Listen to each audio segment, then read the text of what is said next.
I don't know, but we're gonna find out. Uh, Hello, I'm Chris. I'm here with Cam. We're gonna discuss Revenge of the Sith, and we have potentially two guests coming in to cover it with us. So, rather than waste some time, we'll just get right to it. So, I'll just read off the title crawl really quick. So, we have War. The Republic is crumbling under attacks by the ruthless Sith Lord. I can't talk. Count Dooku. There are heroes on both sides. Evil is everywhere. In a stunning move, the fiendish droid leader General Grievous has swept up. I'm sorry, I cannot fucking read. Has swept into the Republic capital and kidnapped Chancellor Palpatine, leader of the Galactic Senate. As the Separatist droid army attempts to flee the besieged capital with their valuable hostage, two Jedi Knights lead a desperate mission to rescue the captive Chancellor. So, do you have any notes about the intro? Okay, so I can't remember the exact wording. It does. What does it say Grievous is? Let me check. The fiendish droid leader. That's all it says. Okay, nice. That will come up later in the movie. Well, I don't know if we'll remember the specific line, but later on they say that Dooku was the leader of the droid army, and now that he's dead, um, Grievous is in charge. So by the time the title crawl says that he's the leader of the droid army, he's not the leader of the droid army.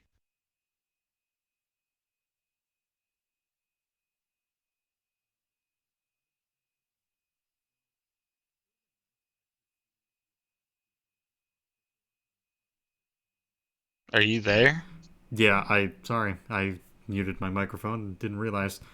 Um, yeah. So I've got some notes, but yeah, no, that's a good point actually. So the first note I've got is it would have been nice to actually see the attacks that Dooku was responsible for. I mean, Yeah. obviously the Clone Wars exists, and that's its own thing. But yeah, as far as these films are concerned, they need to stand on their own without supplemental material. So no Clone Wars, no novelizations, none of that. The most we are doing in terms of pulling from other sources would be pulling from episodes 1 and 2. So as far as that department, we're kind of lacking. There's a lot of context we're missing, and that's definitely up there. Yeah. Dooku and Grievous are meant to be major players, and Dooku especially, they're never developed. I think in total, Dooku has less than 20 minutes of screen time in the entire trilogy, and he's not even in the first movie. Yep. And he's one of the most major characters of the entire saga. Well, not the entire saga, but of this entire trilogy. Like, he is vital to Palpatine's plan, and we know nothing about him. We don't Right. even know his first name. Yeah, it's whatever. So the next bit I've got is without the context of the Clone Wars, or I guess even with the context of the Clone Wars, really thinking about it, how exactly are there heroes on both sides? Yeah, even if we include supplemental material, I don't think we've seen a hero on the Separatist side. No. Because that's the thing. And It's you, like, well, you technically, if you have someone that betrays the separatists, it's like, well, then by definition, they wouldn't necessarily be a separatist at that point, right? So, yeah, that and like if you have someone going undercover, that's not the same as them being on the Separatists right, side. whatever. Yeah, we have not been shown a single instance of heroes on both sides, nor will that ever come up in this movie. Yep. So Um. I don't understand the choice to include that line. Yeah. What the fuck ever. The next bit of the title crawl that I got a question is how exactly did General Grievous kidnap Palpatine from Coruscant? That is literally the equivalent of I go to your doorstep and I could just kidnap your daughter from your house. Yeah, I Or don't like believe that anybody would get away with kidnapping the Supreme Chancellor I was gonna say, in the probably capital city. the more apt analogy is I go to DC and I just kidnap Biden right now. It's like, okay. Yeah. And the other thing is they would have to have actually done that because if not, everyone would be questioning, "Hey, how did they capture you?" And Yeah. Palpatine would be like, Yep. "Oh, They caught up to me somehow, Lamau. yeah." So I don't understand this entire thing, how they explain away how he got captured. And I think there's ways. I yeah, think we should have been shown those ways because if we not, we're probably kind of should left to have question. opened with that, really. Yeah, because right now we're wondering, okay, why do the Jedi Council and the Senate, why are they not questioning? Okay, but Palpatine, nobody saw him get kidnapped, I and yet he's kidnapped. And if they did see him get kidnapped, how did they manage to get away with him? this should be like Coruscant should almost be in like a military state panic over this. This is a really fucking big deal. Yup. And yet it just seems like everybody's still going about their day to day while there's a fucking space battle happening right overhead. And the Supreme Chancellor of the Republic just got kidnapped. It's like, I. Okay. Anyways, the last note that I have is why are Anakin and Obi-Wan the only two Jedi that are sent out to go rescue Palpatine? And really thinking about that, that technically gets worse because we figure out that they got pulled from the Outer Rim to go and rescue him. So, Hmm. Because, well, obviously the reason is because there's never any Jedi just sitting on Coruscant doing nothing. They're always out doing something, yeah, no, being useful.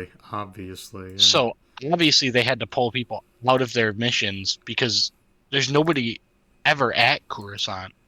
They're No, always out doing stuff, as is shown in every movie in this trilogy. yes, obviously there are no Jedi that are just gonna chill out here and like hang out with them after they finish the job. That would be just embarrassing. This is sarcasm. No, what do you mean? What?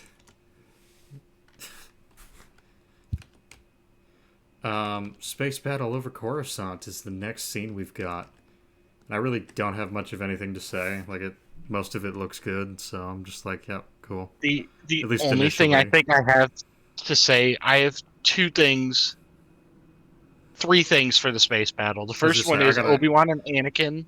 Mm-hmm. Oh, you go. I was just gonna say I have a couple things to point out here. Some of them are good, some of them are bad, but like by all means, go for it.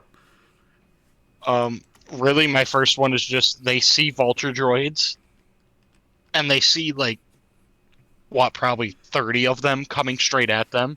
And Obi-Wan and Anakin's tactic is to drive straight through the massive horde, which ends up getting one of their clones killed. Yeah. It's either that or it's the buzz droids that kill that clone. I can't I think remember. it's the vulture droids that just. I think they shoot him. Yeah, and it's like, oh, you know how that could have been avoided, guys? Maybe don't fly straight through the fucking horde of vulture droids. No. Maybe that's not a good idea. Um. Yeah, that's really dumb. You want to keep going, or do you want me to go? My other problems don't come up until we're already getting to Grievous's ship, so Okay, well, I guess I'll just kind of jump off of where you were then. So yeah, we get this opening of the space battle. We're flying to General Grievous's capital ship, which they I believe give a name, but I don't think it's in this movie, so whatever. And the entire like gist of what we're doing. So Palpatine's been kidnapped. He's on that capital ship, and apparently Obi Wan and Anakin are the only two Jedi that are in the fight that the film acknowledges. So that's something. But yeah, so they go to approach Grievous's ship. There's uh, gunfire, quote unquote gunfire, ship fire, whatever the hell you want to call it, everywhere. There's different ships being exploded and shot at, and debris is everywhere, and you name it, it's there. And then we get some clones called in to help Anakin and Obi Wan deal with some vulture droids, so that they can approach Grievous's ship and then land inside. And there's a little exchange here that I like, which is I think it's the clone we were just talking about, or maybe it's after the second one gets killed. Anakin is like, "Hey, so I'm gonna go back and help them," and Obi Wan's like, No, you're not. They're doing their job so that we can do ours. Like the entire thing, they are basically here to die. They are fodder. You need to let them die." It's kind of morbid, pretty, I guess, dark, I guess, but it's one of those things. Like it really says a lot about these two, and I kind of wish we got a little bit more than just that. But I guess I'll take it. I think it's I don't like characterizing Obi-Wan that way, I think I would but agree, but in terms of the mission that they're trying to do, I guess I can understand it. yeah, I do also. I never really understood that way of thinking of Jedi who think the clones are expendable and like they're Mm-hmm. just fine with them dying, considering the entire thing with the Jedi is we're going to save as many lives as possible. Like just because they're clones and soldiers doesn't negate the fact that their lives matter. Yeah, I don't know. I guess again, I thought it was kind of a neat little detail, but at the same time, it's like there are some characterization issues with it. I think. So continuing on, we get some missiles that are shot at Anakin and Obi Wan by vulture droids, and then Anakin deals with them pretty quickly by doing a spin maneuver. Again, He tried spinning. he did try spinning. That was the thing. Um, Obi Wan struggles with this for fucking ages and just cannot figure out how to get rid of these fuckers. Um, Which I don't totally understand because Anakin uses a very basic maneuver and it works wonders. So I feel so like that would be standard practice. so that's the first note I have. Yeah, why wouldn't? Because it doesn't really like take much, and I guess the only excuse I can come up with is, well, he doesn't really like to fly, so maybe that's it. It's like, I guess, but the way that Anakin celebrates it is as soon as those missiles explode, he does the whole "Oh, we got him, R2." Um, so it kind of seems like it's more R2 that did anything than Anakin, but maybe I'm reading too much into that. I don't know. Um, Either way, even if Obi Wan can't do it, I would assume you can have R4 potentially pilot it in some way that could destroy them like that. So I don't know why you wouldn't try that, but okay. Um, so moving on past that, if the missiles explode into buzz droids, wouldn't it make more sense to explode them directly in front of both Anakin and Obi Wan, and the clones that are with them, assuming they're still alive at this point, which I can't honestly remember if they are, but you get the point. I don't think those missiles are buzz droids. I think those are just missiles. We see them explode. The ones that were chasing Obi Wan explode into buzz droids. The ones that were chasing Anakin explode into explosions.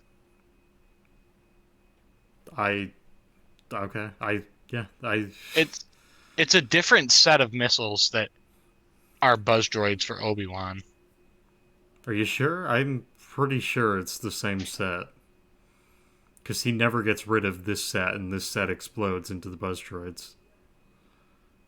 Well, he also has like 8 buzz droids on his ship, and then there's a lot of buzz droids for just 2 missiles. I don't think this is the buzz droids. I could be wrong, but I don't think this is it.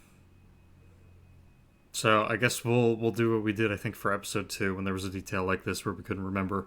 We'll run with it both ways. If the missiles do not explode into buzz droids, then I am wrong. That is fine. Ignore this.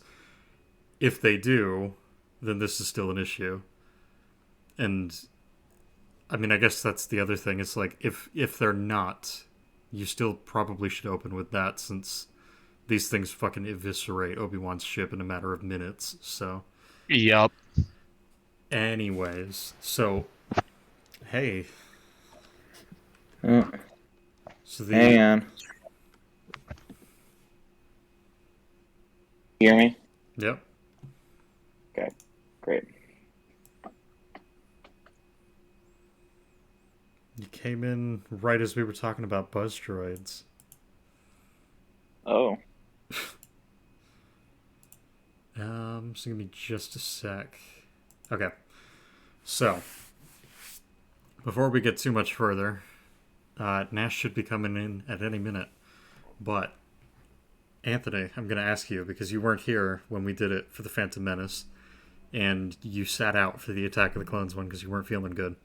So, objectively and subjectively, if you don't mind, whereabout would you rank The Phantom Menace, and where would you rank Attack of the Clones? It's a good question. I think objectively, I think I would rank the Phantom Menace slightly above Attack of the Clones. Um, I feel like it's the same way subjectively, honestly. Okay. Attack of the Clones is very messy. If you had to give a number for both of them out of what, like 1 through 10, one being the worst, well, actually, I guess 0 or 1 being the worst, 10 being the best, where would you put them? Attack of the Clones, I would put probably at like a 6, maybe like a 5.5. Phantom Menace, I would put at like a solid 7, maybe like a 6.5. Okay. That objective or subjective, you thinking? That's definitely objective. Okay. Subjectively, I would put them a little bit higher, but that's just because of nostalgia for me, honestly. Fair enough. Um, so I guess we'll wait until Nash gets here to do the brief little overview, but we'll keep going. So yeah, we're talking about the Buzz Droid stuff since we only just got to the space battle on over Coruscant, I should say. Um, so one of the questions I have, and this is sort of a question that just comes up throughout the film because the Force is just not used ever, is I know you're in space, but could you not potentially like push the droids off the ship? That was something I have in my notes too. How Obi-Wan is so concerned with the buzz droids, but does absolutely nothing about them. It just seems really weird. Like it's not even a thing that's entertained or even mentioned. Like if there's like a throwaway line that it's like, oh yeah, you can't really interact with stuff like that in space or whatever. It's like I guess that could work, but I mean, it wouldn't make any sense, but it would at least be something. right. Um, Trying to think. Yeah. So after that, I have R4. Like he just doesn't really do anything.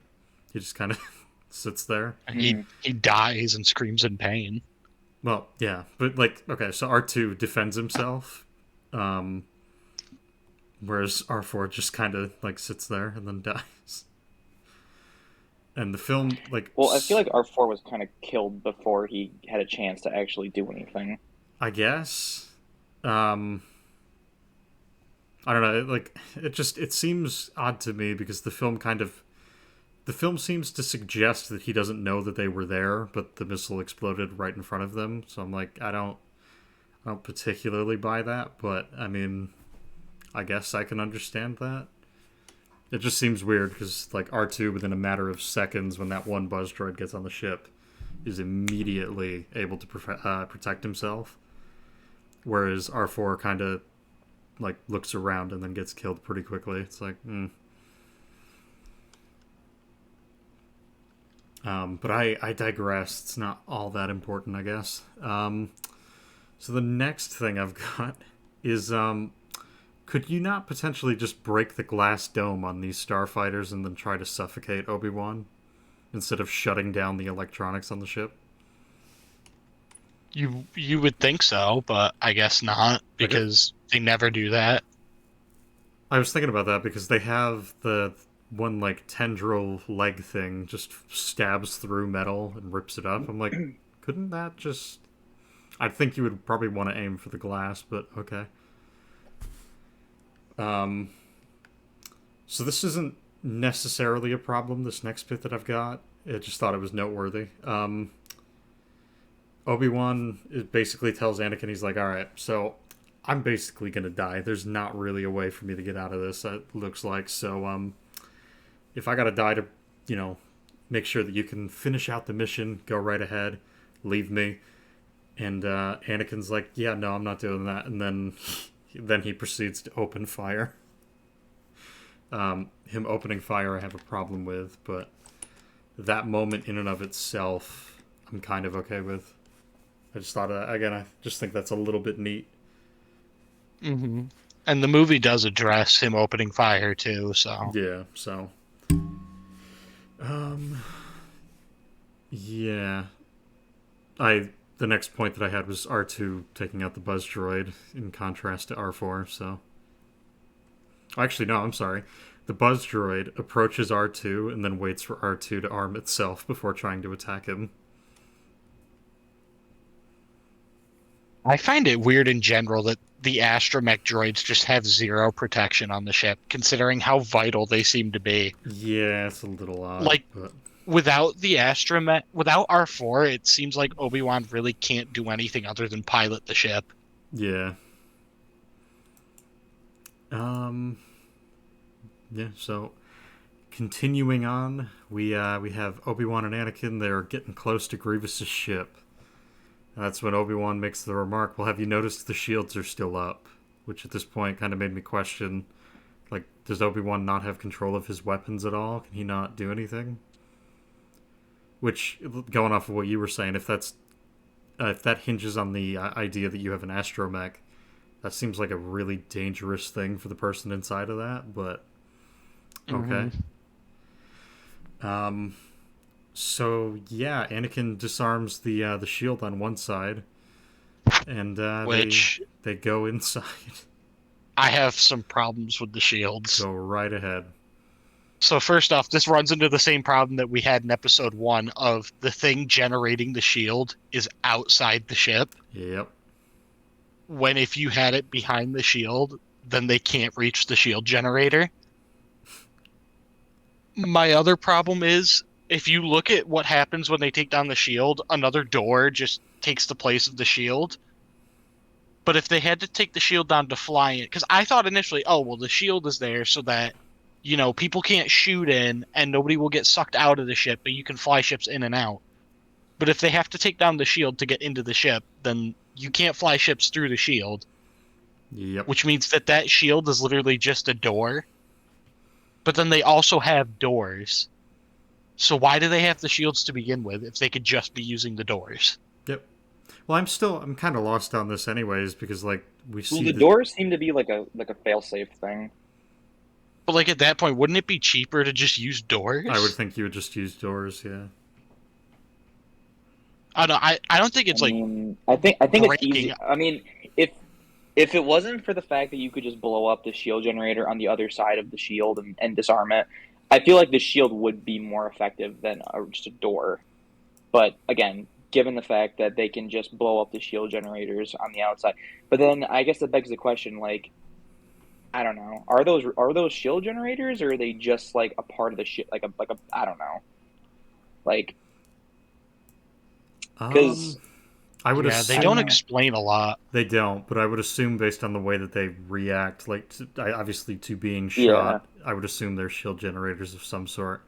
Because I guess if they're not, then they're yeah. They're definitely essential pieces, so they should be protected instead of just being out in the open. But again, it's like episode 1 did the same thing. It's really stupid.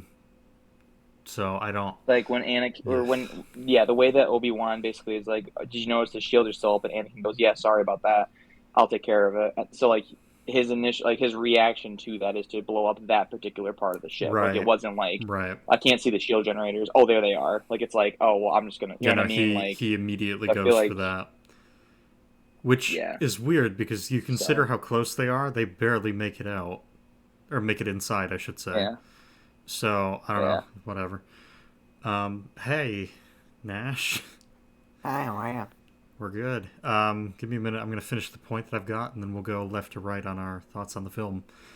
So I was just going to bring up, thinking about the shield generator thing, because episode 1 had the same issue at a different point. But thinking about it, the droids walked through the shield. So what, like, I guess they're different shields, but would that not be technically, I guess, a like universal thing with energy shields? Wouldn't you just be able to pass through them with technology? Like, I guess I'm not seeing why the shield is a big deal. But I just, like, I guess at that point... What do you mean the shield is a big deal? Like, I guess just elaborate what you're saying, like what you mean by that. They treat the shield as if they're going to run into a wall when they go to Grievous's Mhm. ship, whereas like we see in episode 1, the battle droids just pass right through the Gungan shield, and that doesn't damage them or kill them in any way. It doesn't do anything to them. And the battle, but I guess like it's gonna sound, I guess, crude maybe, but the battle droids are purely electronic, and the ships are pretty much electronic too. So it just seems really weird that you have both of them in literally 2 films apart, and one can get through one shield, but one can't get through the other. And I think the only like explanation I can come up with is I guess they're different kinds of shields, but that still seems really weird to me. But in both I just- situations, don't just droids go through the shields? Well, 'Cause, like- we don't know for Grievous's, but Right, but I'm saying like it could be argued that only droids for some reason can get through the shield because that's how they get through in episode 1, mhm. and then the droidicas have, I guess, the same type of shields or like a sub form of those shields. So I guess it would work for them. Like that's like the only guess, yeah, I explanation don't I can know. come up with. So and then by that standard, the ship wouldn't be able to get into the shield because it's not a droid. But that's pretty much the I was only gonna say, I guess explanation at I that can give point, for that. I guess that could work, but even at that point, I'm still kind of lost about. I don't know. It's one of those things like I find it really weird, but I guess like overall it doesn't matter. So I'm good. I find it really weird that they just don't have a door because they do have a The door, door- and the door does the yeah. same exact thing as the shield, except it can't be taken down with one shot. Yeah, So I don't know. Door, I The think, shield is seems very Well, then unnecessary. The door seems to be. The door seems like a failsafe because as soon as Anakin destroys the shield generators, the door starts to close. It Right, is that's- my yeah. problem with it though is that the failsafe is more secure than the thing that it's a failsafe for. yeah. Like the door seems to be a stronger and more reliable method of keeping people out than just the shields. Like, you know what I mean? Because Yeah, and I Anakin feel couldn't like just if take it down the door wasn't with one shot. if it wasn't for the fact that that the shield generators were on the outside of the door, then I Yeah. would say then yeah. Yep. Yeah. If I guess that's a good Anakin point. had to if Anakin had to like fly through like a bridge and hit like a specific spot in the ship, like that would take like a lot of skill and everything. So that would be easy. Like that would make more sense. Like it would be more secure. But the fact that he just basically fires at the thing that's right next to the shield, like it's Like I totally get what you're saying. It's really weird. I don't know. But again, I just saw the door as like a failsafe option. But Yeah. I mean, at that point, I have no problem with it being a failsafe. You could probably I just don't blow like that the I don't think failsafe it's is a more better secure, option. though. Yeah, I think I'm on the I same don't think page as Cam. I don't think it's yeah. a better option though. 'Cause I I think think you could blow up the it's door not a better just option, as but it's easily. yeah. If they had the shield generator in a different spot, it definitely wouldn't be a better option. Well, and the other So I thing think that the problem really is just where the shield generator is. I think the Well, only no. I'm just saying. No, go ahead. Hang on, let me just finish my Yeah, point yeah, real yeah. quick. I'm just saying, like, I think the door could easily be blown up too. So I don't know if it's a better option. I think it's just a failsafe. Yeah. I mean, granted, we don't see him actually blow up the doors, but at the same time, I feel like it's just a sliding door. It's just a big sliding door. So if any ship had a missile, or what are those freaking things called on the Y wings? I'm blanking on this. Basically the missiles the Y wings have. Proton torpedoes, yes. If they just I feel like if they had fired proton torpedoes at the doors would have been crippled just as easily as the shield generator was. You know what I mean? So Yeah. I don't think it's technically like a better failsafe. I think it's just a failsafe. Yeah. The thing is, couldn't you just make the door out of the same thing that the ship's made out of so that it would be just as strong as the ship? Theoretically. Because if the door yeah. can't withstand it, then the ship can't withstand it. So you would just use the torpedoes on the ship. But at the same time, the shield generator was probably made of the same things as the ship. So the shield generators could be easily blown up. So why can't the door be easily blown up? Yeah, but at that point, why are they even bothering? Why bother with the door? Just just fucking fire at Grievous's control center and take the whole ship down.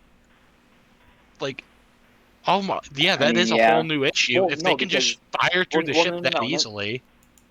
Well, no, well, the Chancellor's in the ship. Well, yeah, but The I whole mean, point like was to the after whole the point was to fact. rescue him. I mean, after the Yeah, fact, not like while the after the Chancellor's fact, but still in not there. during the fight. Like that's not a good Yeah, idea. not that. Can you imagine they just blast in, they get out of their ships, and they find the Chancellor fucking dead Anakin on just the has no ground? other way. anyways, I He started just has no other way blasting. to do You it. say So he that, they fucking take the ship down, they shoot it to the point that it crash lands on Coruscant. So, You guys can hear me okay, right? yes. Yeah. Can you actually keep talking for just a minute? I'll make sure your audio level's good. Well, actually, to counter Cam, if those doors, say they're Okay, made of the that's same good. material as the hull of... I'm going to keep talking. Yeah, the go hull for of it. the ship, then they may actually end up being too heavy, because we don't know the density of the metal. So, if you It's need in something to move space. those doors... There's no such thing as too heavy in space.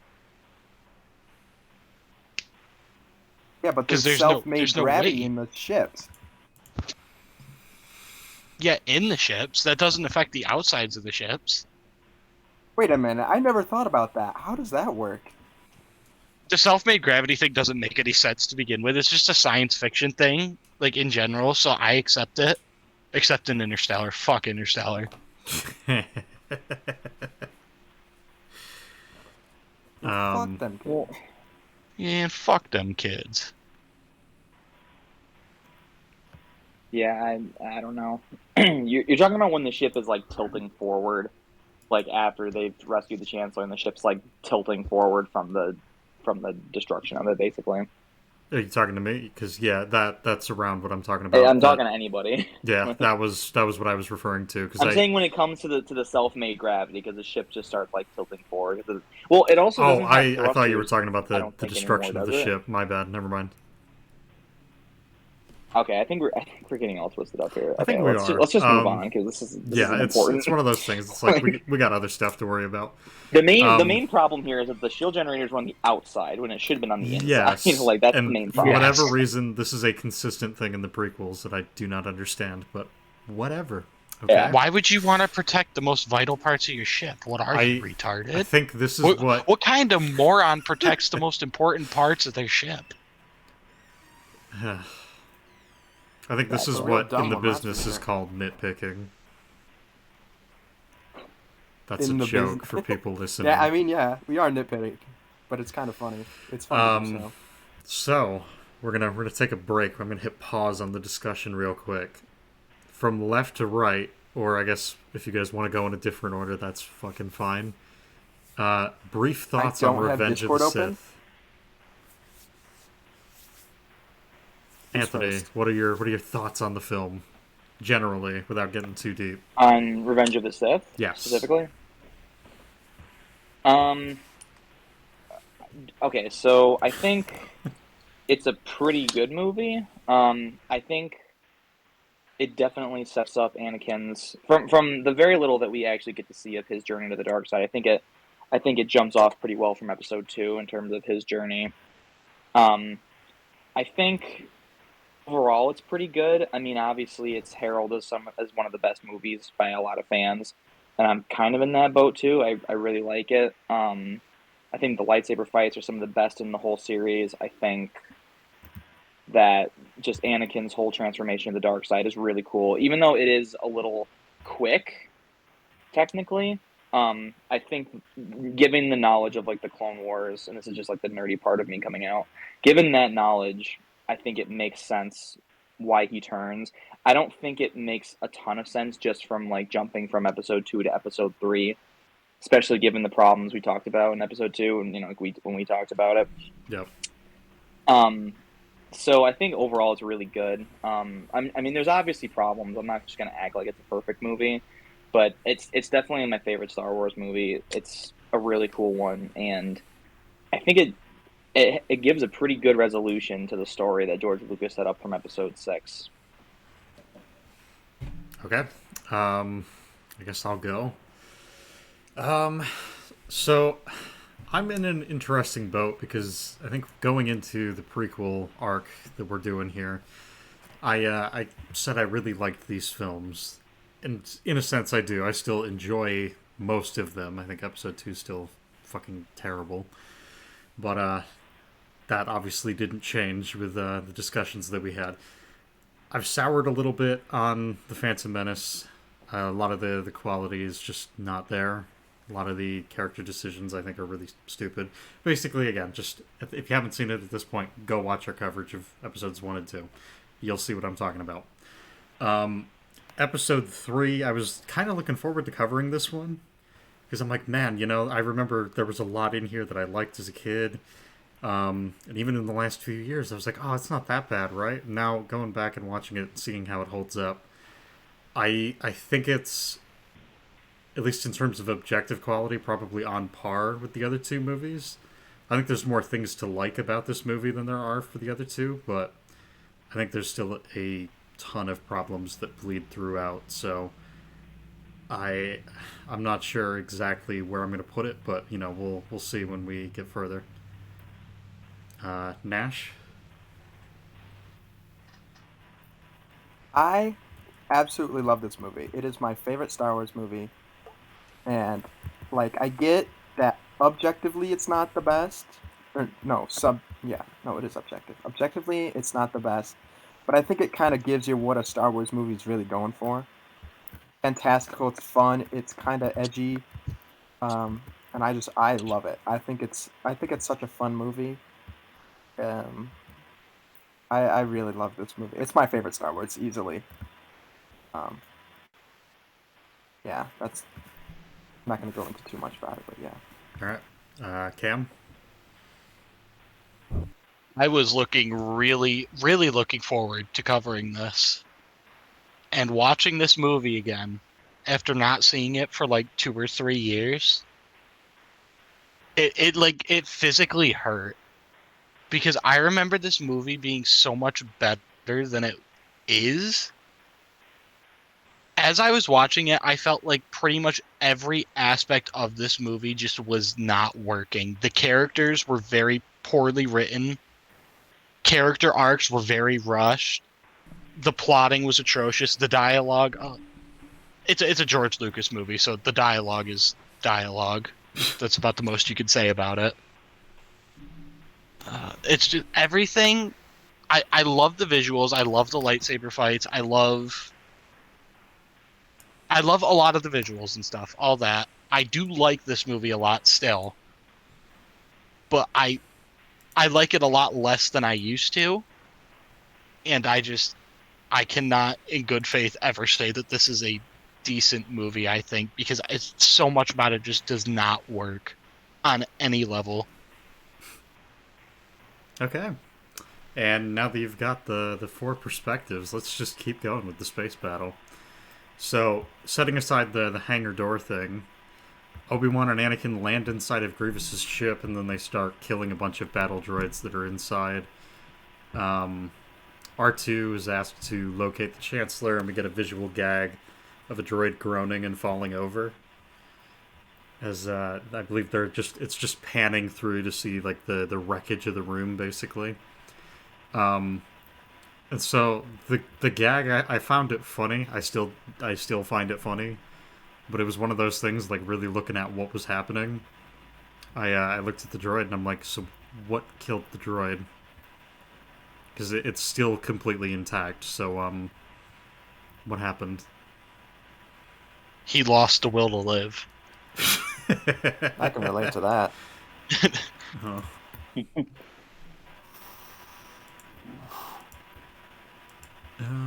Yeah, so anyways... To be honest, it has been a while since I've watched it. I should probably should have rewatched it. Yeah, jeez, you guys should rewatch the movies we're fucking covering. I'm sorry, I'm a busy man. And I can literally pull it up right now so I can watch it while we're talking. That's what I did for episode 1. So anyways, yeah, for scene context, just so that you guys know what we're talking about, before we move to the next scene, R2 is left behind with the two starfighters. He is given a comm link by Obi-Wan, and basically is told to stay there. And this is when we meet a certain cyborg that Nash loves. I know General he's a bad character. I still love him. General Grievous. So Anakin and Obi-Wan get to the elevator.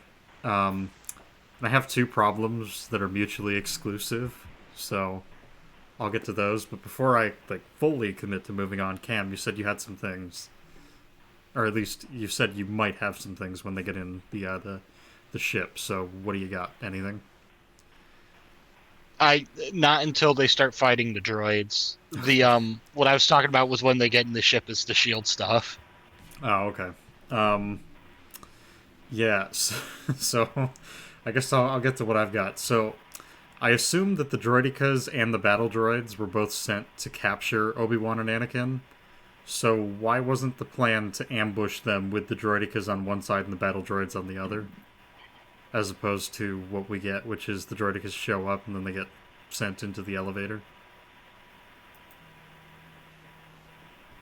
It would just make too much sense. It would actually achieve I the was just goal about that to they're say that setting would out. make too much tactical sense, Chris.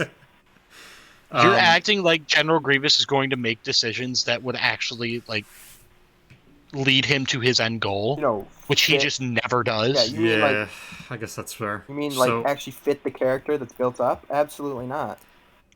And then, so I guess I'll play devil's advocate. We'll say the droids were supposed to kill them. Then why didn't Anakin and Obi-Wan get shot when they walked into the elevator with their defenses lowered? Well, they're not Well, the trying to other kill weird them. thing- They're the main character. They can't be shot. The one weird thing that I can say about the prequels in general is the droidicas, because for some reason there's just this thing that every time the droidicas are on screen, they're just deemed unkillable. Yeah. Which, as we've seen in the Clone Wars, is just not true. They're actually very easily killable. Oh my god. Um. Oh my god, these things are unkillable. Kills it. Well, right. They literally, there's a ton of different things they can do to destroy them, but we never see that in the movies. So the droidicas are just supposed to be this really menacing, intimidating thing, but they're really not.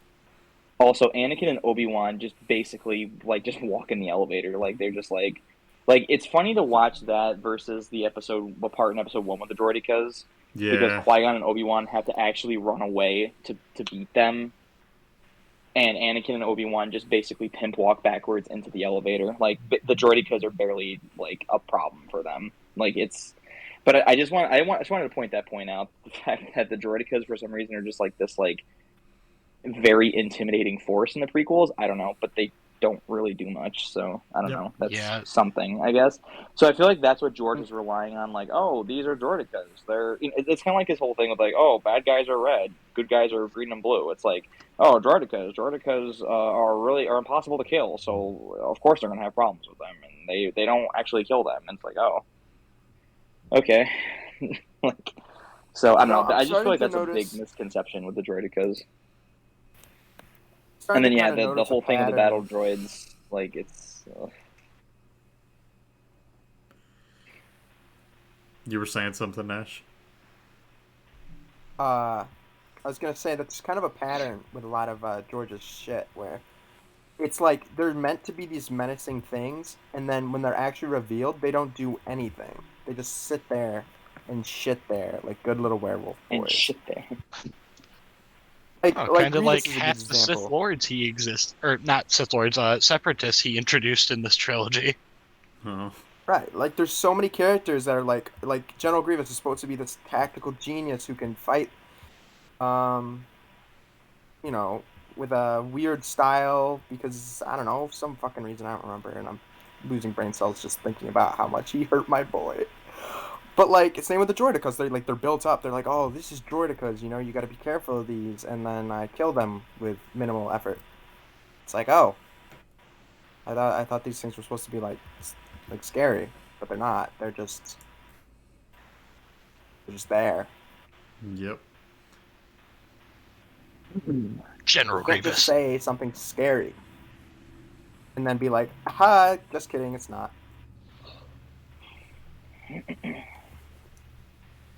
Especially when it's my favorite character, you asshole. Yeah, I have a big problem with the elevator scene, which is that it does exactly what this whole section does a lot, which is they can't make up their mind over whether or not they want to kill Anakin and Obi-Wan or capture them. Because in the space battle, they're trying to kill them. But then inside, they're also trying to kill them. But then as soon as they get in the elevator, the droids aren't trying to kill them, they're trying to capture them. Yep. And then they go back to trying to kill them. And then later on, when they get caught in the ray shield, they're trying to capture them. Like, why can't they choose what they want to do with these two? Yeah, I don't know. That's why, like, I had to throw them both in there. That the caveat of, like, well, if they're trying to kill them, but also the intention that I'm getting from them is that they want them alive. Like, I gotta account for both of them because they can't fucking make up their minds about what the hell they're trying to do. So Yeah, apparently the destroyers want to kill them, but the normal droids just don't because reasons. yep. That makes sense. So the next note that I have is: would it not be incredibly risky for Anakin and Obi-Wan to be wildly swinging both of their lightsabers inside of a tightly enclosed space like that? Dude, they're Jedi. What do you mean? Yeah, I feel They like don't have to do stuff like reasoning.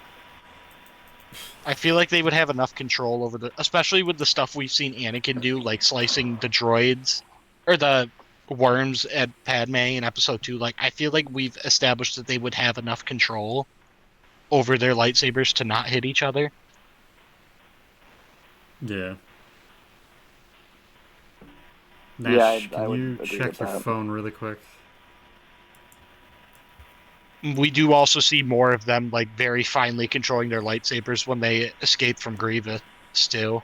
In terms of them slicing the cuffs off of themselves and Palpatine. Like, they obviously have a lot of control over their blades. I guess that's fair. Am I It's- muted now? No. What? God damn it. There we go. Okay. So there's 2 super battle droids that are sent to the hangar to go investigate the 2 fucking Jedi cruisers that landed, or well, speeder, whatever the fuck they are, the starfighters. There's only 2 super battle droids that were sent to go check those out. That just seems really weird to me. You have a literally endless supply of them, and you said 2. Yeah. Not to mention that for super battle droids, they're not shown to be very, like, capable. No, not at all. They're not much more effective than regular battle droids. They can just take more blaster fire. But against Jedi, they don't really provide any advantage. Yeah, I see. I guess that's the thing. It's like the super battle droids. I guess I can understand why they're super compared to the other ones, but at the same time, it's like every time we see them, they kind of suck ass at what they're supposed to be doing. So Yeah, I understand why they're there. I don't understand why they're fighting Jedi because their design, like, they're more advanced than normal droids, but they don't seem more advanced to the point where they're designed to take on Jedi. They just seem like they're better in fights against clones. yeah. So do you have anything for the scene, Cam, or no?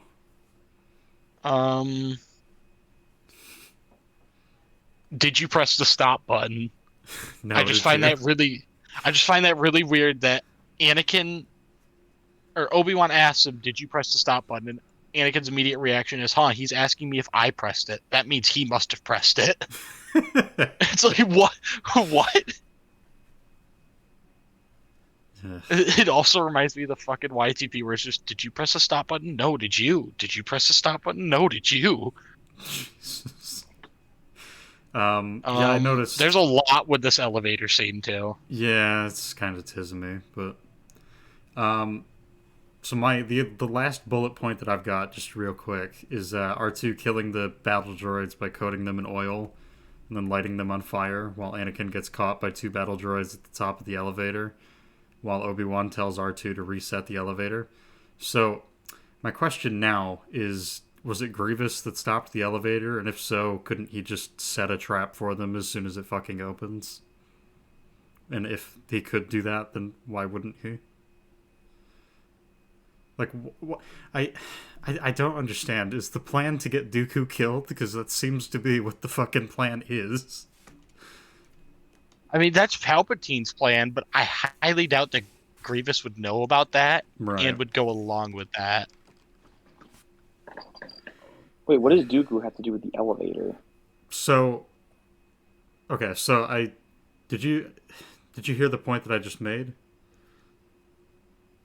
Yeah, and I'm still confused. Okay, so Grievous can set a trap and easily capture both Jedi.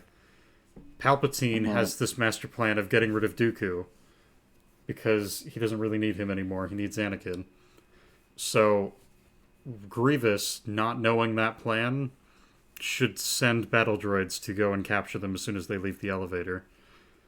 So Grievous, not knowing that Dooku is dying, he is doing everything that he can to make sure that Dooku fucking dies. Indirectly. It's really dumb.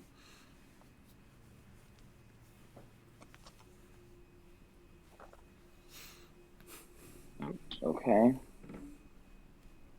I think wording it as he's making sure Dooku dies is very confusing because what I he's guess doing that's- doesn't. It causes Dooku's death in a very, very indirect way. That's what I meant, though. I'm not saying, like, Grievous basically killed Dooku. I'm saying Grievous indirectly contributes to the circumstances that lead to his death. Grievous does nothing to help what happens to Dooku at all.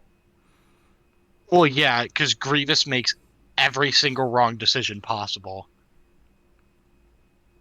Like, I don't think it's possible to be more retarded than Grievous in this entire battle. Yep. I don't think we've seen a character in the original 6 Star Wars movies be more stupid than Grievous in this battle. It's because the writing is a good character. That's true, though. So the next notes I've got are for the upcoming duel. So Cam, if you want to take it from here with what you had, go for it. Well, I have once again we get even more confused because the droids try to arrest Anakin. Yep.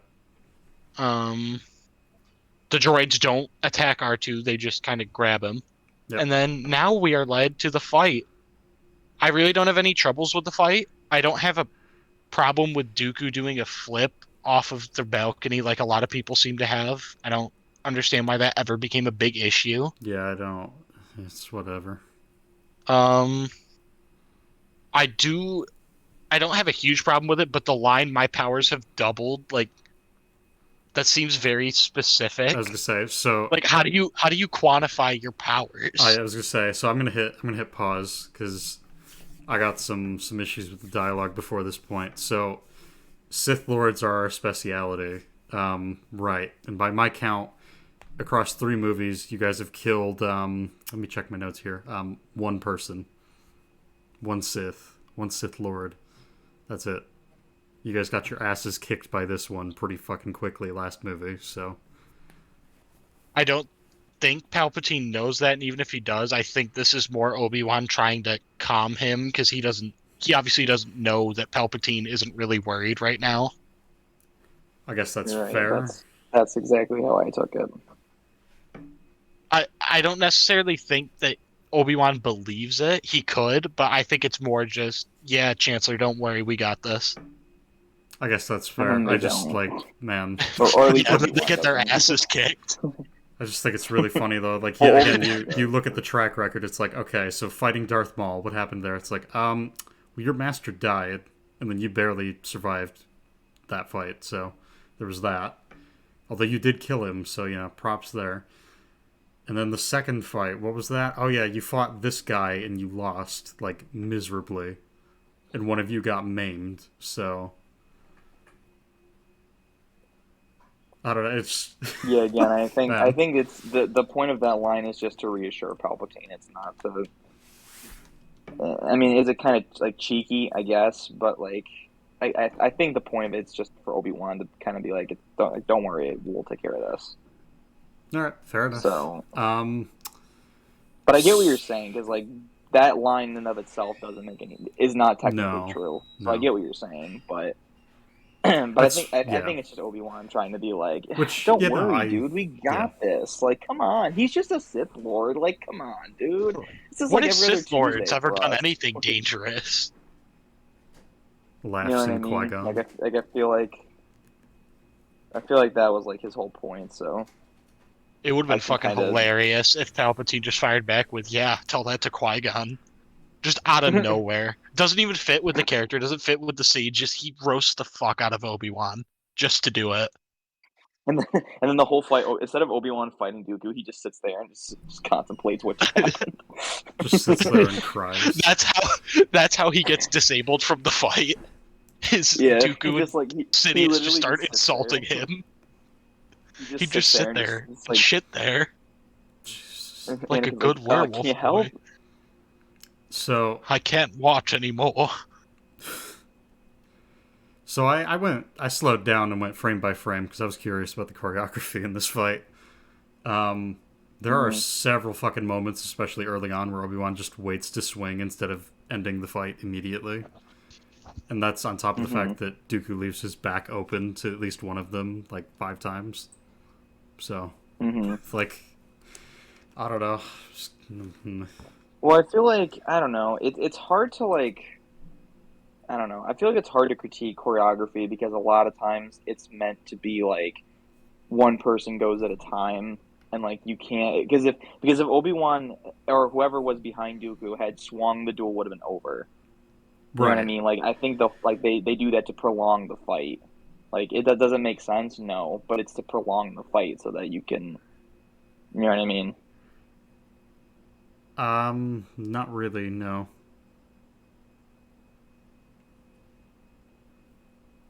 Well, Are you I don't saying... think they'd want to have a 10-second fight with Dooku. I think they'd want to drag it out. So you're okay, so you're talking from the meta. From the meta, yes, not the characters. I'm saying Okay, like which I get that. I'm not advocating for like that a 10-second fight by any stretch. I guess more or less what I'm getting at is like I would think you'd want to maybe polish up the choreography or find some way that he can keep both of them busy without having one of them directly behind him. Because that's the thing. It's like from the meta, yes, you don't want to have like a 10-second fight, but at the same time, if you want to avoid that, you should probably make it so that the choreography doesn't lend itself to the fact that that could happen. Does that make sense? Yeah, I get what you're saying. And then okay, so the next line that I have is my powers have doubled since the last time we met count, which, like you were saying, Cam, it's like, what the hell does that mean? Anakin's been doing complex equations to figure out his power. Again, I think he's basically just saying like I'm a lot stronger than I was, but like I've learned a lot more since the last time. I don't think he was trying to directly specify like, oh yeah, by the way, my powers are literally double. Like I think he's just saying like I'm not as weak as I was when we last fought. And so I mean, I guess Dooku takes it a step further though by actually making it into a fucking math equation where he says twice the pride, double the fall. Like man just created the theory of relativity.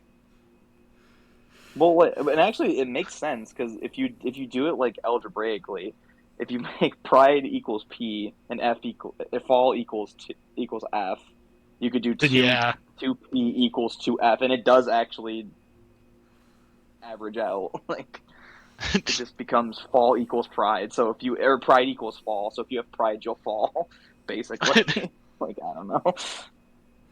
I remember, and the only reason I bring this up is because Kyle and I actually made Mr. Corbin write it on the board and do it out algebraically. Twice the pride, double the fall.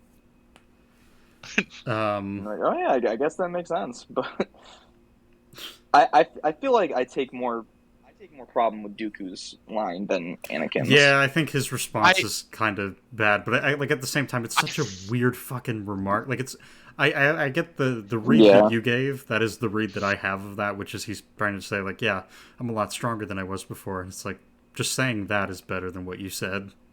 I think the reason Anakin words it the way he does is specifically so that Dooku can get that line in. And that's the thing. It's like I think it was engineered that way, and it's like probably. But Dooku's line would make sense even if Anakin didn't specifically say doubled. He could still say twice the pride, double the fall. It would have the same effect.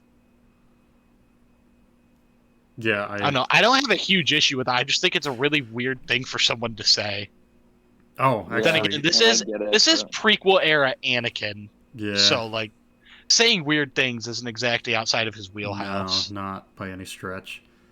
I do want to throw it out there. There's one like small little exchange that I like, which is right after they show up in the room. They walk up to Palpatine. They realize that Dooku's there. He jumps down. He does his little jump off the balcony, and then they start exchanging some words, or maybe it's before they start exchanging. Whatever. Obi-Wan says this time we'll take them together, and Anakin like whispers back. He's like, "Yeah, I was going to say the same thing." It's one of those things that's like, cool, okay, we're not doing the dumb shit from episode 2. Yeah. Where Anakin just makes decisions Yes. and then is so shocked when things don't work out for him and he loses an arm after charging at a Sith Lord. Yep. Yeah, so anyways, going back to where we were, Palpatine just says get in the middle of the fight. It's one of the weirdest fucking things ever. He's like Yeah. a NASCAR dad sitting at home all excited because Dale Yeah. Earnhardt Jr. just pulled into first place. Yeah, it's one of those things that's like, what are you getting at, I guess? Like, I don't It's I funny don't to see him. understand He's it. like he's like fangirling over Anakin and Obi-Wan winning, Yeah. and it's just so funny to see. So anyways, I got a couple more notes, but Cam, you got anything? For this fight, yes. Go for it. So Dooku sends the super battle droids after Obi-Wan and they're firing at him, and he walks up the entire flight of stairs while they're firing at him and does nothing until he's right next to them, and then he attacks. And they just don't hit him the entire time. Listen, they're super battle droids. You need superb battle droids in order to fucking hit him. Oh, yes, obviously. They don't have enough I'm XP not- yet. I'm not at all a fan of how quickly and effortlessly Obi-Wan is just taken out of the battle. Yep. He's a Jedi Master. I feel like it should take a little bit more effort to, completely dispatch him from the fight. I guess, but the only thing I'd say against that is the fact that it's Dooku, and we saw how easily he took both of them out last time. So I don't know. Well, I'm trying to remember, because this one it's just he gets thrown and kicked, I think, right? And that's it. Literally, He gets put Dooku picks in a him up, chokehold. throws him across the And room. then, and then He does get put in a throws him. chokehold, And you're right. Yeah, so, you're right. I forgot don't about the know. chokehold. I feel like I can buy that he I would don't get know, taken it's- out of the it's kinda fight. hard to- I don't like that Obi-Wan. It seems like really nothing happens to him besides he gets hit once or Yeah. twice, and he's just knocked out. Meanwhile, he falls off a fucking cliff later in the movie and just is immediately awake and swimming. Yep. He seems very inconsistent with his response to different injuries. Yeah, it's a little bit weird, but whatever. Well, and the next note that I have, kind of going off that, is Obi-Wan then survives the fucking platform that crushes him. I'm fine with him surviving that, but if the platform hits him He hard should. enough to move his body, he should be pretty hurt. Yeah, well, that's what I have. It's like, I'm fine with it not killing him, but he should be hurt. My favorite thing about the platform is that if you watch when Anakin gets Obi-Wan, he literally grabs the platform with one arm and lifts it and then pulls Obi-Wan out. It's like you lifted that entire platform with a single arm. Jesus. What else you got? That is all I have for the fight. Oh, okay. So the last two notes that I've got are, one of them I think we can debunk, but I figure I'll raise it anyways because some people might have that question. But either way, good Anakin, good. Kill him now. No, lol. Come on, Lamau. Okay, yeah, I'll kill him.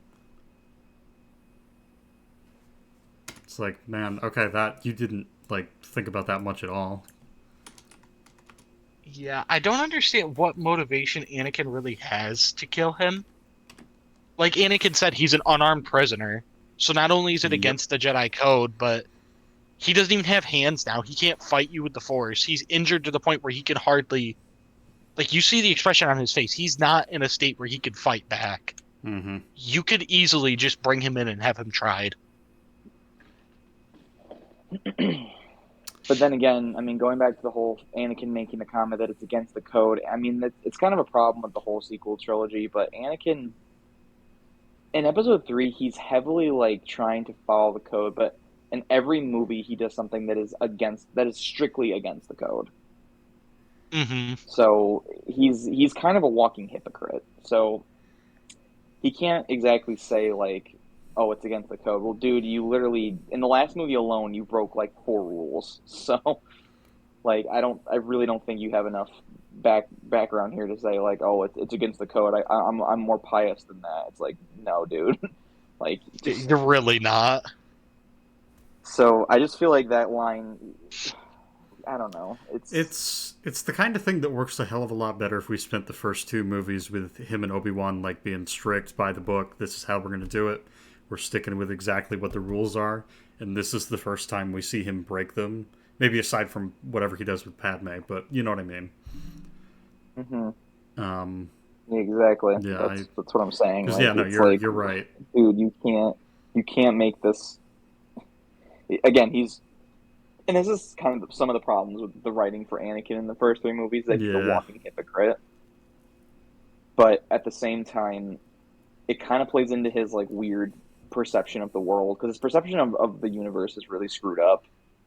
So like it's like okay, so killing Dooku is against the Jedi code, but you slaughtering, a bunch of Tusken Raiders, innocent or not, because we're not going to get into that argument. Yep. But you slaughtering a bunch of Tusken Raiders, that's a-okay, right? Yeah. Just because And of even that. later, Absolutely. even later in this movie, oh, it's okay when I kill Dooku, but not when Windu wants to kill Sidious, even though Sidious is like Yeah. still very dangerous. Yep.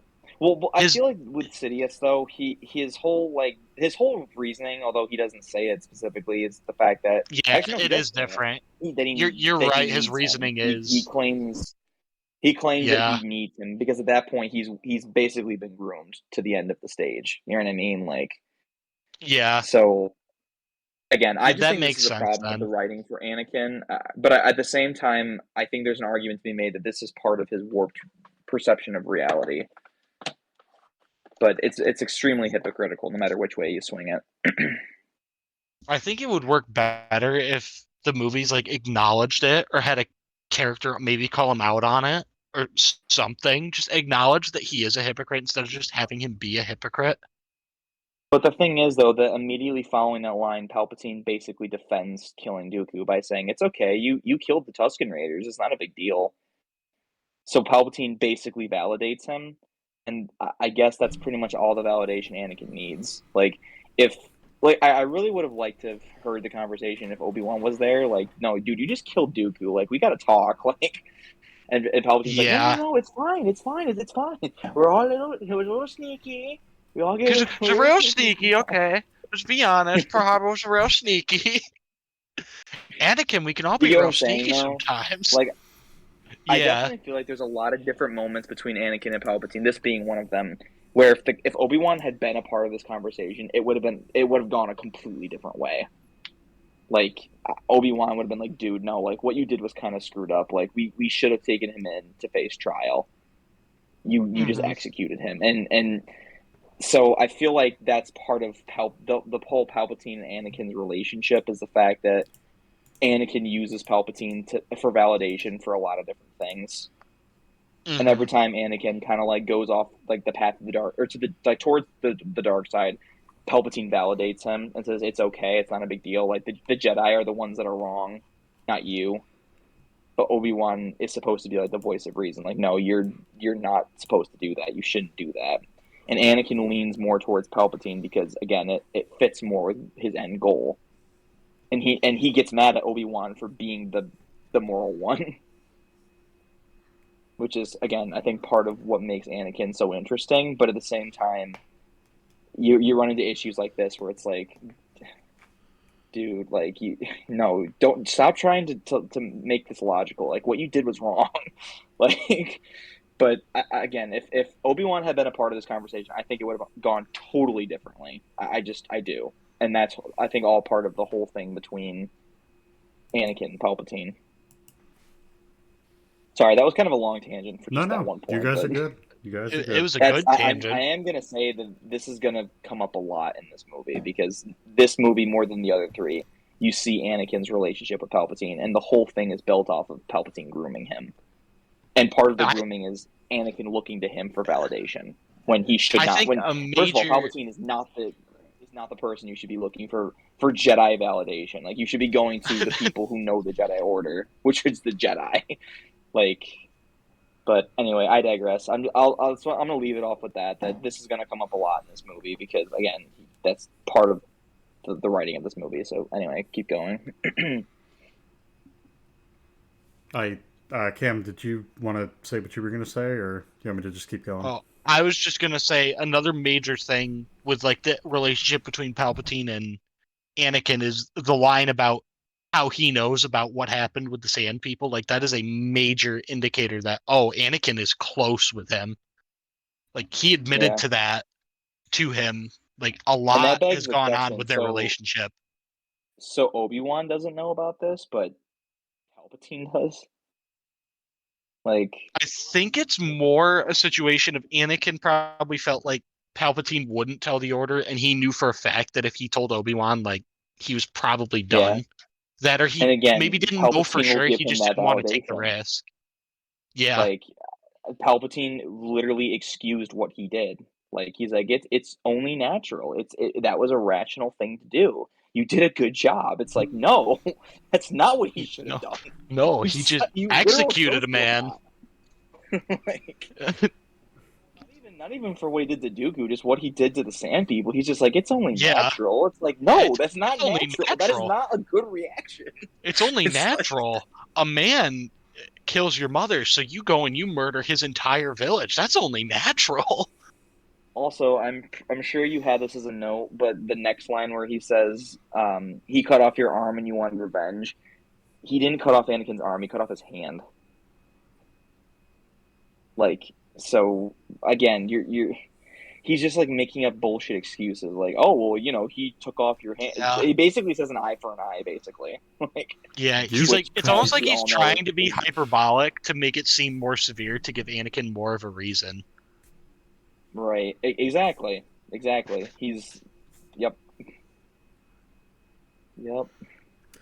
So anyways, we're going to go from one tangent to another. So I think, Cam, you and I have had this discussion before. Actually, hell, I think all of us have had this discussion before. So Dooku, when he's about to be killed, looks over at Palpatine and says nothing. Why is that? Do we have any ideas, any potential rationalizations that don't extend out to like the EU or the Clone Wars or anything? Do we have any ideas? I'm sorry, you cut out on my end. What did you say? Oh, did I really? God damn it. So we're gonna It go was from... just on my end, I think. Okay. Because I think it was like a weird thing. I don't know. Just try to say it again. No, you're good. So Dooku is about to be sold out, or not even about to be. He is. He's being sold out by Palpatine. He's like, "Yep, go ahead, Anakin, kill him." Dooku just gives him a look and doesn't say anything. He doesn't out their plan. Doesn't say anything. So amongst the four of us, I think we've all talked about this at least once, but I can't remember to what extent. And I think there's a way to rationalize it, but I can't remember myself. Is there any reason we can think of as a collective as to why Dooku would not have outed Palpatine? Without going into... Huh? I said I have a point for this. Okay, well, hang on. So the caveat I will throw in... I don't even know if caveat's the right word, but whatever. Without using the EU or the Clone Wars to explain it would be preferable. But by all means, go ahead. So my only rationale, and this is just based on the Dooku's observable reaction to hearing Palpatine say kill him. It seems like Dooku was like just very, very surprised and he was like, "Are you shitting me?" Like that's like the look he when I remember like seeing it as a kid. He was like, I remember seeing like he has like a weird mix of like surprise and fear because like obviously he thinks Anakin will do it. Like I mean obviously he doesn't put it past Anakin to kill him, but and the other part of it is that Dooku or Anakin, I'm getting mixed up here. Anakin does it pretty quick. Like literally, it's not like they sit there for like 3 minutes and he's like, you know, you should do it. No, I'm not going to do it. You should do it. I'm not going to do it. Like back and forth, back and forth, back and forth.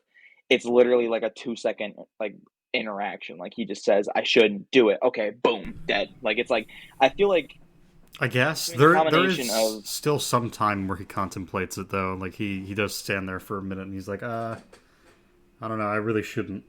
he does, but again, I feel like with Dooku's reaction, I just think he was too surprised to be like, seriously, like I don't know. And again, I think between that and the interaction being so quick, I don't think Dooku had a time to actually react. Like, because I mean, this is a big moment. This isn't like like it's not like Palpatine revealed that he like stole his mail or something. Like it's like this. This is like, dude, like you're literally gonna kill me. Like seriously, like I don't know. I feel like it's a lot to swallow, even for Dooku. So I can kind of see why he wouldn't react. Like he doesn't react to it, and I just think Anakin doesn't give him a ton of time to react anyway. But also, he got both of his hands cut off, so I'm sure there's a little bit of trauma there too. So even for a Sith Lord, I'm sure there was a little bit of trauma to the fact that Dooku got both of his arms chopped off at the same time. But again, that's just my theory. Doesn't I mean it's not like I'm not. I'm sure it's not the in-universe explanation, but that's how I took it. I'm trying to find it. As far as I know, he was supposed to try before he was killed. Anakin would basically kill him as he was trying to say it. If I remember correctly, that's the case, and Christopher Lee thought that he shouldn't do that because that's above Dooku. That basically, I know Christopher Lee said that basically he saw it as Dooku understands that this is the rule of two. There can only be two, and one Sith will always end up killing the other.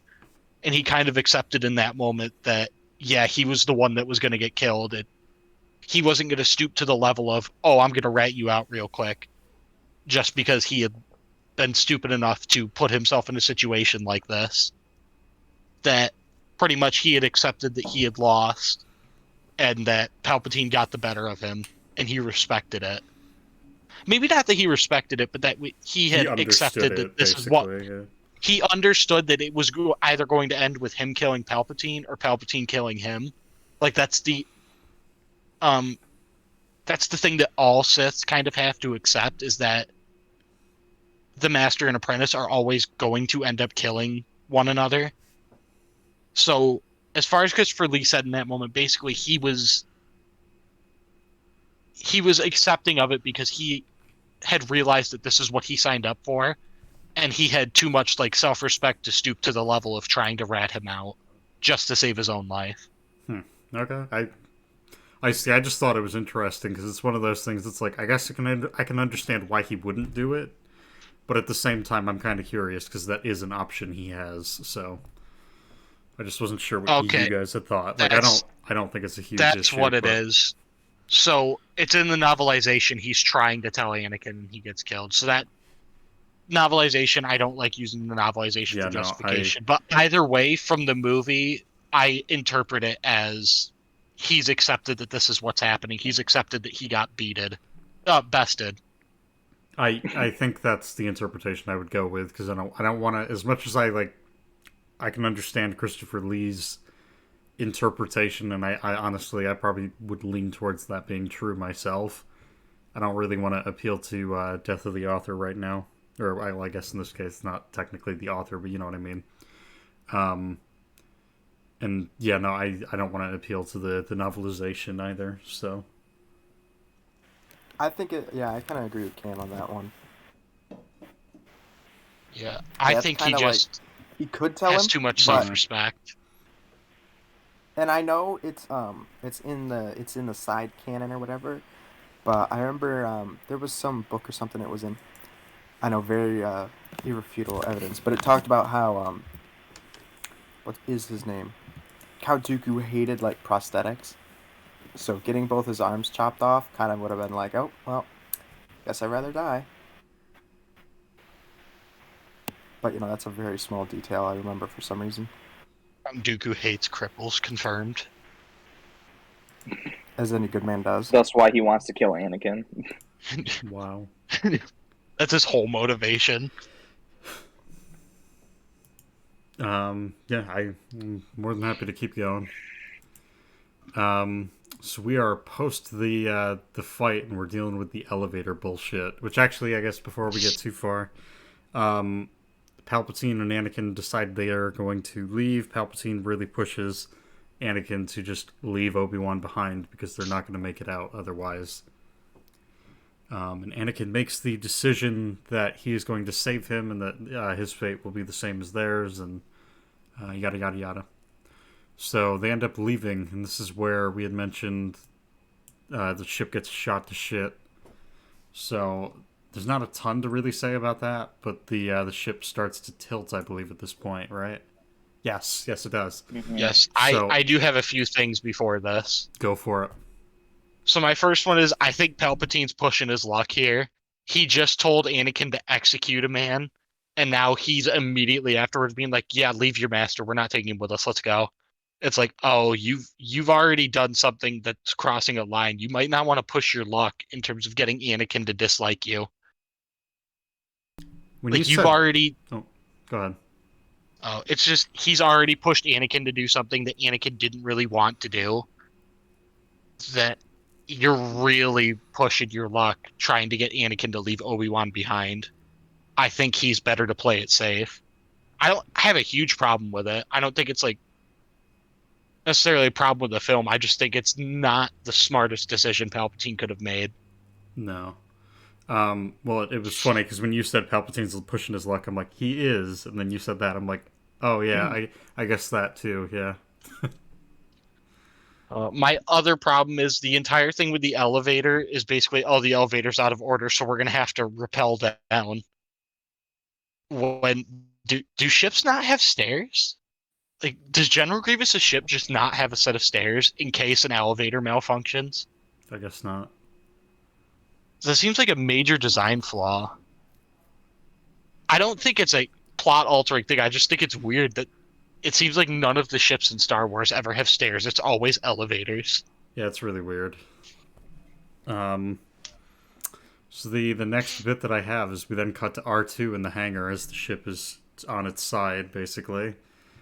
And Obi-Wan's starfighter's directly above him in one shot, and then in the next shot, R2 falls straight down into a pile of droids, and the fucking starfighter lands right beside him. So I guess it's kind of lucky that that moved out of the way it did. I have something to say. Okay. So, about the stairs thing.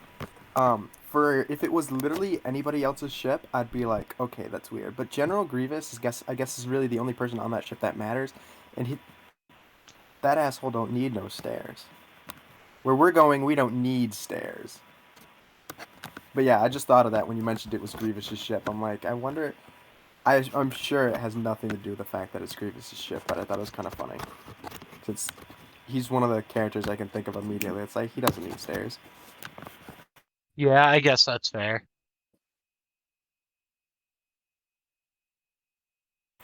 That's my spiel. I'm done. All right. So anyways, yeah, R2 narrowly avoids a fucking starfighter crushing him somehow. And then we get the elevator is spalling because R2 has restarted the elevator. But the elevator is now going the way it's supposed to. So the heroes are now stuck on a grappling hook. Or no, I'm sorry, they're on an elevator cable or something, I think. And then they decide that they need to use grappling hooks to escape, and with some incredibly convenient timing, they are able to swing themselves through the opening in the elevator so that they can, or the elevator door, I guess, so that they can get through just as the elevator is passing over them. And it was at this point that I realized, well, not realized, but it really kind of dawned on me that Palpatine at several different points has put himself in so much danger for no fucking reason. You know what the thing with that though is? He really wasn't in any danger because Anakin and Obi-Wan could have just used the Force to stop the elevator, and they don't. That's a good They point. Like weren't injured at all. they really weren't in any danger there. They just decided not to use the Force, which put them in danger.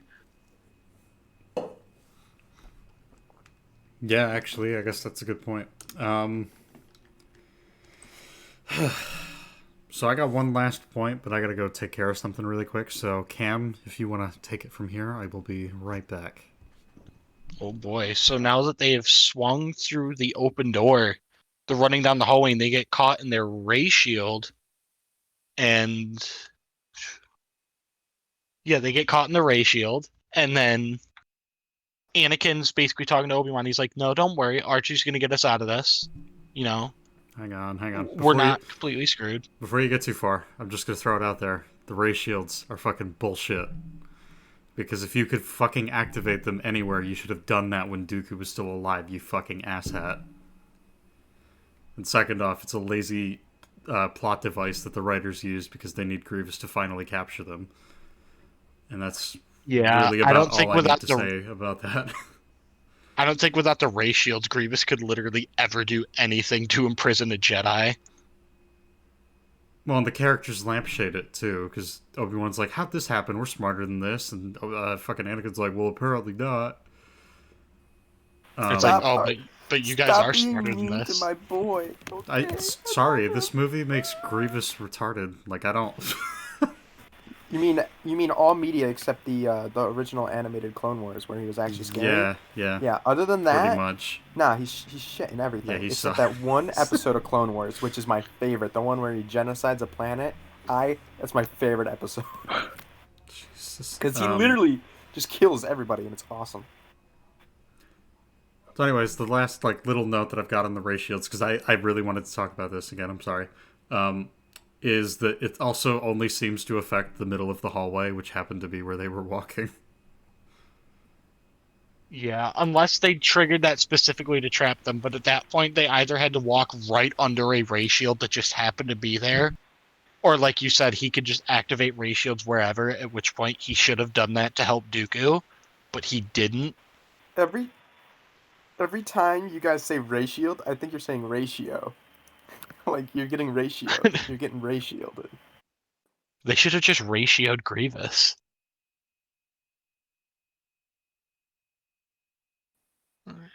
Is there anything anybody has for the rest of that section?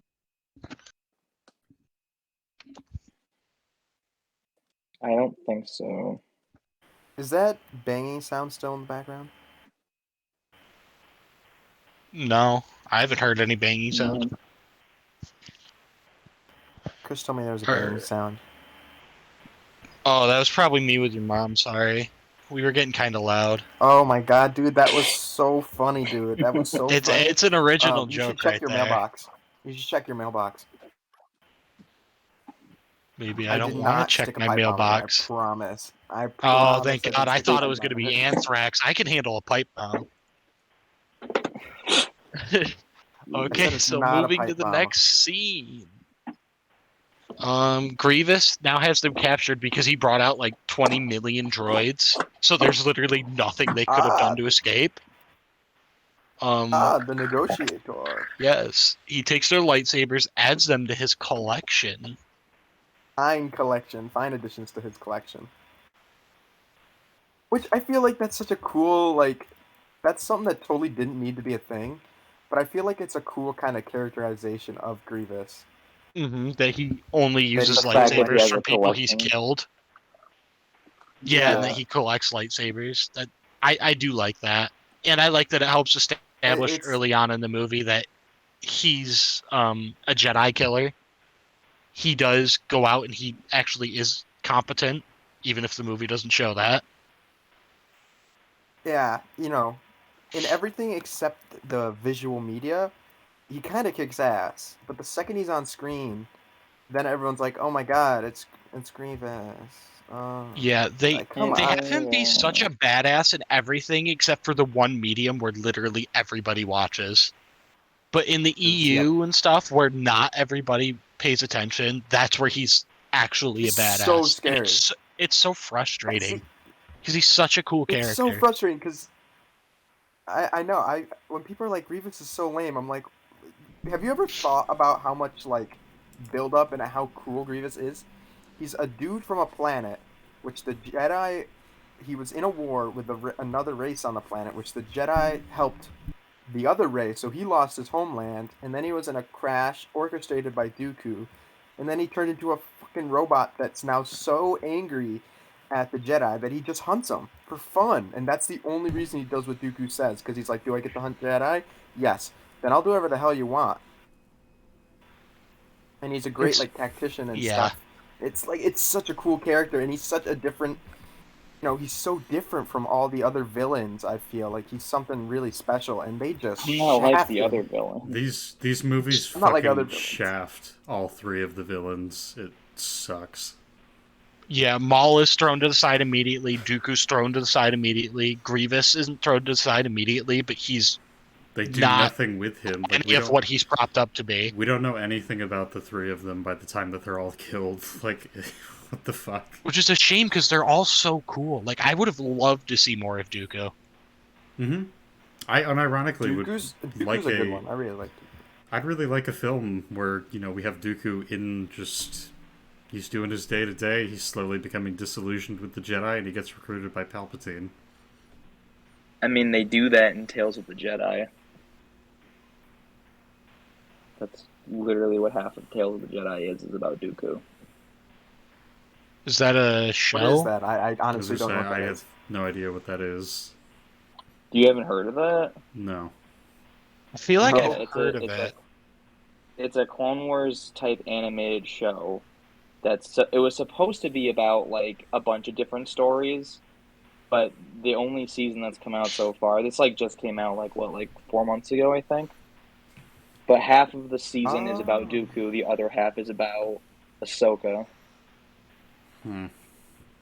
Oh yeah, this was October of really last good. year. Ahsoka? Yeah, it was actually really good. I really Yes, I liked it. have seen this. I haven't seen the show, but I do recognize it now. All right, actually next time we're all together, we seen- should watch it. Yo, Bryce Dallas Howard plays Yaddle. Oh, ew. Yeah. Why the Ew. fuck? Yaddle. Why is did that we give female Yaddle version of lines? Yoda, isn't it? I don't care about that, I just don't like Bryce Dallas Howard. Bryce Dallas Wait, Howard in is she- Spider-Man 3, though. Wait, Bryce Dallas She's- Howard, who's that? She's the redhead in the Jurassic World movies. That's where you would Dude, know her what do from. you mean? I love Bryce Dallas Howard.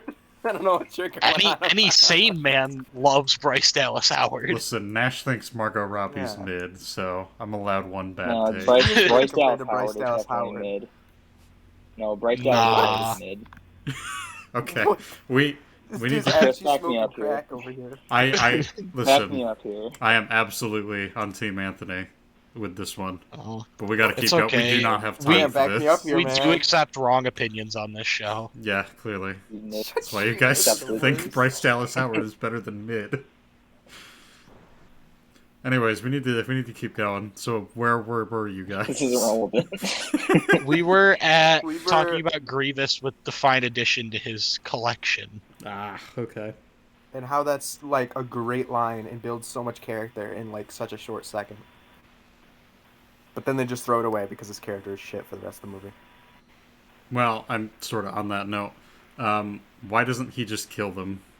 Like, obviously, like keep Palpatine, but you have those two as prisoners. Like, what do you need them for? Kill them. I would assume that Palpatine has given him orders to not kill them under any circumstances. At least not Anakin. Obi-Wan is a bit more ambiguous, but I would imagine that they've been given orders not to kill Anakin. Yeah, I feel like that makes sense. Which really does beg the question, why have they been trying to kill Anakin this entire time then? Yep. Who knows, dude? Who knows? It doesn't make any sense. This Well, is writing at it its makes no finest. sense. Yeah, because They they just need that clip of Kronk just being like, by all accounts, it makes no sense. It's just every time we are like, why doesn't they do this or why is this like that? Oh, I don't fucking know. I'm not George Lucas. George Lucas. George Locust. the famous Chris, man who started the is my Dust mic Bowl. still making that noise? It is, yes. The banging? What? No one I else says they can genuinely, hear it. I I don't think you're crazy. hear a thing from Nash's mic. Really? Because it's. Yeah, no, I don't either. I'm just worried OBS might pick it up, fortunately. Because I can absolutely hear it on my end.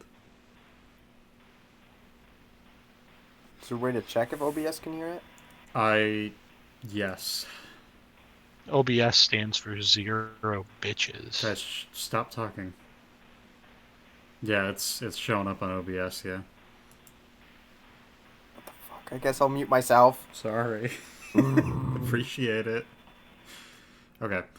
So, they use the Force, they get their lightsabers back, they free themselves. And then Wait a minute. Back up. They use the Force? I know, it's They can crazy. they can do that? I say that, only one of them uses the Force.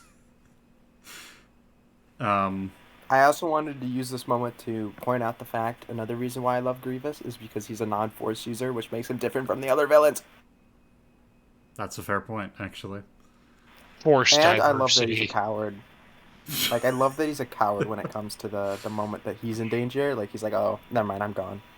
I think it's a bit more interesting than the basic. Yeah, no, I'm gonna fight till the I think end. we've talked about extensively that Grievous is a pretty good fighter, but he cheats in almost every fight. That's what makes him Yeah. dangerous. Which Yeah, I he does love. not fight I love fair. that.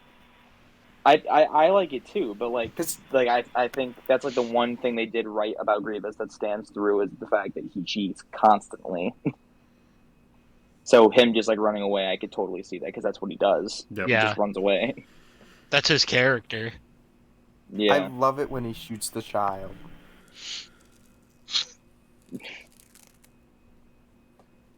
Okay. That's Kit Okay, Fisto's anyway. apprentice, right? Yeah, yes, it Oh, is. I was kind of hoping you'd just leave it at that, though. Just moving on. Yeah. Grievous has some amazing lines in the Clone Wars. One, my favorite of which is, "How does it feel to die?" Wait, what? God, that wasn't even the episode where he kills Kit Fisto's apprentice either. That was the one where he kills Captain Tarple. Oh, I didn't How does realize it feel he killed to Captain die? Tarples. He literally, it's actually pretty cold. just- Like he grabs him and just shoves a lightsaber through him, and he Oh. goes, "How does it feel to die?" He's just like, Jesus. "Oh." The dude is verbally He's teabagging just him. rubbing it verbally in. Verbal But what's teabagging. what's better about that though is that is his name Tarple, the Gungan from episode 1. Yeah. It's Tarple. That's Jar Jar, you Yeah, idiot. yeah. Tarple looks at literally after getting stabbed by Grievous. He looks at Grievous and goes, "Not die, sacrifice," and then he fucking stabs Grievous. Like, oh my god. Oh, I love the Clone Wars. It's so good. But anyway, All right. So the battle droids that are escorting Palpatine after they free themselves, they just don't shoot Anakin. They don't even shoot at him. Like, I understand if the whole thing is not to kill him, that's one thing, but they don't even try to shoot at him. They just stand Here's there. the other thing. They begin shooting after they've gotten their lightsabers. Yeah, that's the other So thing. why, if you're trying to kill him, then kill him. Like, this is what makes I don't think that we can use the defense that Palpatine has told them not to kill Anakin, because this entire time they've been trying to kill Anakin and nothing has happened. Grievous doesn't seem worried about it. Yep. So Well, I'll do you one better. obviously Like, Palpatine's not protecting him. So, the other thing is, on that note, even if they can't kill Anakin, Obi-Wan can still die. That's perfectly fine. So, why nothing? Here's the other thing. If Anakin dies to a bunch of droids, is that really the type of person you would want as your apprentice? Yeah, that's... So, like, I would think that if anything, Palpatine would want them to try to kill Anakin to kind of test his resolve. Well, that's probably the best way to blended in is, yeah, like, I'm not protecting him. He needs to make sure he gets through it himself. I don't know. Either way, I don't think that defense could be used now that I've actually thought about it, because one, they've been trying to kill Anakin, and two, it would make Yeah. no sense for him to do that. Yeah, I guess that's fair. So anyways, Grievous decides to run now that they've just slaughtered pretty much everyone except for the pilot droids. So Grievous gets cornered by Anakin and Obi-Wan, and I'm trying to remember which one of them it is. One of them is right behind him, and he doesn't know that they're there until they ignite the fucking lightsaber behind him, and he's like, oh shit. Which I guess that's the thing. It's like, if I had to criticize that, it's like, you probably should have just snuck up on him and probably slashed at him, but I guess draw attention to yourself, whatever. Why are you igniting the lightsaber in the first place? He can't use the Force. Pick him up. Yeah, it's kind of stupid, but Just whatever. pick him up with the Force and fucking chop his limbs off so he can't go anywhere. What's he gonna do then? Yeah. He won't be in pain. They're not real limbs. Like, no, the Force is Grievous's like ultimate weakness, and it is never used on him except for one time during the fight with Obi-Wan. Yep. So Grievous is basically fucked, right? Except he's not. So he picks up one of the stun sticks, and he just jams it into the fucking window of the bridge, and the power of space, or I'm sorry, the vacuum of space tries to suck everyone out, and it sucks Grievous out, and he uses a like grappling hook to climb the ship and then get to an escape pod. Meanwhile, everyone else struggles to stay into the room until a little metal, like, piece of, I don't even know what you want to call it, basically sheet metal goes across the fucking window, and it reseals the room, so there's oxygen in the room again, I guess. I mean, the way it wasn't about oxygen, it was because the air pressure was sucking the oxygen out of there into the vacuum of space. And that's probably, I would guess all ships would have a failsafe of, if a window breaks, that will go and cover it to stop everybody from being sucked out of the ship. I guess, yeah. Why sip when you can suck? What?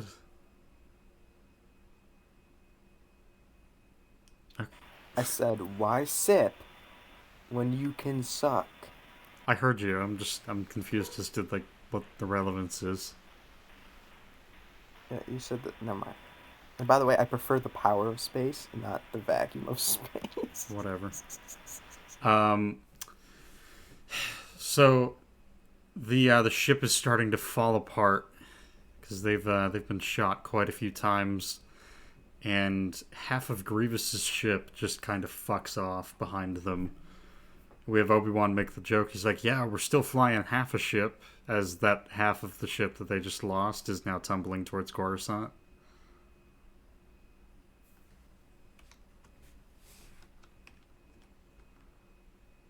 I'm really surprised. Yeah, okay. I was going to say no one has anything to say to that. LMAO. I'm not a big fan of Obi-Wan's characterization in this movie of, oh yeah, I'm quirky, I'm gonna make jokes when, thousands of people are in imminent death. Ha, look at me.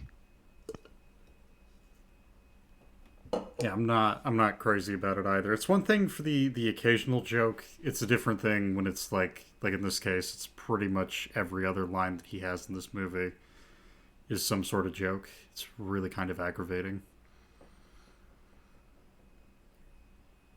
But whatever. So I'm trying to think. So yeah, we've got the good old crash landing going on, and once again, Palpatine's just put himself in a shit ton of danger for no reason. Because if pretty much any of this goes wrong, he's kind of fucked. But, Yes, but the other thing is the ship like completely falling apart happens for literally no reason. Oh, and that's on top of Grievous's escape method was to fucking break through a window that could have sucked him out into space. Well, I don't. As far as we know, Grievous doesn't know Sidious is Palpatine. So, Right, but that's as far as that Grievous knows, he's is just. that's irrelevant to my point. What is your point then? My point. So Palpatine, with his master fucking plan, is to have Grievous and Dooku be on this ship, and they've captured him. And in Grievous's escape attempt, he then breaks a window that could have killed Palpatine by sucking him out into space.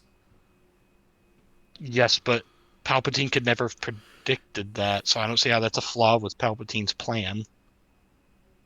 My point is, Palpatine put himself in that situation. Whether or not he accounted for it is completely irrelevant. He shouldn't have put himself in that situation to begin with. The fact that you have to now account for things like Grievous breaking a fucking hole in the bridge because he can't kill the two Jedi that are right there, that is an issue with your plan. If your plan revolves around ridiculous things happening, it's like, you probably shouldn't go with that plan. What is very ridiculous about his plan? I mean, his plan is really just I'm going to pretend to be captured so that Anakin will save me, and I can then get him to kill Dooku. Okay, I guess I'm confused as to what no one is understanding about what I've just said. What about his plan is super outlandish? I guess At least nothing. on the ship. My point is, in doing this, he has embroiled himself in a giant plot that involves several different Republic ships in a massive shootout above the place that he is the Chancellor. And in all of that chaos, he has several different things that could go wrong that he cannot account for. Such as the giant cyborg general that you have controlling your droid army bursts a hole through a fucking window, and you nearly die. That is a So you're saying fucking that like stupid he can't plan. account for Grievous's unpredictability. Is that what you're trying to say? In a sense, what I'm getting at is, so if you're Palpatine, you want to engineer this situation where Anakin kills Dooku, like Cam said. That's fine, but you should probably do that in a relatively controlled environment. The environment that Palpatine's plan created is an active war zone, which is the absolute worst. I see what you're saying now. Like, that is the absolute worst case scenario for him at all. Like, and that's the thing. It's like Grievous bursts through the window. It's like, that's his escape plan, yes. That I'm okay with. Except for the fact that for Palpatine, it literally takes Palpatine... If Palpatine can't find a way to prevent himself from going out of that bridge, he has two options. Blow his cover, or die. Yeah, I get what you mean. It's like if he wants to control this situation, a war zone is the exact opposite of what you would want. Basically, probably the best thing you could do is they take you hostage in, like, the Senate building or something. It's a relatively tame situation. It is still, in a sense, a war zone. You are going to have people doing unpredictable things, but it's not a space battle where pretty much anything can happen. Does that make more sense? My only thought with that is if it's a more tame scenario, they could end up sending more people than just Obi-Wan and Anakin. Which I guess so is he wouldn't fair. get that opportunity.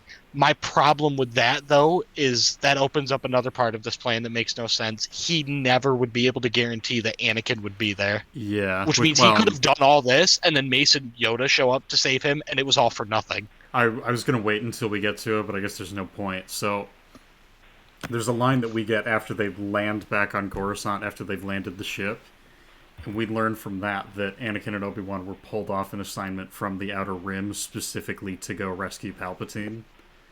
Which, based on what you just said again, like, Palpatine has this master plan, and this master plan involves the two of them now being pulled off of an assignment to go rescue him.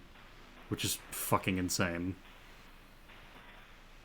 But it's almost like the same thing in Episode 2, where it's like, well, did he arrange for Kenobi to come back at the same time that, the assassination attempt on Padme was happening so that he could put Anakin and Padme together at the same time and have all that play out the way that it did. And it's like, well, you could Yeah, and say it's that. like, that's way too many moving parts. You could say that, right, but again, you have to then account for Padme coming back, and at the same time, you have to make sure that Obi-Wan comes back so that he's available, and you have to make sure that Anakin isn't off on a different assignment. Do you get what I'm saying? Because, like, both of those plans, there are so many moving parts that it's just... I don't understand how anybody ever would have conceivably been able to pull that off.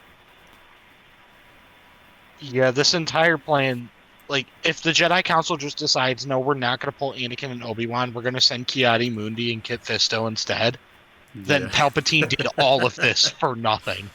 Yeah, it is something that's not that unlikely. Yep. Well, and again, like, just that line where it's like, yeah, they were off doing something else and they got pulled here. It's like, oh, you pulled them from where exactly? It's like, the Outer Rim, which, if I'm not mistaken, is a ways away from Coruscant. So, why them?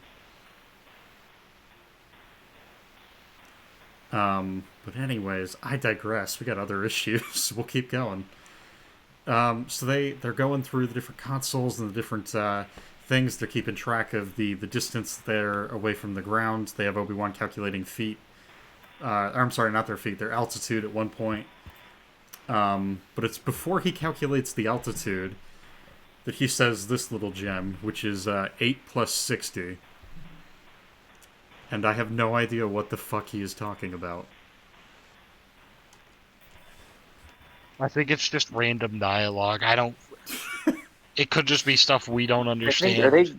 They're calculating something, but we don't know what that is. Right. It's just one of those things that it's like you have Anakin piloting, you have Palpatine strapping himself in, you have R2 just sitting there, kind of doing his thing, and then you have Obi-Wan.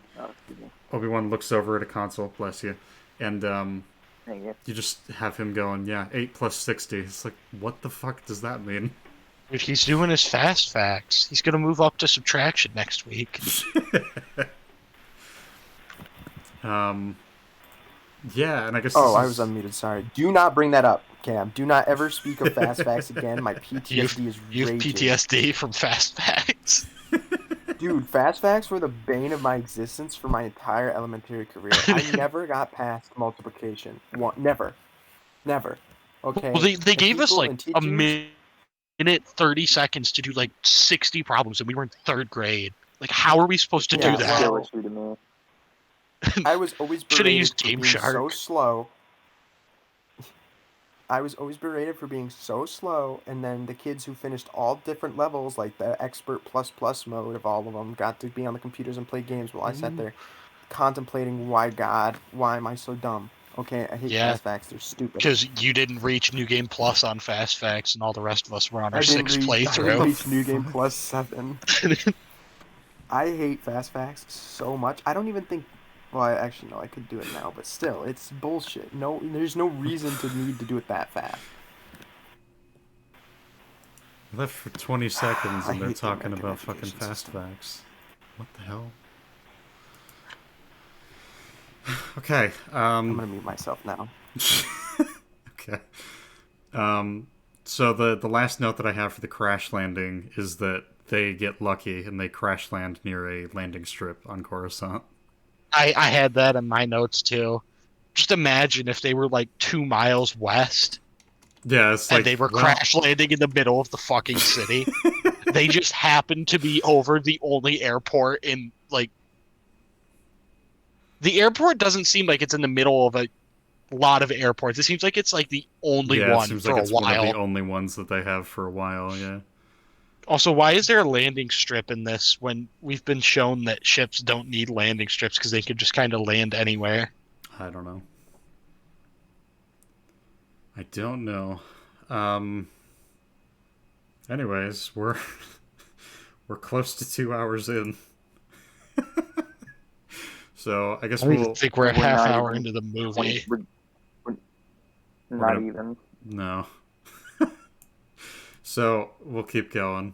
So yeah, post the crash landing, we have Obi-Wan and Anakin talking about what they're going to do now. And so in their discussion, I'm trying to remember, Obi-Wan basically Anakin asks, he's like, "Are you coming to the briefing?" And he goes, "Oh, I'm not brave enough for politics." And the two of them have a little moment where Obi-Wan's like, "Yeah, you deserve your credit for everything you did. Enjoy the day and yeah, just bask in what you did. Relish your accomplishments. You did well. I'm proud of you." Um, I don't think the dialogue is all that great, but it's just one of those things. Like, I don't know. I kind of like this. It's just a neat little character moment between these two. At the same time, it does seem kind of odd that Anakin in the last film was like, "Yeah, Obi-Wan like never listens to me. He never really pays attention to what I do. Doesn't really care, it seems." And then we get this in the next movie. It's just really kind of weird. Whatever.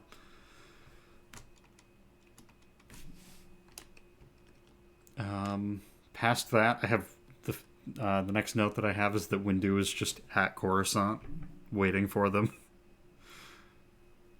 Yeah, because I guess he didn't want to help during the battle. Nah, Or if he did, he wasn't doing something important because they never showed us. he was probably in the meditation room with Yoda again.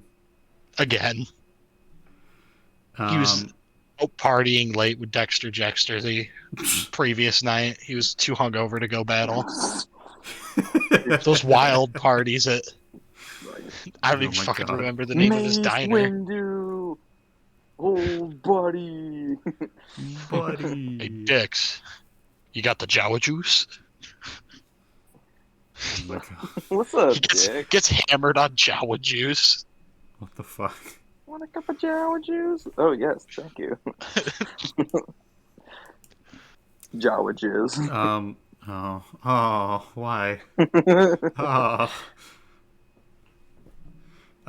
So what was Palpatine? I kind of would have Oh. liked if in that interaction between Palpatine and Mace, he's like, "Chancellor, you all right?" "Yeah, no thanks to you." Yeah, thanks. You really could have used your fucking help up there, asshole.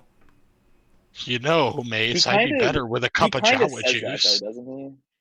Doesn't he kind of say that to him? I don't think so. I think he mentions like he's like, yeah, thanks to those two Jedi, but that it's like I guess you could potentially Yeah. interpret that as a jab, but I never did. I just took that as like it was thanks to those two guys that you trained. It's like, right.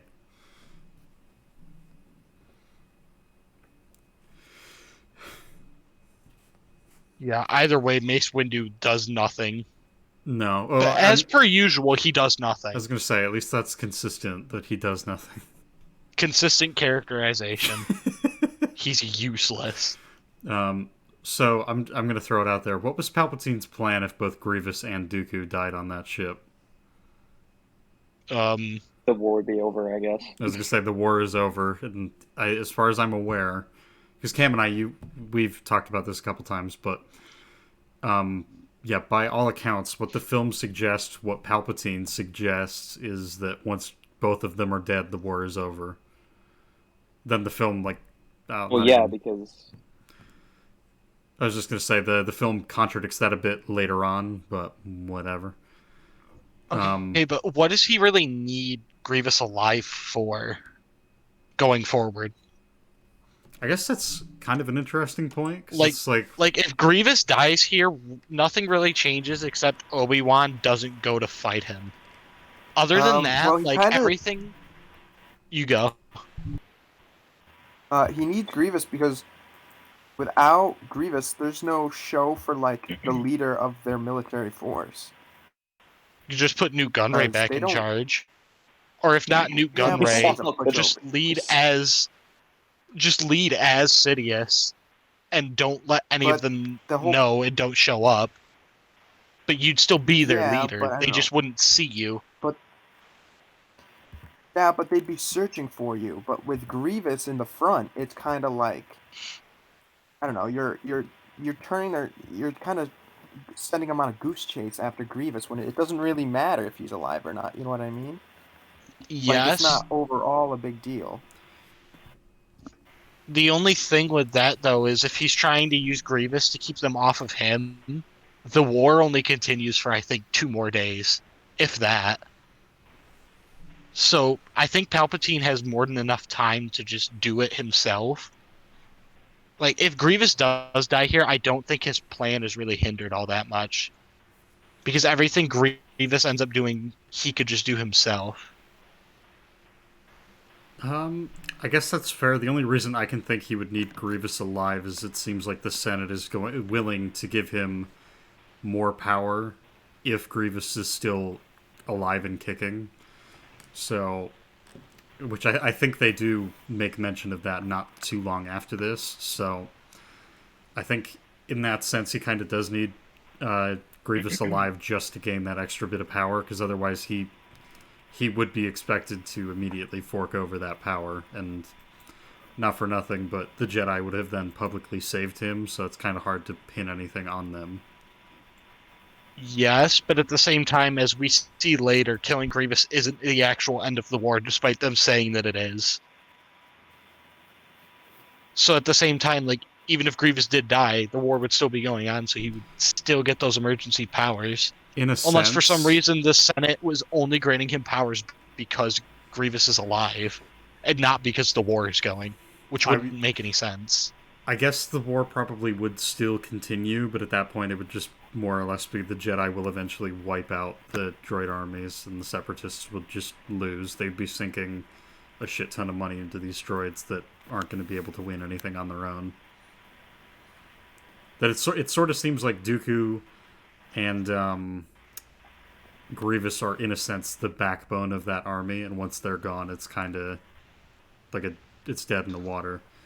Especially since the Jedi would far outnumber anyone else that they could have fit in that position, unless Palpatine trained yet another person to take that role on.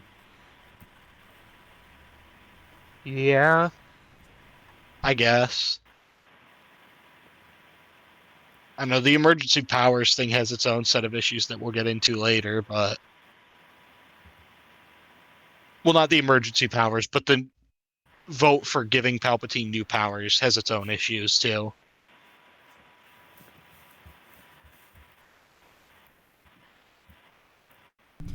Yeah, I'm not entirely sure, but fuck it, whatever. Let's keep going. Nope, that is the wrong button. Okay. So we have, I think it's Anakin is walking with Bale, and they're talking a bit. They're just exchanging some pleasantries, and then out of fucking nowhere, we just see Padme standing in the middle of a dark section of this giant ass hallway. Mm-hmm. And he runs over to her. So Cam, I think you had a small note. Oh yeah. If you watch it, he never once looks over at her or notices she's there. He just kind of goes to her, despite not knowing that she's there. Which I thought was kind of funny that he never once looks in her direction or verifies that she's there. He just kind of runs to the pillar and then bumps into her. It's the Force. He sensed her with the Force. He sensed No, it he with definitely his does. balls. Does he? He looks directly at her, and then Oh, I must have continues to missed talk to it. Bale. It's a quick like blinking, you'll miss it, but I only know this because I'm looking at the movie right now. I Okay. mean, I'm literally, if I could take a picture of this and show you, I would, but like he's staring directly at her, so he definitely knows Oh, she's there. I must have missed it. I was looking too passionately into Jimmy Smith's beautiful eyes. Yeah. So yeah. Bail So then Organa had me acting up. that's why in the next like 2 seconds of his conversation with that, I was like, yeah, never mind, screw you, I'm gonna go see my wife. Like, so you know, he definitely sees her, but anyway. Okay. All right. Well, that aside, I guess Padme does this to like hide the fact that she's there, even though it would make a hell of a lot more sense for her to just blend in with everyone else. But what the fuck ever. Or she could, wait until Anakin's home. She could do that too. That'd be fucking crazy though. That said, he runs over to her and they hug, and then everyone else is literally just a few feet away, and it literally just takes someone turning around to see the fact that you're hugging and kissing, but okay. And that's on top of the fact that they kiss and openly discuss Padme's pregnancy in the open instead of doing this in private. Yeah, and they're not at all hidden. Like, that No, pillar does not hide them from anybody. except for the camera initially, yeah. But yeah, it's what the fuck ever. So yeah, I'm gonna loop back to that Outer Rim siege point that I brought up earlier. So the dialogue between Anakin and Padme exposits that Anakin and Obi-Wan have been away for quite a while to take care of what is called the Outer Rim sieges, and they were called back to Coruscant in order to help rescue Palpatine. So I'm just gonna throw it out there because I think this is a better idea than what we got. But imagine if the second film was that instead of what we got. That'd be kind of cool. You could actually see these two interact for more than 3 minutes. Yeah. We could have actually gotten a development between Anakin and Obi-Wan. But whatever. Anybody got anything else or?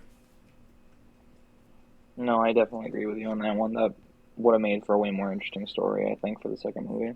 I think so too. So, anyways, we cut to Grievous on Utapau, and he gets a transmission from Palpatine, and the audio sounds like it was recorded by a fucking cell phone that was like put inside of a plastic tote and then shoved underwater.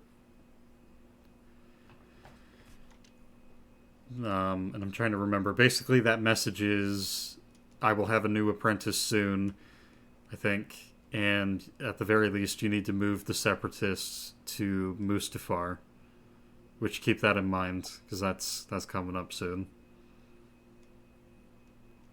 And Grievous says, "Yeah, it'll be done. We'll take care of it."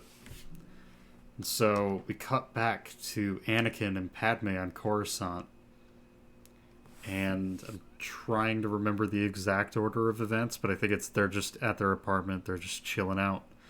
Padme's Yes, on the. I have a big problem with their apartment, first of all. Go ahead. So Anakin and Padme live together on the same planet as both the Senate and the Jedi Council. Untold numbers of civilians flying past their apartment every night. Mm-hmm. Probably every once in a while someone would look in. Their apartment is fucking nothing but windows. Anytime they show that apartment, it is the biggest window you've ever seen in your life. And they both see no problem with this. They're doing such a good job of keeping their relationship a secret. It's a wonder. Yeah, it basically what I gathered from the way that this film sets this up is that there is absolutely no way that their marriage is a secret at all. Especially since Obi-Wan knows to go there twice in this movie. He knows that when he's worried about Anakin, the first place he should go is Padme. That's a major problem for Anakin that he never questions. That's what we in the biz call a red flag.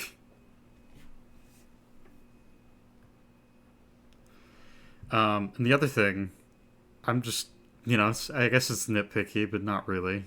The dialogue, it fucking sucks. I have in my notes right here, I'll read it off word for word. Anakin and Padme make me wish I was eating rat poison. That's Nice. what I wrote. Yeah. Hi, welcome to the prequels.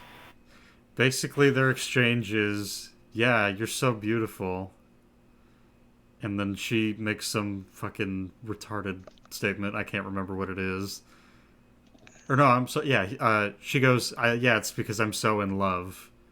And then he Which says makes back, so much sense. "No, it's because I'm so in love with you." And then she says, "Then love has blinded you." And it was at this point that I would rather gargle my own piss than rewatch the scene. So we'll just move on. So Anakin goes to sleep, and then he wakes up and has nightmares. He wakes up from a nightmare in which Padme dies in childbirth. We actually cured Padme's retardation. Yeah, you can't do that. Yeah, you can't do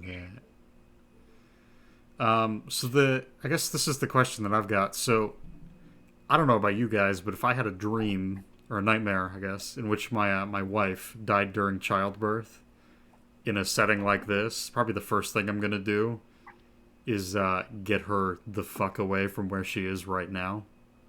Get her somewhere where she can get better assistance and help. You could I just have a- kill the child. You could do I that was gonna. too, I have but that in my notes. I can't remember what exactly it is, but it's like you want to know the best way to stop Padme from dying in childbirth. Don't let her give birth. It's that simple. Destroy the You're telling me we Alex have. Jones would be like, destroy the child. kill the child. You're telling me that we have actual hyperspace machines, but apparently Plan B doesn't exist. No.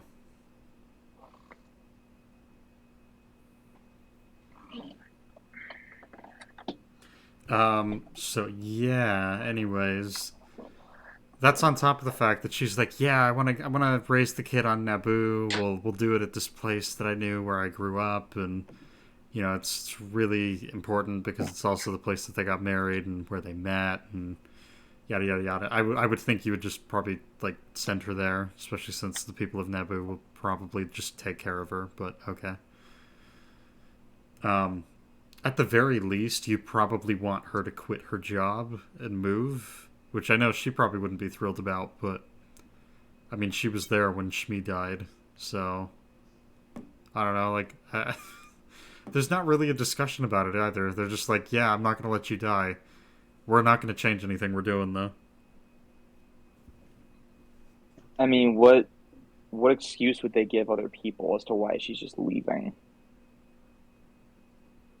Because she's a senator, so why would she just leave? Well, in the real world, most people take time off when they have a kid or when they're getting ready to have a kid. So would it really be that far-fetched that because she finds out she's pregnant, she takes time off and leaves? And someone else takes over her position? I guess not, but I mean, yeah, that just raises the they've question of proven who that. the father is, and then I mean, I don't know. yeah, but that'll be raised either way if because she said she's planning to keep the child. Yeah. So either way, it's in the public eye that she's pregnant, and people are gonna ask. Actually, fuck, I just thought about it. So, the last time that something like this happened was when she was being assassinated, and you know what she did? She went into hiding and appointed Jar Jar the temporary senator to take over. Why is we've that already not... proven that she has a replacement. I was gonna say, you can just do that again, can't you? What the fuck?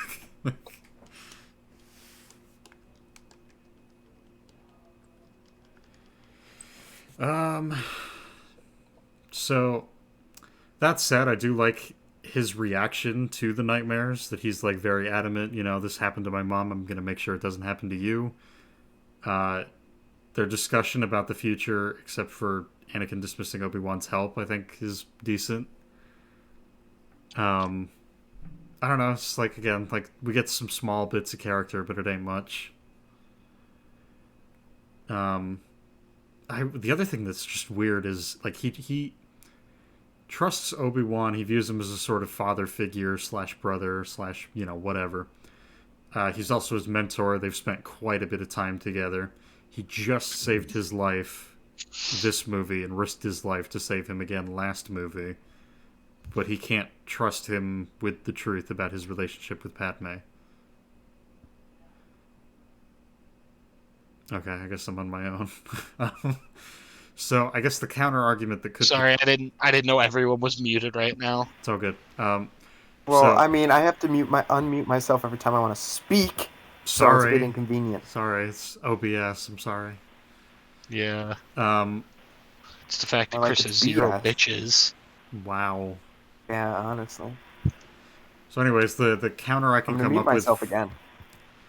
The counter that I can come up with for that would be that Anakin is like hypersensitive about the fact that he could be thrown out of the order for what's happening, which is a very real concern, but at the same time, I don't know, like, do you really want to risk your wife's life over whether or not you stay in the order? And at the same point, it's like, how close are you with Obi-Wan that you cannot trust him whatsoever with this, under these circumstances? I mean, Obi-Wan does speak pretty heavily on the word of the Council.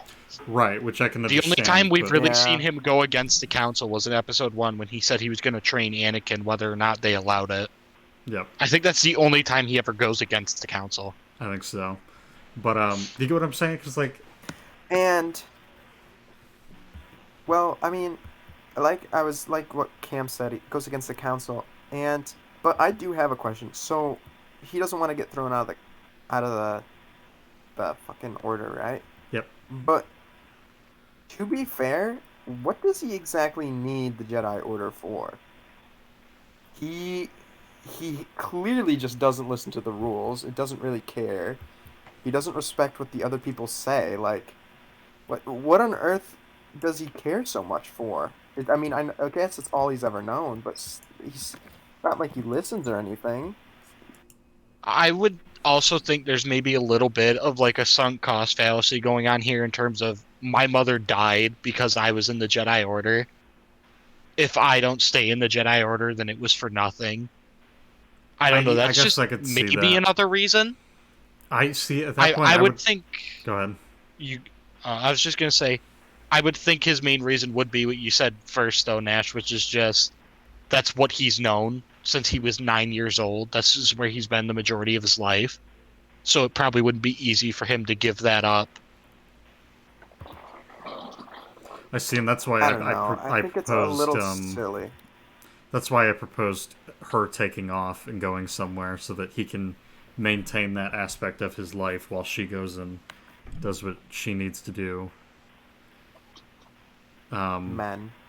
There is also the added pressure of him constantly being told, yeah, you're the one that will bring balance to the Force. You're the chosen one. You're this Yep. great prophet, and this is all on you. You know, I Like, think that has to I weigh don't pretty like the heavily Jedi on his Order, decision and I don't making. think I ever will. part of me wants to see the parody film where Anakin makes the decision to get Padme off the planet and he just leaves the Order. She quits her job and they're just living on Naboo while Palpatine's like, oh, fuck. Well, what do I do now? I've seen comics of like Anakin and Padme growing old with Luke and Leia, and then having Uncle Obi-Wan come, and I'm like, this could have been it if he just left, dude. You don't need this order. It doesn't do really anything for him. Like, yes, he's the greatest Jedi ever, but he's a Jedi that doesn't really like the rules of the Jedi. He's just kind of there because it was that or be a slave for the rest of his life. But now he's super powerful and can kind of just do whatever he wants. So I don't know. He could. I do think it's a lot of just how he's been conditioned his entire life to view the Order as like the be-all, end-all. That I mean, not yeah, 'cause the necessarily Order's that an he actual cult. subscribes to it anymore, but that he's been so conditioned to it that he doesn't question it until this movie, because we do see he does start to question it towards like the halfway point. Because the Council gives him every reason to question them in this movie. It's almost like the Jedi Order isn't really actually a good thing. Yeah, they're horrible. Yeah, they're just not much better. They're really not better at all than the Sith. Like, I like the Sith more because I'm an edgelord, of course, and I just think that like Wow. going into your emotions is a lot more interesting than just blocking them out. But yeah, Anthony, you I got think that anything to it's add? kind of like No, I think we've all pretty much said it. I'm good to move on. well, I'm gonna say it. I don't care that you broke your elbow. You guys get that joke, right? Fuck you. No, Never mind, please, just- please explain it in excruciatingly Yeah, long I Chris, need- detail. just to know say the lore. okay. Moving on, like you always do. Okay, moving on. That's your thing. That's your bit. So Anakin goes to Yoda for advice, and the shadows seem pretty deliberate because the room's about half light and half dark, and the shadows are on their faces. And Those aren't the correct terms, Chris. The room is mulatto. Okay. okay, the room is mixed. Whatever. We'll just keep going. Yoda's responses are not the least bit helpful whatsoever. I have a paraphrase here of what he tells Anakin, if Go you want for me it. to read it off. Absolutely. So, my paraphrase is, yeah, just don't care about people you love dying. Being a human being with any basic emotions is a path to the dark side. Like that pretty much Well, encompasses everything he tells Anakin. Hey, you well, know but that's compassion, the the whole thing that thing we about the order, tell though. you to have? Yes, I don't understand how you could be this hypocritical without realizing it. Who's being hypocritical? The Jedi Order, because if you remember in Attack of the Clones, Anakin says that he was taught very heavily that Jedi should love everyone and should be very compassionate. Yep. Yet in this movie, Yoda's like, yeah, if you're compassionate Well, you towards can be people, you're being led to the dark well, side. well, you can be compassionate without forming attachments, and I think that's what he's trying to get at.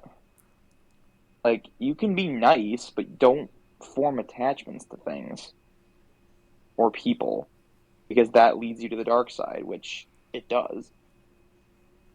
So, Yes, I get what you mean. I Um, think like he's because if because in their mind, if you form an attachment to something or someone, you're more likely to act out with emotion rather than using logic, which is sort of what the Jedi is all about. But Yes. they fail to realize that a lot of times what happens, especially like with Obi-Wan and Anakin, is that Jedi, because they're told not to form attachments, they form attachments to their masters because that's Hmm. the only person that has ever been there in their life. The So other thing. Oh, you go ahead. I was just Sorry, gonna I say, didn't mean to in cut a you off. way, it is kind of hypocritical because it's like, yeah, don't form attachments to anybody. But we're gonna have someone train you for your entire childhood and your entire life. You can't get attached to them. It's like you can't really avoid that. Like when you have someone in that position, and when you take someone from their parents, and you give them a Like a. surrogate parent, basically. Like Hmm. you're basically telling them this is your new parent, and no matter if that's your intention or not, that is how they're going to take it because that is the only like father figure they have, or you know what I mean, like so, or mother figure, I guess, if it's a female Jedi. But the point still Yeah. stands. Like it is a really weird line, but in that instance, Yoda's basically telling him like you gotta let go of like the attachments you have. You can be compassionate without having attachments, but it's hard for the Jedi because they form attachments to their masters no matter what. So it's kind of a weird system. But in Yoda's Yeah. defense, what he's saying makes sense, but the system doesn't make sense. Well, even that, what he's saying is basically you should be happy because they're one with the Force now, which I can kind of understand, but at the same Which time, yeah, he doesn't again, really seem to he's trying. understand that basic emotion of, oh, this is someone you cared about, even though you're not supposed to care about them. This is someone, well, not that you're not supposed to care about them, but this is someone you were attached to, even though you're not supposed to have one. And you're just not supposed to feel that emotion. And instead of telling Anakin, so you're not supposed to feel it, but I know you do, so here's how to deal with it, he's just like, well, you're not supposed to feel that. And that's kind of as far as he goes, even though he knows that Anakin's already past that advice being helpful. Because Anakin's already formed that attachment. So telling him that The he's not problem supposed to, it's too late. the problem is though is that they take them from their parents because they think that it'll just somehow dissolve their attachments to their parents, but they're still gonna miss their parents. Hmm. Like the idea that you're not with your parents and you never could see them again, that doesn't mean you just forget about them. And in fact, especially Anakin of all people, he was taken at a very very late age for the Jedi. So out of everybody in that order, he should have the most attachment to his parent because he was the one of the oldest younglings to ever come in. You know what I mean? When you take them when they're Yeah. like 2 years old, that's one thing. But when you take them when they're nine, and they've had 9 years of experience with their parents, you're kind of asking for them to have attachments to their parents. So Anakin's kind of like Yoda's basically trying to use the same advice he uses on everybody on a special case. versus Anakin, and that's why it doesn't work. You can't tell Anakin of all people you can't form attachments when that's all of Anakin's life. It's just attachments. And they even bring that up in episode 1, where it's like, yeah, that's why we're not going to train him, is because of attachments. Yeah. And then they're surprised when he still has attachments. Yeah. Another thing I don't think they realize is their system of no attachments promotes exactly what is happening here, which is Anakin now has a secret marriage. Yep. That they can no longer control his emotions. They can no longer make sure that he's okay, because they have made the rule set in a way that Anakin is not allowed to have that. So now if any Jedi have that, you instantly have less control over whether or not they're going to turn to the dark side, because now they won't be honest with you. Like, you're guaranteeing that something will go wrong eventually. But by having this rule set in place. They do that because they think he's the chosen one. And also, Qui-Gon basically is like, fuck you, I don't care what you say, I'm going to train him no matter what you do, so... Well, I mean, this, like, okay, whatever, I guess. This rule set in general, like, even if it wasn't Anakin, I'm sure it's happened before in the Jedi Order, someone having a secret wife, where by that virtue, you are now guaranteeing that that Jedi will never be honest with the Council, because they know the consequences of it. And by doing that, you now have ensured that you can never get ahead of what they're going to do. Duchess Satine. Obi-Wan's got that that like kind of like that is what you're getting at. You mean, and then the fact that they have a son? Well, that's not actually confirmed or not. It's not confirmed, no. But well, I'm saying, like, hypothetically, like let's say that Mace Windu had a wife. Yeah, but like, say hypothetically Mace Windu had a secret wife. Well, now Mace Windu has this secret that he keeps from the Jedi Order, and he has this major emotional attachment that the Jedi Order doesn't know about. So if that ever goes wrong for him, well, now suddenly he's out of control and the Jedi Order has no time to prepare. Whereas if they just allowed them to have attachments and were accepting of it, they would be able to get out ahead of stuff like that to better prepare for if somebody does turn. I don't know. I don't think it's a problem with the film. I think it's really well done the way that the Jedi sort of don't see these things. I just think it's interesting to think about how the Jedi set up their own failure with their rules. Because they're... Actually, I'm not gonna say. Like, basically, their rule set made it so that there was no winning. They would eventually fall because of something like this. Mm-hmm. Well, I guess that's the thing. That's why I found Qui-Gon so interesting in the first movie, is he's the only character that we really have. I mean, I guess aside from Anakin, but Anakin doesn't really do it to the same degree, that is vehemently opposed to everything that the Order stands for, and yet he's proclaimed as one of the better Jedi.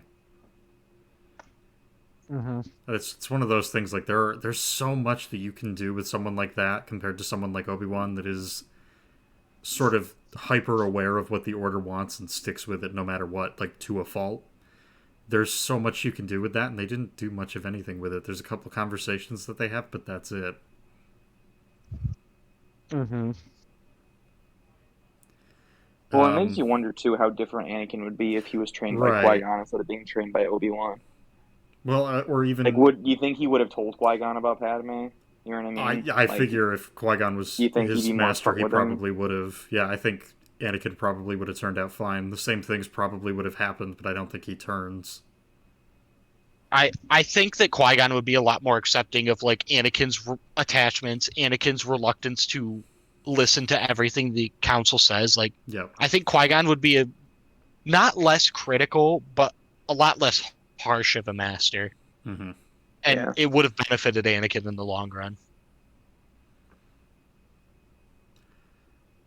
Yeah, I don't disagree with you on that point. I think Qui-Gon training him would have been a completely different scenario. I do think I would love to see.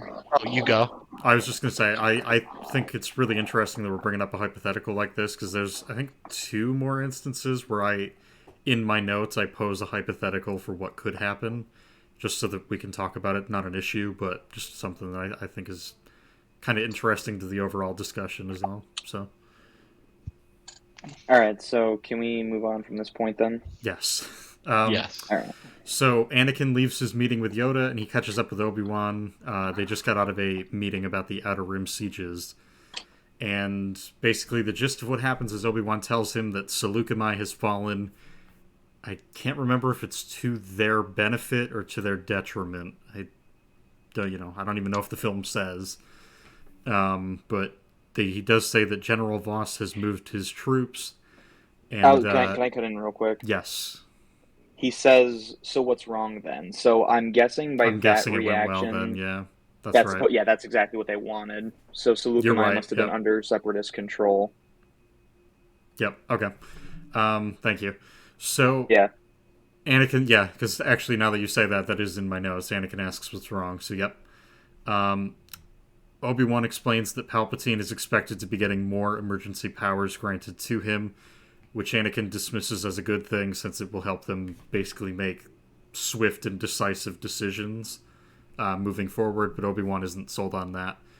And then further explains that Anakin requested, goddammit, that Palpatine requested that Anakin go visit him, and he basically ends their conversation with a, it's probably what I just said, but he does throw in there at one point, you need to be very weary about Palpatine. You need to be very careful around him. Something's not right. Mm-hmm. So from there, And Anakin is just like, "Lol, no." Yeah. So from Well, you're here, not my dad. Don't tell me what to do. shut up. You're not my real dad. I mean, that's basically. And ironically, Sheev is his real dad. So. So yeah, Anakin goes to Yeah. visit good old Palpatine, and Sheevy. yeah, and so I Actually, guess I'm just gonna say real quick. I really like that Papa interaction Pelt. between Anakin and Obi-Wan. the one we just talked about. Yeah. Yeah, I that's one of the few that I don't really have a ton to say about. It's one of the things that I'm like, I just think yep, it's cool. I think it's just very telling of their relationship. Like it's like he's like, "You should be wary of Palpatine." Really? Should I? I mean, is it that big of a deal? Like Right. Anakin dismisses it. Like he's completely dismissive. He doesn't care about the criticism towards Palpatine. Yeah. He doesn't see it. I think He probably only sees because Palpatine validates him and Obi-Wan doesn't. Yep. I'm telling you. Probably It's a whole cycle. Like, oh my fucking god. Yeah. Probably the biggest complaint that I've got with it is that I think that there's a couple instances of this throughout this entire movie, really this trilogy, I guess. But that's one of those conversations, like if we get 2 whole movies, or at least a film and a half or whatever, of just their relationship, and then obviously, I mean, we get a lot for him and Palpatine in this one, but if you even take some time and build that up in the previous 2 films too, there's so much that you can leave to subtext with a conversation like that you don't have to be as direct in some spots. You don't have to exposit nearly as much. You don't. Basically, you could polish that up just a little bit and then give us a little bit more of that background context beforehand, and that conversation, I think, hits incredibly well. That as it is, it's one of those things that I'm already like, yeah, it's decent, but we need more work there, I think. But anyways, we'll keep moving. So Anakin goes to visit Palpatine, and then I had a little thought, which this is one of the hypotheticals I was talking about. So, would it not make more sense for Palpatine to have just kind of left Dooku in the Jedi Council, or well, not the Council, but the Jedi Order as like basically a spy, in the same sense that he's sort of trying to do with, I almost said with Palpatine, with Anakin right now? Have him potentially sabotage the Order from within and whatnot. We don't know the exact details.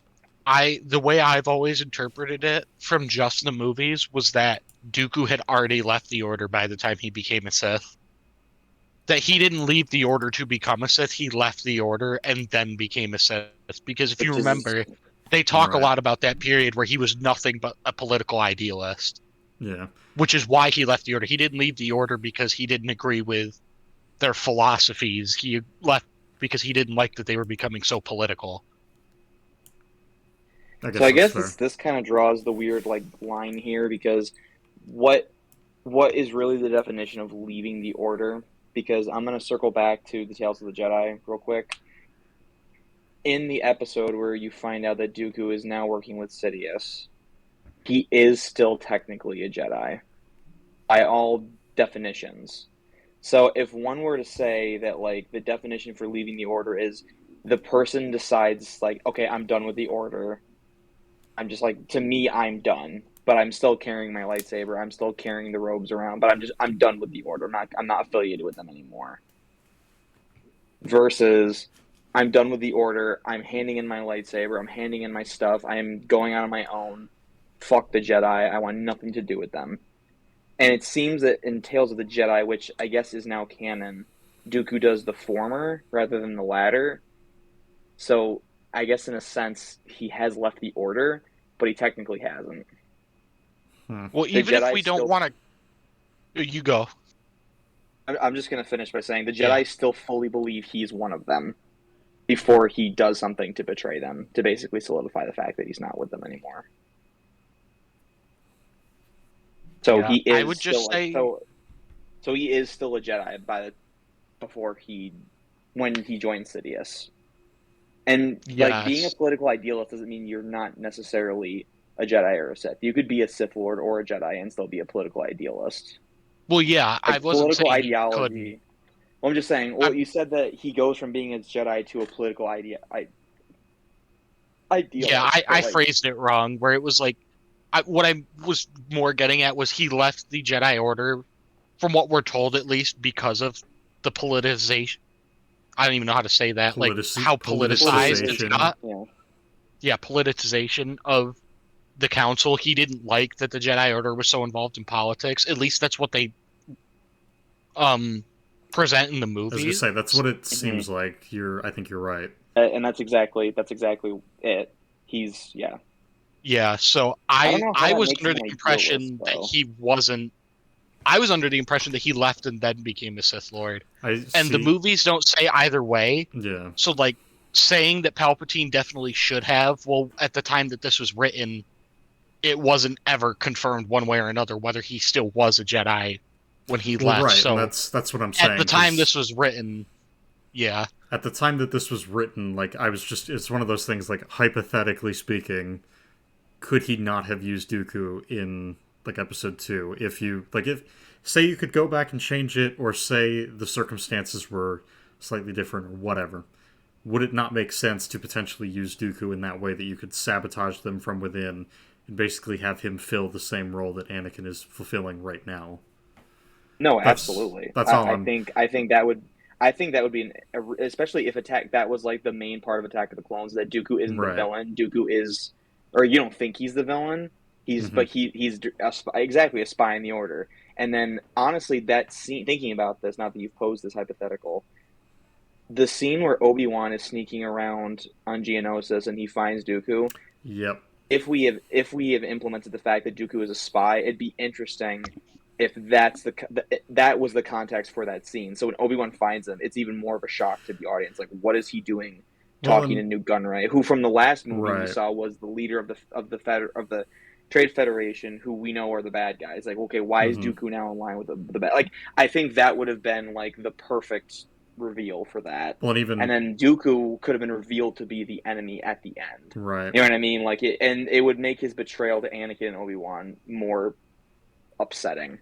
Yeah. So, no, I totally think that could have happened. Even taking that a step further, like really thinking about it, that first. Actually, no, it's their first conversation, not the first line that they share. But when Dooku's leaving, he's like, "Yeah, if you can help me, like I'll see what I can do to get you out of here." And then as he's leaving, he's like, "Yeah, it's going to be really hard for me to negotiate your release since you're not being compliant." It's like an exchange like that really does kind of work better if they either have met each other, or they've been serving in the same order for a while, like something like that. Like they've had a passing relationship. Because it is kind of almost like, I guess, twisting the knife. But, real quick, I do want to jump a little bit off of what Anthony said earlier. How that would also help that scene with Obi-Wan spying on him is in the original movie of Attack of the Clones. When you're watching that scene for the first time, you have no idea that that's Count Dooku. You have no clue who that is until they say his name. Whereas if they had introduced him earlier, it would have hit harder because you would actually, first of all, know who it is. Mm-hmm. But like you and Anthony were saying, Right. it would show that he did turn. It's not just you're told he was a Jedi and now he's not. You get to see how everyone trusted him completely and how they were let down. Mm-hmm. I Well, think it's that would not have been even the such a fact good that you idea. would. It's not even the fact that you think he turned. You just be really confused. You're like, wait a minute, like, what the fuck? And Obi-Wan could be like, wait a minute, he's a Jedi. Why is he working with these people? And then like, you know what I mean? Like, I feel like, and even at that point, maybe Dooku hadn't turned completely, but he allied himself with because the Separatists weren't a thing yet at that point. You know what I mean? So if Hmm. Dooku was just working with these people to, I don't know, maybe upset some balance or something. I don't know, but like his end goal wouldn't even have to be like you know what I mean? Like he wouldn't even have Yeah. to turn by that point. He could just be working with them for some other means. And Obi-Wan Hmm. thinks that he's a Sith Lord now, but in Dooku's mind he's really not.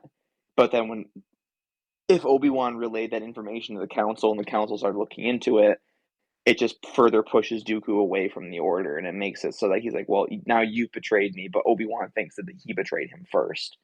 Yeah, So like it's you you could know what I even mean? use Like that it's like to lean there's a lot of different more. things. You could even use that to lean more into Dooku's thing where he's only involved with them because he's a political idealist. He has certain things that he thinks are best, and he's there for Hmm. the politics of it. But the Jedi Order thinks he's a Sith Lord, and that's what pushes him Hmm. away, like you were saying. I think that would be Right. interesting. It would help actually And it characterize would Dooku in the short time he's in the trilogy. Mm-hmm. and it would sort of All add right, gents. to the dogmatism of the Jedi that Sidious talks about. All right, hang on. Yeah. Nash, you were saying it. I think you gotta take off. I'm Well, I was assuming. just about. No, actually, I was No. gonna say, as much as I love a hypothetical situation, don't get me wrong, I'm that kind of guy. We're like 45 minutes into this movie, and I want to go to bed tonight. Listen, if you gotta tap out, you can tap out whenever you need. But I don't have to tap out, okay. Um, but I just wanted to, I mean, I'm more than happy with put War speeding it Thunder, and I along, died. but there, again, it was just one of those things because I do think eventually I'll probably rope you guys into doing a video where we just rewrite the prequel trilogy and walk through that. But I can't read. that's a discussion for a different time. Well, that's why we're writing and not reading, Nash. Yeah, dumbass. Jeez. I guess. God. Star Wars, what if? Sorry. Honestly, What if they I've actually never understood gave a shit? why they don't do that. You could make so much money off of like multiverse type movies. Well, so that's the thing. It's like you could, but here's the thing. They're like most of the what if questions for Marvel, they weren't the questions like we just asked. They weren't they hypotheticals weren't. that people talk about. Well, yeah, I know that. I'm saying like you have all this stuff. Like, why are comic books and comic book movies like the only movies that aren't afraid to delve into that kind of stuff? Of you could have more than one continuity going. Yeah, I don't know. Like, why is that not more popularized? Because you would think studios would love that because it just opens them up to creating more content, which is just more money. I don't It know. does tend to confuse more like what's the word I'm looking for? Shallow audiences. Is that what the word I'm looking for? You know the Yeah, word I'm Yeah, looking like I the for. guess. casual Not viewers. That's hardcore. true. Casual, that's the word I'm looking for. 'Cause Yeah, it makes that's casual true. viewing very messy. And those are the people who bring them in most of their money. Yeah, that's true. And you wouldn't want them to leave because they just can't understand it. Yeah, that's fair. Yeah.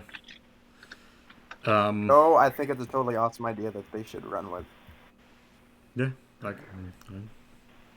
And then we could put the sequels in their own continuity, alone, away from everything else. put them in a continuity where the Let them prequels and the burn. OT all sucked too. It's like that's the canon timeline. It's just shit.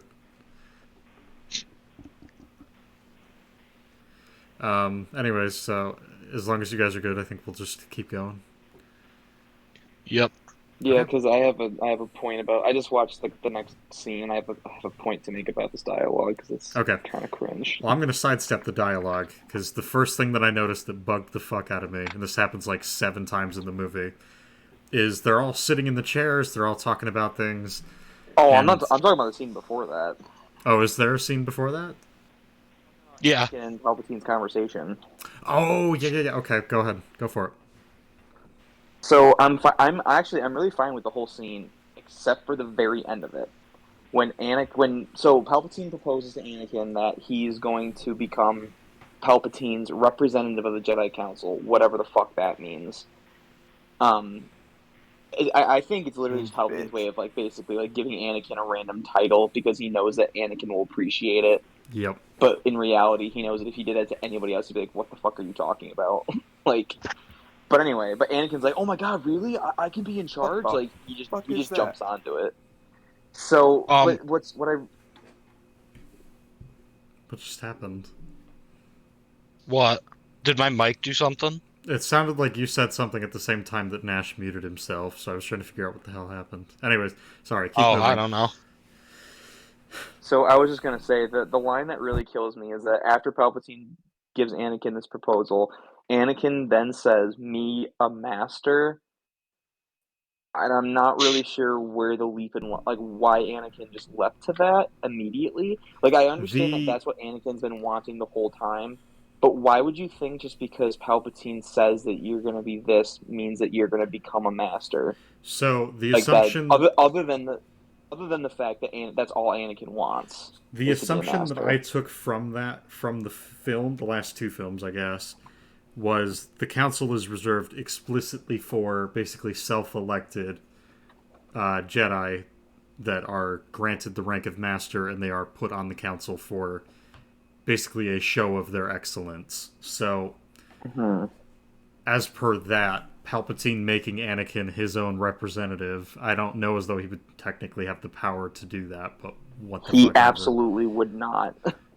Which is exactly what the council says in the next scene. Is like, no, this Right. is ridiculous. Like, it's like Um, he can't Is just that say you're a master legal? and like just snap his fingers. Like right. you're not a no. He's not a. First of all, he's not a Jedi master, and second of all, he's not even a Jedi. Like he's just. It's basically like I think it's basically Palpatine's. if the Go ahead. like if the president, if like Biden one day was like, "Oh yeah, and by the way, you're gonna be the leader of the Vatican. You're gonna be the Pope now." It's like what? Like you don't have that power, or it's Yeah, he's basically like Biden saying, "Oh yeah, by the way, you're gonna be the bishop in the Vatican City. That's second to the Pope. Like Yeah, that's your new title it's now." It's like or Biden hires someone. He's like, "You're going to be my representative in the you're my new vice NBA," president. It's and like, it's I'm like, "Oh, sorry, so what? you're just throwing people into random positions." The other thing right. is, it's like, isn't the entire point of the Jedi Council that they're supposed to be divorced from politics? They're supposed to be like the Yes. reasoning. When I But think, and So that's exactly I was why gonna say that's that's exactly why them what having a their happened. representative is such a bad idea? their reaction Why to it would is exactly what it needs to be, which is yeah, Right, Palpatine's super fucking overstepped here. right. Yeah, I don't no way. understand why Yeah, Anakin exactly. hears this though, and he's like, "Oh yeah, your representative. That makes So sense because the this Jedi Council loves politics." I'm perfectly fine with accepting his reaction to it because Palpatine is using this to kind of, I guess, inflate his ego. It's one of those Hmm. things, it's a manipulation tactic. He knows that either the Jedi Order will not accept him as a member of the Council and it'll be shot down, but hey, guess who had your back? Guess who wanted you on there? Or you Hmm. get what happens, which is they'll put you on, but they're not going to give you the rank of Master, but guess who wanted you to have the rank of Master? Guess who was in your corner? Oh, it totally is. And what's funny is that the Jedi Council doesn't just deny this request. They outright say that it's a disturbing move by Palpatine. They are not only insulted, but they're a little creeped out by the fact that Well, he and did that's this. the thing. I would absolutely be disturbed and insulted by it because it is exactly what I just Right, said. It's for them. They're not fully aware of the fact that it's a manipulation tactic, but right. considering that they're already suspicious of Palpatine and given like That what we were saying, the political divorce between the Senate and the Order, there absolutely is sort of an insult that's being added to this that he's making this request. I just thought of a yeah. major issue with Palpatine doing this. Okay, what is it?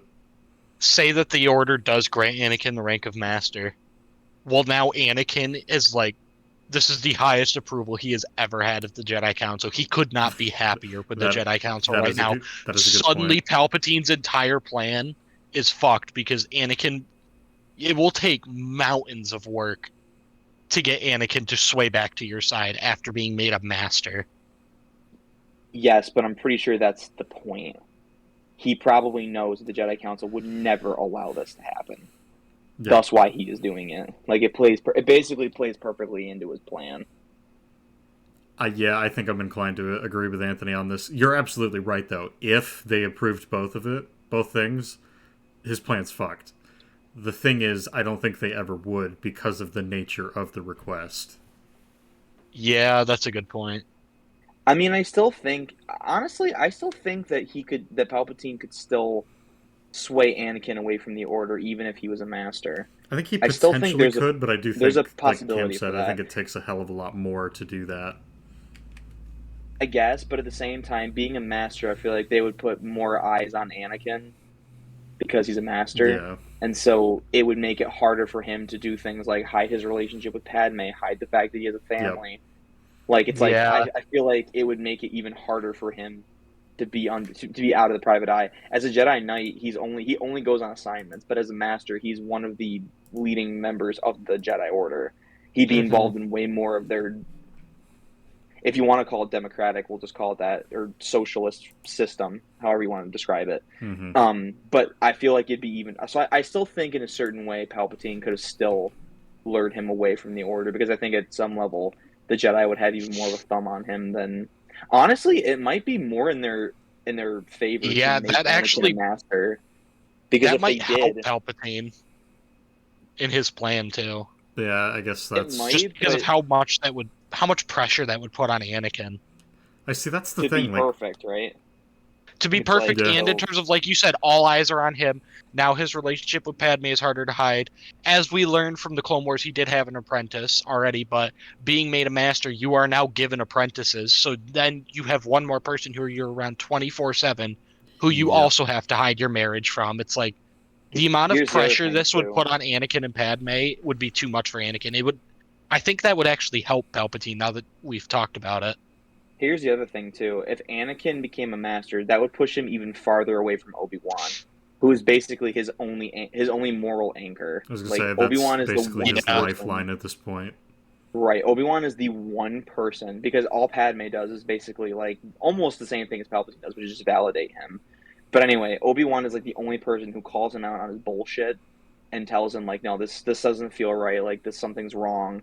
Like, so if Anakin became a master, it would further push him away from Obi-Wan, which is exactly what Palpatine would want.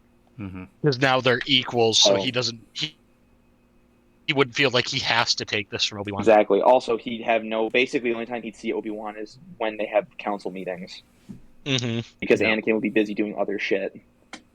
So yeah, I think it would work a lot better Yeah, in no. his favor if they actually That- did. Yeah, you guys But are the- right. But so basically, no matter how this went, Palpatine wins. Basically, Yeah, because if he Palpatine. doesn't, Pretty Palpatine much. comes out on top no matter what. if he doesn't become a master, he becomes more resentful of the council, and if he does become a master, the council puts more pressure on him, leading him to resent the council even more. So Yeah. it's like So it either doesn't- either I way, think either way, he's- Palpatine wins. yeah, he's pushed closer to Palpatine regardless. Yeah, but anyway, You let's know, I actually get never into thought about breaking down this council yeah. scene, because Chris, you had started to do that. And Yeah, no, I we cycle back to the I'm glad you guys Palpatine jumped thing. in, because I completely negated that scene entirely because I didn't have any notes for it. So I'm glad you brought that up. So the first issue that I have, it's pretty much cosmetic, but it irritates me because, again, it happens several different times throughout this film, was when they cut to Ki-Adi-Mundi, I noticed that he's sitting in basically the same chair, even though he's a hologram projection, which means that the hologram projection of Ki-Adi-Mundi and the other Jedi is projecting them from a chair that is the exact same as the one that they're in the Jedi Yeah. Council Yeah, chamber, that's- Yeah. which is just, it's such a stupid detail to overlook that it's just like, because that's the thing, But it's like but- first time through it, you're probably not thinking about that, but it's like, man, what the how did you miss that? But the problem is, though, if they didn't do that, if they kept the physical chair in the room, right. he would either be floating or he would be like in the chair. Well, Yeah, that's and it would like be his very body would literally. distracting. Yeah. I think probably the better way to do that is when they're not there, you just have the hologram of them standing in front of the chair. You could do that too. But Again, whatever. when they're all You get what sitting I'm saying? instead of 'Cause, like, standing, it's one of those things like it's still it still just kind of seems distracting. But it just seems really weird to me. But Yeah, I whatever, think it's Yeah. done more it's- to stop them from being very distracting in the scene. I But guess that's fair. I get what you mean. It's really weird to think that, like, Mundi apparently just carries around an identical chair so that he can hologram. Well, it's funny because I think they do the same thing. Sorry, I didn't mean to cut you off. I just wanted to throw this out there. If I'm not mistaken, Yoda's chair, he has an exact replica of it when he's on Kashyyyk, which Mhm. is one of those things. Like, as soon as I saw it, I'm like, so do they actually carry around the fucking chair, or Well, a here's the copy thing, of the though. chair? So- Like, So this is what I was gonna say too, is that Yoda is a little bit of an exception because I feel like Yoda would fit into most chairs the same way. Daddy Yeah. Mundy's a little Right. different because if he sat in a small chair, obviously he wouldn't sit the same way. But Yoda being a tiny creature, Yoda pretty much fits in every chair the exact same way. right? And if you notice in the last I almost said the last episode, in the last movie, when he's sitting in the hover chair, he's sitting almost the exact same way that he sits in the council. Right. So I feel like Yoda just sits the same way. So I feel like the rule for that doesn't necessarily apply to Yoda. But for Mundi, yeah, absolutely, it's a little ridiculous because like he's a human sized guy. In fact, Right. he actually might be a little bit taller than most people. Because Well, again, like That forehead gives him an edge. the 5 head. Yeah. Well, again, like you think about that, and it's like, man, how many people aren't there? And it's like, well, of the ones we can see, it's like half of them aren't there. So it's like, oh, that's fucking weird. Okay. So So- the rest of you are sitting here doing nothing. Yeah. So moving on from that point, just real quick to the next line here. Yep. So this is the part where Sam Jackson is now telling Anakin, the famous line of "You're on this council, but you're not granted the rank of master." And Anakin gets all pissy with him. And then Anakin's next line is, "How can you be on the council but not be a master?" So And to you have me, that's like if you what? I was just going to say that reinforces what I was saying earlier, which is basically the council is reserved for high-ranking masters, and being on there is basically a rite of passage. You earn it, but at the same time, if you don't have the rank of master and you get on the council, that's an expected thing. That's all. Oh, I was gonna say it was more unique the fact that he's not a master and on the council. Right. Like, Yeah, and to I took me, it's that like that's that way. if I was Anakin, I'd feel pretty good about myself considering that I'm one of the. And Obi-Wan makes the same comment. I was going to say, Obi-Wan after says the this same scene. thing. That the fact that you're on Um, the council and you're not a master is a very rare occurrence. You should be proud of yourself. Like You go ahead. Sorry. Okay, I was just gonna say Obi-Wan is basically saying you are a capable Jedi, but you've proven enough to be on par with the Jedi Masters without actually being a master yourself. Mm-hmm. So just because they don't give you the title, you still hold the street cred, basically. Yeah. And they're still giving you the same authority. You just don't have. They're literally giving you the authority, but not the responsibility. So why are you getting pissed off about this? Yeah. Like it all goes back to like Anakin's like little pity party for himself, where it's like, but I'm not master, but I'm not the master. Like you got to make me master. It's like no, we don't actually. Like stop being a child for 5 seconds. And think about the fact that you are in a position of authority without the responsibility that comes with it. You have the best situation you could possibly be in, and you still find some way to complain about this. Well, then, and it's all part of Anakin's like bitchy character, but I don't know. I think there's a better way to do it. And Cam, if I may, because what I'm going to say is like directly related to this. I actually did want to talk about this. So I had thought about it for just a little bit after I watched the scene because it really fucking irritated me, his reaction. And it's, in a sense, it's meant to. But at the same time, part of it feels like George wants you to know for sure how Anakin feels about everything. And I think really what Anakin says is something like, again, I inferred it from what he said to Palpatine. So I just wrote really quick this small little like half paragraph. And it's just, would it not say more to have Anakin react to the appointment being accepted with gratitude. So, he gets the initial appointment. They're like, yeah, you're on the council. And then he's like, oh, okay, cool. Maybe he smirks or something. And then Mace follows that up with but we're not granting you the rank of master. That's, he doesn't say anything. He doesn't freak out. He just, that smirk he has goes right away. And he just kind of quietly, bows and he takes the seat. And you can kind of see, maybe he looks over, he seems, embarrassed. And he, maybe he exchanges looks with Obi-Wan and some of the other masters, and then he just takes the seat, and that's it. You leave a lot of that to subtext, but you get across the same thing. He sees it as it's below him. It's one of those things that it's kind of embarrassing for him. And, you can still have him complain to Obi-Wan in private after the fact without making a complete ass out of him in that moment. I literally 100% agree with that.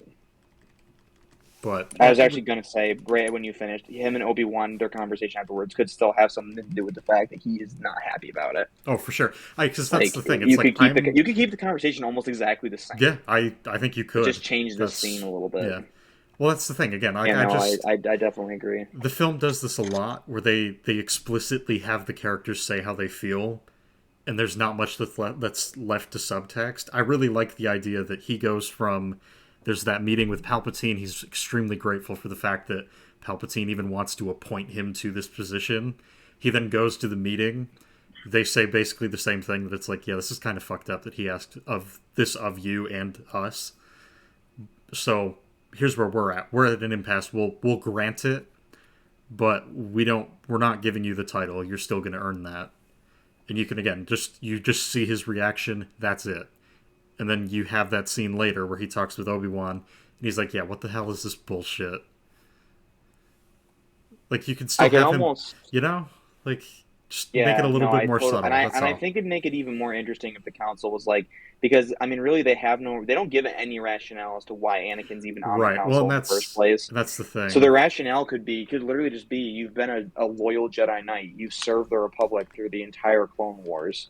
You defeated Count Dooku. If anybody in this order should be promoted without super special promotion, or at least out of the ordinary promotion, it should be you. But you still have a long way to go, right? To become you know what I mean? It's give him a lot of praise. Obi-Wan does give a reason in the next scene. I was gonna say Obi-Wan does give Obi-Wan gives a reason in the next scene, and it's something I'm going to talk about in a little bit because it's something I have that pertains to what we're talking about now too. Yep. But Obi-Wan's, when he tells Anakin the reason he's on the council, I think it gives Anakin every right to be mad at the council. Yeah. I think Anakin deserves to be mad at the council, but he is not mad at the council for the right reasons in the movie. No.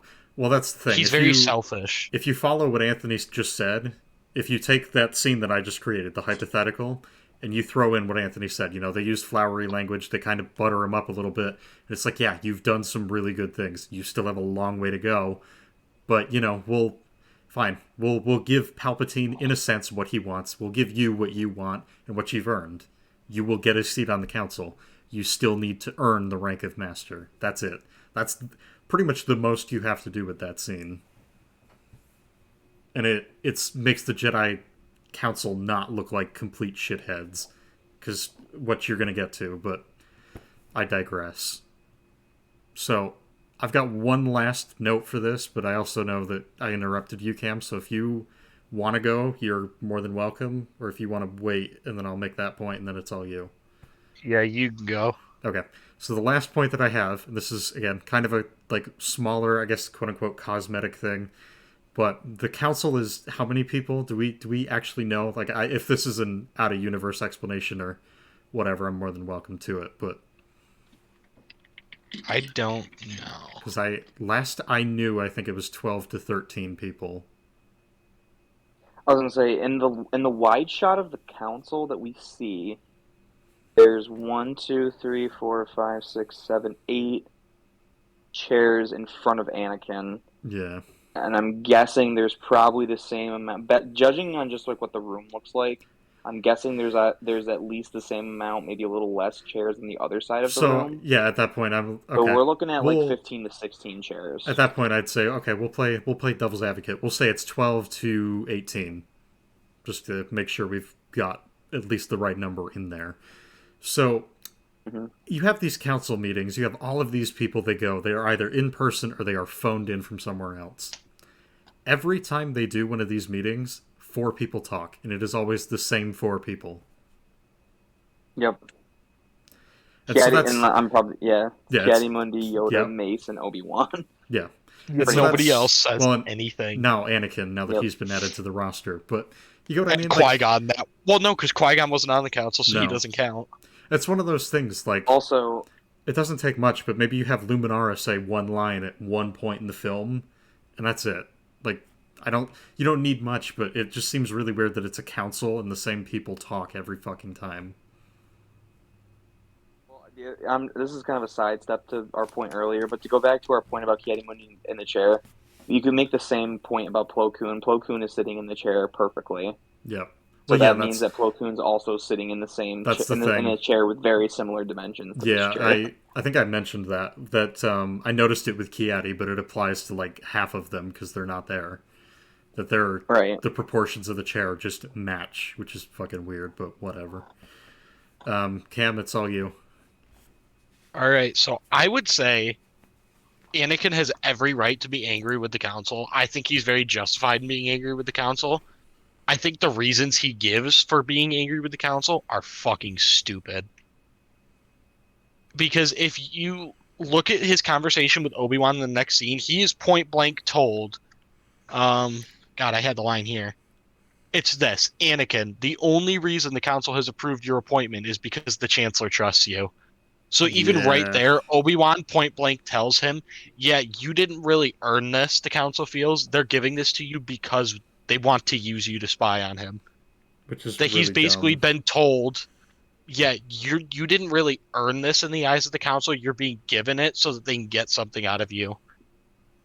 And that, I think, Anakin has every right to be angry about. But the fact that he's not being made master is what he's angry about is so childish and stupid, and it makes no sense. Mm-hmm. Well, yeah, he's more or less looking at it like, yeah, they gave me the thing that I wanted, but they didn't give me everything that I wanted. And it's like, bro, he literally just it's not even that. It's basically like they didn't give me it the way that I wanted them to give it to me. Right, basically. It's almost like saying like I want an Xbox for my birthday, but you gave me the Xbox on Christmas instead of on my birthday. Yeah, it's like I got what I wanted, but I didn't get it the way that I wanted to get it. Like it's like that's just childish. But whereas if he was like, yeah, also, I don't like that like they just handed me this because they want me to do something for them. I don't like that. I would understand that, but he doesn't say that, so he comes off as very really childish.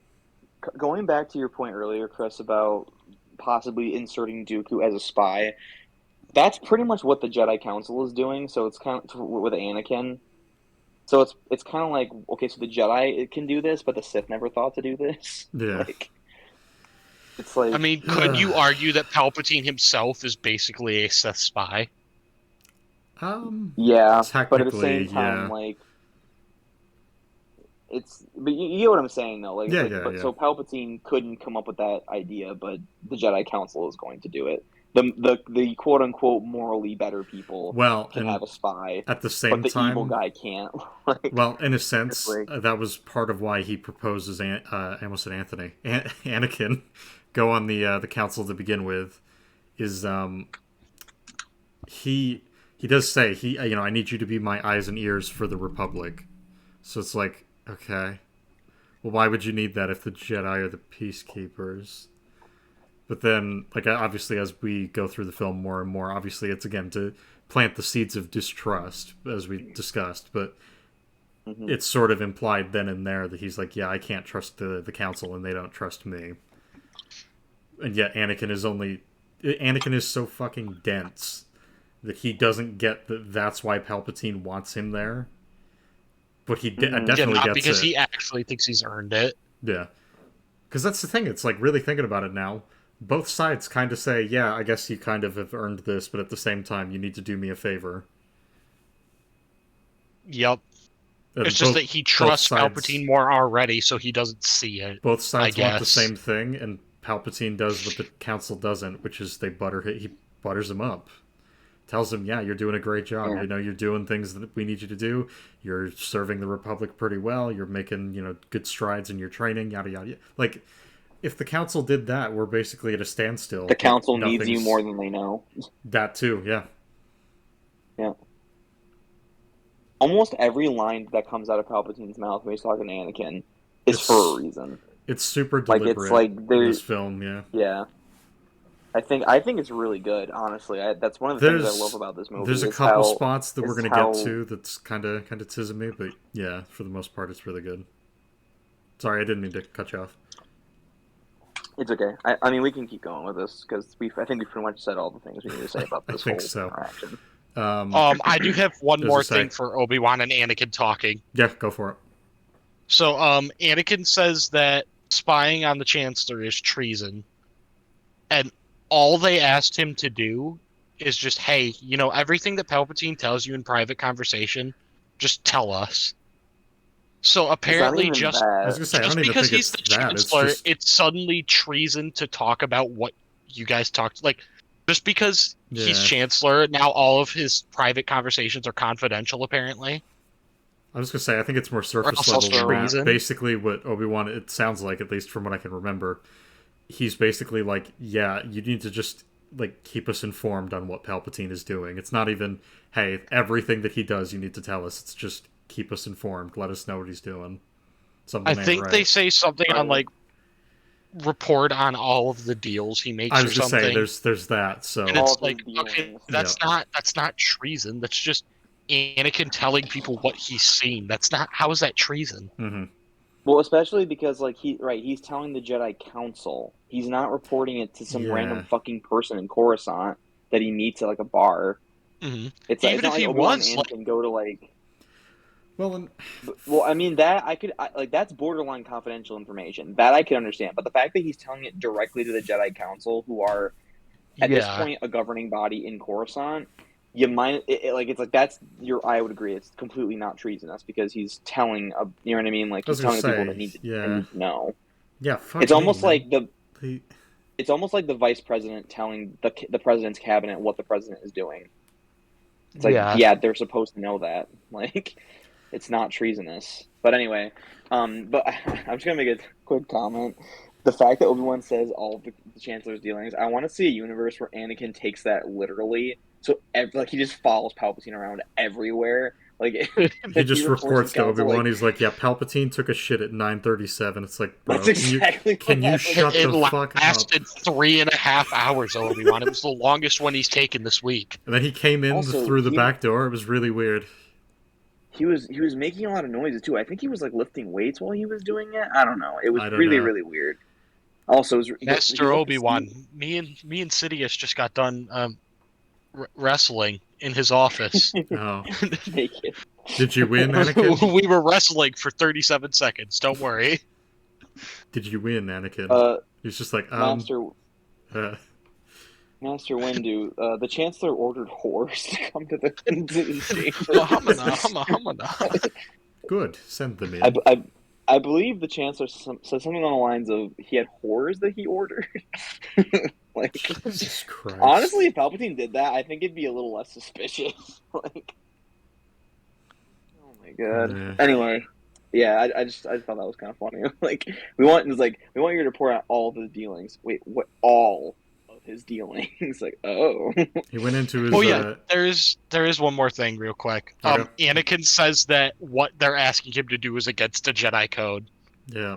I really want to know again, what in the Jedi Code prohibits you from talking about private conversations. Thou shall not. Or not report- even that. What in the Jedi Code relates to anything involving verbal communication? Thou or shall telling not the Jedi report Council something. masturbation to the Jedi Council. Oh, that's true. I also Thou shalt don't- not spy I on also- old men. I also don't get the point to Obi-Wan saying the Council wants this to be confidential. The I council would the figure Council that doesn't would even be want this on the implied. record. But Yeah, so you're telling me that I don't know, that seems a little strange. It's I don't know. I think he's saying it more because if word gets out that this is happening and Palpatine is doing suspicious stuff, now he knows to hide it better Yeah. and to not let Anakin in on it. But Yeah, the I way guess he that's words it true. makes it seem it makes it seem a lot more strange. Just the way he words Also, it. Obi-Wan's defense, like we're at war. Yeah, you're right. That's never been used as an excuse for bad things Oh ever. yeah, No, no. That's no. a No, that's a legitimate nobody, excuse. right? Nobody's I ever said, "Well, we're at war, so it's acceptable," and that's yeah. Oh my god. well, I'm gonna be that guy asking one of your, I guess, quote unquote soldiers slash friends to spy on the governing body as you are in the midst of a war, while he is the person that is in control of what your decisions can and can't be. I don't know. You probably do want to know what that guy's doing. Yeah, just Like, maybe. A man whose term Maybe. has been up for years now has yep. gotten untold amounts of Right. power and has been completely unchecked for like a decade at this point. He's getting more And power Anakin too. sees no, well, I was gonna say, and Anakin sees no problem with this, but given what he says to Padme in Episode 2 about what he believes is like the ideal government, he probably doesn't see a problem with this. Yep. And he doubles down on it in this movie, pretty much saying that he's glad that the Chancellor's getting the powers he is. Because, Anakin's an actual fucking fascist. All right. So anyway, moving Yeah. past this. So I guess that's the thing. Like the only note that I have here is I really wish their conversation about him spying was more nuanced. Like there Yeah, isn't a ton. I would agree with you. He's basically like, yeah, it's kind of bullshit that they didn't give me the rank of master. And everyone's like, hey, we need you to spy on him. That's why we even approved it to begin with. And then Anakin's like, you want me to commit treason? And then Obi-Wan says, well, we are at war. And then they I think exchange like 2 or 3 more lines, and then that's it. It's like, what the fuck? Well, one thing I also love is Anakin's like, I can't believe they didn't give me the rank of master. And Obi-Wan's like, yeah, instead of like calming you down and then giving you this assignment, I'm going to tell you that the council didn't even think you Yeah. deserved to be on the council. I'm going to let you down even more, make you even more angry. And then I'm going to ask you to do a favor for me. This is one It's of like, those things that like, what? if this happened at the beginning of the film, and then by this point in the film, Obi-Wan's like, hey, now that you've been on the council for a while, now that we're 45 minutes into the film, listen, Windu and Yoda had an assignment they wanted me to ask you, which is we need you to get as much information about Palpatine as you can, and you need to tell us what he's doing. It's like, that's probably the way to do that. You need to wait. Like, you can't. Yeah, but You no. just got him to take that position. Yeah, he finds out Anakin's angry, proceeds to anger him even more, and then asks for a favor. Like, does Obi-Wan know anything about negotiations other than that they were short? All he knows is that they're short. Also, I'm not gonna lie. I really do like, aside from the stupid things you pointed out about Anakin's logic here, I do kind of like the back and forth between Obi-Wan, where Obi-Wan's basically begging Anakin to use logic once again, Yep. and Anakin is just simply refusing to do that because he's allowed Palpatine to get into his head. Mm-hmm. I kind of Yeah. and like Obi-Wan, without basically slapping Anakin and being like, you're literally being ridiculous, Obi-Wan tells him, like, dude, something's really wrong here. Like, you need to wake up. Like, you are a Jedi master. Like, you're basically a Jedi master. You need to wake up to the fact that Palpatine is using you. And that's the Like, thing. and It's he like, just won't accept it. He just if- won't accept it. Like, he just won't. It's delusional. It's like. Well, and if this conversation was a bit more nuanced, you could have Anakin raise legitimate points, and that hell, it's kind of the same issue with The Last of Us 2, where they have Ellie confront Joel, and she's like, "Hey, so you actually murdered all of them?" And he just doesn't say anything. It's like, oh, but that's the thing. It's like in that case, if Joel says anything, Ellie's argument's finished. That's it. If, like in this case, if Anakin raises a point, Obi-Wan has a different point that he can use to knock that point down. But there is still something in that point that Obi-Wan raises that you can still hit back with. Like, that conversation really should be a sort of swift back and forth where Obi-Wan makes a point, Anakin makes a point, they keep going for a little bit, and then it really kind of leaves Anakin with something to think about. Because as it is, Anakin really doesn't do much. And then they kind of just he makes shit up and then uses it as arguments. Like, oh, it's right. against the Jedi code. Like, that's just not true, Anakin. You're just lying now. The Jedi code that you violated when you killed Dooku a handful of hours ago. Right. What the fuck ever. If there's one anyway, thing I've learned, Anakin loves to use the code as an argument when it benefits him. If Yeah. it's not Yes, benefiting he is. him, fuck the code. That is why he's a walking hypocrite. Yep. Everything that when he is, and the code is his biggest lie. Like, he's using the code to defend things and then argue against them. He's just using he's using the code when it benefits him, and then when it doesn't, he's saying that it doesn't matter. Yeah. So fuck the code. It's like it. Yeah. He fuck wants the to Literally, have his cake and we eat it know- too. We know that and we know that Obi-Wan knows about Anakin and Padme by this point. So it's like Obi-Wan could very easily say like, "Oh, you mean like, you know, when you violated the code with having a fucking wife?" Like, honestly, having a moment like that in this movie would have been a little bit more interesting, because then it would. I think honestly, it would have been like, "Holy shit, how do you know that?" Like, it's like, you know what I mean? Yeah, and again, like at this point, just gotta appeal again. Like, we need more for their relationship before this point. This conversation means a hell of a lot more if it's two friends legitimately trying to get each other to see their point of view, as opposed to Anakin uses a few things that he made up, but Obi-Wan makes a good point, and Anakin's just like, I guess, Lamau. He also says that it's against the Republic. How in any way are you going against the Republic right now? He don't. Well, he obviously, don't know. because Palpatine is the whole Republic, and if he does anything even slightly against him, then he's a war criminal, I guess. Yep. Yeah. He's literally just making stuff up and pretending it's an argument, and it makes him come across as even more childish than he already did. Yeah. Whatever. So, I guess if you guys are good, we'll keep going. Obi-Wan, Mace Windu, and Yoda talk inside of a Republic gunship. And then we get a couple lines that are basically like, yeah, I don't trust him. He's kind of a loose cannon. And so I have to ask, why the fuck would you give him a seat on the council then? Why do you like? Well, why? this is just Mace's opinion, though. Yeah, I mean, this is I just like guess. The this way is I just see Mace it, being like, I don't trust him.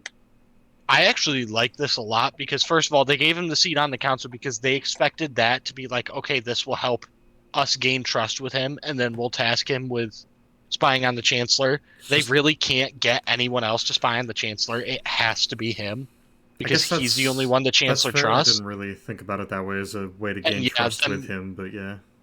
And one thing I do really like about his dialogue with Yoda and Obi-Wan is this is kind of showing us the consequences of how Anakin has acted, being so insubordinate and arrogant and emotional over these years. That whereas before it was just like, yeah, we know that he's super unstable, but we'll give him this super important assignment of protecting Padme. Now, 3 movies into the fucking trilogy, we're finally seeing consequences for Anakin being such a massive moron and acting so poorly in front of the council. Yep. It's a shame it took this long to Also, see I don't know any if you- consequences, but I don't know if either of you had this in your notes. This is just something that I've noticed while I'm watching this right now. So I'd like to just describe the situation to you, and I want you to tell me if there's anything wrong with this, okay? Yep. So Mace Windu, Obi-Wan Kenobi, and Yoda, and stop me at all if you get what I'm saying and you already have this in your notes. So Yoda, Mace Windu, and Obi-Wan Kenobi are all in a gunship flying in the middle of Coruscant, okay? Mm-hmm. They're flying with clone troopers with them. Okay, stop, because I think I know what you're getting at already. The doors are completely open. Yeah, I was going to say, They they're are having this completely conversation in the exposed. middle of fucking nowhere in front of other people that are unrelated. Actually, it's not even that. That's not even okay. the point. My point is that they are basically celebrities flying in a gunship with the doors wide open. That's actually Anybody a really could good see point, them. yeah. if anyone wants to kill them, wanted it's open season. Exactly. Well, and we know Exactly. Coruscant is apparently a Like- fucking hub for bounty hunters. Nah, Coruscant is Exactly. super safe. So, right, there's no danger at all. It's so But safe there's that not even a police aside, force for high-speed chases or anything. This is something I just noticed, and I thought about it. I'm like, wait a minute. These guys are basically celebrities in this universe. Yeah. And they're flying around Coruscant, basically with the car doors open. Like nothing Nice. could go wrong.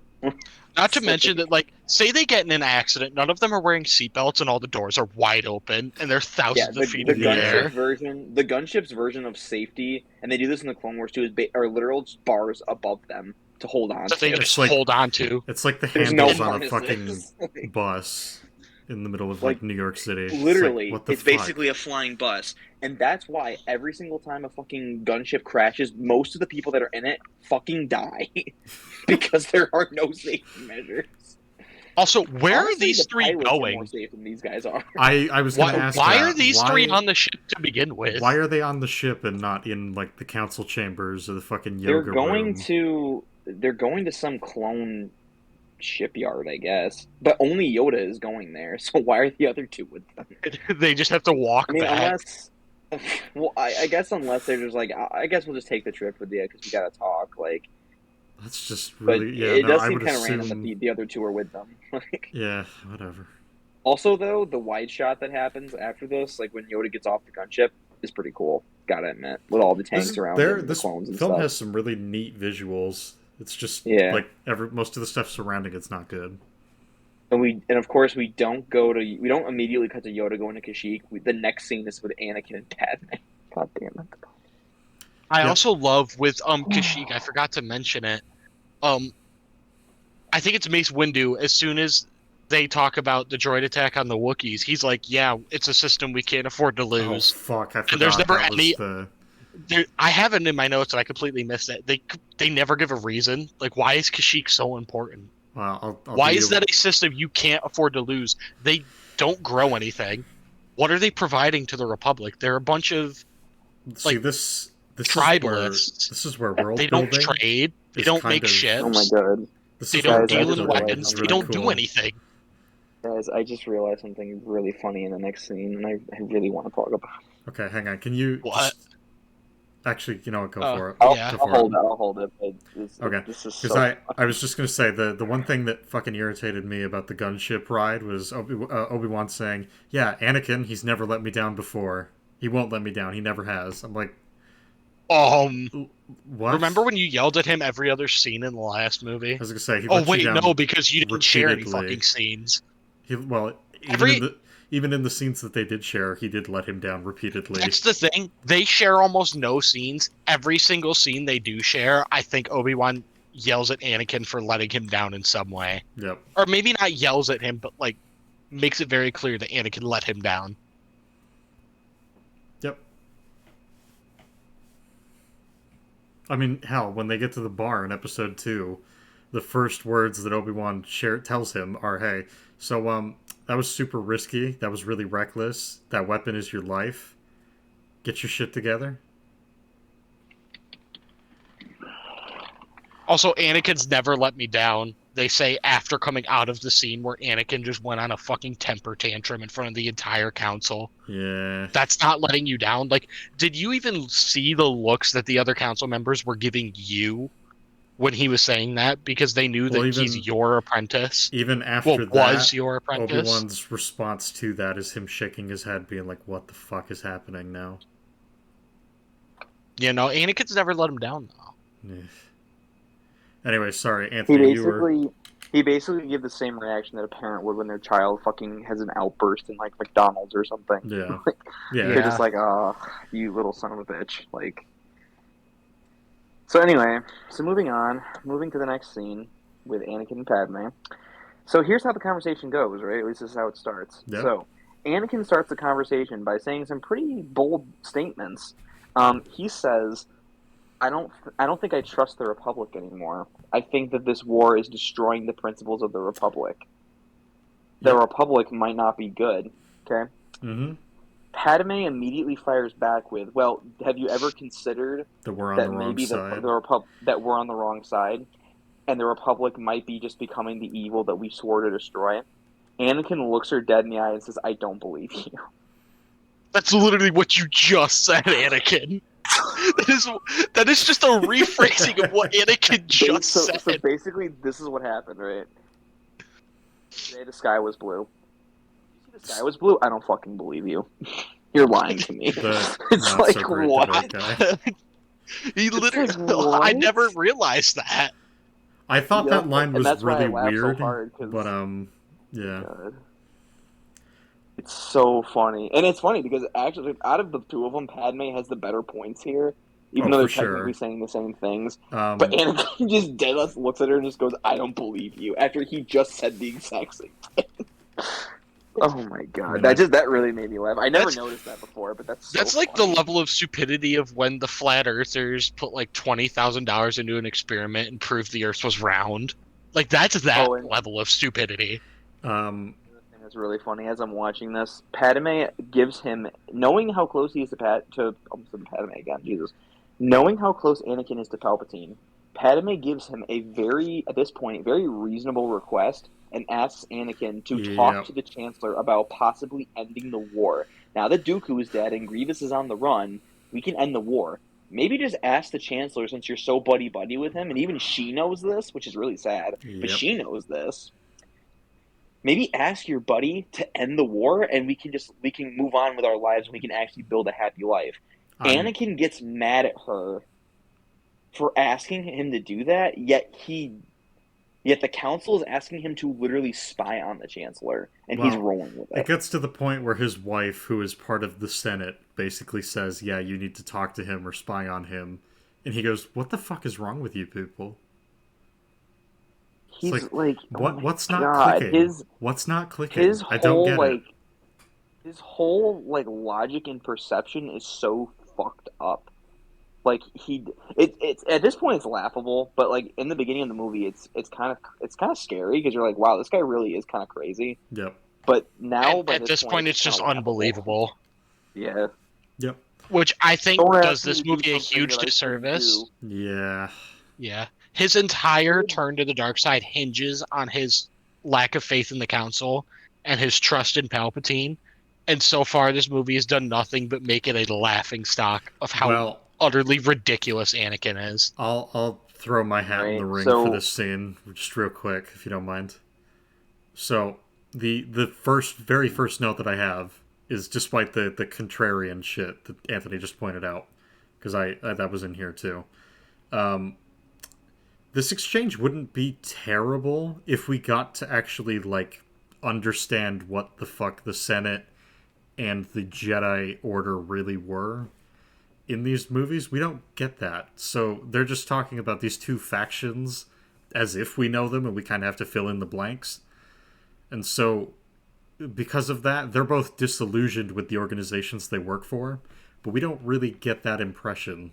This is just them talking to each other, and this happens to be the context of what's happening, but we're missing it.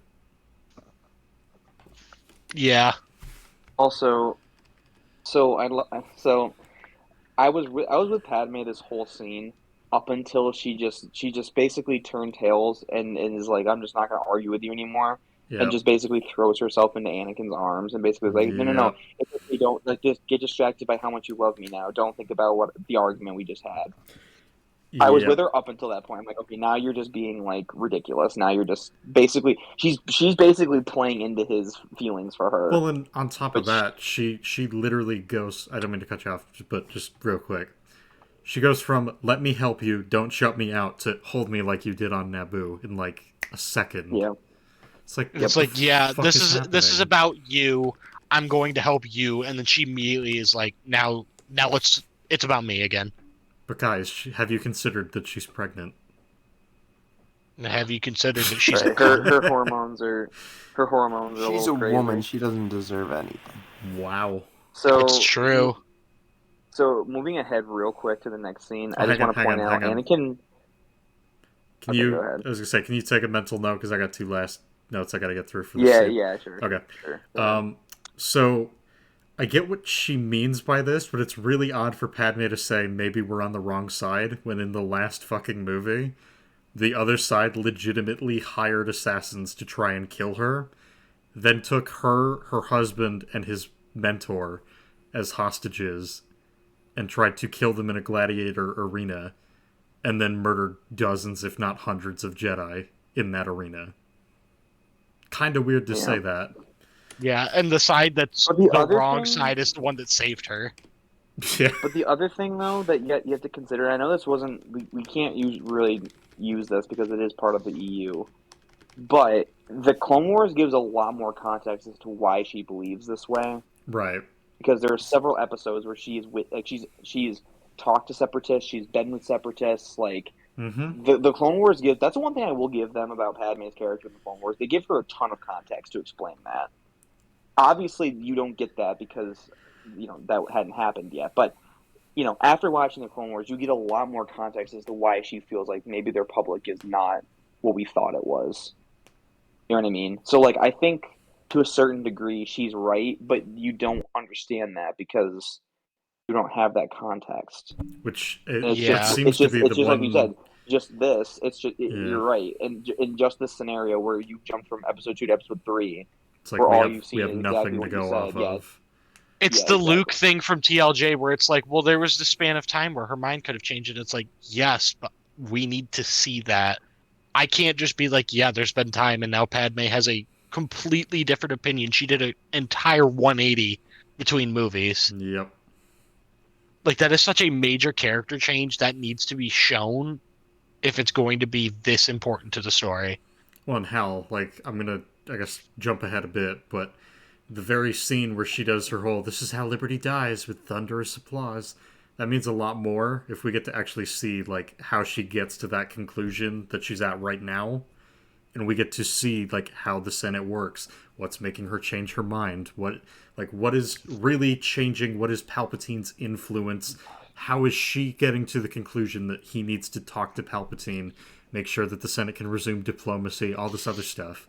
But we don't get that. We don't have any of that. We're just left to kind of Right. assume that it happened. Anyways, so the last note that I have is the quote: "So long ago, when there was nothing but our love, no politics, no plotting, no war." Well, as far as politics, pretty sure Padme was the queen of her own planet. As far as that, that's its own thing. But there was also, political plot in that film where she was introduced. And, there was all sorts of other stuff, the political assassination in the second film and all that.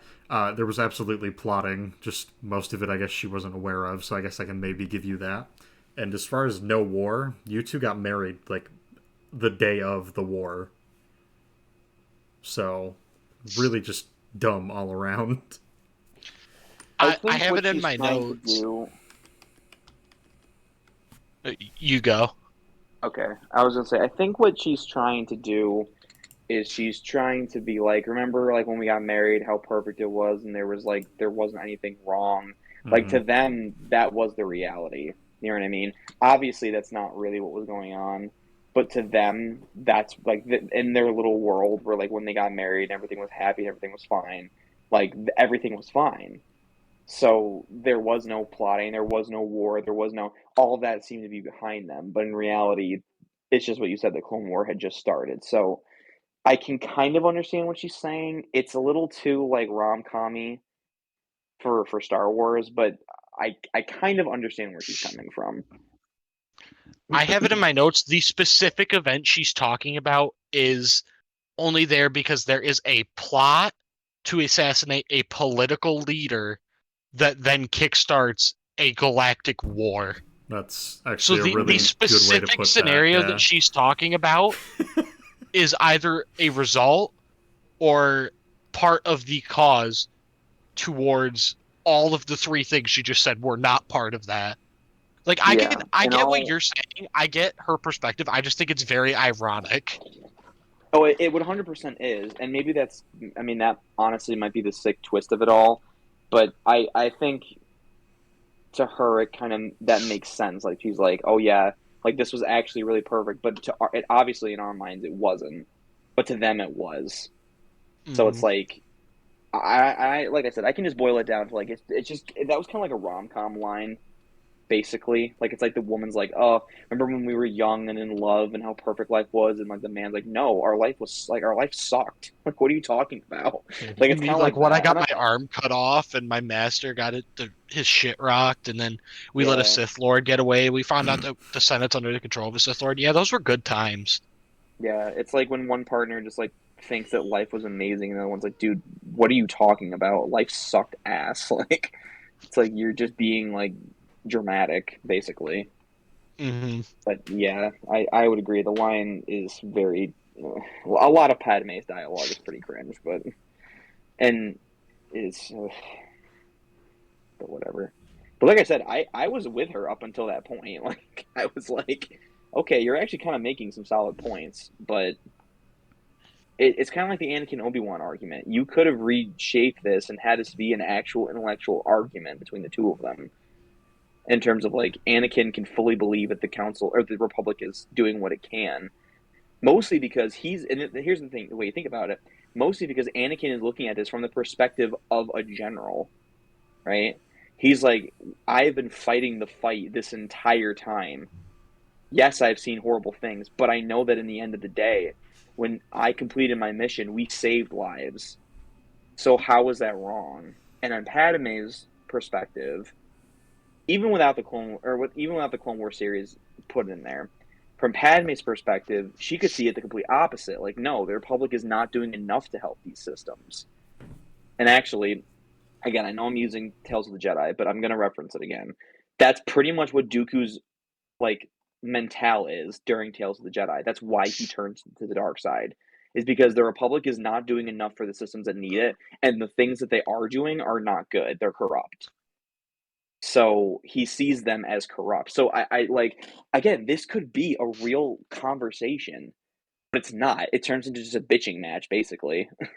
And it turns into Anakin just shouting accusations at her that make no sense, and her trying to like make logic of it, but then she eventually just breaks and just decides to just use emotions instead of using logic, and just basically is like, no, never mind. Let me just baby you now because I know that I won't win this argument, this stupid argument with you. It's like this could have been so much more. Like whatever. I just think it had the same potential that the Anakin Obi-Wan conversation from a scene ago did. Like this could have been a real intellectual argument that could have made Anakin look, at least at the very least, a little bit smarter than he is. Argumentative maybe, but like at least he would still be smart enough to realize that he can make these arguments. You know what I mean? Like it's like, but it just doesn't happen. It just turns into a bitching match basically. So It happens a lot in this film. They just have people like in arguments that are incredibly one-sided, where the other person basically strawmans until they can maybe get a somewhat coherent point out, and then by that point the other person just kind of gives up and it doesn't really matter. Like, it really sucks. But yeah, what the fuck ever. but anyway, should we move on to the next? Yes. Does anybody want to describe the meme scene? The setup here? So I'm just gonna point out. So this is the scene that Anakin is talking to Palpatine, and they do the whole Darth Plagueis the Wise story, which I think honestly this is one of my favorite scenes in the whole movie. This really, really captures Palpatine's just like how much he's sunk into Anakin. Like it really is just a really good show of manipulation by Palpatine in this scene. And like I said earlier, I fully back up what I said when I said that most of the lines that Palpatine says to Anakin are purposeful. He doesn't just say things to say things. He says things for reasons, either to stroke Anakin's ego or to manipulate him in some way. Like it's always at that end goal. And I just love that in this scene.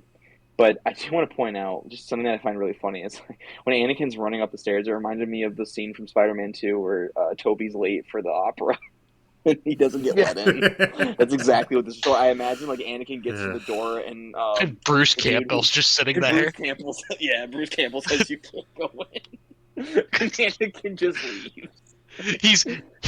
He sees Palpatine later, and Palpatine just yells at him like he's MJ. Yeah. Talking about how this isn't about you, this is about me. Yeah. Also, I just thought about this, but Anakin, again, going back to the fact that the Jedi Knights are basically celebrities. Anakin is running through a crowd of people, and not a single person's like, "Oh my God, it's General Skywalker!" Like, hi! Like, nobody stops him. Nobody asks him questions. Nobody says anything to him. They all basically act as if. Even if he wasn't a celebrity, he is a man in a giant cloak sprinting through the hallway Why Yeah, is I was gonna nobody say looking that- at him? So maybe Like, this that would is- catch some eyes. Maybe this is just me thinking with the real world brain, because obviously, things are a lot different nowadays, but is there, like, really no security, no police force, like, nothing? No one would stop this man that's, like you said, running in a cloak inside this Well, you building, think- I Well, the think they only- would No know it's Are Anakin clones. I guess, but just because he still, is it so seems, Like, he is really right. famous. seems really weird. Right, the is all. police are the clones, basically.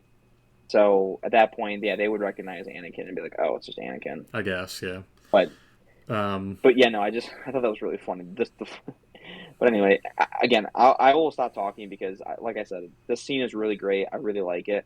Other than the weird bubble show, because even as a kid, I'm like, "What are they watching? This is really, really weird." Like, but I guess this is like the Star Wars version of like the opera, I guess, which is really strange. But Yeah. whatever. That's like the only thing I really didn't like about this scene. But anyway, if you have criticism, go ahead. I've got a bit, but it's kind of a bit all over the place in terms of what it is I'm addressing. I have one right at the very beginning, like the go third for or it. fourth sentence of it. It has to do with Anakin and Palpatine talking about Grievous, and Anakin says that finally, when they capture Grievous, the war will end. To which I have to ask, this is said so often throughout the movie that once Grievous is captured, the war is over. Yep. Why? It was once Dooku was captured, the war was over, but then when Dooku got killed, it just fell to Grievous. So why would the Jedi not assume that once Grievous is gone, it would then just fall to Sidious? Because they know Sidious exists. They know that there's another Sith Lord. So why would they not assume he would take over? And even if he didn't take over, why wouldn't Newt Gunray take over? Or one of the other separatists? Like, there will always be somebody to fill that spot. So just taking out Grievous and ending the war because of it doesn't make a lot of sense. Well, I also love how Palpatine straight up tells everyone else in the box to leave. yeah, he basically just Anakin leave gets and they back. straight up listen. tells them to fuck off, and they just leave. They're done. I mean, Yeah, I they guess paid for he is the tickets and- chancellor, so yeah. I mean, I guess he is the chancellor, so it's kind of like, okay, I guess I have to do what you say, but like that's still kind of a dick move. Like, Especially what if since they- you they- do gotta they- think those people paid for tickets. They went there and they Okay, paid to get in, and and now what they're if getting they, kicked like- out. Like, what if they genuinely wanted to see the opera? Palpatine's just like, no, fuck off. They're Okay. there on a make a wish for some sick kid, and his last wish was to see the opera with Chancellor Palpatine. He fucking kicks him out. Is that what the bald God. person is? Is just someone from Coruscant with cancer? That's the Make-A-Wish kid? No, that's Jeff Bezos. He was also part of the Make a Wish. He wanted to watch it with him too. Oh, okay. Guy's looking fucking rough these days, then. Yeah, well, that's what happens when you lose your hair. You get fat and blue, and just shit happens. Okay. Yeah, that's my only thing for the beginning until we get Well, into the Darth Plagueis story. It's funny, because now that I'm thinking about it, I probably should have just started, because the points of praise that I have, I think, at the beginning of this, is Palpatine's like, oh, come in, sit down. He tells them to fuck off. Or no, I'm sorry, I think it's before he tells them to fuck off. He Yeah, says, he doesn't tell them to leave until he starts talking about the dark side and stuff. Right. So they're there for... He's disclosing military information in front of a bunch of random people. Yeah, I didn't note that, but that's probably something that shouldn't happen, but... I didn't whatever. think I about that wouldn't- until I just wouldn't now. call them. I wouldn't call them random because a lot of these people are a part of Palpatine's inner circle. So Yeah, we I don't... guess, but yeah. we don't, as per the We film, don't I don't know if we they're know randoms or not. But we don't know We- that they're not, so we can't just assume Yeah. that they're civilians. We have to... We don't know, so we can't assume one way or the other. So yeah, I guess that's not an issue then.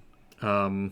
Either way, I'm pretty sure most of the people in this shot were with him in Episode 2 at some point during the movie. So I think it. Yeah, I think Either it's pretty way, obvious. that they're I'm in willing the to just circle, but say it doesn't matter. The point that I was going to bring up. So Palpatine is like, yeah, we tracked down General Grievous on Utapau, and then he plants the seed. He's like, yeah, the council should send you. Surely you're the best person for the job. Which again, is just keep going with the subtle manipulation stuff, like planting the seeds, making sure that things are kind of going where they need to go. he sits down, I think, and then one of the lines that caught my attention was, I can't really rely on the council because they want to overthrow me. Or, well, that's not explicitly the line, but it's close enough. And then the reply to that is basically, yeah, I don't think that, and then Palpatine cuts him off, goes, search your feelings. There's not a ton of logic to that, really.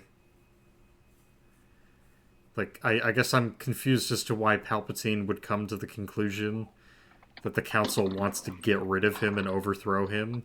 And I'm confused as to why Anakin thinks that that would be the correct conclusion to come to. I can see why Anakin thinks that, because Anakin's been told to spy on him and that they don't trust him. And now he's getting told, and Obi-Wan told him that he's exceeded his term for the chancellor, right? or But I guess this it. is the thing.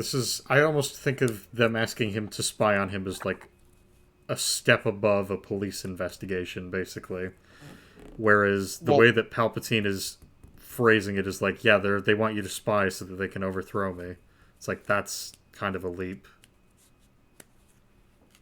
I mean, Well, the I don't think other it's that thing much is, of a leap, but I can understand Anakin maybe thinking that they're looking to overthrow him. The thing is, based on the information Palpatine currently has, Anakin should not be hearing Palpatine being like, yeah, they're going to betray me. Anakin should be like, well, how do you come to that conclusion? What information do you have?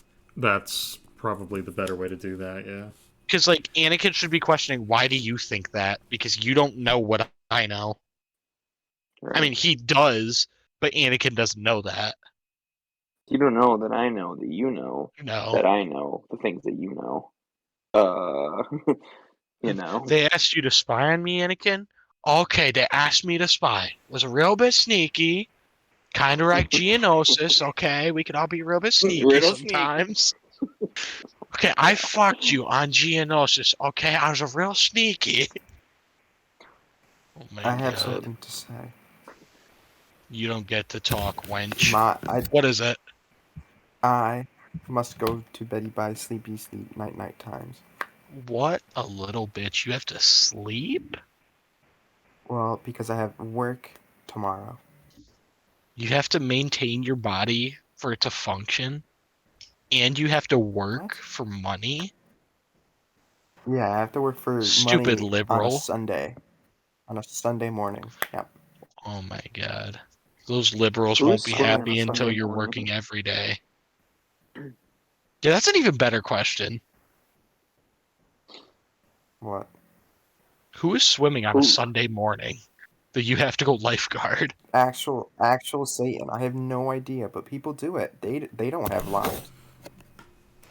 They're just like, oh, I Okay, want to I go guess. swimming, so I need a lifeguard. So it's like, oh, I guess I'll. If you're gonna go swimming at like 8 a.m. on a Sunday, I think not only do you not deserve a lifeguard, you deserve to drown. And not But only when- do I think it's dumb, you should pay the lifeguard $1 over minimum wage. I think they should hire you to lifeguard baptisms. I am confused as to what the fuck Yeah. is happening right now. Well, Nash said that he I has have to to go come because he back has to. work tomorrow. Oh, what a loser. He has work. Yeah, I have to on a Sunday. Nash, before you go, If you please look look at at- the if you picture look- that I sent to the thing. What the And- Please fuck? take a look if at the you look- picture that I sent to what the it- fucking to the Discord.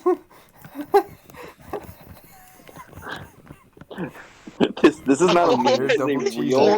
$40. This is a real thing I just saw on Facebook Marketplace. This is not a Oh meme. no, you're this is for real. Why I does he thought say it it's was rare? real. Is this really rare? This has to happen like at least once a box. That's not rare. This is public. This is public meetup too. Like you're gonna see this Oh. rare double cheese for yourself. You're gonna get shanked as soon as you meet him, though. You're not making it out of there with that double cheese alive. It kind of looks like a meme, but it's not. I thought it was. Yeah, I thought it was. I see, I thought I it thought was it was a a meme. meme. Nope, it's real. God, this is the greatest thing I had. Yeah. $40. Let that be your Oh, last. I'm trying to find a way to before you fucking go to bed. upload it so that people in the upload can see what we're talking about. It's too It's powerful to just go into not the working. upload. Just edit it in, and then you have to render the entire video over again for Yeah, 30 seconds worth of. I'm not doing it. Fucking It's a hell, double man. cheese it being sold on Facebook Marketplace for $40. Yes, that's all you need to know. The rare Alright. double cheese it. So Two anyways, cheeses stuck together like they're Padme and Anakin. so Nash, before you go, I'm gonna make you do it because I'm gonna make Anthony and Cam do it too. You're lying to me. Objectively, subjectively, where are you ranking this movie? Has this discussion changed your mind on anything? So objectively, this movie is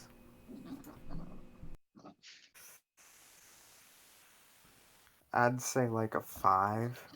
It's the better of the three. It's not great, but at the same time, it's still it's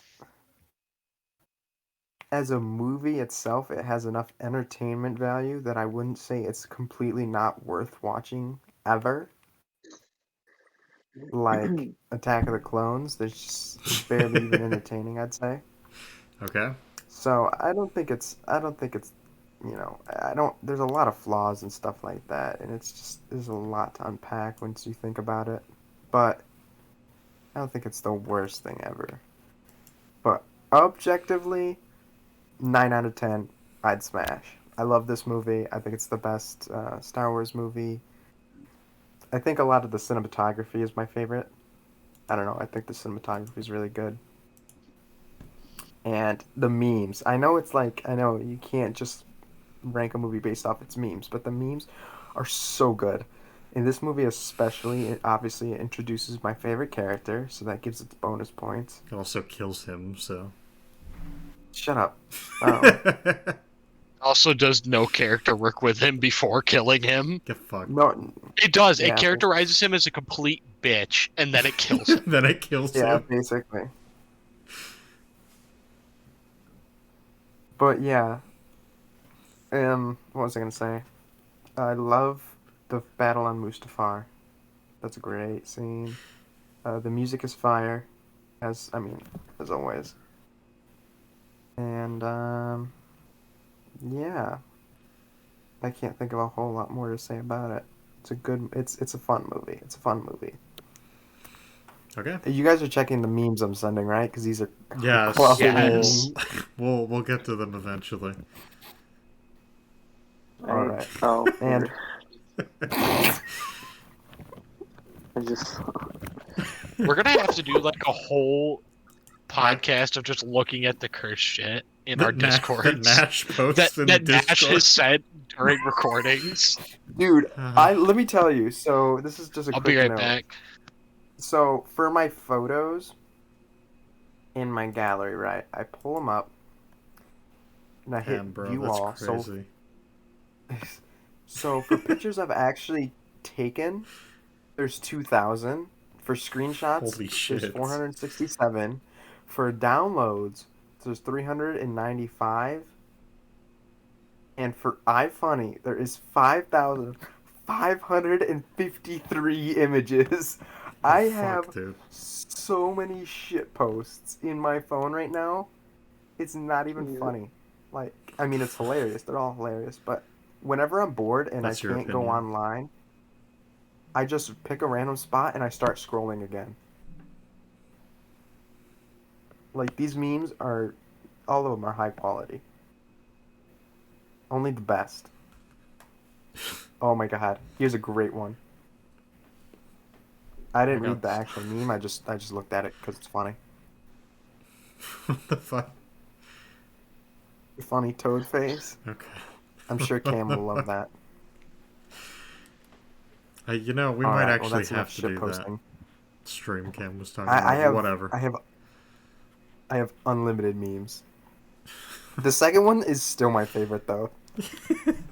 And that is one of my favorite memes of all time.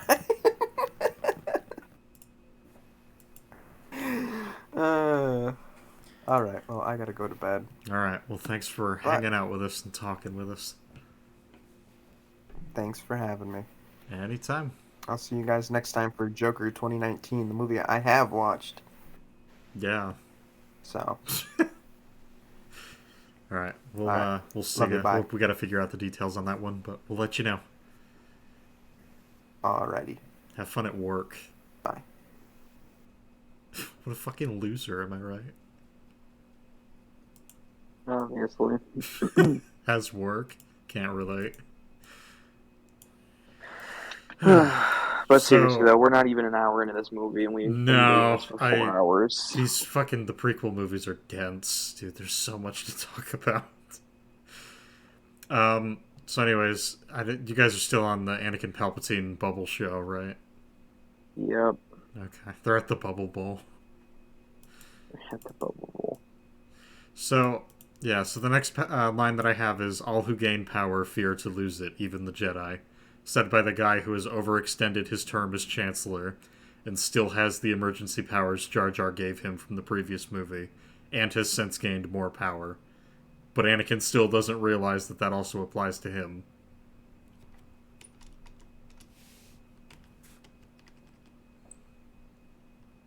Yep. And then this exchange is yet another one that I think means a lot if we actually learn about the political system in place and the Jedi Order, but nah. Palpatine says the Jedi and the Sith are similar. Anakin says they really aren't because the Sith are selfish, and then there's a bit of an awkward silence, and then we hear the tragedy of Darth Plagueis the Wise, which... It's one of those things, like, really watching that scene, it's kind of jarring, because we go from... Yeah, the Jedi and the Sith, they're not all that different. And then Anakin's just like, the fuck are you talking about? They are. Then Palpatine's just like, oh, okay. Did you ever hear it's like, bro, what? Yeah, it's kind of a weird jump. It is a huge fucking red flag, and Anakin just misses it. Yeah. I was just going to ask if you guys have already talked about how on the nose this entire conversation is and how utterly retarded Anakin has to be to not pick up on what's happening. The red flags are being thrown in his face, and he just does not care. He has, like, a fucking 12 red flags shoved in his urethra, and he still doesn't know they're there. I don't understand how he doesn't see what's going on right now.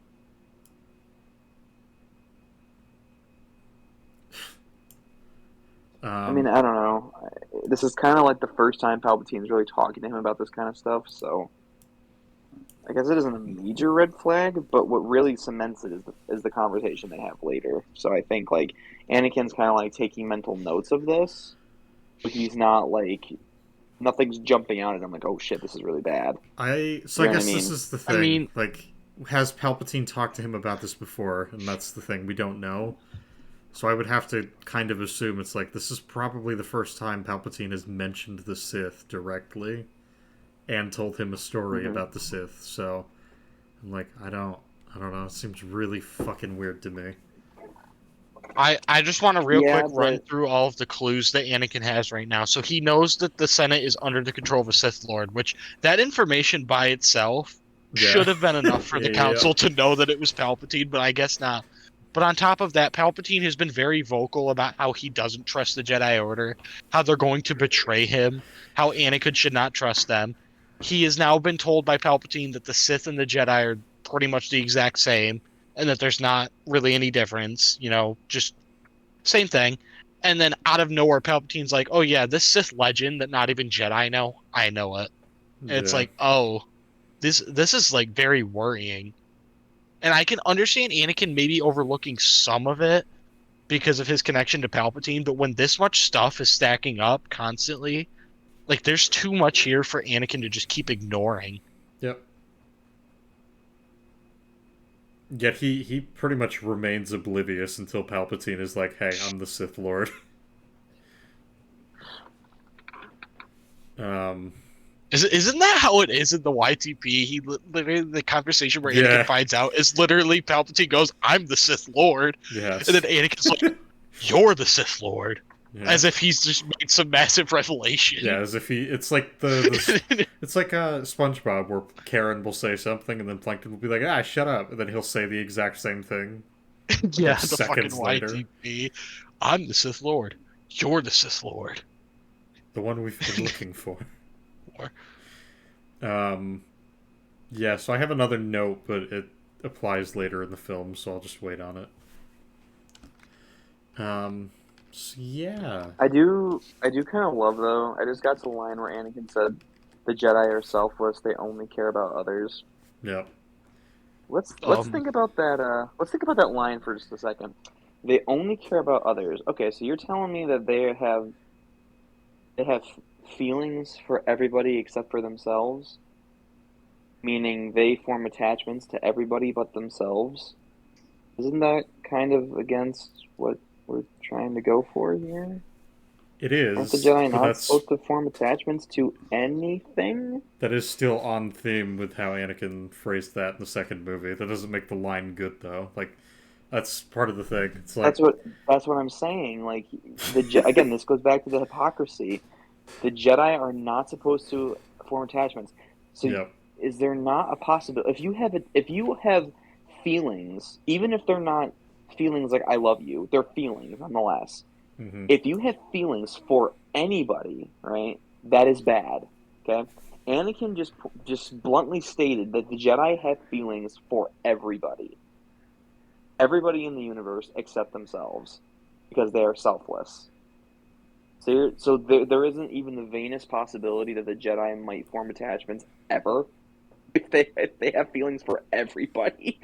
Like it's That's what I like was saying earlier with compassion. It's like, so the and Anakin brings this up in a technical quote. He's like, so the Jedi promote compassion, yet they think that it's possible to never form an attachment. Yeah. He says that to Padme. He's like, they tell me to love unconditionally, and then tell me not to love anybody. Yep. The Jedi Order is almost. I understand characterizing them as hypocritical, but this is beyond hypocrisy. This is just stupidity. Mm-hmm. It makes me seriously question the intelligence of every single Jedi to have ever existed. That nobody has noticed this besides Anakin. Yep. It's one of those things, like, to make this organization crumble, you need them to be at least somewhat contradictory and retarded, so that they end up falling apart. A lot of their logic doesn't logic. And it's just, it's one of those things, like, the things that they picked fall into place in just the right way that it kind of doesn't work. But in, like, do you know what I'm saying? Like, it's Yeah. really odd. I just feel like there's so much that they seem to not consider when making their rule set that had they considered it, they could have avoided so much trouble and despair by just tweaking a simple rule. This all also could have been avoided if they, didn't listen to Qui-Gon and still refused to train Anakin. But, well, maybe not, because God only knows what would have happened if Obi-Wan just went and trained Anakin off on his own. That would be a fucking mess, too. True, yeah, true.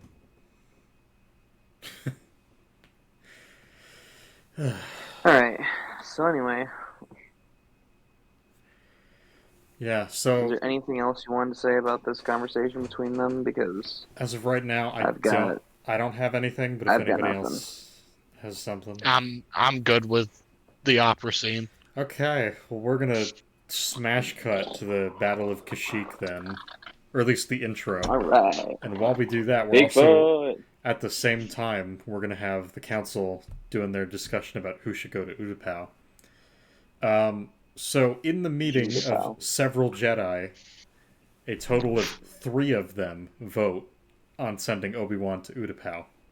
So it was at this point that I'm just like, okay, so how the fuck does this council...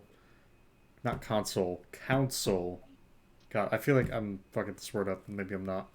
How exactly does that, like, work?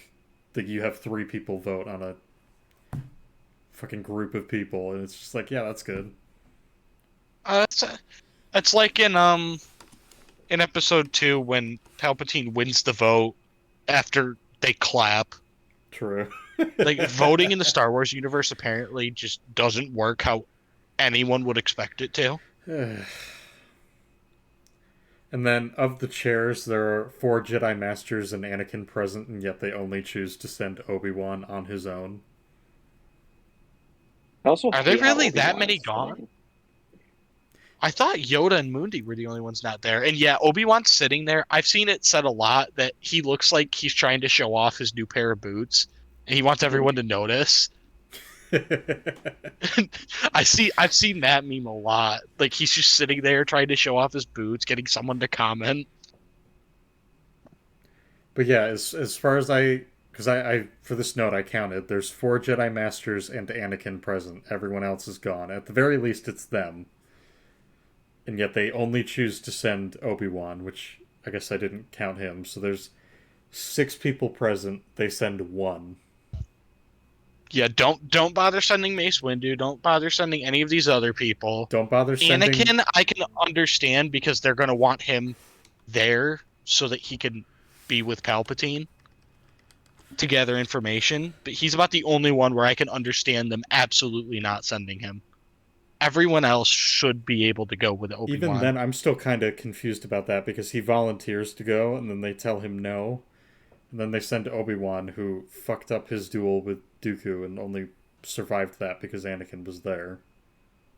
Yeah, that's the other thing I love. So we have, let's say he's either Obi-Wan or Anakin. So we have the guy who lost to Dooku twice, or the guy who managed to kill Dooku. Now, which one of these guys are we going to send to fight the guy trained by Dooku?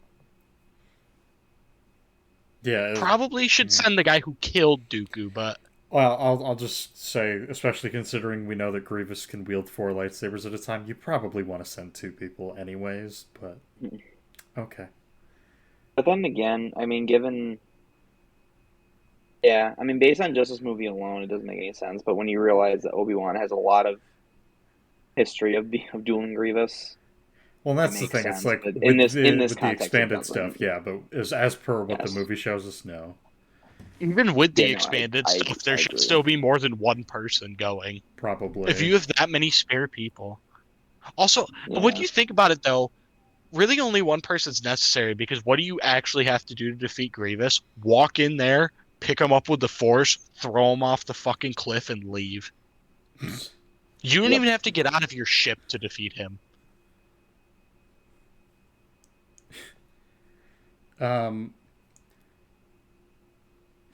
Yeah, Anakin then gets upset that the council doesn't want him to go, but he doesn't advocate for going with Obi-Wan.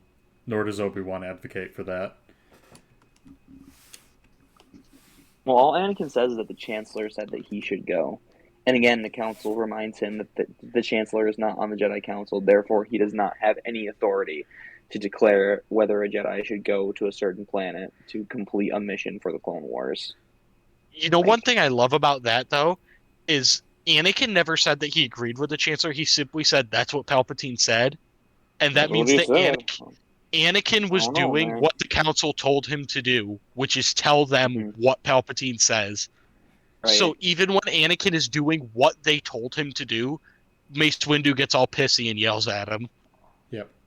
Yeah. So it's like, oh, okay, so I'm doing exactly what you asked, and I'm still getting shit for it. Okay.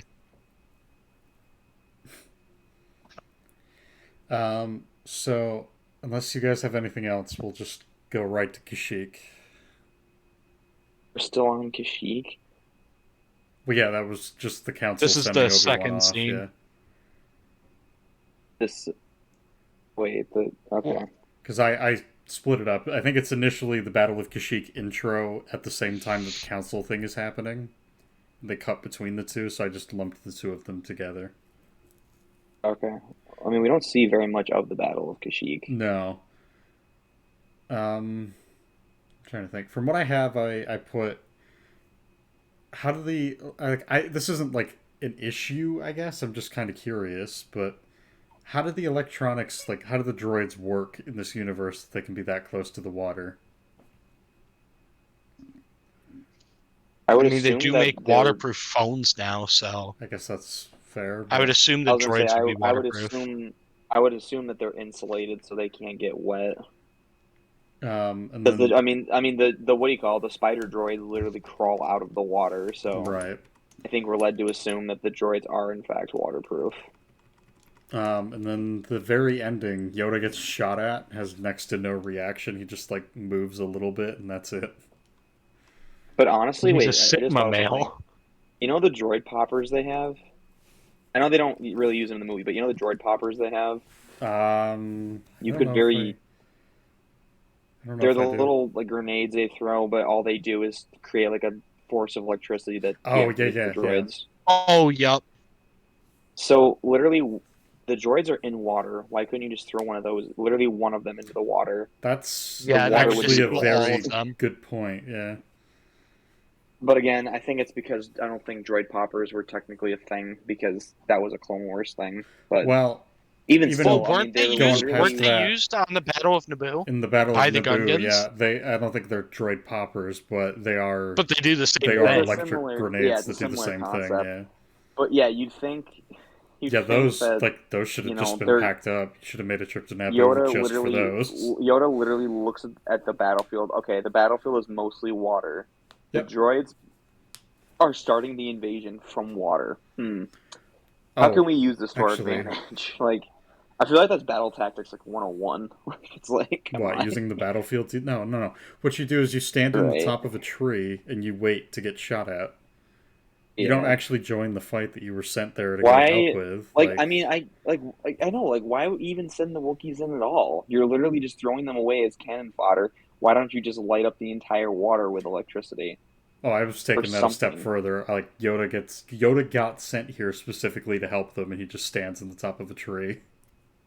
And Literally, watches and just them gives fight. them, and just barely gives them orders, basically. Yep. Like, Yeah. keep in So- mind too, like this was like one of our only instances of the Clone Wars up until this point. Yeah. Like it's basically the Battle of Geonosis, the Battle of Coruscant, and this. It's really awkward that the last film says, yeah, the Clone Wars have just begun, and then in this film it's, yeah, the Clone Wars are ending. It's Yeah. like, dude, we missed Well, so, the other so thing, much what's shit. interesting about it too is the Battle of Geonosis, where plenty of times showing the Jedi instruct the clones on battle tactics. Here's what we're doing: go after him, go here, go there. Yep. Battle of Coruscant, Obi-Wan and Anakin are constantly talking to the clone troopers who are piloting the I think they're called the ARC 107s or something. Yeah. The clone starfighters, basically. They are constantly talking to them about the next move that they're doing. This is the only battle of the Clone Wars that we see in the two movies that nobody talks at all. Yoda just tells them, "Okay, launch the battle." That's it.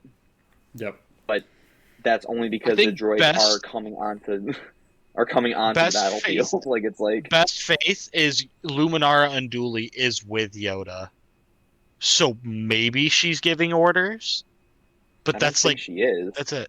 She is. she? You can see her on Kashyyyk in one of the shots. Huh. She's in one of the shots No. where they're showing them preparing Yeah, but for she doesn't battle. she doesn't do So anything. they- She doesn't. Hold the Again, fuck yeah, on. she doesn't Hang do on, anything. Hang on, back up. So they sent Luminara and Yoda to go deal with Kashyyyk, and they sent fucking Obi-Wan on his own to go kill Grievous. Yes, I will look Yeah, up the clip what? right now to make sure. But if It's like, I remember it's like correctly, Yoda. I noticed What? that Luminara Unduli was with him. Why would like, you send hey, him Yoda. alone? What? Deal What with, the you go fuck? deal with the flying Sasquatches. Obi-Wan, you go end the Clone Wars. It's like, Obi-Wan, oh, you go fight that fight that will end the Clone Wars. We'll go fight some droids on this other planet, Lamau. I also And we're also gonna send love how two people to fight the droids, Yeah, we'll do. and one to the- fight the fucking cyborg. And again, there's 6 people available if you count Obi-Wan in the fucking council chamber. You said just him. What the fuck, I also guys? love that the clip where the Wookiee jumps onto the droid tank. The subtitles say Tarzan yell. Yeah. Yeah, I'm just like, oh my god. Actually, I think I did have it Like, in my this notes. They jump yeah. on She's it to plant. Luminara Unduli is there. There's a shot where she's not like huge in the shot, but Huh. she's visible, like Okay. very Too big in the visible. shot. It's not like big enough where you can't miss it, but it's big enough where it's pretty easy to spot if you're looking for it. So, He's just too big for the shot. you saying that reminded me. I did have it in my notes. I must have deleted it on accident. Um, they have the two Wookiees drop down and then plant the space equivalent of C4 on the fucking hull of one of the speeders, and then jump off. Mhm. Would it not be more effective to just use Republic gunships to kill them? Why are you Or I using think it- two Wookiees to plant C4 Well, that's on Or I one? think- that's another good point. Or if- But Or think of it this way: the Wookiees plant the C4 and they jump off the droid. What did we see come out of the water not 2 seconds before that happens? yeah, Oh, that's right. Other droids. There are droids in the water. Like that's like the least safe place you could be. that's another good Yeah. point. But do you get what I'm saying? Like 'Cause, like you're the water literally. cannons That's that what I'm they're saying. Yoda literally throws the Wookiees in as cannon fodder. There's like no other explanation. That's for really it. He's just like, stupid. yeah, you guys just like do your thing. Like we'll hang back in the trees and snipe them from at a safe distance. You guys can really. He literally sends them in on the front line. I love how They he's are like, the yeah, infantry. you Wookiees, you go fight There- on the front you lines. know- The clones will do it from the background, and I'll just Oh, stand no. here atop my tree. No, because I was gonna make an analogy, but now I realize that someone will interpret it so wrong. But It's the like Wookiees, this is gonna sound so racist, but this isn't how I was thinking about it. It's like, you remember the battalion of only black people in the South Park movie? Yes. Yeah. So their whole Yes, thing is you exactly. send them in, they die, and then you launch the attack. I Oh am my not God. comparing Wookiees to black people. I am not. Don't say that I am. But it seems It's like the that's the same same What the tactic fuck? Yoda is using. Hey, Yeah. Wookiees, you guys just run in and die. Then we'll come in and do the actual fighting. They're not The even fuck? fighting. They're just sniping, which honestly kind of makes sense. Like, okay, snipe from the treetops. But here's another idea. First of all, use the electric idea that I talked about earlier. I was Just gonna literally say light that's the the entire water on easiest thing fire. to do. And if droids, and if you want to continue the scene, like have a couple droids or the ones that fly, obviously wouldn't get affected by the water. I was gonna say, So then hell, the ones like, that fly, have them fly into the forest where the Wookiees are waiting for them, and then they can jump down onto the ships, plant the C4, and jump off onto the ground where there are no droids. well, and again, like playing You literally have won the playing- battle right there. playing devil's advocate, we'll say that the electric bombs aren't an option. Like you can't, they don't have them. The poppers, the Clone Wars just invented those. That's its own thing, whatever. And we'll also say that you can't go to Naboo and you can't get the fucking blue electric bomb. That's fine. You Can't can get Jar still- Jar's blue balls. Jesus Christ. You can still fly Republic gunships overhead, and you can kill the tanks because the tanks, as far as I'm aware, cannot look up to shoot you. So that's done. They're like the First They're Order fucked. gunships. They don't know which way's up. Nav doesn't know which way's up out there. What the fuck ever. But not only that, though, they don't even need Republic gunships. They have those weird mosquito. I was gonna say they just need a ship, like. but I like. Oh, I just saw her. I just saw Luminara. I know exactly. Yep. So She's they right- yeah, send she's right in the two. front. They send two Yeah. Jedi to Kashyyyk for a battle that doesn't really mean anything. But sending Obi-Wan for the battle that they're claiming will end the war, they send him Wow, alone. That actually that is just- so random. Like my I never next- noticed that before. I didn't either until today. That's funny. I just spotted Okay, her and I was anyway. like, oh wow, she's there. Yeah. So, Cam, it's Anyway. funny you bring that up again, because my next note makes that worse. So, How? the very next scene that we get is Obi-Wan and Anakin saying goodbye, and then Obi-Wan goes into his tactical meeting with the clones. And the very first line that we hear, if I'm not mistaken, is Anakin saying, "You're going to need me on this one, Master." And Obi-Wan says, "Oh, I agree." Why the fuck wouldn't you say that when you're in the goddamn council meeting? If you think you need his help... you're gonna need help, Master. Oh, I agree. When it's time to ask for help, I don't need help. If there's a time to bring that up, yeah, it's during the council meeting, like you were saying. So that's one of those things that's either you're blowing smoke and you actually don't want him there, which honestly at this point, that could be it. But it seems more than likely that he's just like, yeah, I do need your help, but like the council wants me to go alone, so like, I don't know, man. Yeah. Real quick, back to that conversation. I think this is the perfect thing because this is their last conversation as friends. Mm-hmm. I think this is the perfect part to bring up. Anakin and Obi-Wan's relationship in the prequels is practically non-existent. Yep. That is meant to be like the big emotional moment in this movie is the destruction of their relationship. But pretty much every time we have seen him and Obi-Wan share the screen, they're arguing or Anakin is just being berated by Obi-Wan. There's very little times where we see them happy with each other. And most of the times when we do, it's like, oh, well, Kato Nemoidia. And it's like, oh, I okay. was So gonna say a lot the of moments that we could actually see the relationship development are talked about, but we're never shown them. Mm-hmm. There is no relationship, but this movie wants to have this huge emotional moment of their relationship deteriorating when we never really got to see that relationship to begin with. And granted, the Clone Wars does a lot to establish a relationship, but that's something that should have been in this trilogy on its own, considering that's one of the major parts of this trilogy is the deterioration of their relationship. I would absolutely agree. So yeah, Obi-Wan goes into the tactical meeting, and it's at this point that he goes, "Oh, okay, I'm gonna go ahead to Utapau. I will buy you guys some time." And with the amount of battle droids that we find out are there, it's basically a suicide mission. What do you mean? There's only 10 of them. Well, if in the YouTube poop, yeah. 10 Yeah, but they are on 10,000 steroids, don't forget. True, yeah. 10 battle 10,000. 10 battle droids. They're on steroids. I have him I in my understand. notes as I don't know his actual name, so in my notes he is steroids guy. um. So as long as anything else, or Nope. okay. Nope. So we have Anakin and Padme in their super secret apartment, and That Obi-Wan apparently knows about. I was going to say, the first note that I have is apparently Obi-Wan knows that Anakin has been under a lot of stress, but he never talks to Anakin about it. He just talks to Padme about it. And his way of talking to Padme about it is to go to their apartment, their shared apartment, and talk to her. It's like, what the fuck, dude?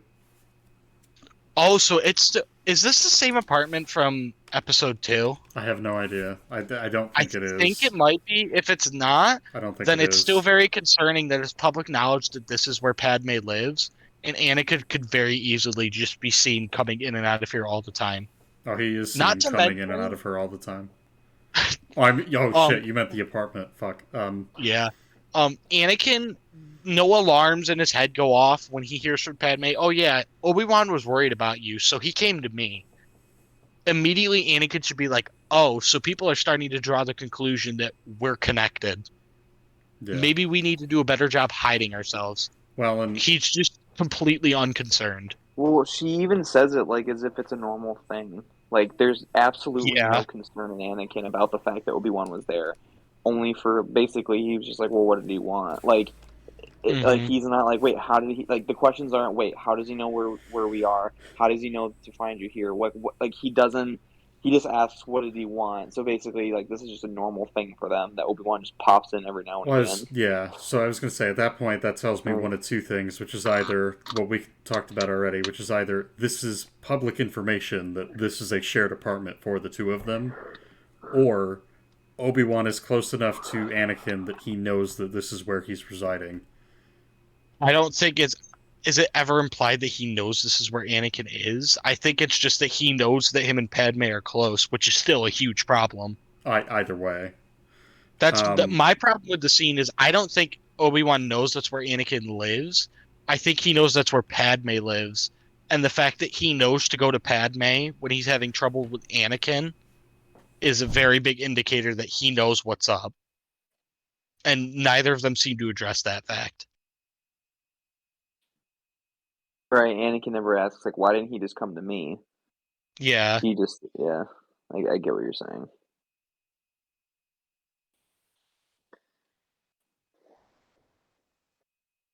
So basically the rest of the scene is just Anakin and Padme doing their lovey-dovey bullshit. It doesn't really advance anything. It's just to remind everybody that, oh yeah, by the way, they're in love, in case you didn't know that by the pregnancy or all the cringe dialogue that came before this scene. Well, love has We're blinded still you. not even. We're still not even in halfway through this fucking movie. God damn. Well, 4.5 hours. We're getting We there, are man. just about to hit that. We are just about to hit the hour mark. I think this is going to have to be 2 parts. It might have Yeah. to be 2 parts, or we'll have to see if we can speed this up. So Anakin says that he found a way to save Padme, but he literally has not. Oh, I found a way. It's called Plan B. I found a way to save you. Well, It's this. basically he's heard of a way, but it's Well, and that's the completely thing. It's like experimental that's and completely totally not going to work. That's not right. I guess what I'm getting at is Yeah. that's like I found a cure for your cancer. It's super experimental, and I like have no proof that it exists, but I found it. It's like that. Right. So that's just not. You didn't find it then. So yeah, now we got Obi-Wan on Utapau, and he's searching for Grievous. Yep. And so I don't have much For the in droids the. on steroids. I don't have much in the way of complaints. He lands on Utapau. The droids show up. They watch him. I don't have anything until the ship flies away, because the way that they show it is he's parked out in the open. He gets inside. He talks with not R4, and then it cuts to the. Because R4 got fucking executed. So for all intents and purposes, this is like R6 or something. I'm just gonna call him not R4. Hashtag not my R4. Not my R4. Free my boy. He ain't done nothing wrong. I love to think that his like sentient head is just floating in space forever now. Yeah. Rip And it's R4. still screaming. Yeah. It's going, He's best friends with a buzz droid who attached to him. No. all right. So anyways, yeah, so the issue that I've got, he gets in the ship, he talks to not R4, and he's like, "Yeah, send them back. Go back to Cody. Tell him that we need help on da da da da, and where to go and all that." We then cut to the Magna Guard and the 2 droids leaving, which they're still watching him. The ship takes off, and then we cut to Obi-Wan inside somewhere hiding. And again, his ship is out in the open. How the fuck did he hide? Well, my problem is I can believe that he hid, except the droids that are watching him just so happen to leave right before he goes and hides. If they had stayed there and watched that ship take off, he either would have known that and wouldn't have been able to leave his ship, or they would have watched him hide and would have been able to plan for his attack. So I guess, prepare. Anthony, you have the film pulled up, right? I do. Okay, so correct me if I'm wrong, but it looked like, Okay. from what I can remember from watching it today, it was he gets in the ship, he talks with Discount R4, he stays in there, it cuts to the droids, the ship takes off, and then they leave, and that's when he's hiding. So They never show him getting out. The way it's framed, basically the droids turn away right before he gets out. He gets out and hides, but we never see him get out and hide. And basically, if the droids stayed there for like 30 extra seconds, they would have known he got out, and they would have prepared for his attack. And Obi-Wan I guess would have been that's the fucked. thing. Does the ship take off before they leave?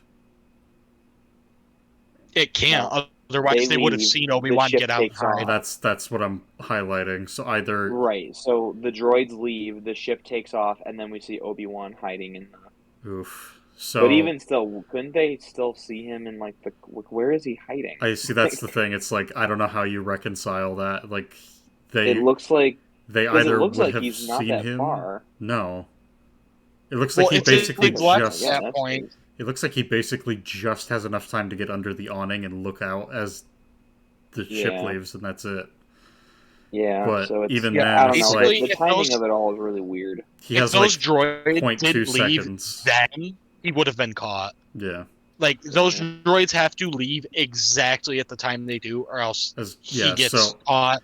They're able to prepare for him, and he loses the fight. Basically, it's hyper good faith is he had enough time in the 3 seconds that we cut away to leave the ship, and the droids happened to leave at the same time, and he was able to hide. Or, worst faith is the droids just fucking left for no reason, and he ended up miraculously using that time to escape and hide. It's like, man... What's really I think the way the movie presents it is the second one. Which is the problem. It's like... I guess that's the thing. It's like both of those don't really work, but fucking hell, man. What's really funny, too, is that, like, the next shot is Obi-Wan running through Utapau with the loudest fucking creature known to man. Yeah. I have that in my notes. That's literally my next bullet point. The next bullet point that I had, too. Even if the droids left, did they not hear... Because it's pre-established in the beginning of the movie, when the Super Battle Droids, like, that when they hear Obi-Wan talking. So they clearly can hear things, right? Yep. They don't hear the loudest fucking animal running through and be like, what's that? No. Because and that's another thing, they get fucking intrigued by everything. They turn to see, what's coming? Where's that noise coming from? Oh, that might be the Jedi riding on a giant lizard. Like, well, the other thing I have with the lizard is it's loud as hell, and as soon as he gets up above Grievous, it's dead silent. Yeah. Another thing with the lizard is, why does Obi-Wan know how to ride one of those? Like, why is that just a thing he knows how to do? The Clone Wars kind of establishes this, but again, this doesn't exist I was going to say, that's the thing. It's like... no, there's no...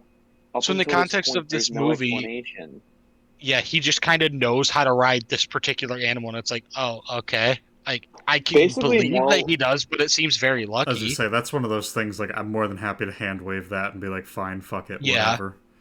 But I just thought it was interesting where it's like, I didn't think about it until after the scene. I was like, this is like if just some random city, like someone from San Francisco just went out one day and stole a horse and just knew how to ride it. Yep. It's like, I can believe that they potentially could do at that some time, but I don't know. It's just not something I would expect him to know. No, is how to ride a fucking yelling lizard. Maybe that was part of his Jedi training, and we're all just nitpicking. I don't know. It's actually the first thing you learn as a youngling is how to ride a giant lizard. The first thing that they do is they drag your ass to Utapau, and they're like, listen, these lizard motherfuckers, they might save you. Hop on, big boy. All right. So the next little that aside, bullet point that I got is Grievous now decides to send the Separatists to Mustafar, which he was told at least a day ago to do. Yeah, he was told a long time ago to do that. I was going to say, it's been... I'm going to be hyper good faith right now and say it's been at least one day. Because we just had the Bubble Bowl last night on Coruscant, so... In between Sidious saying that and Grievous actually doing it, like in between Palpatine telling him to do it and Grievous actually sending them to Mustafar, we've seen Anakin sleeping at least once. I was going to say, I want to say it's been 2 or 3 days, so that's kind of odd that he waited that long to send them away. I mean, it might have taken him a little bit to actually group them all together. I guess so, but like, wouldn't it also be a little bit convenient or inconvenient, I guess, depending on how you want to look at it, that it happens to line up with right before Obi-Wan shows up to kill him? It is, but I mean, it's not super out there that it took him a couple days to actually get them together and get them on Utapau.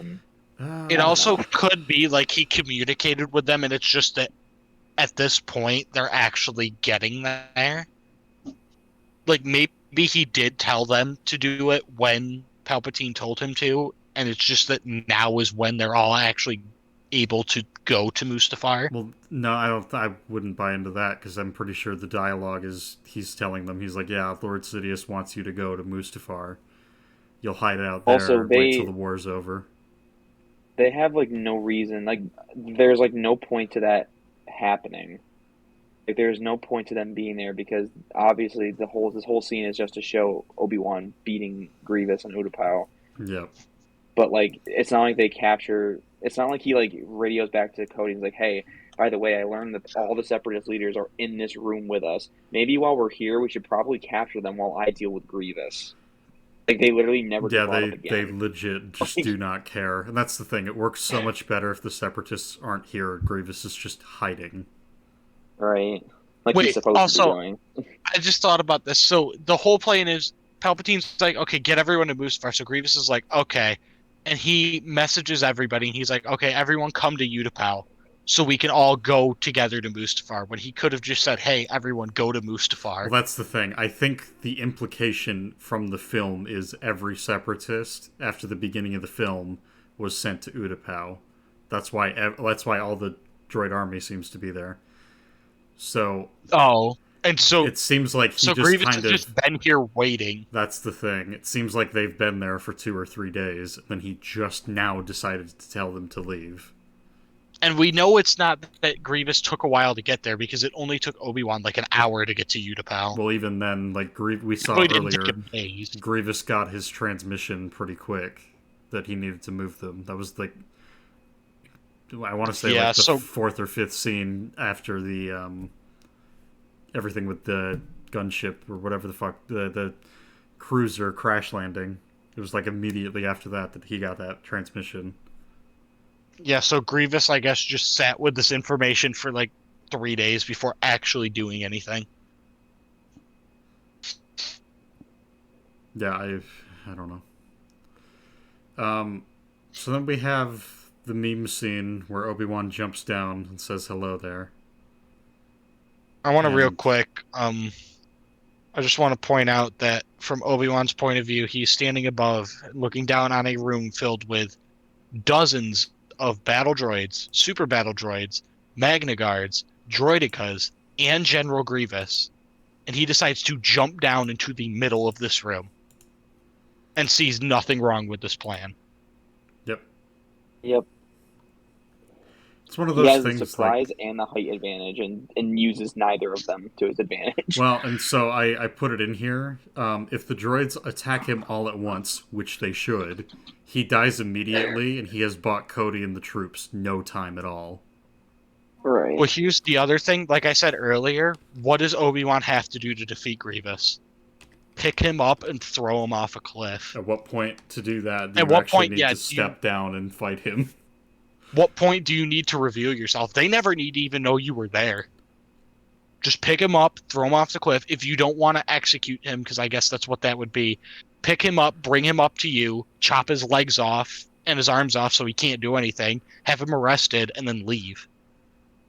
Problem solved. You're not jumping into the middle of a fucking war zone with zero backup.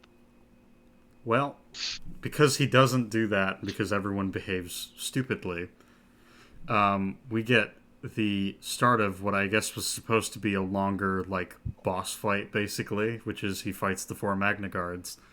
Thankfully, that got cut down. So he just kills them with 1 move. Well, 2 moves, I guess. He crushes 3 of them with a giant piece of metal, question mark. And Keep in mind, he just used the Force. He remembers he can use the Force. That's the thing. He's about to forget in like 10 seconds, but... Well, that's okay. So, I didn't even think No, about it not until even. I watched today. But, so, do you guys remember the beginning of the film when he was fighting a Magna Guard and he defeated it? Do you remember how he did that? He got into melee combat with him. He got into. Oh no, I'm well, thinking of. I was gonna say I'm thinking of. He cut his head off. He cut its head off, and then what happened? It And kept the droid fighting. just It kept fighting. like, Yes. It kept fighting, but it was fighting randomly instead of being focused. Yes. This one, Yeah. he cuts the head off, and it just dies. Yep. Um, But this one wasn't it partly crushed by the thing though? I'm not sure. I think it was Let at me least hit or impacted, but I would still think it would at least try to attack. It just crumples and dies.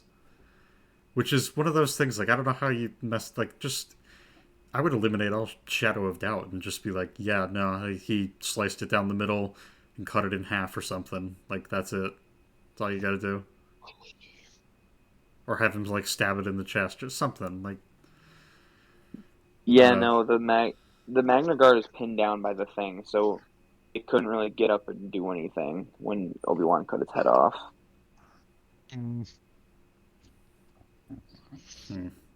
Whereas the one that he cut off earlier could still move freely. Are you sure? Because I'm pretty sure it gets up. It's trying to grab its staff.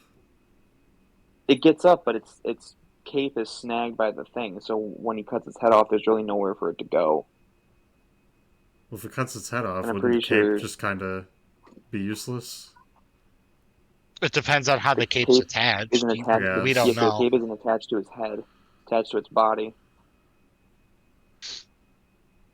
Man, let me see. I'm rewatching it right now.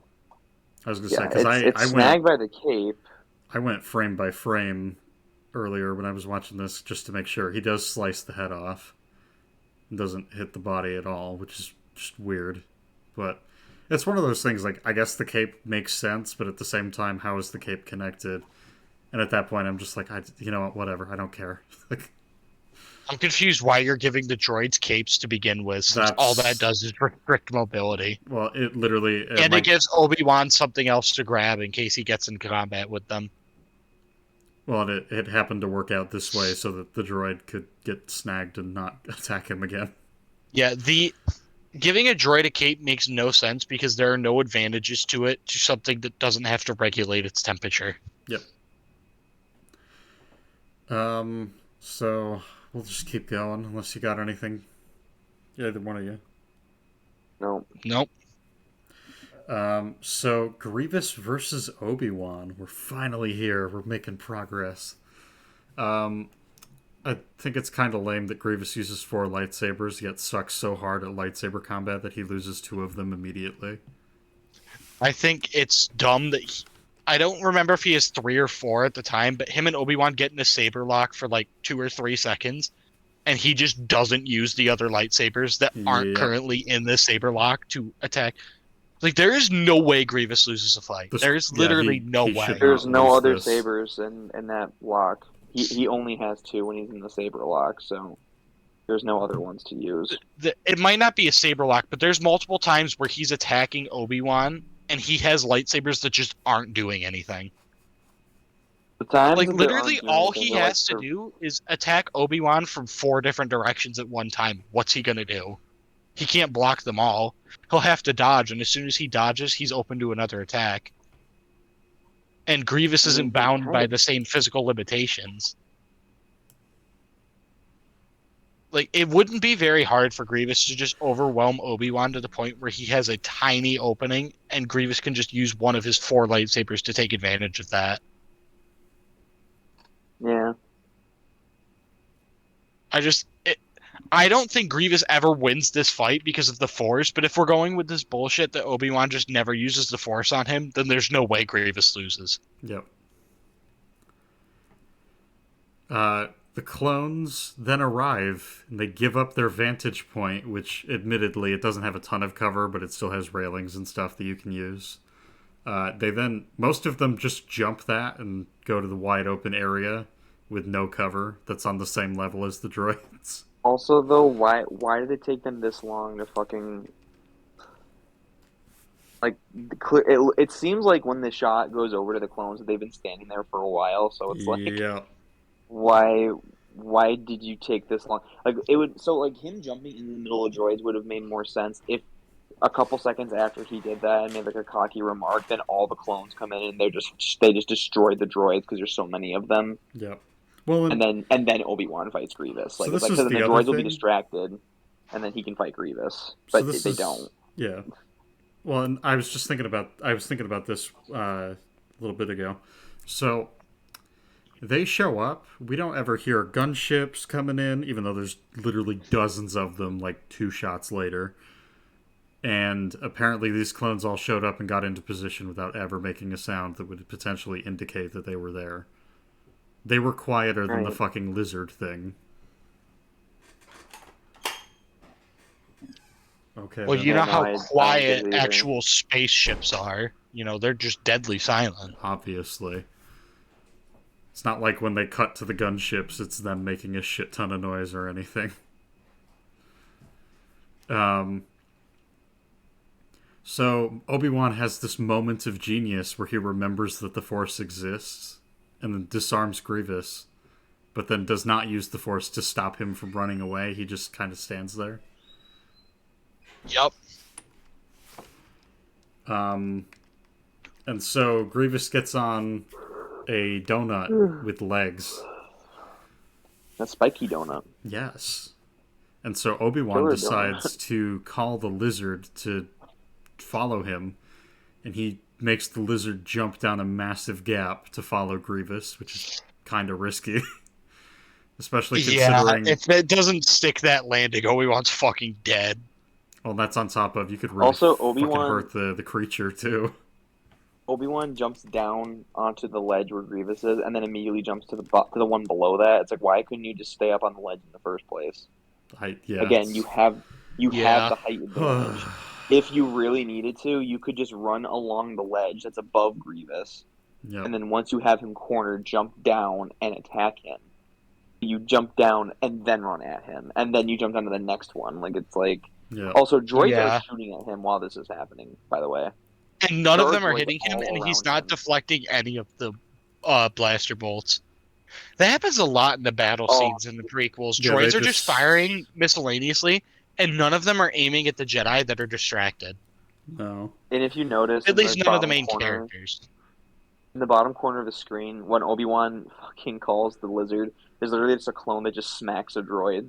And it just dies. Yes, What? I love that shot. There's a clone that He literally fucking just backhands a smacks him. droid. What Yeah, the fuck? and it just dies. Okay. I just noticed it because I'm looking at it, but that was kind of funny. Yeah, I fucking love that It basically pimp slaps a droid and dies. What the hell? clone.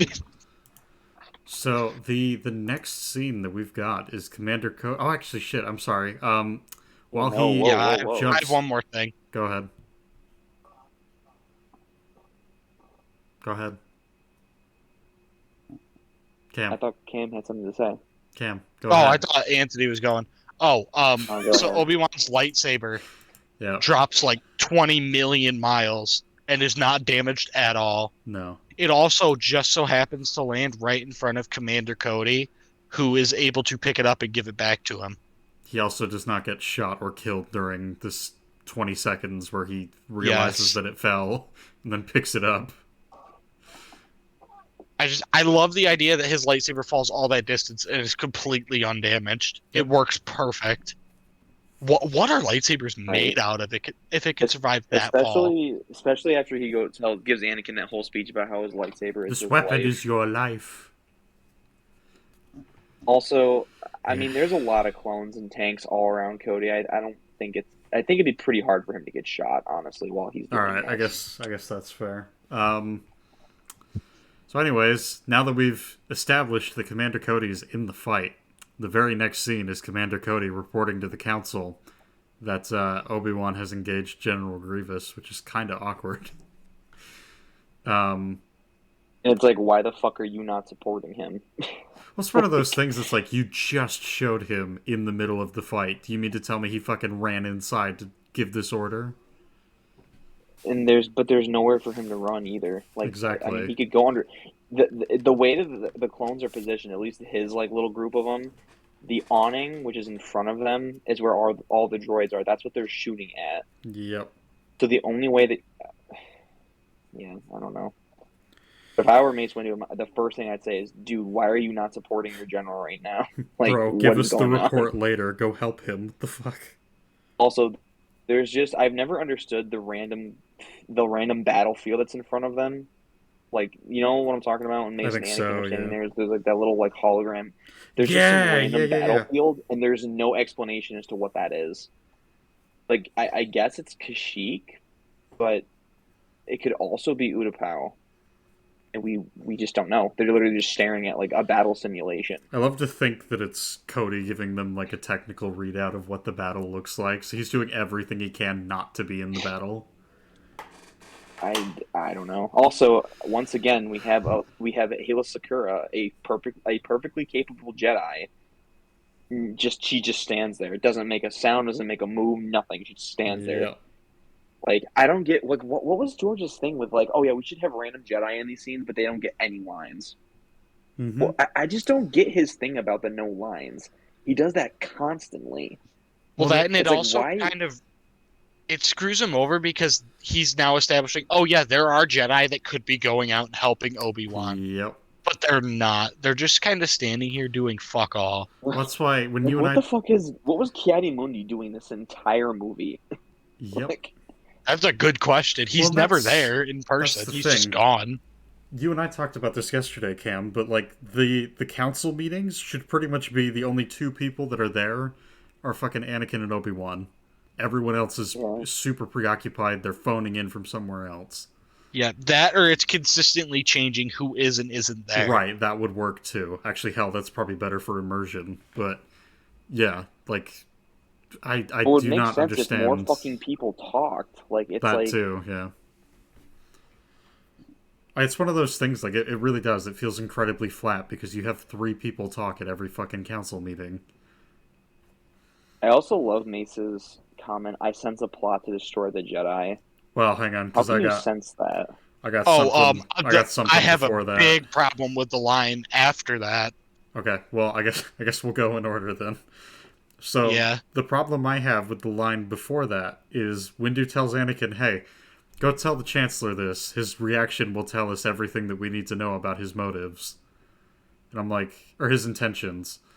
And I'm like, man, if only you could have just said, hey, go tell the Chancellor, and then left that to subtext. You don't have to tell, like, you don't...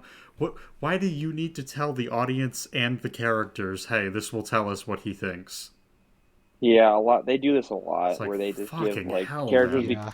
characters They become need just, to like, tell us exposition, why. like, the It's not characters enough literally to just tell us what's happening. they literally just become like exposition robots, basically. Like, it's Like, like, that's one of those things, like, you know, someone's going to be like, oh, well, that sounds super nitpicky. It's like, well, really think about that. Does he really need to say, this will tell us how Palpatine feels? No. it's not really that though. It's the fact that this happens constantly throughout That this too. movie. It's like, god damn it. For characters' lines, instead of being replaced with like actual dialogue that continues the plot, they're replaced with just exposition. Well, I mean, hell, like what you just said. So if you take that line and it's just go tell Palpatine what we've just found out, and then you get the line that you pointed out, which is I sense a plot to destroy the Jedi. Those 2 lines back to back, and even if you have him do what he does, which is he waits until Anakin's out of earshot, then says it.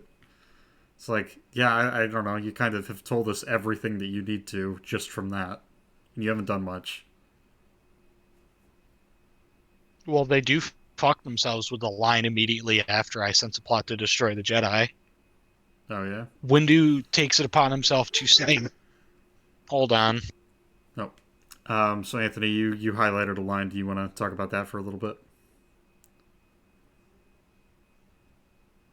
No? Anthony? Okay, cool. I guess I'm on my own. Yeah, so I'm gonna jump ahead then, I guess. So Anakin leaves this meeting to go. Oh my God, are you here? Either of you? Yeah, I'm Can you here. hear me? Yes. So Anthony, you had highlighted a line. Do you want to talk about that for a little bit, or do you want to just? Can keep you moving? hear me? Yes. Can you hear Yes. us? Okay. Can you still hear me? You're a bit muffled, but yes. Okay. There's something wrong with my headphones. I don't know. Huh. Anyway. Alright, so my point that I was gonna say was that Mace Windu says the line, I sense a plot to destroy the Jedi. So when we hear characters in the Star Wars universe say, I sense when it comes to the Force, usually it has something to do with something that you could probably sense, like a presence, or a feeling, or like something like that. How do you sense a plot? How the fuck does that work? It just works. Yeah. But like, Yeah, like, I get what you I don't know, mean. that line I'm really confuses me. Like, how do you sense a plot? But you could say like I'm like worried about a plot, or like I think there's a plot, but saying I sense a plot, like yeah, I how do you don't. sense that? Like it's almost kind of like the Anakin comment from earlier. It's like how do you quantify your power? Like how can you Yeah, say like my it's a powers have fucking. exactly doubled? It's like it's supposed to be like this like dramatic line. It's like no, this just doesn't make sense. I got enough Like, XP to double my power skill, so I've get upgraded fucking my skill wrecked, noob. tree. I I'm use unstoppable. promo code Mr. Beast 11 on Raid Shadow Legends to skip to level 20 count. So anyway, Um, Cam, you were gonna say yeah, something Cam. So about now, So the line after that. the line immediately after Windu says the dark side of the Force surrounds the Chancellor. Do I even need to explain why this is such a massive issue for the entire I was trilogy? gonna say. So the first question I got But not is, only so how did you come to that conclusion, and for how long have you like known that? Basically, the only way you could do that is, oh, well, they sense it. Okay, well, why couldn't you sense it before? If you could sense it before, why didn't this become an issue until now? Oh, you know that there's a Sith Lord leading the Senate. You've been told that. Oh my God! And now, the Supreme Chancellor, the guy in charge of the Senate, is surrounded by the dark side of the Force. I wonder if those two pieces of information are connected in any way. Nah. no, probably not. All Like right. that is We're gonna such need the a Scooby Gang to come stupid investigate this line. one. We'll get the. I also love how the next line is Mace. Go ahead. I was gonna say I love how the next line is Mace basically suggesting they hold a coup. It's like Yeah. oh okay Mace. Yep. If he does not step down, we're gonna have to remove him ourselves. It's like If he doesn't step okay down, I'm gonna have to Mace. gut him like a fish and hang him from a street light in town. Like literally, he's like, yeah, we should probably stage a coup. It's like, okay.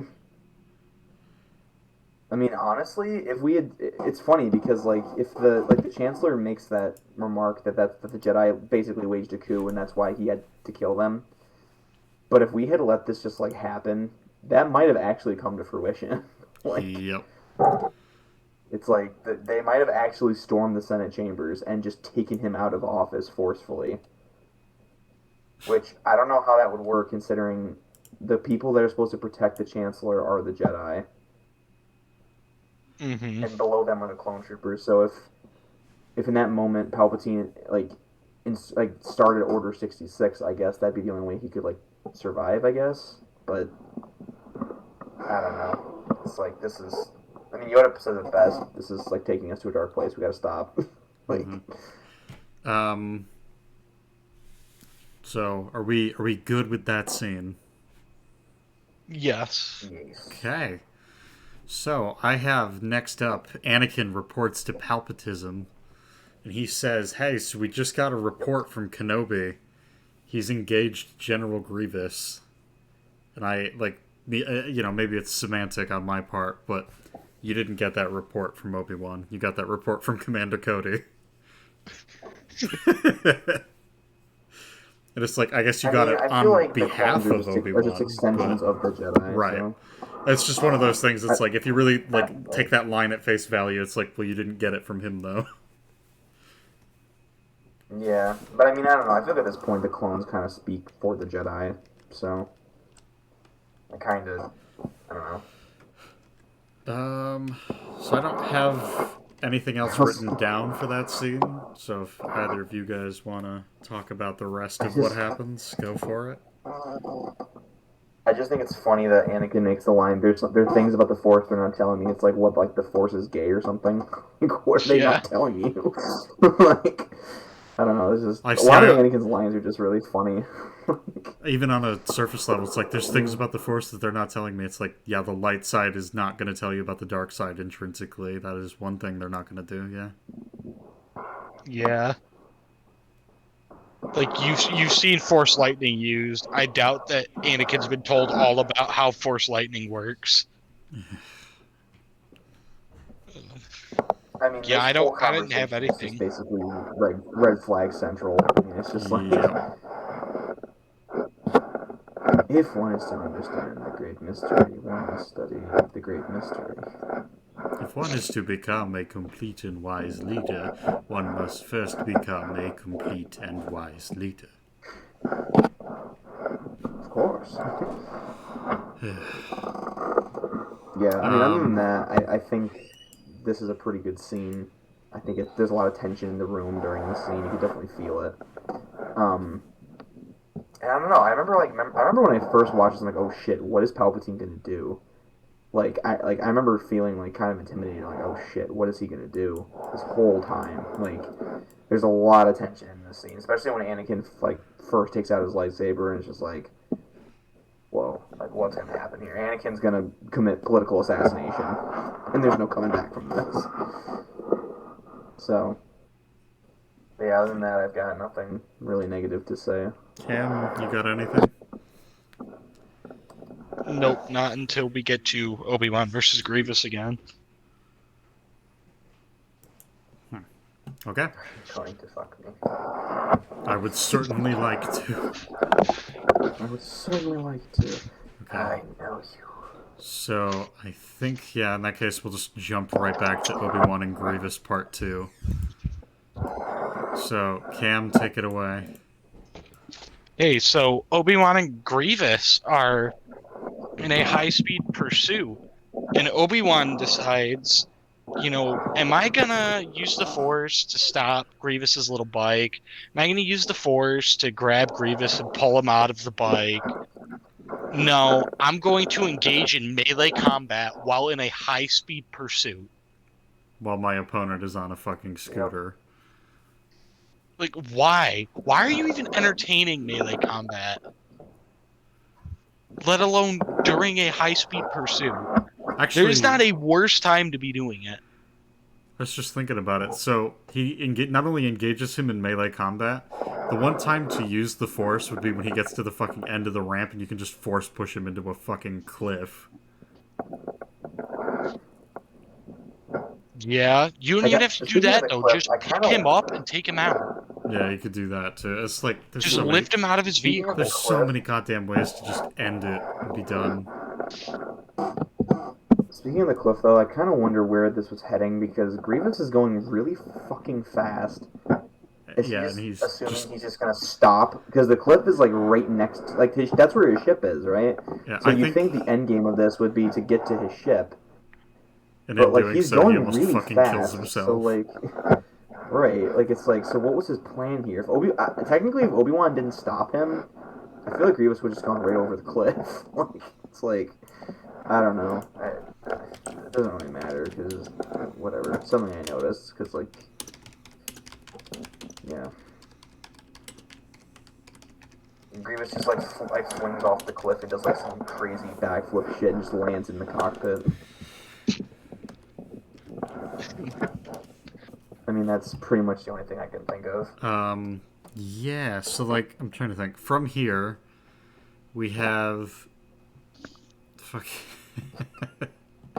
So these two go at it. Obi-Wan almost gets punched in the face and it dents the ship. Then he almost gets stomped on.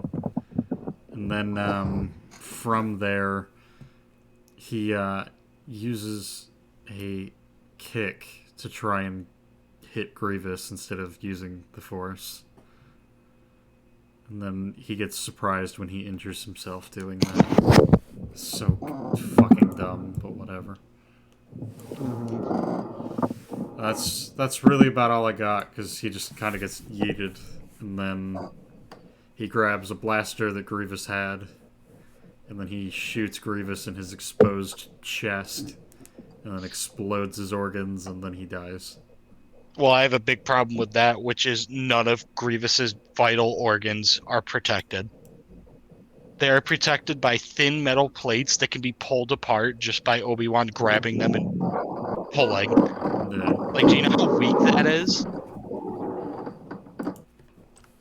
There's absolutely zero protection for Grievous's most vital parts, like his only human parts. have zero protection other than thin metal plates that don't cover the entire area.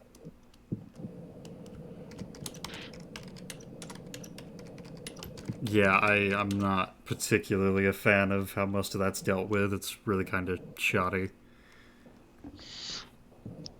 Yeah, I don't understand why Grievous would have no protection. Yeah, I don't know. So anyways, that's about all I have. If you guys have anything else, now's the time. No, I mean that. Yeah, there's a couple times in Obi-Wan just like just does dumb stuff. I don't know. Cam, you It's got like any? without a lightsaber, you're basically, let's say, without a lightsaber, you're basically forced just to use the Force, and he never does. Yep. So, Yep. but whatever. It's fine. Um, It's fine, I guess. Cam, you got anything else or no? No. Okay. So this is where Anakin goes back to Windu and spills the tea on Palpatine. So Palpatine. I don't have a ton to say about this. One of the fun little hypotheticals I thought about was what would have changed, if anything, if they brought Anakin with them to arrest Palpatine? What do you guys think? Well, I think before that, they would have gone any differently. You don't think so? Nope. Okay. The I think only there's a difference, I think, is major. that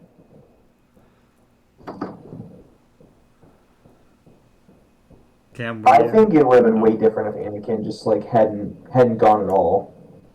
He didn't show up at the end. He just never went. Oh no, I Period. mean like It would have been way different. I'm talking about he goes with them initially.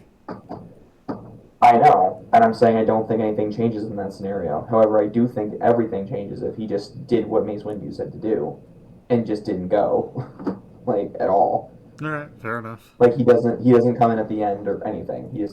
Nothing happens. I think actually, you know what, Cam, go ahead. I'm curious what you have to say. I think before we even consider this hypothetical, we need to address the major issue with this entire thing, Okay. which they have no proof. Yep. There is zero evidence that Palpatine is a Sith Lord. Well, they have nothing. Technically, And yet they have the authority to make an arrest. Technically, that's not true. As per what we learn later, there is a mountain of evidence, actually. But we'll get to that. Mountain of evidence? You'll see, because the film... Is that ever said in the movie? No. The film doesn't address it, but there is technically a log of evidence that Palpatine is a fucking Sith Lord. But, we'll talk about that when we get to the ending of the movie. But yeah, for all intents and purposes right now, because I don't even know what you're talking about, they have nothing. There is no proof that Palpatine is a Sith Lord, and they expect to get away with arresting him. I don't understand what the thought process here was.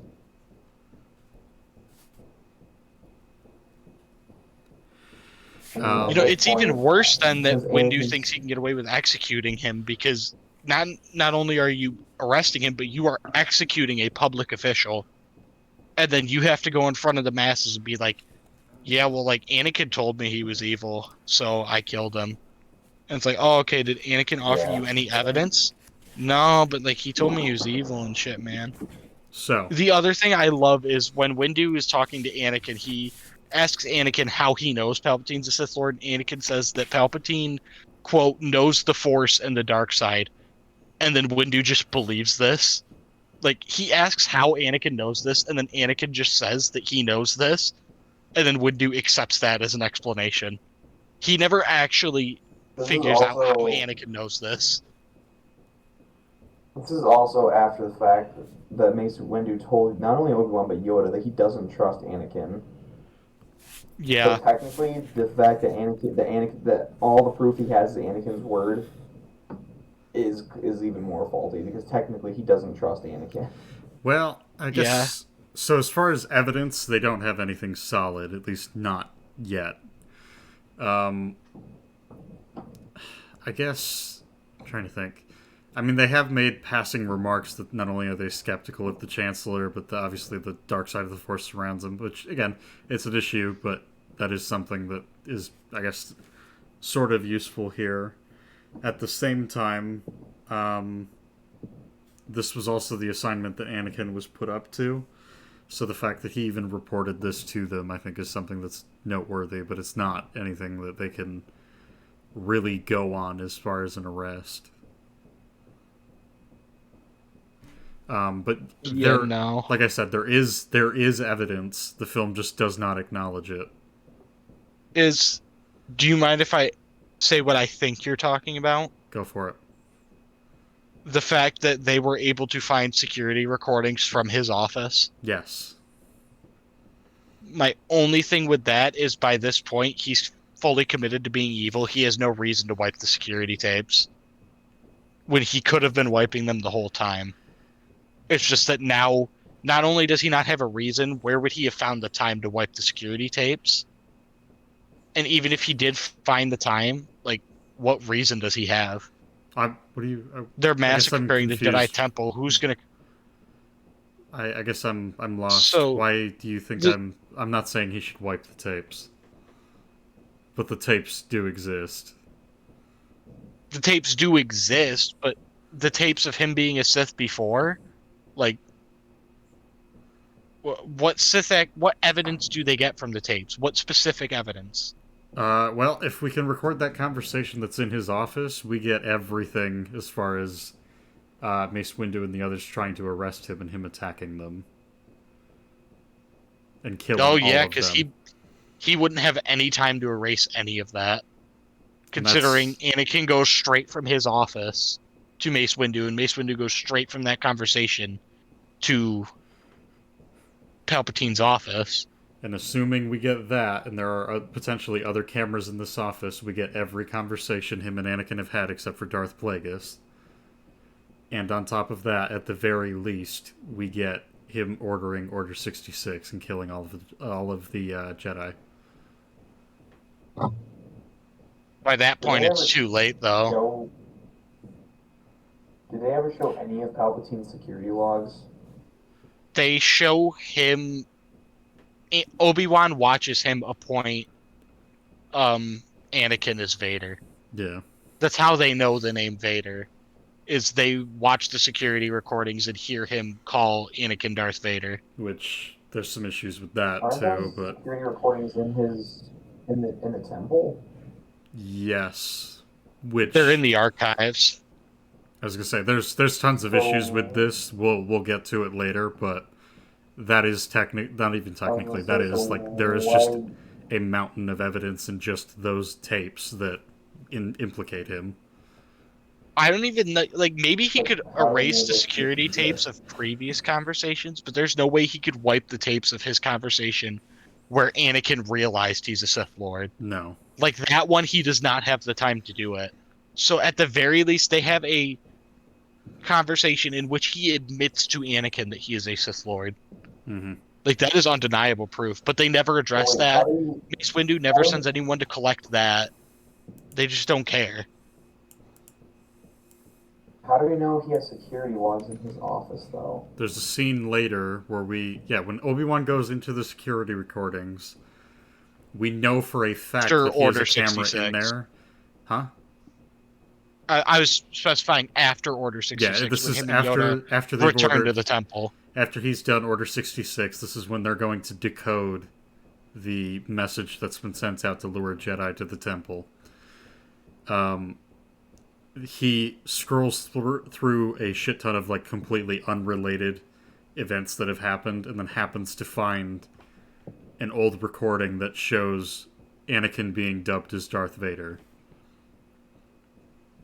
He finds a recording of "Henceforth you shall be known as Darth Vader," which happened in which Palpatine's proves... office. No, I don't think he does. Yes, that he does. Just says he does. He absolutely does. You can hear Palpatine saying "Henceforth you shall be known as Darth Vader" in the recording. Oh, okay. All right. So there's cameras in Palpatine's office, which, by the way, why would Palpatine leave those in his I was gonna office? say I don't know why Palpatine Unless would leave maybe them. maybe he couldn't get rid of them without arousing too much suspicion. Because if you have a man with supreme emergency powers who's also like, yeah, I don't want security cameras in my room, like that's a major red flag. So I guess I can get that, but Yeah, yeah, they have hard evidence now of Palpatine admitting he's a Sith Lord, and Mace Windu tells Anakin to wait in the chambers when he could be like, "Hey, Anakin, go get those security recordings," honestly, or that's he could probably call the someone best and be thing like, for him "Hey, to go do. get those security recordings." Yeah, so that's a thing. So unless we got anything else, I guess we'll just keep going. One thing I do have a question with: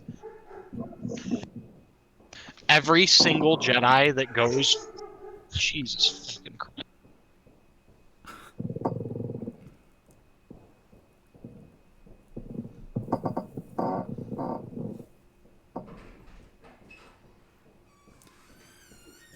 Everything okay? I think Cam's having issues with the dog, is what he just texted me. So, I'll just keep going. So Padme is in her apartment while Anakin is in the council chamber, and this was something that initially I never caught it because I never watched this movie with subtitles, but I watched it with subtitles. And then I actually heard it. It's Palpatine in the background, and you just hear him saying, "You do know if the Jedi destroy me, any chance of saving her is lost." Which initially I was like, "Oh, that's kind of neat." And then I thought about it more, and I'm like, and we've just taken subtext away from this scene again. Because this is Padme kind of realizing that something's going on, something seems off. And this is Anakin coming to... The one Huh? the one where they're watching the sunset. I think so, yeah. Yeah. Yeah, As he's in the council chamber, like, making the decision on whether or not he's going to stay there or go.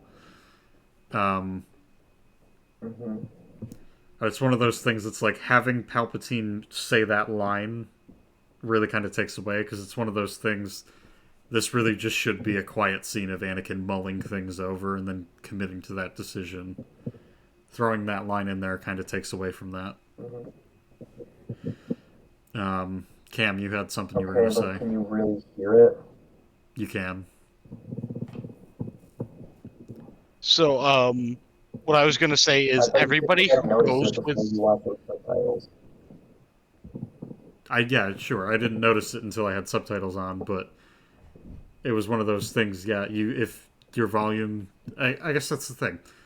I watched with the volume a little bit high, so yes, I did hear it, but at the same time, it's not completely silent, and it is loud enough that you can hear it. So yeah, I would say it's a thing that it's like the Tusken Raiders when they get mentioned in the beginning of the movie when they're talking about they killed your mother and you took it out on them. Remember what you told me about them?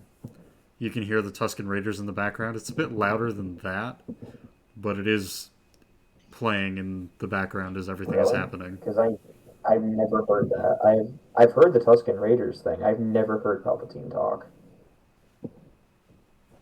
So I guess I'll have to rewatch that because I have never heard that before.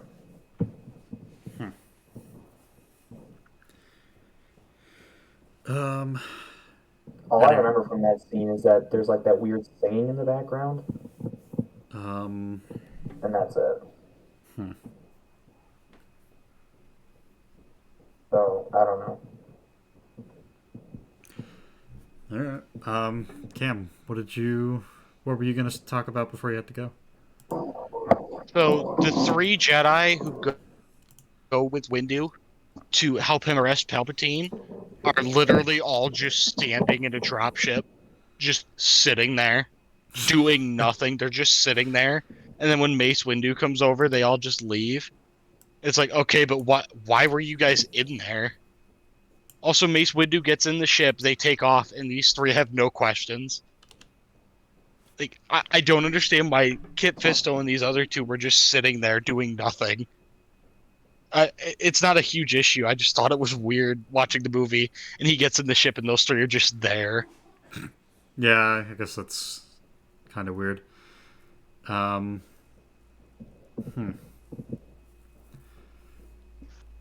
So I guess we're on to Palpatine and Windu, and then the three guys that just kind of die.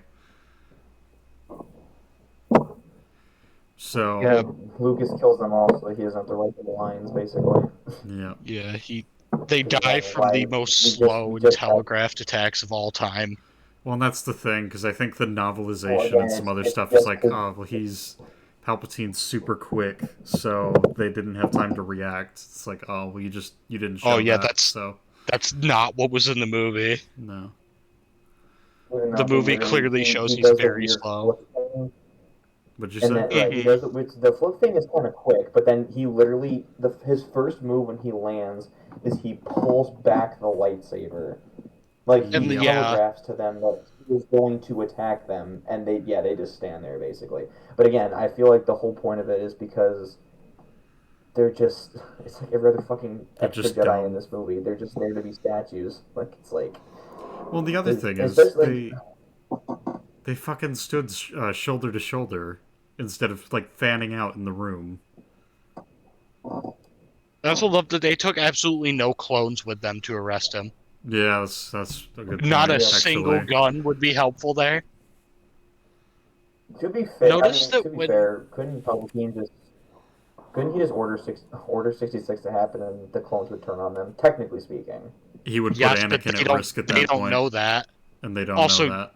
Yeah. Also, Mace Windu doesn't know that. He has no reason not to bring clones with him, because he has no clue I what get Order that, but I'm just 66 saying, is.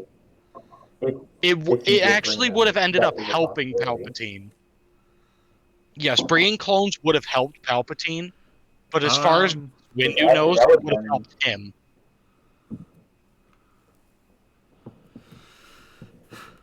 that actually would have been kind of a cool way to introduce Order 66 if they actually brought clones and they think they're just going to take him in without a fight, basically. But then he does that, and the clones will turn on them. Like, oh shit. I mean, I think the way they do it is fine, but that'd be kind of interesting. Well, now that I'm thinking about it, that might And then we could also. actually. Go ahead. I was just gonna say, if they had done it that way, we could have actually seen Kit Fisto and who else is it? Is it no, not CC Platoon. It's Teen Kit and- Fisto. I can't remember who the other guy is. Eth Koth, I think. but- Yes. Is it? Okay, so Eth Koth has like another Jedi that looks just like him. I have no It's idea. not Eth Koth. I think that's who that is, but it doesn't matter. Anyway, Either it would way. have been interesting to see them fight like the clones or something. You know what I mean? Like, Yep. you know, and they all get into like a battle stance. Like they don't just stand there. They literally pull back into like a battle stance, and they still just. Yep. At least Kit Fisto puts up some kind of fight, I guess. Yeah, Fisto gets like two defensive like movements in and then dies. I mean, still better than fucking Sesame Tim and Eth Koth, discount Eth Koth. I mean, it's like, Jesus. but whatever. So I'm trying to. So what I was gonna say, having the clones come with them almost works better because, like you were saying, you get to implement Order 66, but it also works for his plan to frame them for treason. If he doesn't attack them, Yeah. the recording would quite literally just be they show up, they try to kill him, and then the clones kill them. Yeah. But whatever. And then Anakin shows up and it's like, what the fuck? What Yeah. happened? Honestly, that might not have worked out because if Anakin got there, they probably would have shot Anakin. Well, and that's what I was saying. I think that's the biggest downside is you have no way to rule Anakin out of Order 66 at that point. So, Yeah. Well, I mean, this movie does not at all explain like how Order 66 works. So we True. don't even know within the context of this film, we don't even know why they don't kill Anakin. True. That's true. You know, for such a major event, this movie does not explain anything about Order 66. It's just something that happens, Yeah. and it's left to the Clone Wars to explain why it happens. And it's like, oh, but this is like the most major event of the entire trilogy so far. Mm-hmm. This needs to be The only explained. thing I can think of, the only thing that I could think of is that Order 66 specifically applies to Jedi, and at that point, Sidious was referring to Anakin as Darth Vader. I guess, but how So, would the clones know but at the that? same time, but well, and that's what I was gonna say. At the same time, another indicator probably would be like the lightsabers, and Anakin has a blue lightsaber, which is a Jedi color. Yeah. So I feel like it would that the clones would have more reason to kill him than not. Yeah. Well, it's one of those And things it's like, the inhibitor chip could And also, potentially Palpatine could fix. not have had the foresight to change that. You know what I mean? Yeah. Like he couldn't have had the foresight to say like when he made Order 66, like, oh, and by the way, there's gonna be this dude. He's gonna look just like this when he's like, I don't know, 26ish. Don't kill. Put it in the programming that they can't shoot him. Like it's the like, what the only thing I would say to that is if Palpatine's plan doesn't go right and he does end up having to kill Anakin, he has just lost a major asset because he's assured that none of the clones are physically able to attack Anakin. That like one of his main weapons that he can use against like the most formidable foe he has is now gone. So I feel like if he did that, he'd be putting himself at a disadvantage in the rare instance where he would have to potentially kill Anakin. I could see it working. I just think it's a risky move for Palpatine to make, but he makes a lot of risky moves. Mm-hmm.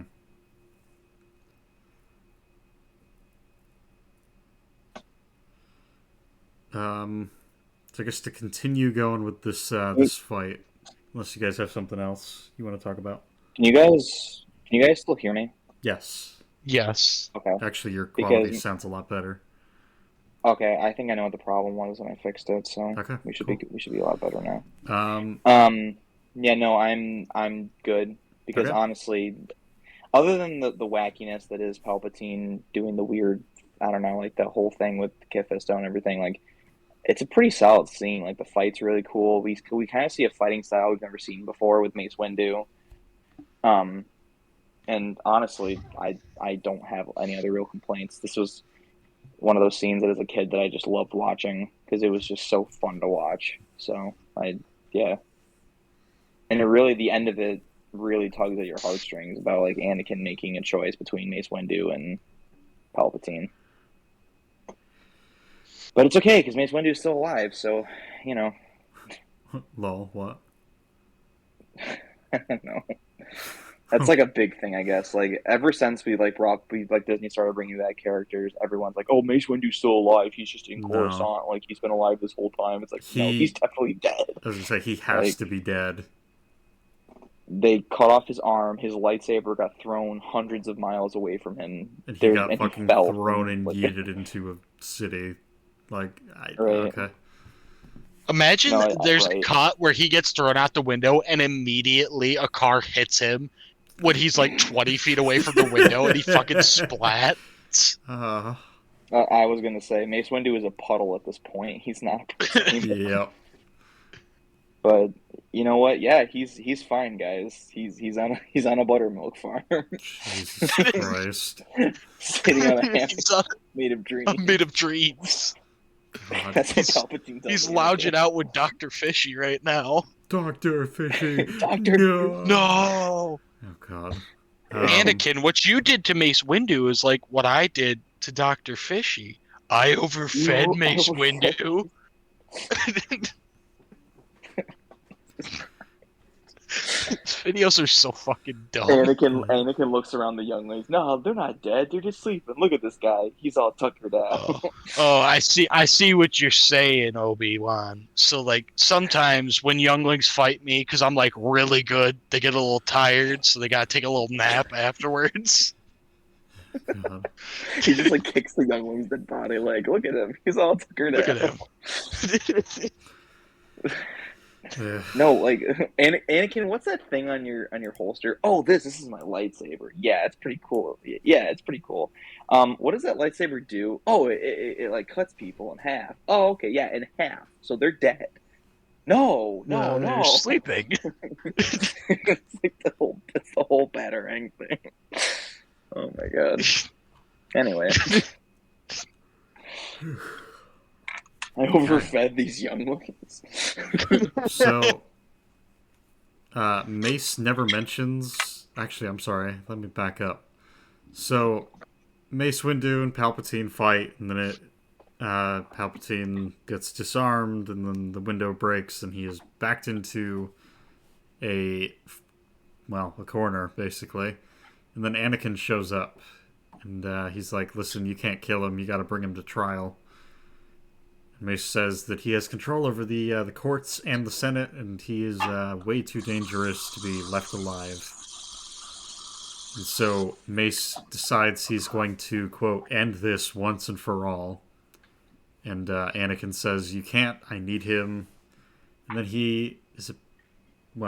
Before I get to what happens, Mace never mentions how Dooku was killed, which I would assume by this point is probably public knowledge. Maybe I'm wrong. Again, But I don't see how it would be public knowledge because I would assume that Dooku's body is like impossible to find with the amount of wreckage that has to be all over Coruscant from that battle. And that's if his body even survived what happened. I guess that's fair. I'll just skip that point then. So Mace gets his arm cut off, and it's right here that Anakin should immediately realize that Palpatine just lied to him. Because apparently he was too weak to fight back, but the second that Anakin commits to helping him, he just uses lightning and yells unlimited power.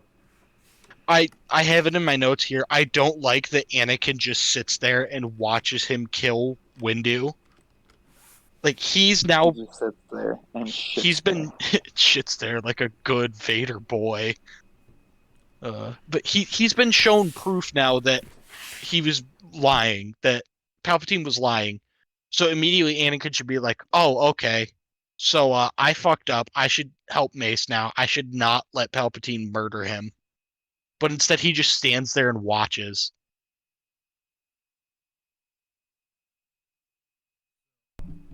I had been looking into that for a while. I guess a lot of people sort of view that the same way as Luke in the OT being told that, if you kill Vader or Sidious, you'll become evil. And so in this case, by attacking Mace and helping Palpatine, a lot of people see that as congruent to Luke committing to that and becoming evil. Which I don't buy, because it's a single action, and his response to that verbally after the fact is pretty, non-committal. He literally only does it and only cares about it because of the power he needs to save Padme. Well, the other thing is, we now have proof, there is going back from this. We know that there are security tapes within Palpatine's office, so you know what Anakin can do? Yep. He can show the Jedi Council those tapes, and he could be like, "Yeah, I fucked up. Nope, you just cut out. Yeah, my mic disconnected. Can you hear me? Yep. All right, so all Anakin needs to do is he needs to take that tape, and he needs to go to Yoda and Obi-Wan. He needs to be like, "Yeah, I fucked up." In this tape, you can see right here that Mace Windu is about to kill an unarmed man. He was about to do the one big no-no that you tell all Jedi to never do, and I stopped him. So did what I did ended up doing something very bad in the end? Yes, but I was upholding the Jedi code, and I don't think he'd really get in that much trouble when he presents to the council, "Yeah, what I did was stop him from executing somebody." I'd even take that a step further. Say Palpatine gets arrested or killed. Well, I'll play the hypothetical. I'll say Anakin kills Palpatine as his way of sort of making up for that. So, one of the easy things that you can do, thanks to the Phantom Menace, is you can now test Palpatine's blood for midi-chlorians. and you can confirm that he is in fact a Force user, even if you ignore the security recordings like you just said. So You could, that is but something that helps him out. you could also argue that just because he has midichlorians doesn't mean he's a Force user. Like you could Sure. test Jar Jar and he might have a midichlorian count the same as Yeah, but Obi-Wan's. That's so. Palpatine should have an outrageous Would have amount of midichlorians. Yes. That's true. That's my point. I didn't think about that. So It's like they're not testing for the presence of midichlorians; they're 'Cause- testing Yeah, for the that's amount the of thing. the midichlorians. quantity. That makes sense. Yeah. yeah, that's what I was getting at. So, and I guess this is the other thing. So even if he kills Palpatine, or even has him just simply arrested, internally, Anakin and the security recordings will confirm everything. A blood test will confirm everything. Using the EU, Ahsoka and Maul, and I think there's someone else, would be able to confirm everything that's happened as the truth. But we'll set that aside. Even all of that aside, his options as of right now are assist Palpatine and potentially find a power that saves Padme, or let Mace Windu potentially kill Palpatine, ending the war so that I can get Padme medical help. And killing all of the Sith. Yes. Literally stopping the Sith from existing for at least that period of time. Yep. And then he commits genocide. But anyways, Option C. one of those things, like, I don't get it, because I was going to mention it earlier, but ending the war is a great way to get Padme the medical help she needs and keep her safe. So, kind of redundant to not help the Jedi at this point when one Sith Lord exists. And I guess to further debunk the whole, well, Anakin had already committed to the dark side by this point because he attacked Mace. His initial reaction immediately is, what have I done? And then he drops his lightsaber in, like, anguish and disbelief. That and stopping Mace Windu from executing somebody, I don't think that's him turning to the dark side definitively. No. It's probably not, but you could just make the argument that he is trying to uphold what he's been taught. I don't think that's it at all. I think he's doing it selfishly. But even just because he's doing it selfishly doesn't mean he's giving into the dark side. Yep. It means he's defending what he loves. That doesn't make him giving. That doesn't mean he's using the dark side to do it. So the next line is actually, no, I'm sorry, not the next line, but it's shortly after that. Actually, fuck, some of this is out of order, I think. Yeah, just help me save Padme. To cheat death is a power only one has achieved. But if we work together, I know we can discover the secret. So that's just yet another lie thrown onto the fucking pile. Yeah, that is Palpatine admitting, yeah, everything I told you about knowing how to cheat death, that was a lie. I don't actually know how to do that. All the promises I made you, I'm not sure I can keep. But you should still work for me. Yeah, but Anakin's too fucking far gone by this point. It doesn't matter. But Is why he is he really, too though? far gone? I He's just presented, like, he has all the evidence he needs to clear his name and show that what he did was, if not the correct option, like, the council can't hold him responsible because what he did was uphold the tenets of the Jedi Code. What he did was exactly what he was taught to do by the Jedi, which is defend people who are about to be executed. Like, that's a very Jedi thing to do. I don't think the council could really punish him for trying to stop Mace Windu from murdering somebody, even if it was Darth Sidious. Because he could always just use the argument that he didn't know Palpatine was faking.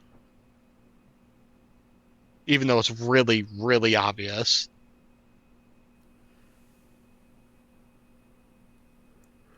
Like, I don't know. I can believe that he does commit to the dark side. I can't believe the extent to which he does. I was gonna say we And go I don't know.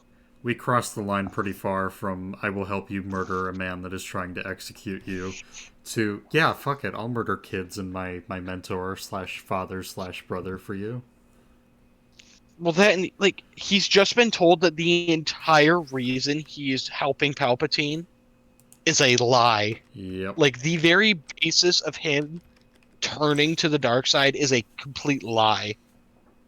Palpatine has no idea how to save Padme. And Anakin now knows this for a fact and still doesn't see any problem with doing Palpatine's bidding.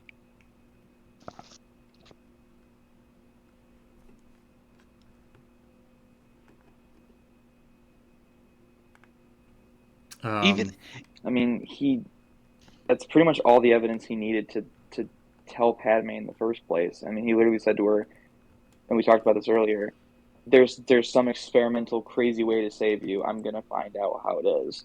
Palpatine tells him, we can figure this out together. So we've already established that Anakin fully believes that they can figure it out. Anakin So- but was the under way the Palpatine impression words it, he that never explicitly says it, but yet Palpatine heavily implies to him that he already knows how to do this and that he can teach Anakin how to do it. Technically, with what Palpatine tells Anakin earlier, I guess he doesn't lie, but he very heavily suggests that he already knows how to save Padme.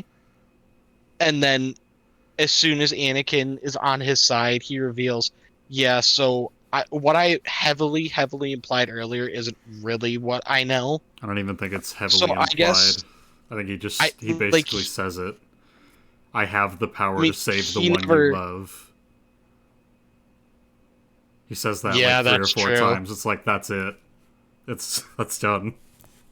Yeah, yeah, I don't know. Like, even if we don't count that one, because that could be just seen as him saying that as an act of desperation, but like, Even he before very that, heavily implies through the Plagueis story and through his talk with Anakin when Anakin finds out he's Sidious, like he's heavily implying that he's already in possession of the knowledge I was gonna say and the power to do I it. think when He just needs Anakin's help. I'm pretty sure when he outright reveals himself, he pretty heavily not even I don't even think it's implies. He just basically says, "Yeah, I have the power to save your wife from certain death. I can teach it to you." I mean, that's what use my knowledge, I beg you, would imply, isn't it? Yeah. That he wants him to use the knowledge of how to save her. Yep. I don't know. I can see Anakin still being on his side after that. I don't like at all that Anakin never even acknowledges it. He never seems to realize that Palpatine just lied to him and manipulated him. And I think even just an acknowledgement of it would do a lot for Anakin's character, because right now this is just continuing to make Anakin look like the most oblivious and simple-minded person of all time.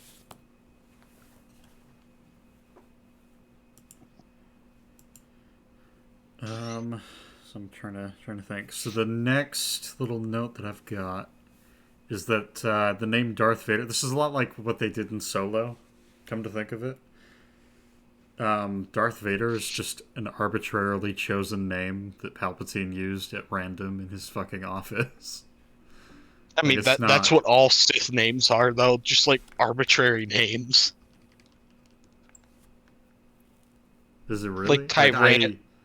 I would have figured Usually they mean something like Sidious, Tyrannus, Bane. They all have other meanings. Vader, I don't think, has another meaning.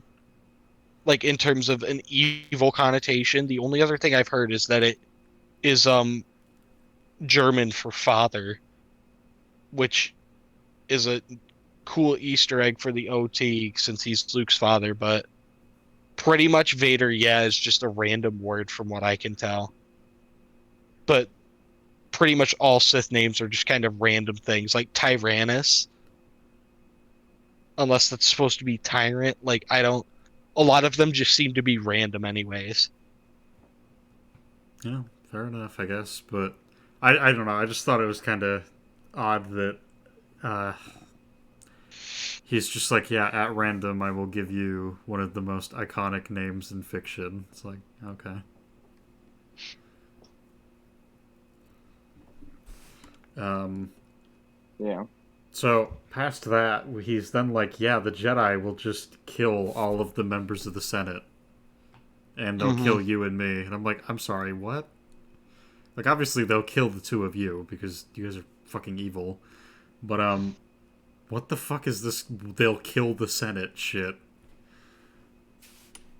Yeah, I mean, they will kill us along with all the senators, is what he he says. was, I mean, he was in the room when Mace fucking pushed the notion to stage a coup. So I mean, it's not completely out of the option. I think he had left the room by that point. Even if he hadn't, there's a difference between Mace saying, yeah, this guy who has overstayed his term by multiple years might have to be forcibly removed from office, and them being like, yeah, we're just going to murder all of the senators.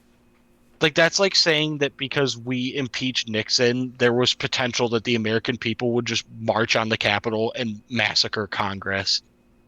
Like, that could it technically happen? Yes, but it's a huge leap in logic.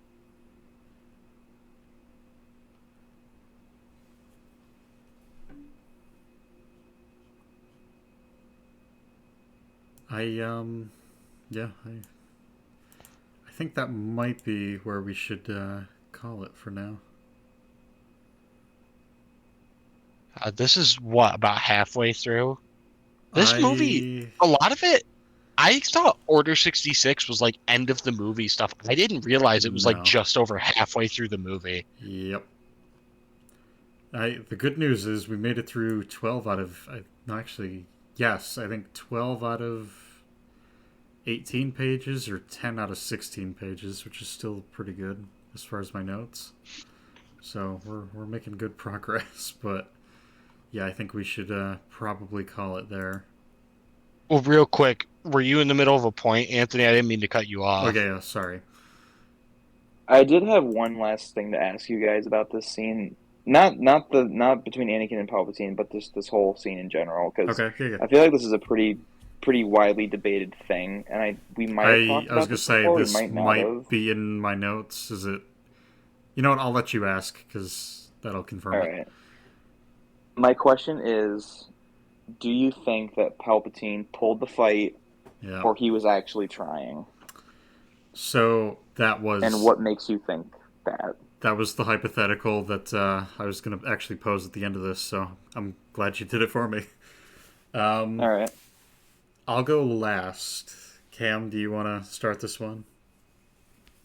I think Mace beat him in a lightsaber duel, but I think that Palpatine definitely was kind of throwing the fight in terms of he could have killed Mace pretty much whenever he wanted with his force powers, and he just didn't because he was trying to stall for Anakin to get there. But I do think that when it comes to like the genuine lightsaber battle, that Mace did actually beat him. It's just that his force powers were not enough to stop Palpatine. Okay. Do you want me to go or do you want to go? I guess I'll take a stab at it. Okay. It's okay. So it's hard to tell because the lightsaber fight itself looks pretty genuine. Like, you know, especially considering the fact that Palpatine kills three Jedi and then fights Mace Windu. Um, but at the same time, you brought a point that maybe he was just if he's throwing the fight, then he's just stalling for Anakin to get there. But my question would be, how did he know that Anakin was coming? Because Anakin just kind of shows up at the end, and it almost seems like That's a good Palpatine's point. like super, like it almost seems like Palpatine is like super relieved to see him. So Yeah, it's it like a makes me crime of believe, opportunity type thing where yeah, it wasn't it his almost plan, but makes now that me Anakin's there, he's going to take advantage of it. exactly, yeah. So and also, but at the same time, knowing Palpatine's character, knowing how manipulative he can be, and how hard it is to tell the truth with him, I could definitely see him throwing the fight. I'm not really sure why, other than just it's a part of his character. But I feel like in this instance, it would be really dumb to throw a fight with Mace Windu because he's pretty powerful. So Yeah, and I'm like not you sure said, why he would purposefully do that. there's really Like if no Anakin advantage was to him there, throwing the fight. right? If Anakin was there the whole time, like just watching, I could totally see Palpatine throwing the fight and making it look more like a show than it is an actual fight. But that also speaks to Palpatine's power level as well. But I feel like a lot of the evidence points to the fact that he did not throw the fight, and the only time that he starts like acting is right when Anakin gets there. And I think it's exactly like you said. He's taking advantage of his weakened state because he knows damn well that Mace Windu is going to kill him. Because I feel like Mace Windu is just he is a darker Jedi. Like this kind of dives into the lore a little bit, but Mace Windu is known as a very dark Jedi. Like he kind of blurs the line between Jedi and like gray Jedi. So, and that's why a lot of people fear him. So I could totally see Palpatine being like, okay, this motherfucker will kill me. Like, no doubt in my mind. There's like he will not think about it, especially if he thinks it's in the it's in the way of defending peace. Like he will do it. So I genuinely think that Palpatine tried, and Mace Windu was just way too powerful for him. And then once Anakin got there, he started kind of acting more ridiculous and dramatically. All right, so I Because guess I feel like with go ahead. I'll just finish off my point by Yeah, saying, of because I feel course. like within the distracted state that Mace was in, I feel like Palpatine could definitely have just shot him out of the window without trying, with either Force Lightning or like a push or something. I don't know, but he uses like he holds back the Force Lightning so that it doesn't kill Mace, so that he can like have more time with Anakin, if that makes sense. So, but anyway, that's my spiel. So go ahead, Chris. Well, okay. So I think it's actually interesting to give my perspective after the two of you because I think I'm in a completely different camp. I have thought for a long time about whether or not this fight was thrown. I guess to kind of rationalize it, I look back at the scene in which Anakin was in the council chambers, and then there's those lines from Palpatine. There's him thinking it all over. Palpatine's last few lines of dialogue before Anakin even turns him over to the council. And I really think about all that. Yeah, you should turn me over. You should, do what you need to do. But at the same time, I do have the powers that you need and all that. And then you think back to, if I die, the power to save her goes with me. That line. I think the entire thing is a ploy. I think Palpatine staged it. And I think them showing up the way that they did, I think it played perfectly into their hands. He killed all of them. And I guess that's the thing. Like, part of me wants to believe that Mace beat him, but at the same time, he killed the other three so quickly that I kind of have to believe that maybe he didn't throw the fight, at least not initially. I'm not entirely sure. I guess if I had to pick, I would say that Mace lost. Well, Mace won, but Palpatine threw it, and that's why. And I think that's because playing into what's happened and what's been said in those last few scenes, I think we have enough context to assume that Anakin would undoubtedly show up to save him. He knows, and he even says it in this scene after the fact, that he needs Palpatine to, save his wife and all that. So I think it would speak to reason that Palpatine would stage the entire thing to eventually basically coax Anakin into killing Windu and then kind of taking things from there. So I'm going to say that I think Palpatine threw the fight because he knew that Anakin was going to come and bail him out. And even if he didn't have that notion that Anakin was going to come and save him, he would have just probably killed Mace, and that would have been the end of it. My only thought with that would be, when Anakin gets there, he is on the ground. Mace has his lightsaber like pointed directly at him. Palpatine's lightsaber has been thrown out the window. Like, if Anakin doesn't show up, I don't think Palpatine can win the fight anymore. And that So is a huge gamble. yes, It's either Anakin shows up or you die. I'll raise you a different line then. Episode 2. Our ability to use the Force has been diminished. That was said by Mace Windu, the guy in that fight. And it is in reference to every light side Force user as of the second movie. The person with heightened senses in terms of the Force would be Palpatine. If Palpatine knows that Anakin is coming to go help him, I think Palpatine would throw the fight. How would he know that Anakin was going to come? Because he can't guarantee it. It might be likely, but I guess I don't care if it's 99% odds. I usually wouldn't bet my life on it in a situation like that. Sure. I But, mean, here's the other thing I'm going to throw in here. So if Palpatine's connection to Anakin is as strong as we think it is, I would guess that Palpatine could sense his presence, that's what I'm getting at. and I think Palpatine and with also with heightened his Force murmurs to him, abilities would be able to sense him. yeah. And I think with him talking to Anakin in the one scene where he's in the council chamber, Yep. I feel like Palpatine, that would be enough for him to be like, okay, and I can feel you. Because again, the other thing of this is if Palpatine is really Anakin's father, which I guess we don't technically know, but if he is, he definitely has a strong connection to him. So I feel like even because I'm pretty sure Anakin starts running like right before Mace shows up to Palpatine's door, I think. So if that's the case, Palpatine would know almost immediately that Anakin's coming. So by that logic, we have to assume that he threw the fight because he knew Anakin That's was what on the way I'm already. thinking. I think he absolutely threw that fight because he knew he was coming.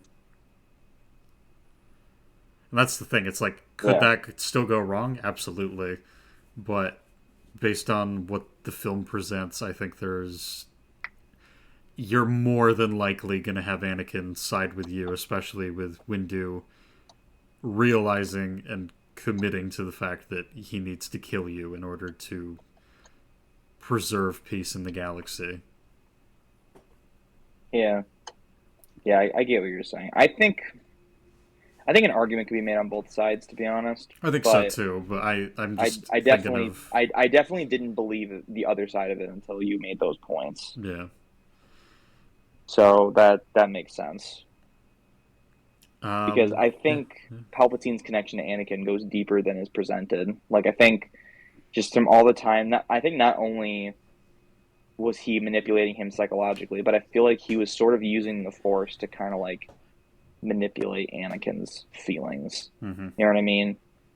Thereby creating a stronger bond between the two of them so that he could sense Anakin's presence. He can feel him. He can like kind of feel he literally feels what he's feeling. Like he tells him, I can feel your anger. I was going to say, so that's another thing. It gets brought up in the OT a couple times, and it gets brought up in this trilogy quite a bit. I can feel your conflict. I can feel your rage. You have passion and rage, but you don't use them.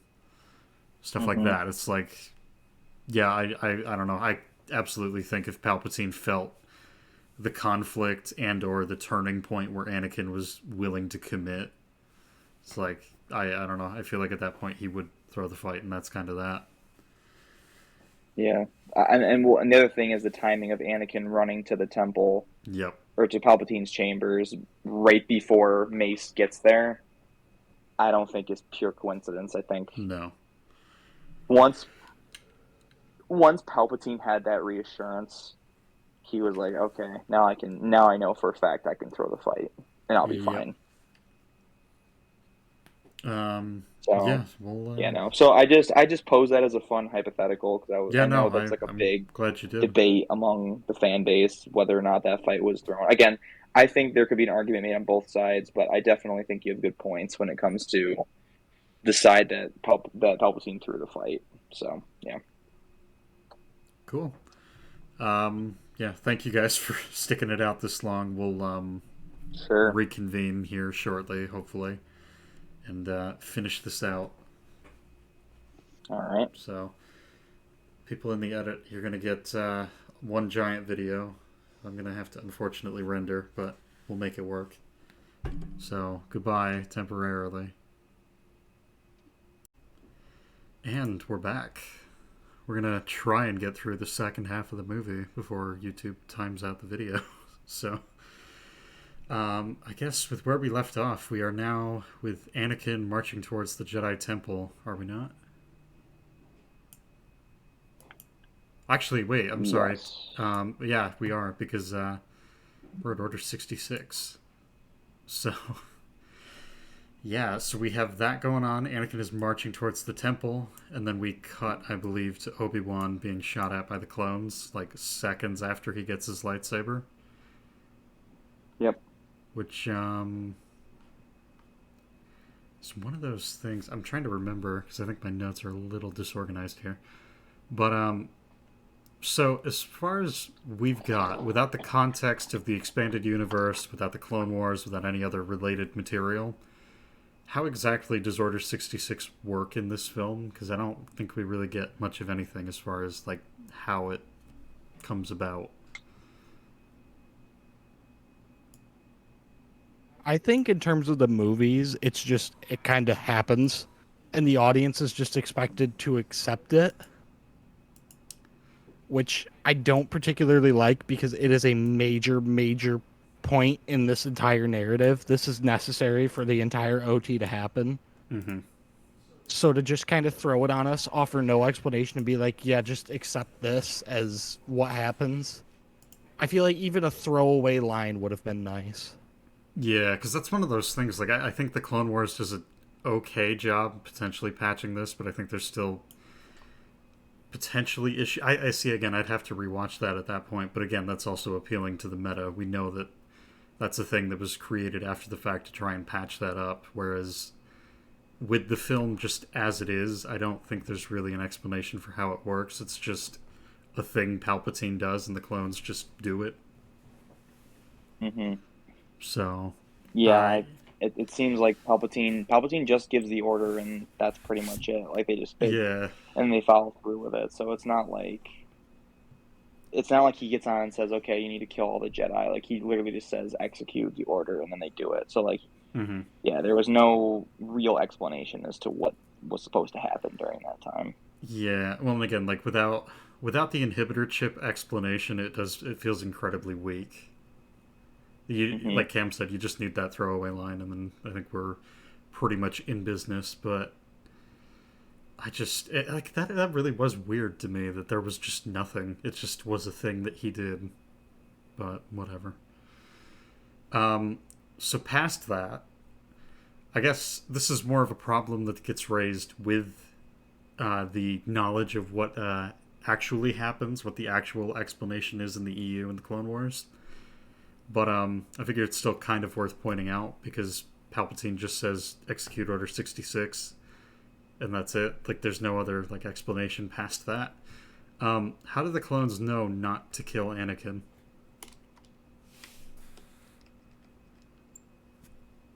Yeah, I think we've talked about this before. One potential explanation could be that they were just programmed not to kill Anakin, since he would be on Palpatine's side. My only thing with that is, I feel like Palpatine, being like the master manipulator that he is, would prepare for an incident where Anakin is not on his side. Yeah. And if Anakin's not on his side, then you're in big trouble already. If you put on top of that the fact that now Palpatine wouldn't have a way to kill Anakin unless he did it himself, because now his entire army is incapable of doing it, like, I think him just flat out having Anakin unable to be killed by the clones is too much of a risk on his part to where I don't think that's what he would do. Because again, if Anakin does end up staying with the Jedi instead of turning to him, like, you just eliminated your best chance to kill Anakin, which is 100% what you would have to do Mm-hmm. if you were Palpatine. Yeah, well, and that's again, like you said, like it doesn't take much to have Anakin potentially not join you with the way that this plays out. So if it's one of those things, I guess if we're appealing to the inhibitor chip thing, then yeah, I guess somehow he would have had to have either programmed it in, or I guess you could just say, well, it was something that he potentially could have told them off screen. But I don't know. That, or maybe he had like Order 65 was kill all the Jedi, and Order 66 was kill all the Jedi except Anakin. Like, we'll never know, but that could Yeah, I be. guess that's fair. But so I guess it's sort of worth mentioning now that you've brought that up. So popular fan theory, I guess, and I don't know if George ever confirmed this or what the deal is through death of the author, but apparently 6 and 6, the sixth letter of the alphabet is F, so Order 66, Order FF, Friendly Fire, is a popular theory at least. But that's the thing. So if say that is what that is, it's like what would 65 be? And I'm like, I have no fucking idea. Not a clue. Yeah, I don't know. I think that's probably just one of those things that is a coincidence more than anything. That would but... be my guess, but you never know. Either way, I don't think it, like, that being, say it is the friendly fire thing, it's like, I don't think that has a huge impact on the story overall, so I'm willing to just say that's neat, maybe that's a thing, but I don't know. It's still, like, we still have the same problem, though. Yeah, we're left without any explanation for how this is possible. We just are told to accept it. Mm-hmm. It's like, okay, but this is probably the most important part of the entire film. This should be explained, if nothing else is. Yep. And I think what's more bizarre, because I'll just throw it out there because it's the next fucking note I've got. So it's incredibly awkward that Obi-Wan showed up when he did to get his lightsaber, because if he's like 30 seconds later, they are either getting that call or they have got that call and he's dead. Yeah, Cody pretty much has to give him the lightsaber exactly when he does, or earlier. And it's still pretty much. Oh, yeah, if he had been any later, he'd be completely fucked. Yep. And it cements the problem we already have, because if, of course, now I've lost my train of thought, but I'm trying to think. Actually, never mind. I've just remembered what I was going to say. So this cements the problem that we don't really know why the clones accept Order 66 as it is, because in this case, they literally go from, hey, here's your weapon back, and then a handful of seconds later, they get the call, and then they decide to kill him. Yeah, I don't know. The way the movie presents it, you kind of just have to come up with your own explanation, and the only explanation that would really make sense is something like an inhibitor chip. But again, that's such a massive detail to where I don't think that should be left to audience interpretation. No, well, that's why, again, it's like the Clone Wars sort of fixed this, but it's one of those things like we can't really use that here to defend the film. So I'm like, I'm stuck. I don't know what to do. So yeah, past that, so some of the clones are still in an active war zone in several of the different places that Palpatine calls them. So what if they don't open their communication devices right away? Because not for nothing, if I've got droids and whatnot shooting at me, if I've got, a giant four-armed robot cyborg with lightsabers, like, just fighting a Jedi Master off in the distance, it's like, granted, I know he's dead by this point, but you get what I'm saying. Like, stuff like that, I'm probably not gonna just open my fucking communicator and be like, hey, yo, what's up? So for some of them, it's kind of... Oh, go ahead. I mean, as I say, I guess, but they show like when Gree gets which is the clone commanders with Yoda, when he gets the message, he's already under like a canopy and like off in the distance, like he's safe. But there's a couple other clones that don't do that, so I guess I don't know. I think it's a little nitpicky, but I get what you're saying. I guess. So my point. Sorry, if I just really quick. So my point isn't that, like, the Jedi that we see die, I'm perfectly fine with them dying the way that they do. That's not my issue. What I guess I'm getting at is, it seems like the implication is that all of the clones everywhere just did this. In reality, there probably should be a group that's just like, yeah, we're kind of in the middle of something, like, we can't really... Granted, I'm willing to accept that I guess this would be considered nitpicky. I feel like if it's a message from the Supreme Chancellor, I feel like they almost have to answer it Sure, but this is like, because okay, so he's you're. the. I just drop you in a war torn country. You are in the middle of a gunfight, and then your cell phone rings and it's the president calling you. Are you going to accept that call? Probably. Am I going to accept it in the middle of the war zone? Probably Well, not. right, and that's what I'm I'd saying. probably step aside. I mean, I don't think. I can't remember every single scene exactly, but there's a couple times when they're not really in fighting. I think it's really only. I don't think there's very many times that they're actually in the middle of fighting when Palpatine calls them. They're either like with Aayla Secura, they're just walking around. With what's her face? I think her name is Stas Ali, the one that was on the speeder bikes. They were just like on the speeder bikes. There was nothing happening around them. In Plo Koon, they were just flying around. Like Right, I like, don't really think there's many times that they're in an active fight other than Obi-Wan's.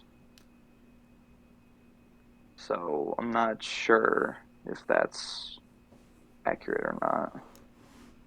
well, that's what I'm saying. Like, But as I'm gonna double check real I mean, you quick. can go ahead. I think as per what we're shown in the film, the Jedi that die in that montage, I'm fine with them dying the way that they do.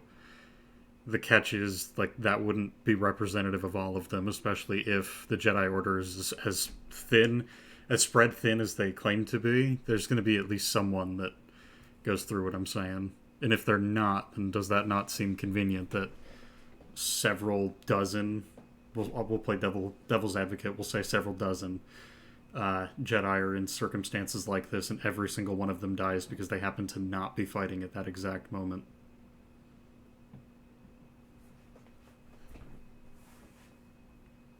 I guess. I don't know. I'm a little confused by this, so we can just move on. It's not that big of a deal. I mean, Cam, do you have any input on this? Where do you stand? I mean, I don't. I guess there could have been some we just didn't see. Either way, I would assume that something as major as Order 66, there's probably something in place to ensure that they pick up. But I have a bigger problem with Order 66's logistics than people not picking up. Which I think is the next thing that I've got, but if you want to go ahead and take it, go for it. So this is one that gets brought up a lot, which is Palpatine calls all of the clone commanders, and then suddenly every single clone knows what's going on Mm-hmm. and what to do, which again is explained by the inhibitor chips. But at the same time, within this movie, why would calling one clone and telling him to execute Order 66 cause all of the clones to suddenly know what to do?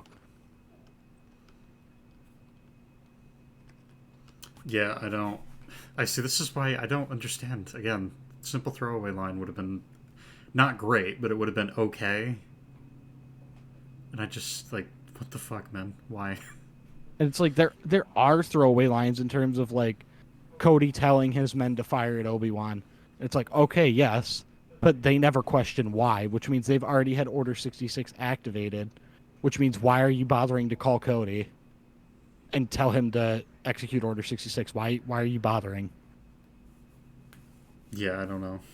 Yeah, I don't know. The problem is the montage is like really quick, Mm-hmm. and we only get to see like really small snippets of what's happening. So like, I mean, it's a really dramatic scene. It's really good, but yeah, we don't. There's not a ton of dialogue, so there's really not a whole lot of like explanation as to why they're doing what they're doing, other than the fact that Palpatine just gave them some random order that must translate into this. Like, I don't know. It's constructed very oddly. I don't know. It's because I feel like for this particular point, a lot of it has to happen off screen. Because really, Yeah. other than just Cody's scene where he tells them to fire and they do it, every other time they're told to execute Order 66, it's kind of off screen, and it could imply that they could just say, okay, Order 66 is happening. Okay, well, we know what to do, and then they do it. So again, it's hard because of the fact that this is a montage, but I don't disagree that they very easily could have gone around this. But the problem is Mhm. that they do a lot of this stuff off screen, I feel like, and it's not helpful at all. Right. Well, and that's the thing. So. It's you and Kama both said it. We basically, in order to make this work, you have to write for the film and explain it to yourself, essentially, why this is happening. This is a fucking game-changing event for the Jedi. So, probably not the way to do that. Mm-hmm. Yeah, I mean, and the only other thing they do is like the clones, I guess, like look like with Yoda's case, for instance, Right. they get the order, they kind of look at each other, and they're like, okay, and then they go like so. I guess from that you're meant to assume that they once they hear the words Order 66, they automatically know what to do. So I guess, but the other problem is like going back to Cody, right? If Palpatine was only talking to Cody, so how would the Yeah. other clones have heard what he was saying? Yeah, that's I think what Cam was Because saying. because that's the whole point of Order 66 is that it's like a sleeper cell type of thing, where like Yeah. it's a code phrase. Yeah. So I'm watching the montage right now. So the Jedi that's on the speeder bikes, again, the clone gets the order, he looks at his friend, they both nod, and then they do it. Going to, I think Ayla Secura is the next one. I think a similar thing happens. Yeah. So like it seems like they all just kind of know. I think the only one that doesn't make any sense is Cody's. I think it's the only one that I have like a major problem with because Gree, he looks at the clone, and they do it. The clones and actually no, Gree just kind of walks over and starts doing it. So never mind. Yoda's kind of a problem too. Yeah. Gree is all by himself, so he just literally gets the order, goes back, and then the clone just knows what to do, I guess. But Oh. Um, Okay. What the fuck? well, actually, hang on. So he's walking over to Yoda. Yeah, they literally. It must be that they just know what to do. So they most of the time they're just they look at each other and they nod, as if to assume that they know what's going to happen. So I see. the I only think. one that doesn't happen in is Cody's. So I feel like out of all of them, that's the only one that's really not explainable. Yeah. I guess that's fair. I don't know. It's still like just it doesn't take much. Just throw the fucking line in there, George. But anyways, I digress. We got other shit to talk about. So, if I remember correctly, when Obi-Wan gets shot, there is a decent portion of the ground below him that is just straight up rock. So, I guess it's a little convenient that he landed in the water, but there's still a decent portion of water, I think. I think I, he aims for the water, doesn't he? I think you could argue that. I guess what would probably be more convenient is the fact that the shot missed him but impacted hard enough to send him falling off the cliff. Since I think every other kill that we see is pretty direct, they die almost immediately. So I mean, the same thing kind of happens to Plo Koon. The shot doesn't hit him the first time; it hits him the second time or the third time, something like that. So I feel like there's a little bit of continuity here. I And yeah, I think guess. Obi-Wan's fall is long enough that I feel like he could easily aim for the water, which is why The he other does. thing with the shot is you got to think what they're using to I was shoot at gonna him say, is what they're- probably meant to shoot at like gunships, not a singular lizard that's like 2 miles away. Like the distance and the size of their target probably plays a very big role in terms of their accuracy. Because I would imagine this is meant to fire at other vehicles, not animals. Wouldn't that make it worse? Why would that He's make saying it it might not worse? be as accurate. Like, not Yeah, that it they wouldn't would be be as powerful. they would be it wouldn't less as accurate because this is a target smaller than they're used to. That would be why they missed. I guess I see at this point. I don't know because I would assume if it's meant to hit vehicles, and considering the fact that it's a turret, which turrets are usually long range, I don't know. I would imagine that would just destroy the lizard immediately instead of miss, but I don't know. I don't know. Because I guess that's the other thing. Like I was going to say, with Plo Koon dying to multiple shots, I'm kind of okay with that. That's just basic ship fire. This is an actual, like, turret cannon, so... What I find funnier though is the fact that the clones make a comment, and you might have this in your notes, you might not, but the clones make a comment that nobody could have survived that fall. Yeah, I've got that in there. But I We'll feel talk like about that. I okay, then I'll digress then and let you just continue at this point because that kind of made me chuckle a little bit. Um, so yeah, anyways, I guess that at this point we should just agree to disagree and move on. Okay. Um, so I'm gonna throw it out there. Having watched the Clone Wars, having watched all of this, I don't really feel much of anything during Order 66 because I don't really think we know much of anything about. Well, as far as the films, I don't think we know anything about these Jedi really. Obviously, we know nothing about how they view the clones, how they treated them, what bonds, if any, they shared. Really, anything about them. So this is just people killing people. I'm just like, okay, I guess that's sad. As far as the Clone Wars, I think it helps a little bit, but again, that's just drawn from the meta. So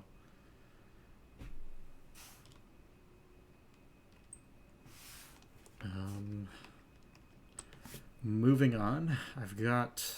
So again, I ask, why has the Republic never looked into the army that was handed to them by a random guy that used a bounty hunter?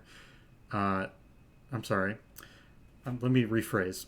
So again, I have to ask why the Republic never looked into this army that was handed to them at random, that was created using a bounty hunter that tried to assassinate a senator as the basis, and then you later found out that that guy worked directly for the opposition. Because that just seems like that was a fucking recipe for disaster. It makes no sense that they just were. I can understand in the moment on Geonosis them using the clones because they really had no other choice. Yep. But to continue using the clones after that is an extremely risky move, especially for an organization like the Jedi. Well, at the very least, I think the Clone Wars does it, where they have Shaak Ti she's overseeing the clones on Kamino and their development and whatnot. I would think at the very least the Council would be like, okay, so I guess we're going to continue to use these things, we're going to fight alongside them, but I want to know exactly what they're doing to these things and, how they're coming along, all that. So, someone is just going to sit on Kamino, essentially, and you are just going to watch everything that happens.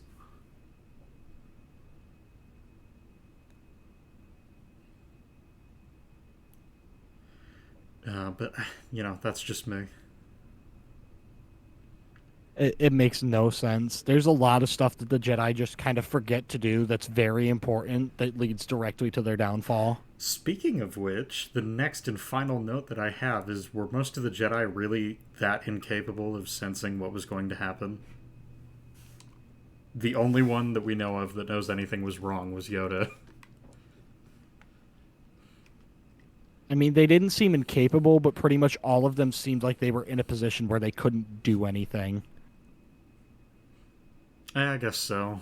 Like, everyone they show us is pretty surrounded to the point where they really didn't have any hope.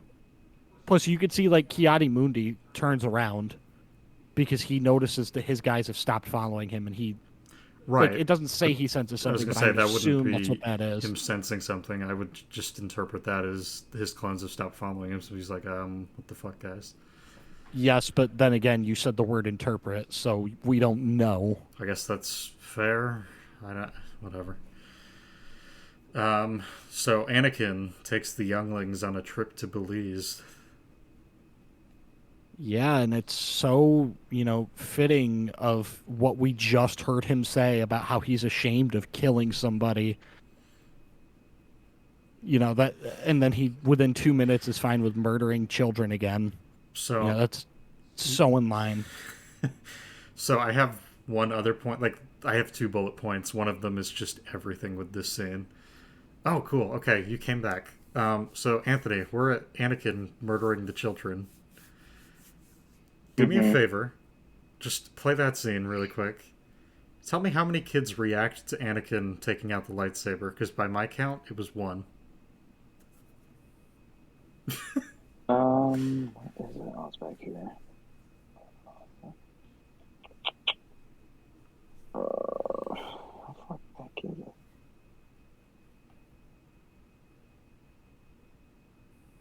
When does it happen? Right after Yoda? Yep, it is. It's Yeah. right after Yoda gets attacked. Okay. Alright, I'm gonna watch the scene real quick. I thought a couple of them looked concerned. We only see the one right in the front, but There's a couple other ones right there, but it really doesn't look like any of them react, which is jarring considering what the fuck just happened. But They were planted there by Palpatine to just scare Anakin. yeah, I mean they all look pretty scared. I mean they don't like. Only the first one has like a huge reaction, well, but I that's mean the the rest thing. of It's them like a react Jedi Master enters pretty the loudly. room. He is standing in front of you. You ask him for help, and he ignites his lightsaber. It's like, I don't know. You probably have a reaction to that. Then again, couldn't some of them just be assuming like, oh, so he's saying we're gonna go fight them, and then he starts attacking? I guess. I would assume more Like, of them would have the reaction of the initial child who's like, what the fuck are you doing? Why did you just turn that on? I mean, I I don't know. guess none of them. I feel like this should be more of a critique of like, well, a couple of them should have said something more than just standing there. Well, But that's my point. Like, I I'm think they not. all react. They all react accordingly. They just don't say anything. And that could also be argued that well, they're probably petrified. The fact that Anakin's standing there with a lightsaber at their face, like, so. I would assume they're just like they're scared of. They're just like basically petrified of what he's doing. You sure? Because I don't know. I don't remember that at all. I mean, he's literally watching the scene. Yeah, I know, and I took the note because I rewatched the scene 3 times at least to make Wait, sure that wait, what note do you was mean? accurate. They're all They're scared of him. okay. It's very obvious that they're all scared of him. So I'm saying it's not so far fetched to say they might just be petrified. Like they might just be frozen. I mean, they're also kids. They're not adults who can use reason. So they're probably just scared. Okay. I mean, that's all I'm gonna say, I guess. I mean, there's nothing really else to say about that other than they're probably just scared of him and they don't know what to do, so they don't say anything. Okay. But I think their I reaction guess is we'll move totally on. plausible. Okay. So unless you have anything else, Cam, we'll just keep going. I think we definitely need to talk a little bit more about how jarring this scene is, considering what we just saw Anakin say after he killed Mace Windu. As soon as he gets Windu killed, he immediately is horrified at what he's done. He says, "What have I done?" And you can see that he's kind of disgusted with himself. And 2 minutes later, he is fine with massacring a room full of children who did absolutely nothing to him. And it's like, oh, so Well, you're they did call him horrified. master when he's not, so Yeah, that's true. they did openly mock him, so But I mean, like, you get what I mean? Because it's like, okay, so Mace Windu, the guy who continually made sure you knew that he didn't trust you, that he thought you were pretty much just a piece of shit, that you didn't really mean a lot to him or the rest of the council. That guy, you're ashamed that you kill him. But when you murder a room full of children that looked like they couldn't be older than 10, you're just fine with that. And these happen one right after the other. I don't buy it. I don't buy that Anakin switches up so quickly. And even with there being a precedent of him murdering children, like I still don't buy it. It's such a quick the and only abrupt change. explanation. Yeah, I was gonna say the only thing that I could say about this is the fact that he's kind of long gone at this point. He's like kind of committed to the dark side. But the other thing that's kind of interesting is that he doesn't have yellow eyes while he's doing this, which is the usual indicator that he's only seeing the dark side. You know what I mean? When he kills the separatists on Mustafar, it's very clear, and they do it on purpose to show that he has yellow eyes, which is the sign of a Sith Lord. But when he does this, and they very clearly zoom in on his face, he does not have yellow eyes. Yeah, So he's just I normal. feel like it doesn't. Yeah, I feel like it doesn't really explain like why he's okay with this, but that's what I said. The only explanation I could say is that he's turning to the dark side. But again, usually the indicator for that is the yellow eyes, which we don't see here. But they do have him have yellow eyes in like 3 scenes from now. So I don't know. I just think like George really wanted this to be like as dark as possible, but then give like no explanation as to why it was happening. So I don't know. It was a very in its isolated form, it's very unexplainable. But I mean, when you consider, I guess everything else that's happening around him, it kind of makes sense. But yeah, it's just executed very abruptly. I would agree. Yeah, I think it's massively, and as stupid as this is going to sound, considering what he did in episode 2, I think this is massively out of character. Just randomly murdering a room full of people that didn't do anything to him, just for no other reason than a guy who has already told him that the promise he made him is not for sure able to be kept. Like, Palpatine has already admitted, yeah, I don't know how to save Padme. And Anakin still is okay with committing to killing a room full of children. It seems very out of character. I feel like the connecting piece, though, is that Anakin is so desperate to save her that he doesn't care if Palpatine if like he doesn't really have the exact secret. He knows there's like a chance that Palpatine could help him do this, so he's gonna do it. So I think that's where his whole motivation comes from. It's the desperation. It's the fact that he's so committed to the idea that Palpatine or that Padme is going to die, that he will do anything to save her. And that's one of the things that is brought up again and again in the movie. So I feel like in that moment, even if Palpatine said to him, "Dude, I literally have no idea. I'm powerless to do this. This is a force of nature. I can't stop this. You're literally an idiot if you do this or you try this." I feel like he'd still try it because that's how desperate he is. He will not accept the fact that this is not a reality. At that point, I'd say his character like borders on just completely unbelievably stupid then. Like, I would not believe that this is a genuine human being. Well, I could believe it's a genuine human being. Stupid. I think it's utterly insane to the point where characterizing Anakin as a reasonable person going forward is pretty much out the window. What are we talking about? Exactly. He's not a reasonable person. Nothing that he does after this point is reasonable. But we see throughout the entire original trilogy that he is a very reasonable person. Right, before all this. No, the original trilogy would be after once you murder kids. I'm saying that Anakin is characterized chronologically after killing the younglings. He's just kind of a normal, rational person again. And I guess you could say that it's because he no longer has Padme, so he could think properly again. But I don't know. I find it very hard to believe that he's just okay with doing this without putting even the tiniest amount of thought into what is happening.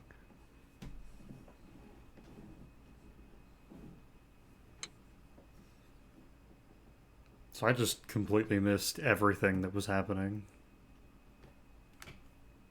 So we're talking about Anakin, if he had like stopped to really think about what it was. I said if he had really stopped to think about what was going on and what Palpatine had literally just said to him, that he would realize that there's really no reason for him to do this, because he now knows that Palpatine has no clue how to save the person he loves. On top of having no proof that that power is even possible, he has now had it confirmed to him that Palpatine doesn't know how to do it.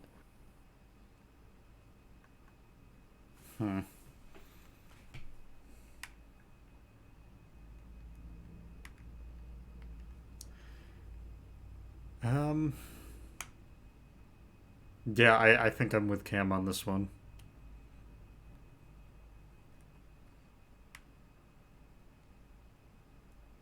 It's just, for me, him growing into the character that he is in the OT, being a calm, rational, logical person. I don't see the person that is Darth Vader being the same person that would look at this situation and think that his best bet is to completely side with the man who has been very, very obviously manipulating him and lying to him right to his face and even admits that, I don't see that person turning into the character we see Darth Vader as in the original trilogy. I can see But the Anakin other, doing that in the prequels, but I don't think that's consistent with what he turns into. I was gonna say though, but the other thing is Darth Vader isn't under the same amount of stress that Anakin is in these moments. Like he's going through just a tremendous amount of stress from killing Mace, not killing, but indirectly killing Mace Windu, and the whole figuring out Palpatine, like basically lied to him. Like all that stuff is giving him a tremendous amount of stress that he's not thinking straight. I don't think we ever really see Darth Vader in a moment where he's just under a tremendous amount of stress until the Return of the Jedi. I mean, when we see him, he's very cold, he's calculated, he's not really stressed out in any way. He has everything under control. In the scenes that we see in Anakin, he's not in control of anything. Yes, but we do see Vader in very tense scenarios where it is life or death for him. Well, I don't know, because every time Anakin's in a life or death scenario, he is pretty, well, not pretty smart, but he keeps his emotions in check unless it's made emotional for him. So I don't know if that would work, what I was going to say. Well, like, I guess to throw my hat in the ring, we see him, episode 4, he's defending the Death Star, he gets shot, he's still relatively tense, not tense, relatively calm, even while he's floating out into space and potentially going to die. Episode 5, he's relatively calm during the entire confrontation with Luke. With that, I don't know.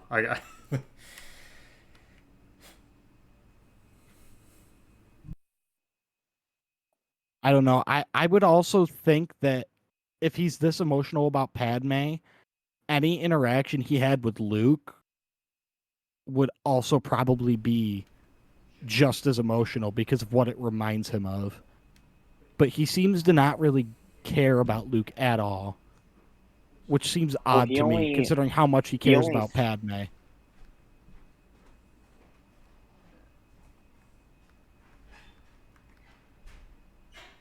I guess.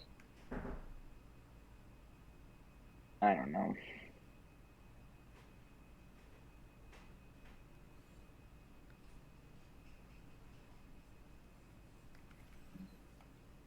Do we just want to keep moving on, I guess? Yeah, let's just keep moving on, because I don't know how to further this conversation at all. Okay, so Padme learns that Anakin went back to the temple from C-3PO. And so the first question I have is why, because C-3PO says that Palpatine's office confirmed to him that Anakin returned to the building that is actively on fire and being occupied by the military, basically. Why the hell would you confirm that? If you were going to confirm it, why 3PO? I was going to say, I would not tell his fucking wife where he is. Had we confirm it? You're cutting out really bad. 3PO said that Palpatine... Chris, you're cutting out, like... Fuck. I didn't hear a word you just said until you said his wife. Yeah, I didn't hear a word you said until you said your wife. Me? Or Anthony? Yeah. Yes. That doesn't answer my question. You. Thank you. Okay. Well, when you said me, and then I said yes, that would answer your question. Yes, and then when I followed that up with a second name, that would not answer the question. Anyways. Yes, because you said that name after I said yes, because your mic keeps cutting out. Am I still cutting out? Yes. What the fuck? No, you're fine now. Oh, I can hear you perfectly fine. Not earlier, but... You're not cutting out for me anymore, like the last 2 sentences, but... Yeah. Okay. Yeah. So what I said was Padme, I believe, is like standing by a window, or she's on the balcony or whatever in her apartment. 3PO walks up and goes, yeah, the Chancellor's office basically told me that Anakin went back to the temple. And then they're both looking over at the temple, which is actively burning. And he goes, I do hope he's alright. And then just fucking walks away. And is like, man, I feel useless. And then that's it. So, yeah, no, I'm confused as to why the Chancellor's office confirmed that that was where he was. Just cause, I guess. Because that's one of those things, I like, if mean, you... like how they'd be privy to that information is what But, you're like, asking. No, I'm fully aware of how they would be privy to that information. Why would they give that out? Considering what he's there to do.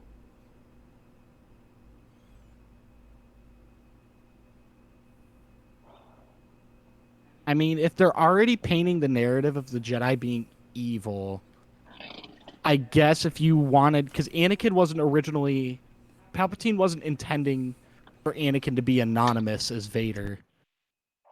So, or at least from what the movies show us, I would heavily guess he's not. So I would assume that he would want the public to think good of Anakin and be like, see, he's not one of the bad Jedi. He helped take them out. So I guess maybe that could work. Even then, would that not fuck with the OT?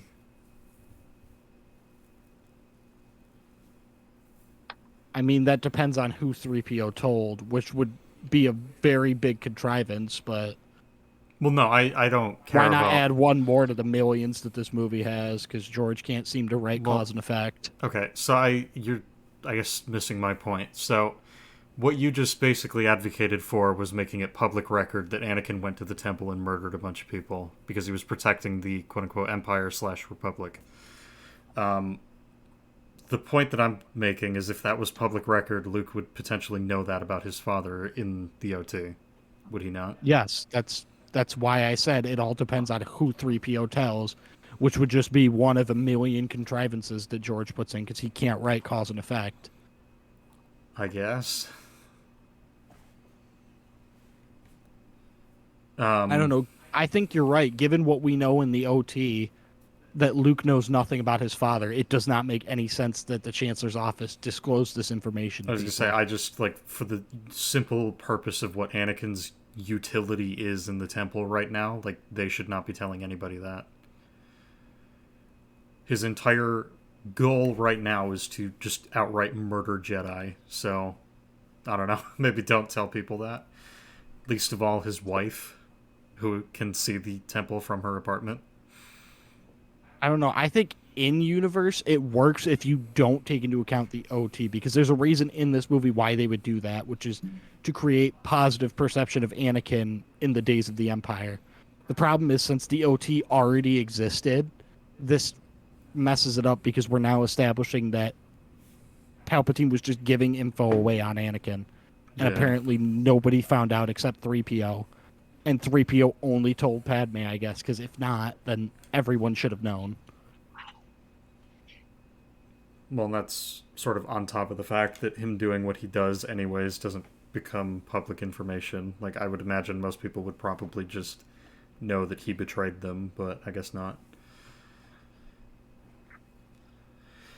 So the next question I have. So Padme hears the news that her husband is at the temple and he is potentially dead or dying. She still stays on Coruscant because that's safe. Why? Padme doing Padme Well, things. I was gonna say at that point the Senate was still in session, wasn't it? So, I mean, I feel like she would have to be there, I guess, So, for her job. I guess, but like if I'm in that situation and my spouse dies in the temple, like I'm taking off. I ain't sticking around. Because whatever killed them, I don't know what the fuck She doesn't know that. Hmm? She doesn't know that he's dead. Okay. Well, she did just get confirmation that he went into a burning building. And then I think, like a couple scenes later, he shows up and says that he's fine. Yes. And it looks like it's almost the exact same time of day that we saw from. So it almost, from the background, it almost looks like he appeared like maybe like an hour later. It didn't seem like he took long to just appear there, which would confirm to her that he's okay. I mean, I guess my question is, what are you trying to say Padme should do after she finds out Anakin's at the temple? Once she finds out Anakin is at the temple, she should leave Coruscant. But why? Okay, so this entire film hinges on the premise that Padme is potentially in danger, and that she's going to die during childbirth. And yet, at no point does she ever consider leaving Coruscant. Least of all when her husband is in the middle of a burning building under what looks to be a potential coup in which the military has turned against the Jedi. But she has also said at multiple points, well, maybe not at multiple points, but in this movie, she does say that basically she doesn't buy Anakin's dream and that she's going to be fine. So she might not have.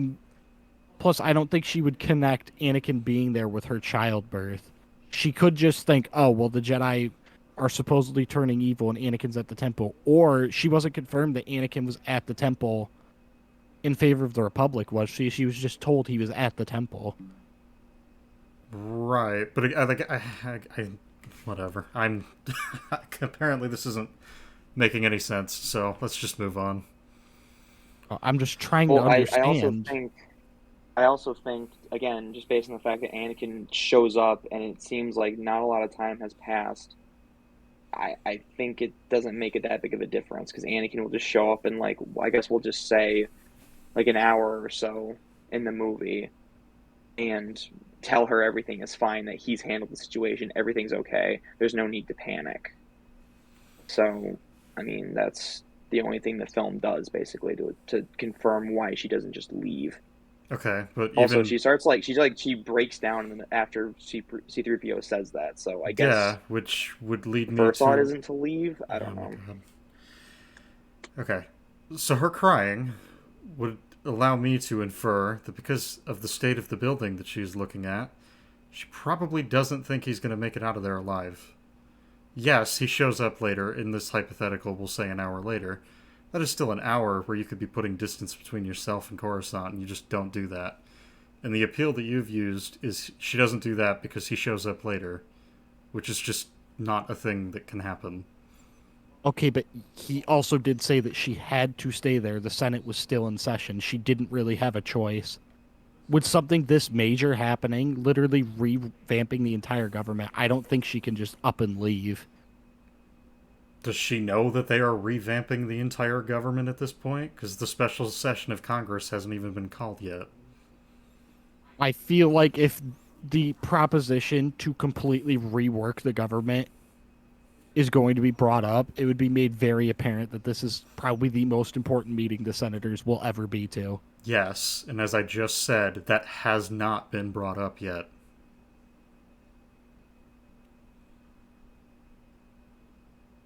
I mean, I'm not going to ignore the possibility that yes, she could have just left, but I mean, I don't know. I can personally understand why she doesn't. If you can't, that's fine. I was gonna say I absolutely don't. Saying. Like as per what the entire premise of this movie hinges on, which is the fact that she is going to die at the very least in childbirth. And she is at risk in pretty much everything that she does. I do not understand how she sees her husband's workplace on fire, being invaded by the military. And she's just like, yeah, everything's fine. I'll stay here. That's cool. She has no reason to stay here, especially if she thinks he's dead. The safest place for her to be is fucking anywhere else but here.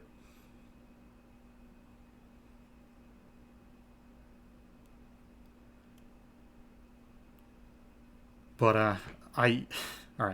I digress. We're getting sidetracked. There's other stuff we gotta get to, so we'll just put a pin in it and move on. So, unless anybody's got anything else, we'll just move on to Bail Organa reaching the Jedi Temple. No, I think we're good. Okay. So there's like 36 clones on the landing platform. But well, I say that between the walkway to the platform and then in the background. And apparently, this kid just shows up, kills a couple of them, and none of them spotted him, despite Order 66 being very active at this point. What do you expect the people charged with, defending the galaxy to have good senses? That just wouldn't make sense. expect them to be good at their jobs as soldiers. I'm just like with that I was also confused. I'm like, where the fuck did this kid come from that no one saw him? And he's also in the middle of a bunch of clones. Like, what the fuck happened? Yeah, no, especially when you watch the clones walking from the other side of the platform to Yeah. where Bale is. Like, the kid obviously isn't there. Like, if you had panned, like, if they had taken a shot down to, like, I don't know, like a little corner or something to show that he was like hiding, I can understand that. But then at the same time, why would he just attack them randomly instead of just running? Like, Mm-hmm. and, like, why does he choose to defend? I guess, quote unquote, defend Bale, even though obviously he's not technically in any danger. But you get what I'm saying. Like, why would the kid just decide to spring into action when like there's obviously nothing going wrong? Yeah. The only thing I can think of is it's well he's a Jedi, so he's going to do everything he can to protect Bale. But like you just said, like Bale is in no visible danger. Well, the clones are he's actually also a telling kid. Bale to leave. They are telling him he can go, and this kid still attacks. Well, so here's the thing. Unless, so wait. Okay, all right. I was gonna say, just real quick, from what I can remember, they let him leave. As soon as he watches them kill the Jedi, they attempt to kill him, or at least they are considering it, and one of them tells the others, basically, don't bother, doesn't matter. It's something like it's us against him, or whatever, something like that. It's some really kind of stupid throwaway line that it's like, yeah, it's whatever, it's one witness, who cares? And they let him go, which I guess that's the thing. Really thinking about it now, I guess you could write that off as they let him go, but only, or they were going to kill him, but only because he saw them kill that Jedi. Or you could interpret that as they were going to kill him, but they just decided not to. And if it's the latter, then that's incredibly weak, so I don't know. If they were originally going to kill him, I don't see them letting him live after he witnesses a murder. So I would assume they were going to let him go to begin with. Because if you're going to let somebody live after they've seen you commit a crime, it's pretty easy to assume you were going to let them live before they saw the crime. Mm-hmm. I see, again, my assumption was that they probably would let him leave, but after having him witness that, it's like, you might maybe want to kill him, yeah. Yeah, you know, his word might be trusted considering he's, I don't know, fucking king of Alderaan and a senator. Yeah. And that's on top of the fact that he then takes this information and then protects other Jedi with it. It's like, I don't know, if you kill him, that kind of doesn't happen, so you might have wanted... You probably should have done that, but whatever. Then again, I could also see Palpatine having ordered them to not kill any senators or people they don't absolutely have to try and minimize the amount that he has to cover up. Mm-hmm.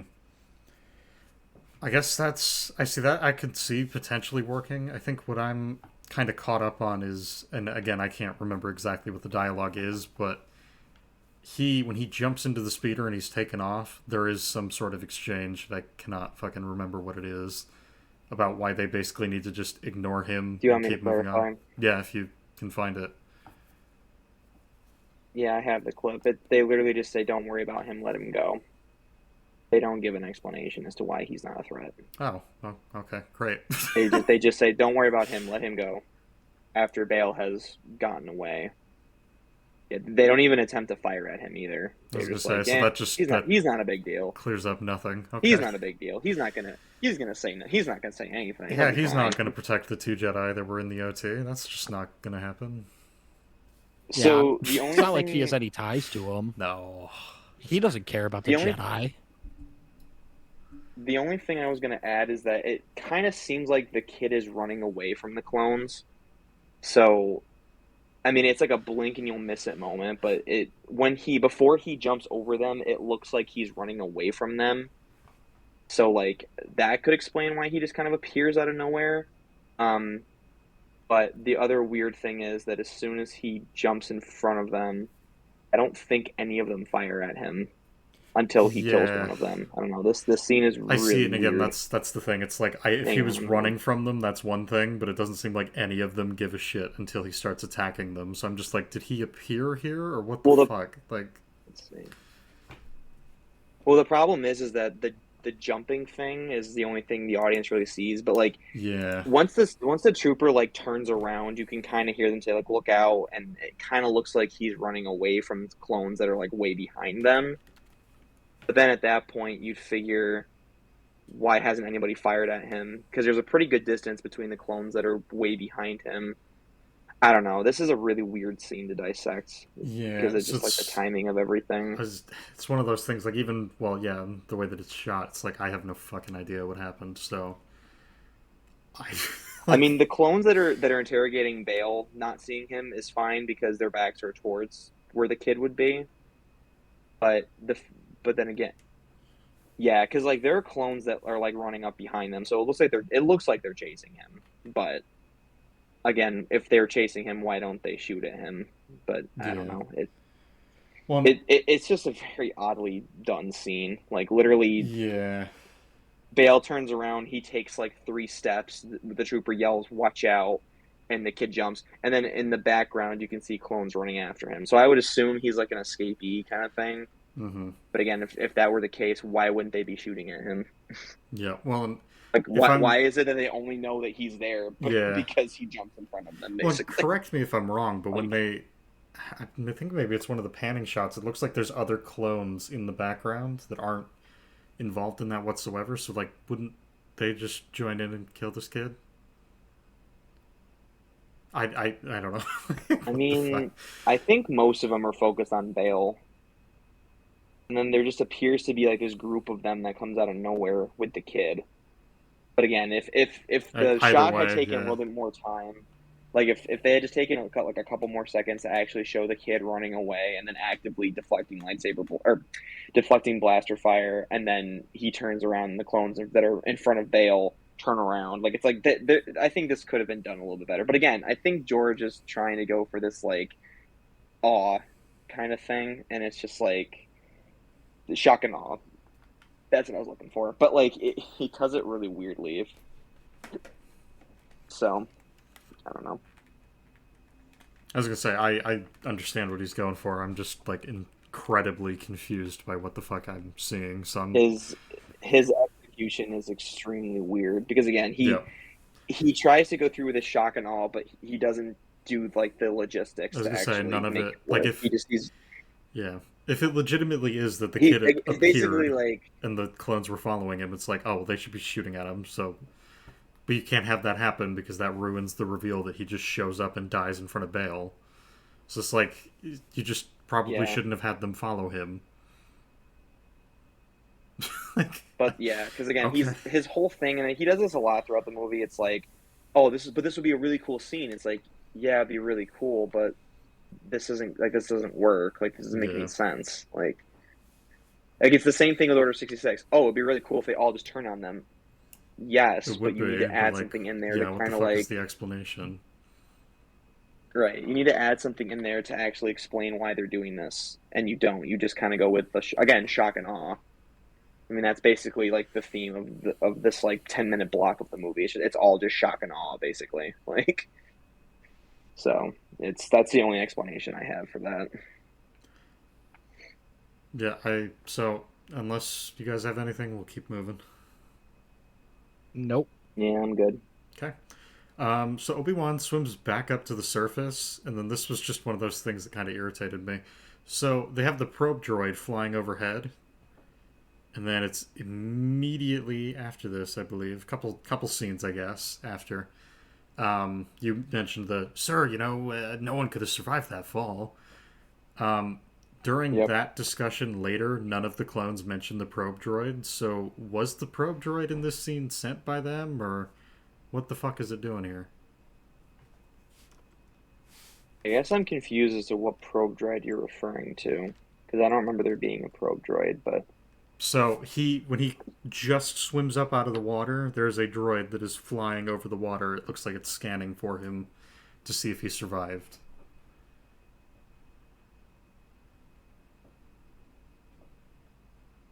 Oh yeah, I see what you're saying. But that like I said, that just distance? Yeah, it just never comes up again, which just seems weird to me. Yeah, but that seemed pretty quick. I mean, it's not like I don't know. I get what you're saying, but I feel like if the movie had actually like if there was a shot of the thing and it got like really close to it and like you can actually see what it is, I feel like it'd be more apparent. But just based on the fact that it's just like this thing flying in the background, I feel like it's not a big deal. But I guess I'm just like I guess that's kind of where I'm stuck. So they show it because if I'm not mistaken, they deliberately pan up towards it so that we can see it. Um, so it must have had some purpose, and that's on top of the fact that it's down this far near the water. So the only thing that I can come up with, logistically speaking, is it is somehow trying to scan and make sure that he is dead. But again, like it never gets brought up again, so it just seems weird to me. I don't know. I don't think we ever see them again in an instance where it being brought up again would be very natural, I guess is the way to say it. Well, that's why I brought up. It's 2 or 3 scenes after this. They're like, "Hey, so do we know if he actually survived?" That would be the perfect time to say, Oh, "Yeah, the droids didn't okay, see yeah. anything." Yeah, I see what you're saying. That makes no sense then. So it's It one of must those not things have been like, theirs then. yeah, Because if that's it was theirs, that should be talked about well, and for that's the sure. thing. It's like because if I remember correctly, the camera shows it, and I don't remember if it's like a pan up or whatever, but it seemed almost deliberate that we were seeing it. And at the same time, if I remember correctly, it had a light on and it was doing its thing. So I'm like the idea that it's down there. It feels like it almost has to be looking for him. And so the idea that you show that and then have no one address it just seems really fucking weird. And it's one of those things, like you said, it's a very quick thing, so you could just easily cut that from the movie and it changes nothing. Honestly, it works better because then you don't have to account for whatever the fuck it is. But I digress. So we have the clones checking the destruction on the battlefield while Yoda flees Kashyyyk. It was about this point that I realized that the battle droids just kind of fucked off for the most part, it seemed. Yeah. They just weren't there anymore. And then the next little thing I've got. So, why exactly is Chewbacca here? Like, I understand that this is the Wookiee home planet. I guess I don't have a huge problem with it, but I'm just like, it seems really weird that you just casually are like, oh yeah, that's Chewbacca. It's pretty much just so that they could be like, hey, see, it's Chewie. Like that's basically all it amounts to. And then the last little bullet point that I've got here is: would the Wookiees not want to try and leave the planet too, or do we just leave them? Do we not care? I would assume they're very prideful as people, and I would also probably assume that maybe the battle's pretty much over. Plus, at that point, what is Yoda gonna do for them? He is one little ship Right, I'm that not. looks like it could hardly fit him, That's and everyone else on the planet is the clones, so they probably don't give a shit. I guess. Because I guess that's the thing. It's like I would assume the clones would probably just kill the Wookiees outright if they found them at this point. I think the clones probably just wouldn't care. That's just me thinking that, they have the Jedi to go after, so I would assume they Well, just wouldn't care So the because they reason have more important things. the reason I say that is because if I'm not mistaken, this scene opens with the clone being like, "Yeah, this Wookiee's dead. Let's move on." So it sounds like they are going after the Wookiees too. I have no clue then. But so I guess this is basically probably the way that we should phrase it. So if they are going after the Wookiees should probably try and leave the planet or hide, and it doesn't really seem like they're doing that. If they're not being gone after, then completely disregard and just we'll move on.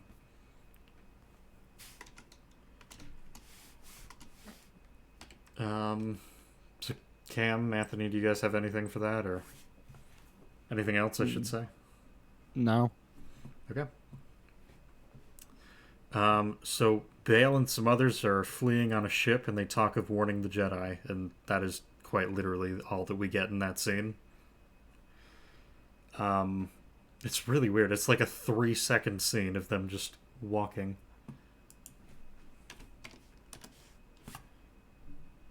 It's Hang on. pretty much just there to explain why they're going back to the temple, which I feel,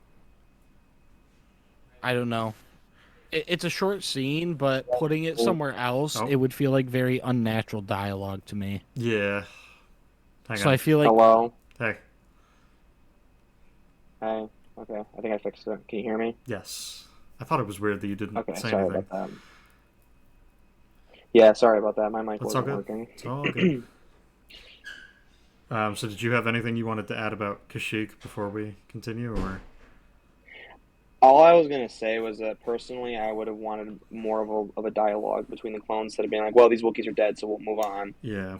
I would have wanted something like, "Okay, well, we don't have to clear any Wookiees in this sector, so let's move on."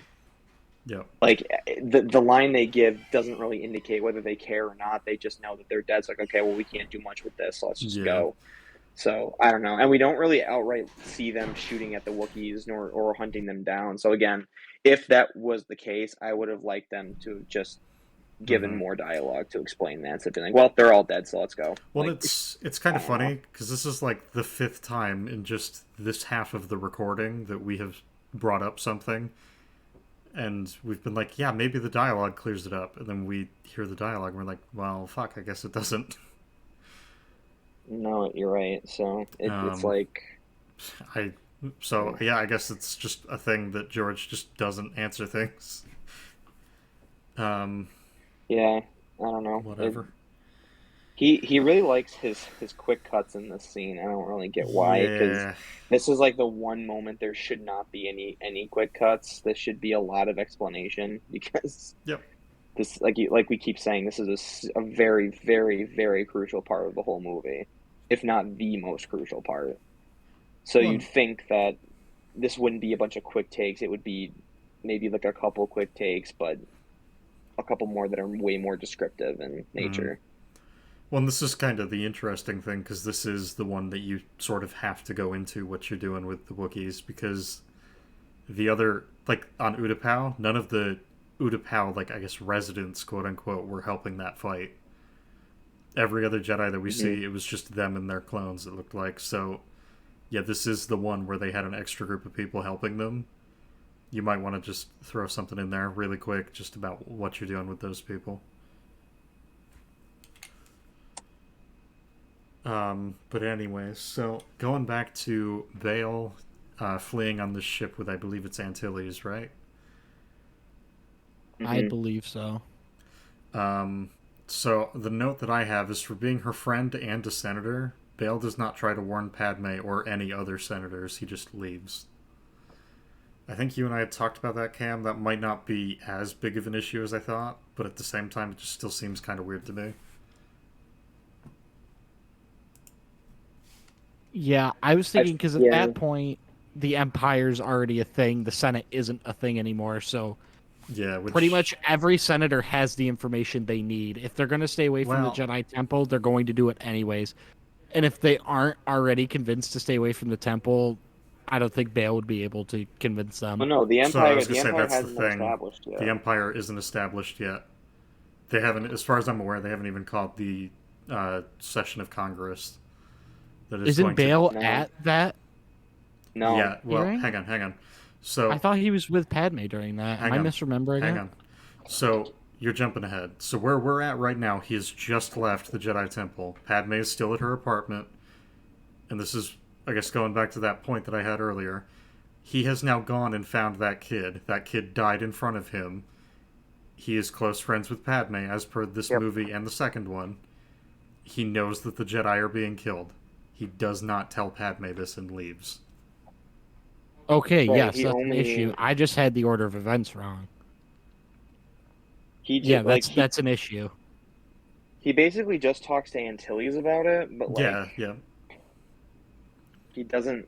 He also, I don't know.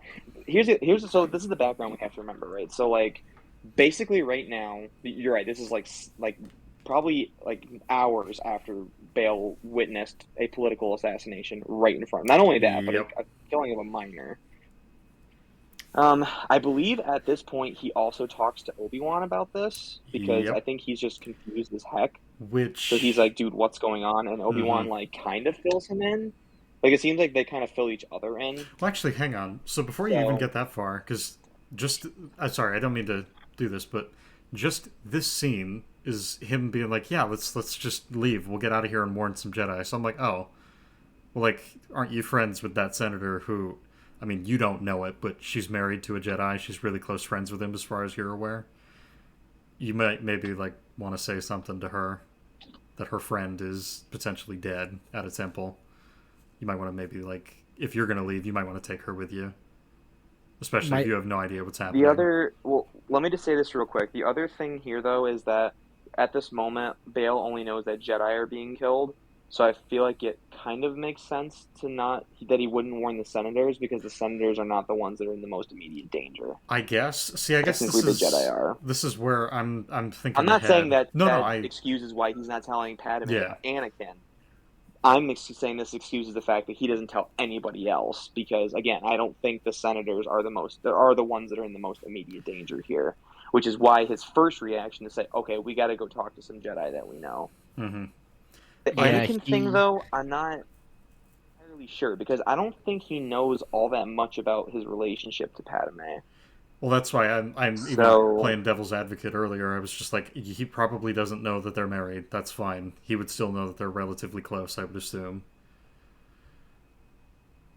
And even if he doesn't, the person that he talks to immediately is Obi-Wan, who would then probably fill him in and be like, yeah, we should go get Anakin and figure out what the fuck is happening. And yeah, actually, now that I think about it, fuck, Obi-Wan doesn't even mention Anakin when he realizes that Order 66 has happened. I mean, the entire Jedi Order is kind of gone. I feel like Obi-Wan's immediate concern probably isn't Anakin. It's probably, like, just anybody who he can find alive. I guess. I don't know. Then I wouldn't that... Because this film tries to hardcore sell how close these two are. So... Well, here's the other thing. Kenobi can't really talk to anybody except for Organa. He says something about that. So I feel like even if he's concerned about Anakin, he can't contact Anakin at this particular moment. So... I guess... I don't know. I guess it might not even be that he's not concerned about Anakin, but even if he is, he can't contact him. Right. As per the line that he gives right here, which is like, this is the only line that I can actually access. Let's see. He says emergency code 913, which I'm guessing is like his Jedi clearance, and then he says, I have no contact on any frequency. And then Bale kind of like spurts in. So I'm guessing that Bale is the only person he can contact at this moment. So I guess. I mean, so I guess that's the thing. I think my point still sort of stands. He doesn't really...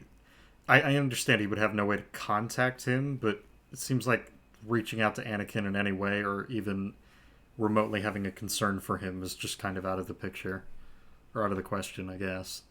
Because he's more... Which I get, he's concerned with getting that message that they have to delete, like, completely taken care of, or they have to reroute, or whatever the fuck it is that they do. I don't know, it's just one of those things, like, I was thinking about that, and I guess maybe that's not an issue.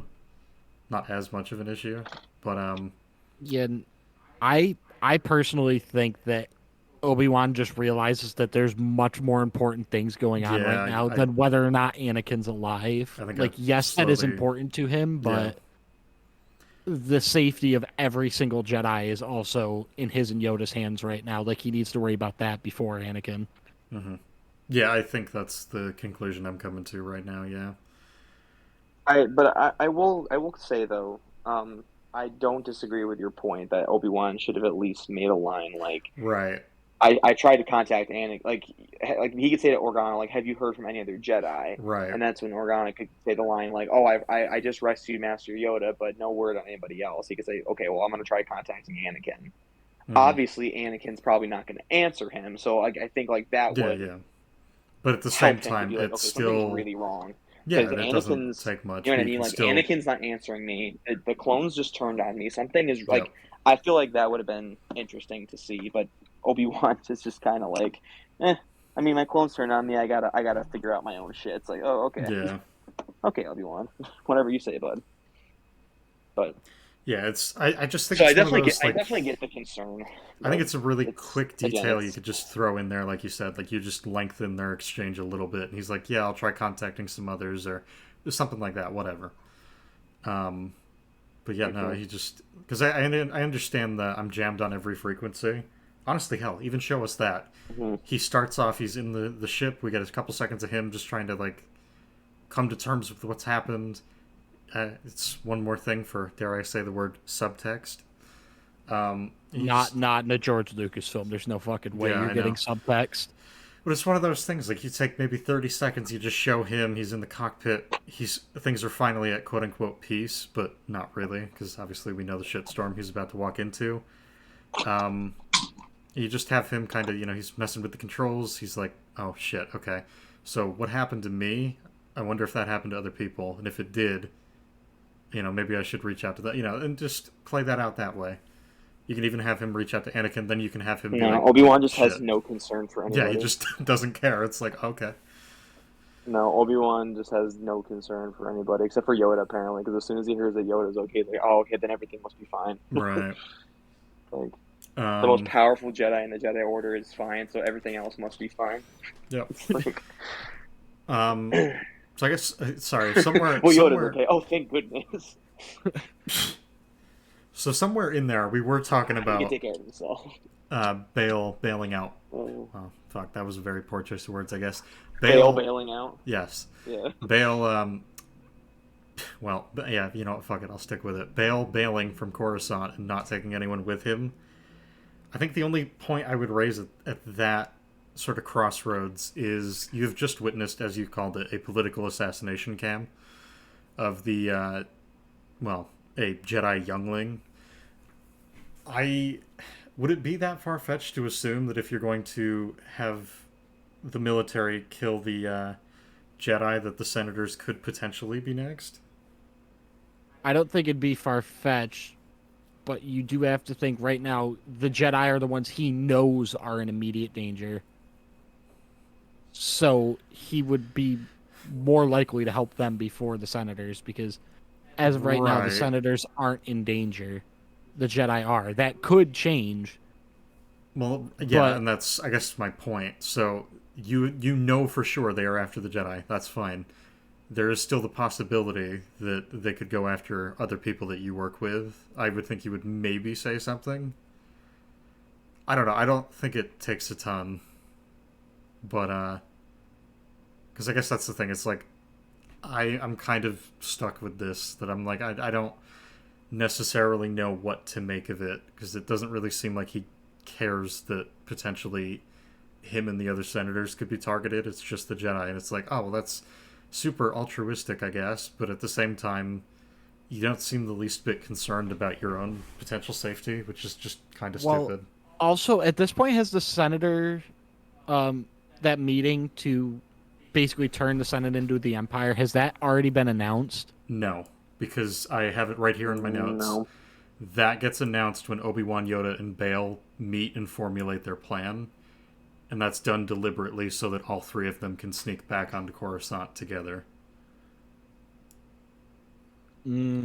So, 'Cause I was gonna say, if that did already happen, that would make things worse in terms of yeah. they could be lured into a trap. But since that hasn't happened, never mind. Well, and that's the thing. I would think that after the fact anyways, but they don't ever seem to question that. A special session of Congress is called, and all of the senators are called to this one specific building. Yeah, and all of them are just like, "Oh, okay, that's fine." Which, again, it's like the majority of them probably wouldn't know what happened at the temple. That's fine, but Bail does, and he doesn't do anything about it. Yeah, Bale should immediately be like, "Oh, so you're calling all the senators to one room and giving no explanation as to why." I should probably be a little concerned by this. Yep. Do you get what I'm saying? Because, sorry, that was probably a poor way to word it on my part, that's happened a bunch, and that's my bad. But, yeah, I think that was more or less the point that I'm making, is there are points throughout the remainder of the film where the senators could easily be set up to be pretty much killed in mass, and it doesn't really seem like that's ever a thought that crosses their mind. And Bale, again, just does not seem to play with the hypothetical that maybe him and the other senators could be next if the Jedi are being killed. But, It almost kind of makes you wonder what the point of him even seeing the Jedi, the young die, was for. well, I was You know going to what say, I mean? I've sort of figured out what that was for, and that was so that we can get him to contact Obi-Wan and Yoda for two reasons. So, first off, they can come up with their plan to decode the signal later. And then after that, it's so that they can reconvene, and then Bale can get a hold of Leia for the setup for A New Hope. That's it. Mm-hmm. But it's like in terms of the story, him actually seeing that doesn't really add much of anything. So I'm kind of stuck with, like, what the fuck am I supposed to do with this information? Yeah, he didn't seem to learn anything from it. He just kind of saw it, and immediately it left his mind. Well, actually, fuck, thinking about it. So say he does reach out to Padme, he's like, listen, so I just watched the clones murder a fucking youngling, like an actual child. You should probably leave, gather anyone that you can, and let's get the fuck out of here. If he does that, I don't believe... Yeah, Anakin cannot talk with Padme about the attack on the temple, so she doesn't get the skewed lie that he tells her about the Jedi trying to overthrow Palpatine and take control and all that. And then she ends up figuring out what What do you mean lie? That's 100% true. That's obviously what happened when the clones attacked first. Obviously. Which is... Oh god, we're gonna have to talk about that too. Fuck. But you get what I'm saying? Because, like, if he talks to her, the entire movie is different. Yeah. All of a sudden, she's not just believing everything Anakin tells her. Which, again, I think is stupid that she ever does really believe anything Anakin tells her after everything she knows about him and what's happening right now. Mm-hmm. Oh, we're turning into an empire. Who's that guy who Palpatine's really close friends with? Oh, my husband? Oh, who's that guy who told me he was really into dictatorship and thought that that was, like, the ideal way to lead? Oh, the Jedi Temple's under attack and Anakin's there? Well, I guess I have no concerns. Actually, thinking about that, well, how does she not connect the pieces with him sooner? As soon as Obi-Wan tells her everything that Anakin has done, and she doubts it, like, her character is thoroughly ruined. She has every reason to believe Obi-Wan, not just because of he's never lied to her, but because she's seen firsthand that Anakin is capable of everything that he just told her he did. And she still doubts it for some reason. Well, and It's so stupid. To play devil's advocate, that isn't... Well, I don't even know if it's devil's advocate in this case. You could potentially leave that again to subtext. You can have him explain everything that's happened. He's like, yeah, you know, Anakin, I saw security recordings of him killing kids and him doing all this other stuff, and then you factor in everything that happened with Palpatine, yada, yada, yada. Like, he basically just dumps a shit ton of information, and she doesn't respond immediately. So she just kind of soaks it all in. She really sits there, thinks it over, and then she's like, no, that can't be him. Like, no, I'm sorry, I don't believe you. You could leave it to subtext. It's like, ooh, that's interesting. Maybe she does believe him, but she can't bring herself to admit that she's believing it. Or she can't bring herself to actually accept the fact that he's responsible for what Obi-Wan says he is. You know, something like that. But no, we can't do that. No, no such thing as subtext in Revenge of the Sith. Everything has to be explicitly stated for the audience because apparently George just didn't have confidence in anyone understanding what people meant. Yep.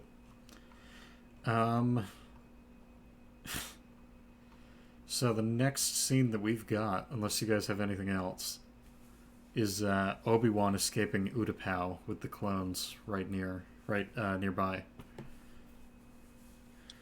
Yeah, no, I got nothing for that. So the note that I have is the quote that Anthony pointed out like fucking half an hour ago, which is, "Sir, no one could have survived that fall." So, disregarding the probe droid thing, because we can't even make heads or tails of what the fuck is happening there. They don't ever get confirmation, even though this is their job, and they literally do not care enough to go get it.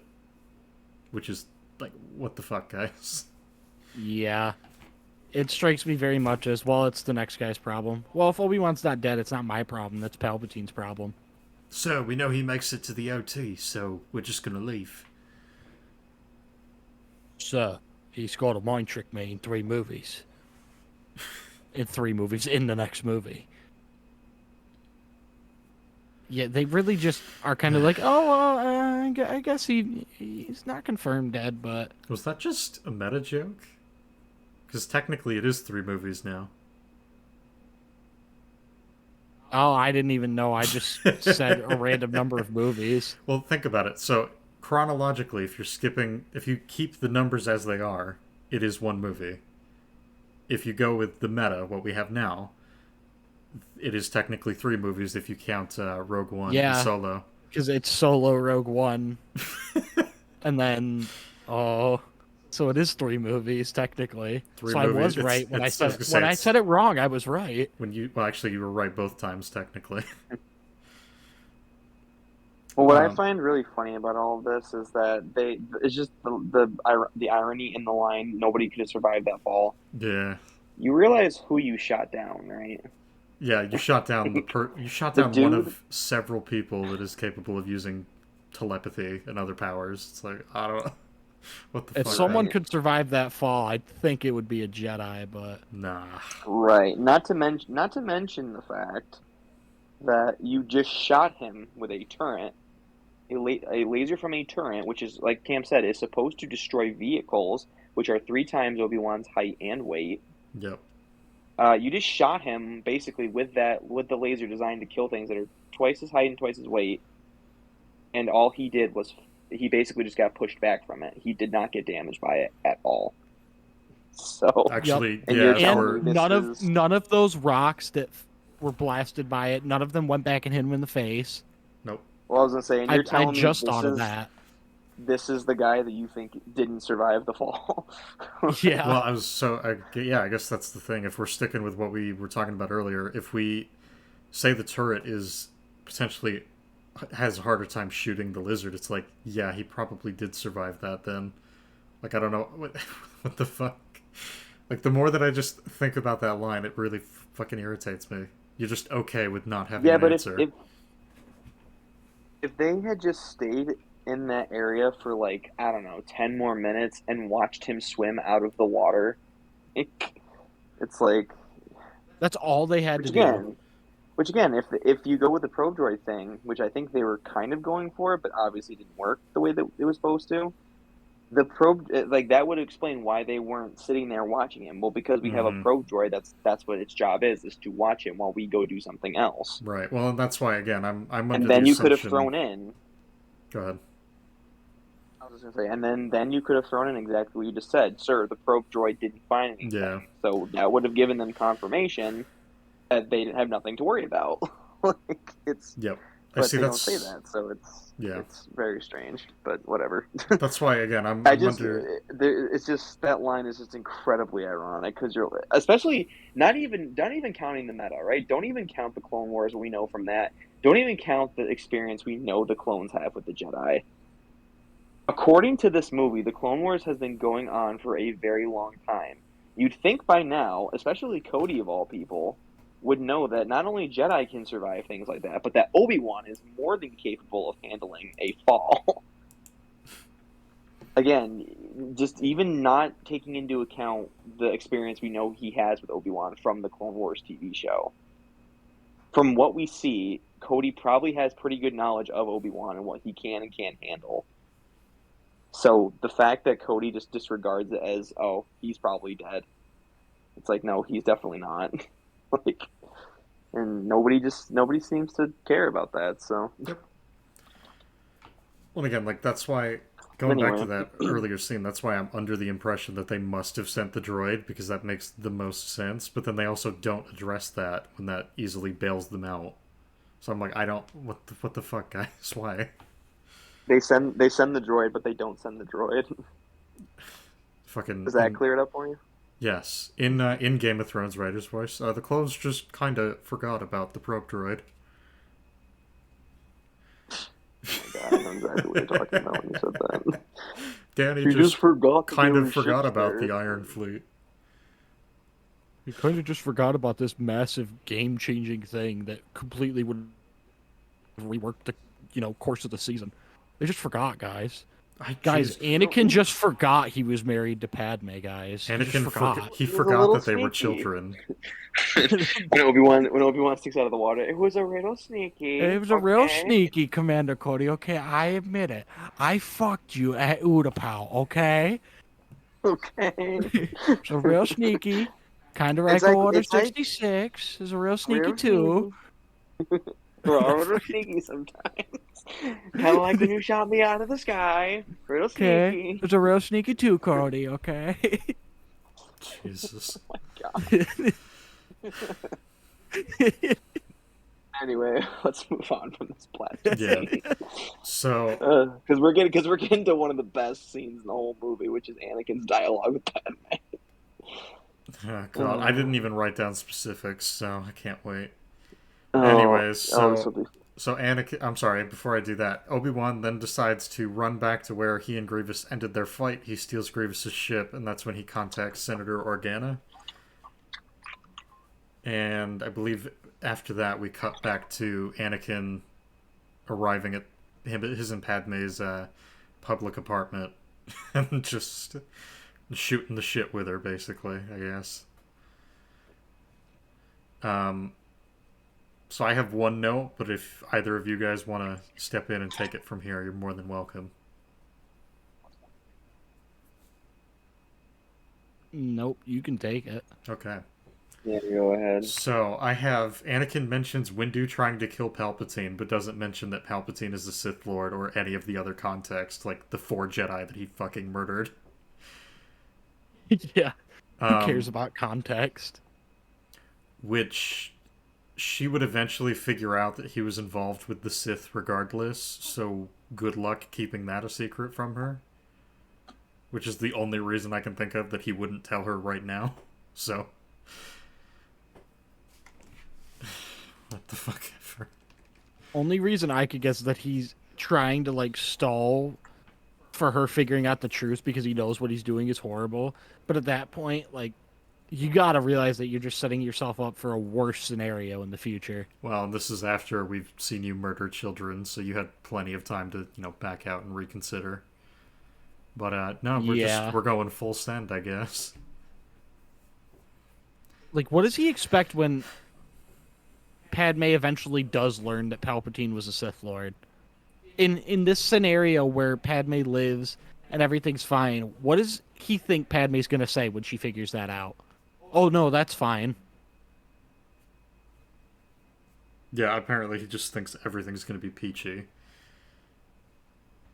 I mean, I can understand him not thinking it through in the moment. I can understand that. It's ironic to think about how if his scenario did work out for him, it would not have worked out for him. If it went the way he wanted it to, his life would have been fucked. Yep. The only thing I could think of is that maybe Padme doesn't necessarily know what a Sith Lord is or like all the context behind that, but I feel like guess, by now, but at that point, wouldn't it be better to just tell her?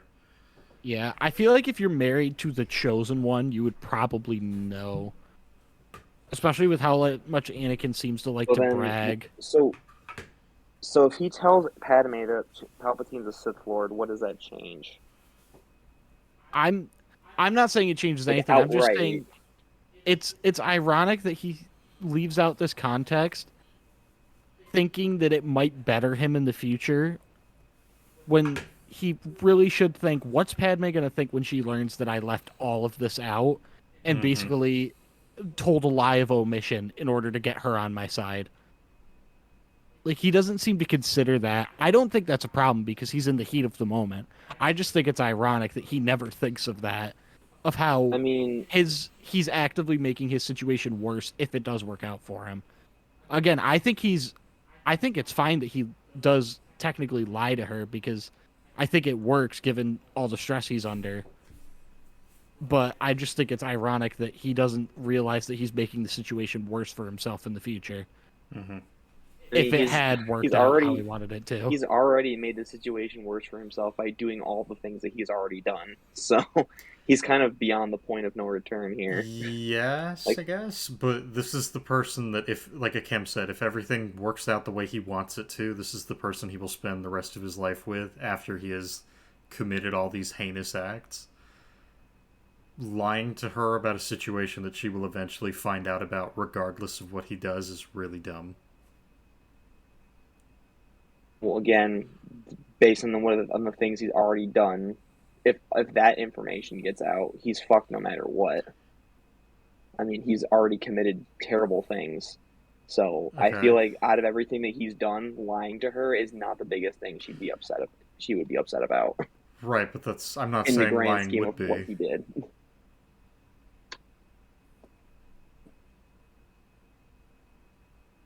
So I guess I'm kind of lost. As am I. So let's just move on. Okay. So Obi-Wan, Yoda, and Bail formulate a plan, and their plan is to send Obi-Wan and Yoda to stop the message that is being sent from the temple to save others from the trap that the clones have set for them. And in doing this, they decide to get no help from anyone else. Granted, I guess I'm not entirely sure who they would get help from, but I You do love though how like Bale, as soon as he knew that there was an attack on the temple, he only went to look for Yoda. Like Yeah, everyone like else could just go he- fuck themselves. why does he have? It's funny too because we don't ever see him talking to Yoda up until this point. So why is it that he has this very special relationship with Yoda, but nobody else? Like he doesn't ask about a single other Jedi specifically. He's just like, oh well, I guess they're all dead, so Yoda's our best bet. Like, okay, I My just don't only get like thought why would his- be that what his maybe thing with Yoda Yoda has is. maybe Yoda has like achieved this myth status among people as being like the greatest Jedi, but at that point, like he still shows absolutely zero concern for any Jedi other than Yoda. And then until Obi-Wan calls him, he's like, "Oh yeah, other Jedi exist." Okay. So I it's like he shows no concern for anyone but Yoda, and it's Well- really But what's fucking interesting, stupid. what's interesting too is the fact that in the beginning of this very movie, we see him talking to Anakin, like kind of shooting the shit with him after they get back from Yeah, the mission I with the forgot about Chancellor, that. and he basically acts as if they're I don't want to say like best friends, but he acts as if like they do this a lot. You know what I mean? Like this is like having a Mhm. conversation with Anakin's perfectly normal. So why wouldn't Bale immediately call Anakin and be like, "Where the fuck are you?" does Like, that not? Again, what? I was just gonna say, does that not bolster the point that I made earlier that he should have just told Padme what was happening? Bale or Anakin? Bail. If he, so I guess what I'm trying to argue, I didn't explicitly say it, was, as you just said, if he got this really good connection with Anakin, he would know that the two of them are, hypothetically at least, he would know that the two of them are really good friends, him and Padme. Would he not tell her that, the temple's being attacked, that close friend of yours, he's probably there. He's probably in danger. Like, I don't know. I guess, but I feel like considering the way that he contacts Yoda immediately, I feel like his concern would be more about Anakin. Because again, I don't think we really see Bale and Padme interact all that much. It's But pretty much at the Senate considering- hearing, and that's it.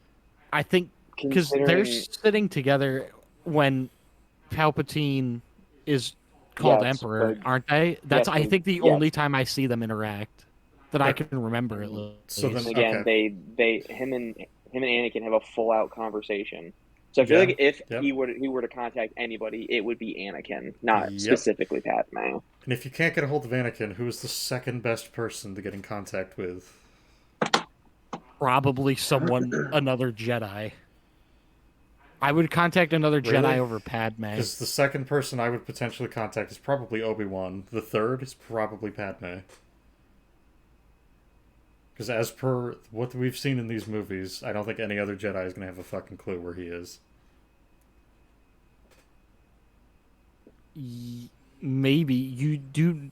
Like, Yoda has achieved that status of he's kind of seen as the leader of the Jedi. Even though he isn't, that's kind of how people view him. So I don't think it's far-fetched for Bale to contact him, assuming that he would know where Anakin is. Either way, I don't think he's really asking about Anakin in specific. I think he's just concerned with what's going on. I just find it really baffling that he doesn't seem to want to contact any other Jedi, especially considering his relationship with Anakin. But Yeah, and I agree with that. he doesn't. As to why he doesn't reach out to Padme to look for Anakin, I don't know. Other than the fact, see, this kind of goes back to the way the scenes were placed. Because Padme, as far as she knows, Anakin's at the temple. Yep. But the problem is I don't know if that information would be at the same time or technically before Bale would have seen the Jedi get killed. Like it, I don't know. This is where things get like complicated. Okay, so at that point, we're just gonna have to go with chronologically what the film shows, which is she finds out about the temple attack. Yeah, she finds out about the temple attack right before Bale arrives.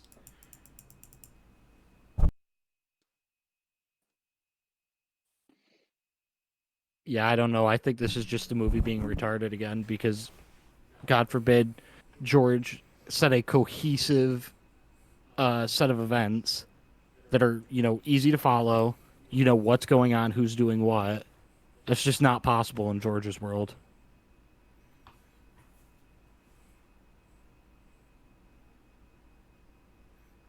Yeah, I don't know. I guess that's the thing. I'm willing to just let it go because we've kind of already established that it's in a couple different ways. It's an issue that he never tells really anyone at all about what's happening aside from just Obi-Wan and Yoda. He doesn't tell a single senator. He doesn't try and get in contact with other Jedi that we see. Nothing. So, yeah, I can. Yeah, I was gonna say I'm willing to just concede the point and move on. I just thought about it. You know who he should have called more than anyone? Who? Palpatine. Actually, yeah, probably. Why the fuck did he not call Palpatine to see what was going on? Like, his first thought when he sees the Jedi Temple on fire should be, there's something going on here. Let me talk to the man in charge of this planet. At that point, I feel like Palpatine would have just, like, wrote it off as, like, oh, this is, like, it's okay, it's being handled. Like, right. He would have, but Bail Organa doesn't know that. So he should have still called him. Like, actually, yeah, now that you've Palpatine said that, should have yeah. been his first call to figure out what was going on because he probably has the best idea of what's going on. Yeah, and the other thing with mean, that he is just doesn't contact anybody, which is very strange, except for Yoda. Yeah. Apparently. Well, again, like thinking about what Cam just said. So if say Bale does contact Palpatine, and Palpatine, like you said, writes it off. He's like, yeah, it's nothing. There was a potential coup. We're sorting it out. That's that. And then Bale pairs that up alongside what he just saw, where they just murdered a child, and he's like, so something ain't right here. Yeah. Yeah, no, that's again that I feel like that's it just so leads much me to question. better for the characters if that happens that way. It just leads me to question why then show Bale? Why did that scene even happen? Because they don't ever use it. Like well, it's like I said, they it's basically just for that scene so he can tell Yoda and Obi-Wan like, oh yeah, I witnessed them killing a Jedi. Yeah, but then like he doesn't like. He basically becomes a sort of plot device. They use him in that scene so that they can facilitate them returning to disable the code. And then they use him again in the end so that he can take care of Leia. They don't really leverage who he is as a character and what his connections would be.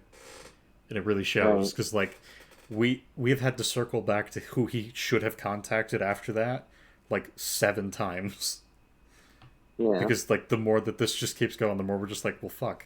Shouldn't he have contacted, he should have contacted Padme, he should have contacted Anakin, he should have contacted other Jedi, he should have contacted potentially other senators, he should have contacted Palpatine. It's like, at this point, who the fuck shouldn't he have called before he left? He chose Yoda out of everybody. The guy Not even that, he chose anything. Antilles and then left, and then called Yoda. It's like, what the fuck, dude? Why? Yeah. But and I I guess guess that's Antilles is just like his like right hand person. I right. guess. So like I guess that's like I guess out of everybody that should be the first person he talks Right, to but is at the like the same time, it's person just who's like always you with just him. But because I see this is what I took from the film. So they want us to kind of take what I just said earlier, which is, oh, he's leaving. He's trying to protect the other Jedi. That's really selfless of him. That really tells us a lot about him. And then you really think about that, you're just like, so he didn't tell anyone else anything. So I don't necessarily think of him as selfless. I just think of him as a fucking moron. But Yeah, I'd have to agree. He's just a fucking moron. it's like, and again, like George probably would say that was the intention, was to kind of be like, yeah, Bale's making a selfless decision to go and rescue the other Jedi, and it's just like, okay, so he does that. Potentially, there's a risk to the Senate, and he just doesn't tell any of the senators. Potentially, well, not even potentially, there is extreme risk to the other Jedi, and he just doesn't really contact anyone other than Yoda and Obi-Wan, and that's it. We don't see any other attempts. I just, like, what the fuck, man? Anyways, moving on. So, they decide that their best course of action is Obi-Wan and Yoda need to go into the temple and disable the code. At no point do they get any extra help. No, like, bounty hunters, nothing. Like, they just go by themselves, even after being told by Bale that there were, at least as far as I have it written down, thousands of troopers that were there. I don't remember if that's actually the line, so I guess don't quote me. But I have thousands. it I is. was gonna say I have thousands written down, so I'd imagine it is. Yeah, it is. Cool. So you have now been told that there are thousands of soldiers there. No, dude, Yoda will handle it. It's fine. Like he can handle it. He's the ultimate Jedi. He's fine. He literally says, "I saw thousands of troops outside the temple. That's why I went looking for Yoda." Like if you take that a certain way, it's like, okay, you saw there were thousands of troops, so your immediate thought was, okay, I gotta go get Yoda. Yoda can handle 1,000 troops. Yeah, Yoda solos 1,000 clones easily, obviously. Yeah, I mean, if we're in Battlefront 2, sure, but fucking hell. Not if you're level handle 1 Yoda, 1,000 dude. True. Not if you're level 1 Yoda with no star cards, dude. Just buy the XP then, you fucking noob. But yeah, no, I'm sure that's what not the way that George wanted to write that, but that's one interpretation of that line. Like he's like, okay, I saw 1,000 troops, and immediately thought, yeah, Yoda can take this. What the fuck? So anyways, they don't even take Bale with them. They're like, yeah, you should go to that congressional thing. That's totally, potentially not a trap. Just go. Yeah, okay, we're not but going to investigate that. Bale would be absolutely zero help to them going to the temple. Potentially. I guess the way that I'm looking at it is you almost should do this the way that they did it in episode 1 when they retook Theed. You probably should bring like a small armada of people and just try and take the place back. I guess, but the only armada they would have would be from like Bale's personal guard, I guess. Which at that point I don't think would help at all. But against an actual army, I don't think bodyguards would do any good. I'm with Anthony on that. I don't buy that because we saw in the first movie bodyguards holding their own against an army. So not against an army that was literally bred for the sole purpose of fighting. No, but they were built for the sole purpose of fighting. So like, yes, but they're battle droids. Battle droids are very, very different from clones. Clones are like the peak of human performance. Most of the droids were fighting the Gungans, not at the palace. So there was still a decent chunk of droids there. They weren't thousands of droids. I guess. And the other thing is, we've seen that droids can die from getting punched. This is true. As stupid as that precedent is, there is precedent for droids dying after getting punched. Also, they had Padme, who's literally a main character, so there's no way that they could be killed in episode 1. So Bail is not a main character, obviously. So they don't have plot armor. They didn't activate their Ligma shield.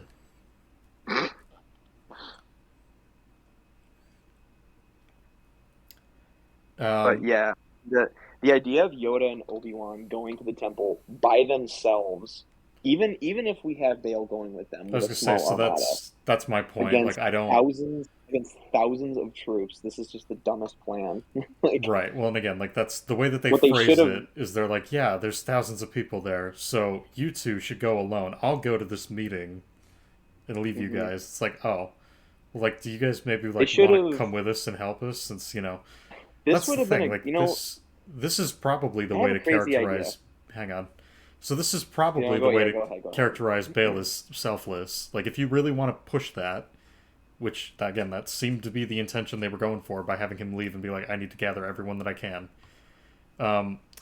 If that's really the intention that you're trying to go with, you probably should have him and a bunch of others go with Obi-Wan and Yoda and help them try and get through the temple.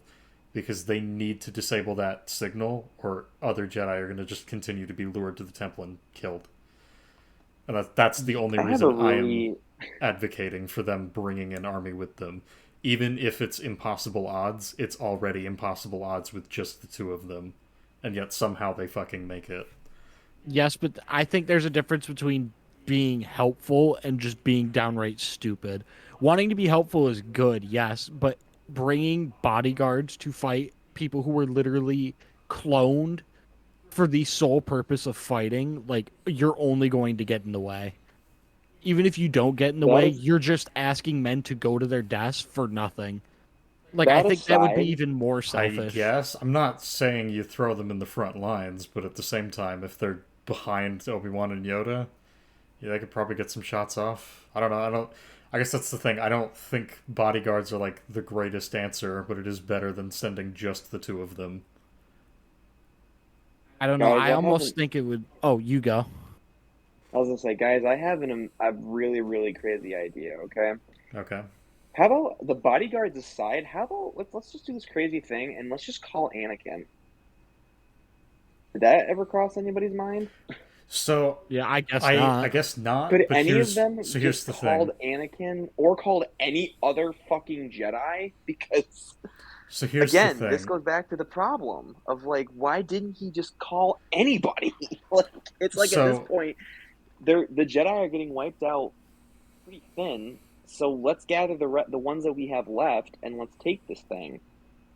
And they just don't. They're just like, yeah, I guess we'll just go by ourselves. This will work. So that's a good point. The only thing I would say to that is potentially in defense of the film. Granted, I think it's a fucking weak ass explanation. They do suggest that communications are jammed with Obi-Wan, so I would assume maybe that's the case across the board. But they don't ever say that. They just say he can't get in contact with anyone, and that's it. So I don't know if that's like Yeah, for lack of trying. but again, or that's when what. Obi-Wan was in space, Right. like far away from Coruscant. Right. Now Well, again, he's like on that's he's on Bail's ship. Bail could get in contact with Yoda, but can't get in contact with anybody else, especially Anakin. And this, I think, would be the moment where once Obi-Wan now has an idea of what's going on, he has almost the full picture. Obviously, he doesn't have all of it yet, but he has Yeah. a good enough picture that he understands what's going on. Now would be the time to say, okay, I need to call my apprentice, because if all Jedi got the signal that they need to go back to the temple and it's a trap, I need to make sure he doesn't go into that trap. Yeah. Yeah, Yeah, he it's that doesn't. scene I was basically advocating There for is- earlier. There is absolutely no mention of him.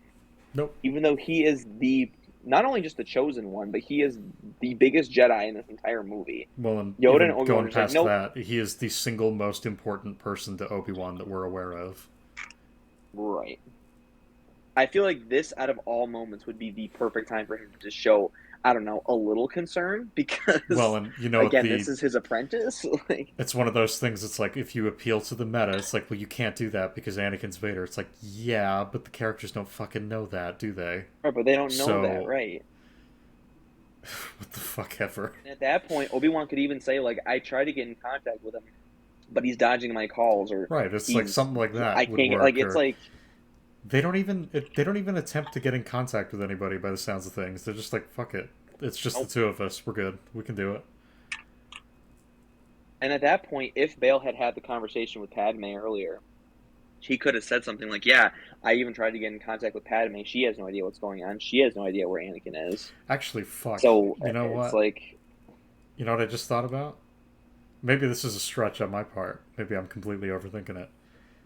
And I am gonna, for like the 18th time, circle back to the what if Bale told Padme? So if Bale does that and brings her with him, they leave. They go to space. They meet up with Obi-Wan and Yoda. What is one potential thing that they could do? They could go back to that planet that Padme was from, that has, like, its own army, apparently. Even though, we don't see it and they suck ass. They could potentially help them storm the temple. But, like, it's just one of those things. It's like, they don't even attempt anything. They don't reach out to any other planets for help. They don't reach out to, like, a fucking bounty hunter. They don't do anything. They're just like, yeah, the three of us will do it. And by three of us, I mean the two of you while I go to a meeting. My only thought with that is they know that they don't have time. If they wait, like, even another day, that's how many Jedi killed. Well, so they probably feel like they have to get it done as quickly as possible. So I guess that's fair, but here's where I'm kind of stuck. So I don't know how much time has passed between Obi-Wan arriving and them going to the, going back to Coruscant. Because I have no idea if it's just the span of a couple hours. I don't know if it's a day. I don't have any idea. But the idea that you could potentially call them and get them to show up, I think could potentially work, since there's a lot of traffic that's coming there anyways. You have people coming from all across the galaxy for a special meeting of Congress. So I would imagine there's potentially leeway. Including Jar Jar. Right. Am I wrong? No, I'm pretty sure he's there. As far as I'm aware, Jar Jar is still a member of the Senate. So couldn't you get in contact with Jar Jar and be like, hey, like, so I know you're going to this meeting in Congress, but there's an actual coup going on, and the clones aren't really working out so well. So would you mind maybe sending, like, I don't know, like a small battalion of Gungans, just on the off chance that we need them? Well, fuck me. And then maybe you could pass them off. Maybe you could pass them off as, like, your personal guard. I don't know, but just to get them out here. It's probably not a big deal, but we'll take care of it. You know what I mean? Yeah. Anything would be helpful. Just fucking throw people at the problem. Doesn't matter. But fuck me, I just thought about it. So, you saying his name reminded me. The second movie does this, and I mentioned this in the first part, I think, of just the coverage for this movie. So, yeah, I did. I'm pretty sure I did, at least. So, when I was playing Devil's Advocate earlier for Padme leaving, I'm like, hey, so in the second movie, you used Jar Jar as your personal representative, and you just left. It was like, at a moment's notice, you did that. Could you not just do the same thing here and be like, yeah, Jar Jar, you go to this meeting, I will leave? True, but remember what happened the last time she did that. Jar Jar gave Palpatine emergency powers. Right. Yeah, she probably doesn't trust Jar Jar to do that anymore. I'm just I guess saying that's fair. A joke. I'm not saying it's actually right, and even still, could you not, like, have... I know it's not Keira Knightley anymore, but could you have discount Keira Knightley help you out, potentially? Which actually, fuck, the decoys are just gone in this movie. Maybe Padme realized that it's very selfish to, ask someone else to die for you. That's your If opinion. you're going to take a job like that, you should assume the risk. You shouldn't hire other people to die in your place. You're just sexist. I'm sexist because I'm advocating for Padme not getting women killed. I'm advocating for women living, and that makes me sexist. Yeah, but you're advocating for a woman dying, so fuck you. All right, we should probably move on. Oh, that's true. We've literally been stuck on the scene for the last 30 minutes, I think. know. So let's keep going. Anyway, so the last section that I have in this, we're still on the same bullet point, by the way, which is the only bullet point I have, but still just want to point that out. So the last sentence that I have is they say it's going to be easier to sneak in because of the special session of Congress. But would it not still be incredibly well guarded if you're using it as a trap for the Jedi? So I don't, Yeah, like, I don't I don't understand. know why they're under that assumption. They're just like, either. yeah, you know, the special session of Congress will make it easier, and I'm just like, how? Fucking how? As it does, okay. And Well, I was going to say, I know, I'm just going to point out that point that you just mentioned skips over a scene. So did you mean to do that, or? Did I? Yeah. How so? They don't learn about the special. They don't learn about the special session of Congress until 2 scenes later. If we're still on the scene where Bale is first meeting up with Obi-Wan and Yoda. Oh, I talking to must them have about I what's must going have on. skipped way ahead then, because I'm talking about them like Yeah. getting ready to land on Coruscant. That's my bad. Yeah, that's why I wanted to clarify that. Yeah. So if you guys that have out there. anything for the scenes before that, that's my bad. I fucked up and didn't write them down. So. I mean, the only scene that's before that is Palpatine telling the people on Mustafar that Anakin's coming, basically. Okay. I don't really think there's anything to say about that. I mean, it's a very brief scene. One thing relating to that, but it's not that scene in particular. It was earlier. I forgot to mention it. Palpatine tells Anakin to go to Mustafar so that he can kill the Separatists and end the war. Yeah. Wasn't the entire point of Obi-Wan going to kill Grievous that was the end of the war? No, shut up. And now You're nitpicking. apparently it's killing the Separatists that's the end of the war. This the entire goalpost- movie, they keep moving the goalposts. I think this is the third time. At first It it was is. Dooku, Yep. then it was Grievous, and now it's the Separatists. Yep. When does the war officially end? I'm really confused I feel now. like killing the Separatists at the end is more of like a formality. Like killing the 2 biggest leaders in the Separatists is technically the end of the Separatists. I mean, these last few members of the Separatist Confederacy, I feel like this I is get all what just you're kind of like a formality. both saying. It's just like it feels really weird though, because this is like take I guess any war. It it's is like, weird they keep the saying war, that. Like, yeah. yeah. The war doesn't end until you do X thing. Oh, you've done X thing. Now do Y thing to end the war. It's like, can I just fucking be done, please? So, Not an option. anyway, So the next scene in my notes is the Separatists on Mustafar, and I think Anakin shows up. Is that correct? Or no, they're not on No. Mustafar. It's just them on Mustafar. My bad. yes. Okay. So the note that I have here is for a room full of Separatists, which, as you put it, they are the leaders of the opposition. Grievous has just been killed, and Dooku has been dead for quite a while. There are only 5 droids and 2 armed guards protecting them. Yes. The only thing that I would say to argue against this is the fact that in their minds, they probably think that nobody knows where they are. Because first of all, Mustafar is a pretty like secluded planet. And the other thing is, since they are the Separatists, like, I feel like they shouldn't. But then again, Obi-Wan literally hears everything they're saying. So. And they did just come from a planet with, as the one guy on Utapau says, thousands of battle droids. Yeah. So the fact that Grievous just sent them there with nothing, I never thought about it that way. But he just sends them to Mustafar with no protection. Yeah, that just, it seems, again, like the quick pan of the room, it's like fucking 7 people, well, 2 people and 5 droids, and I'm just like, what the fuck? That's it? I understand you maybe don't expect to be attacked, but that would be all the more reason to bring security with you. Yeah. You are I get what you're gathering saying. every prominent person from your side. You might want to, and that's the thing. It's like you could argue the same thing with the clones at the temple. It's like, well, wouldn't the clones potentially move to the Senate building if Palpatine's going to be there? And it's like they could, but you really mean to tell me that they're going to move that many of them that the temple's just going to be easy to get into? I'll do you one better. When the Separatists were seen earlier in the movie, they were with Grievous's army.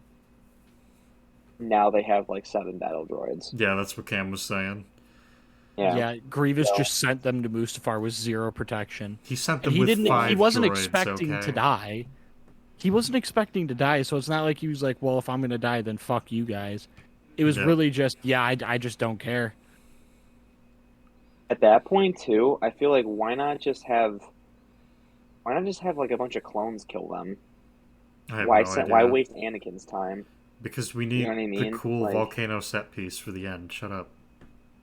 I know I get that, but like logistically, if it's just like 7 of them and they only have like 8 battle Yeah, droids, it's one of the like you why don't can't you even just need to send a send anybody. You just be like, "Hey, Viceroy, there's a pipe bomb under your desk. Fuck you," and then just kill them. Flood the room with fucking happy gas and kill them. Just get on the intercoms and be like, "Hey, Newt Gunray, have you ever heard of Sugma?" And then he'll be What? like, What did is you a say? Sugma?" What? What did you What did you say? say? Sug my balls. And then the whole fucking room explodes, and that's just roll credits. I'm just imagining the parody scene of that now, where Anakin and Obi-Wan are dueling. They walk in, and it's just red paste and guts everywhere. They're like, "What the fuck happened in here?" Newt Gunray's just barely clinging on to life. He said, Sugma. Then he explodes. Then he finally passes away, and Obi-Wan and Anakin are just like, "What's Sugma?" And then they die. I just like Viceroy disappears into the forest. He becomes a force ghost. "What's your name, Viceroy?" "Newt. A Newt Skywalker." I'm picturing one of them like picks Viceroy up. He's just like, "I still don't know what it means."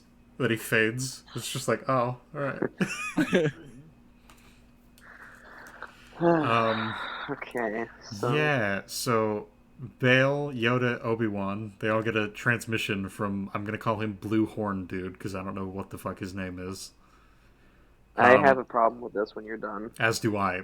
So It might be the same problem. I was as gonna you, say, so. by all means, go for it. And just stop me at any point if this sounds exactly like what you were gonna say. Mm-hmm. But I was gonna point out that Blue Horn Dude is talking directly to Bale, like as if he can see Bale. Yeah. Yoda is sitting right next to him. They are basically I never noticed that. over. Yeah, they're Yep. like right next to each other, all three of them. And he's just like, "Hi, Bale. Yep. Who are the two people you were? Oh, they're not relevant. Never mind." And we already saw in episode 1 when Maul walked into the hologram that holograms are like proximity based. Well, I wouldn't even argue it's a hologram. I'd just say, based on what it looks like they've basically entered Skype. So, like, they probably should be in the shot. It's like, that's it then. Like, you know the two of them are alive, and yet Palpatine's surprised later, so, what the fuck? Okay. Whatever. But yeah, that was exactly the note I had. So, hi Nash. Hi, how do I sound? You sound Kinda gay. Wow, I wasn't gonna say that, but okay. That's okay. Cam is bisexual.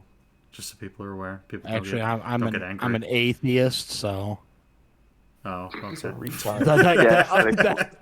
that negates it somehow. Okay. Nice. Dodging those bisexual allegations by being atheist. Okay. What the fuck? These reviews are based. To be fair, I can't sound worse. Jesus Christ, I can't speak. I can't sound worse than oh my god, I cannot sound worse than Anthony, so it'll be okay. Wow, we're just taking all sorts of shots right now. Fucking racist. I'm sorry, but Anthony, it sounds like you're like actually talking to me through like a bathroom stall at Wendy's. What the fuck? I love that you know what that sounds like. Yeah. You guys don't make calls from there? Really? Not Anybody calls. else hear No. No. No, you sound fine to me. I was gonna say you sound relatively fine. You sound a Sounds little more like a muffled. skill issue on your I mean, end. I can man. Yeah, understand. but otherwise you're fine. Well, I mean, yeah, he's muffled. That's what it is. I'm just being dramatic. Nash, the sound is coming through again. Do you mind doing the mute thing again? I'm sorry. I'm almost 100% sure, 100% sure that you're schizophrenic, because I'm in a different room, I'm in a different house, and I have different headphones in. Nash, And you I am. still I this can hear mystery. it. I was gonna say I could I could hear it 100% too. confirm that it shows up in the recordings. I am not schizophrenic. What is it? Like, what does it sound like? It's like a. and it just keeps Oh, it I hear keeps like going. a fan. Yeah, that's probably what Yeah, that is. But I hear like I don't white have noise in the background. fan is my computer. oh, That's my computer. Sounds like fine, a I guess I was gonna PS4. say your fucking computer sounds like a PlayStation. I'm playing my fucking Well, the PlayStation thing right now, roars and it's like a- dead silent. Fine, I'll just How mute is a myself. PC louder than a Thank you. PS4? Does those That exist? was really weird. Nash muted and then like muted on my screen, but he kept talking. So obviously, I guess Discord didn't catch up with what happened. But whatever. Anyways, so we have we're finally at Anakin arriving on Mustafar, and We're we have, getting there. Yes, we're slowly getting there. It's been an extra 2 hours, and we finally got here.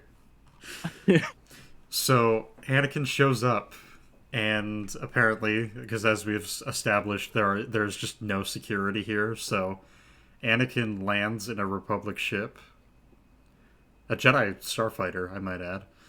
Just lands there Yep. and waltzes inside, holding a lightsaber. There's no guards that stop him from entering the room. There's no guards that like walk up to his ship and check on him. Nothing.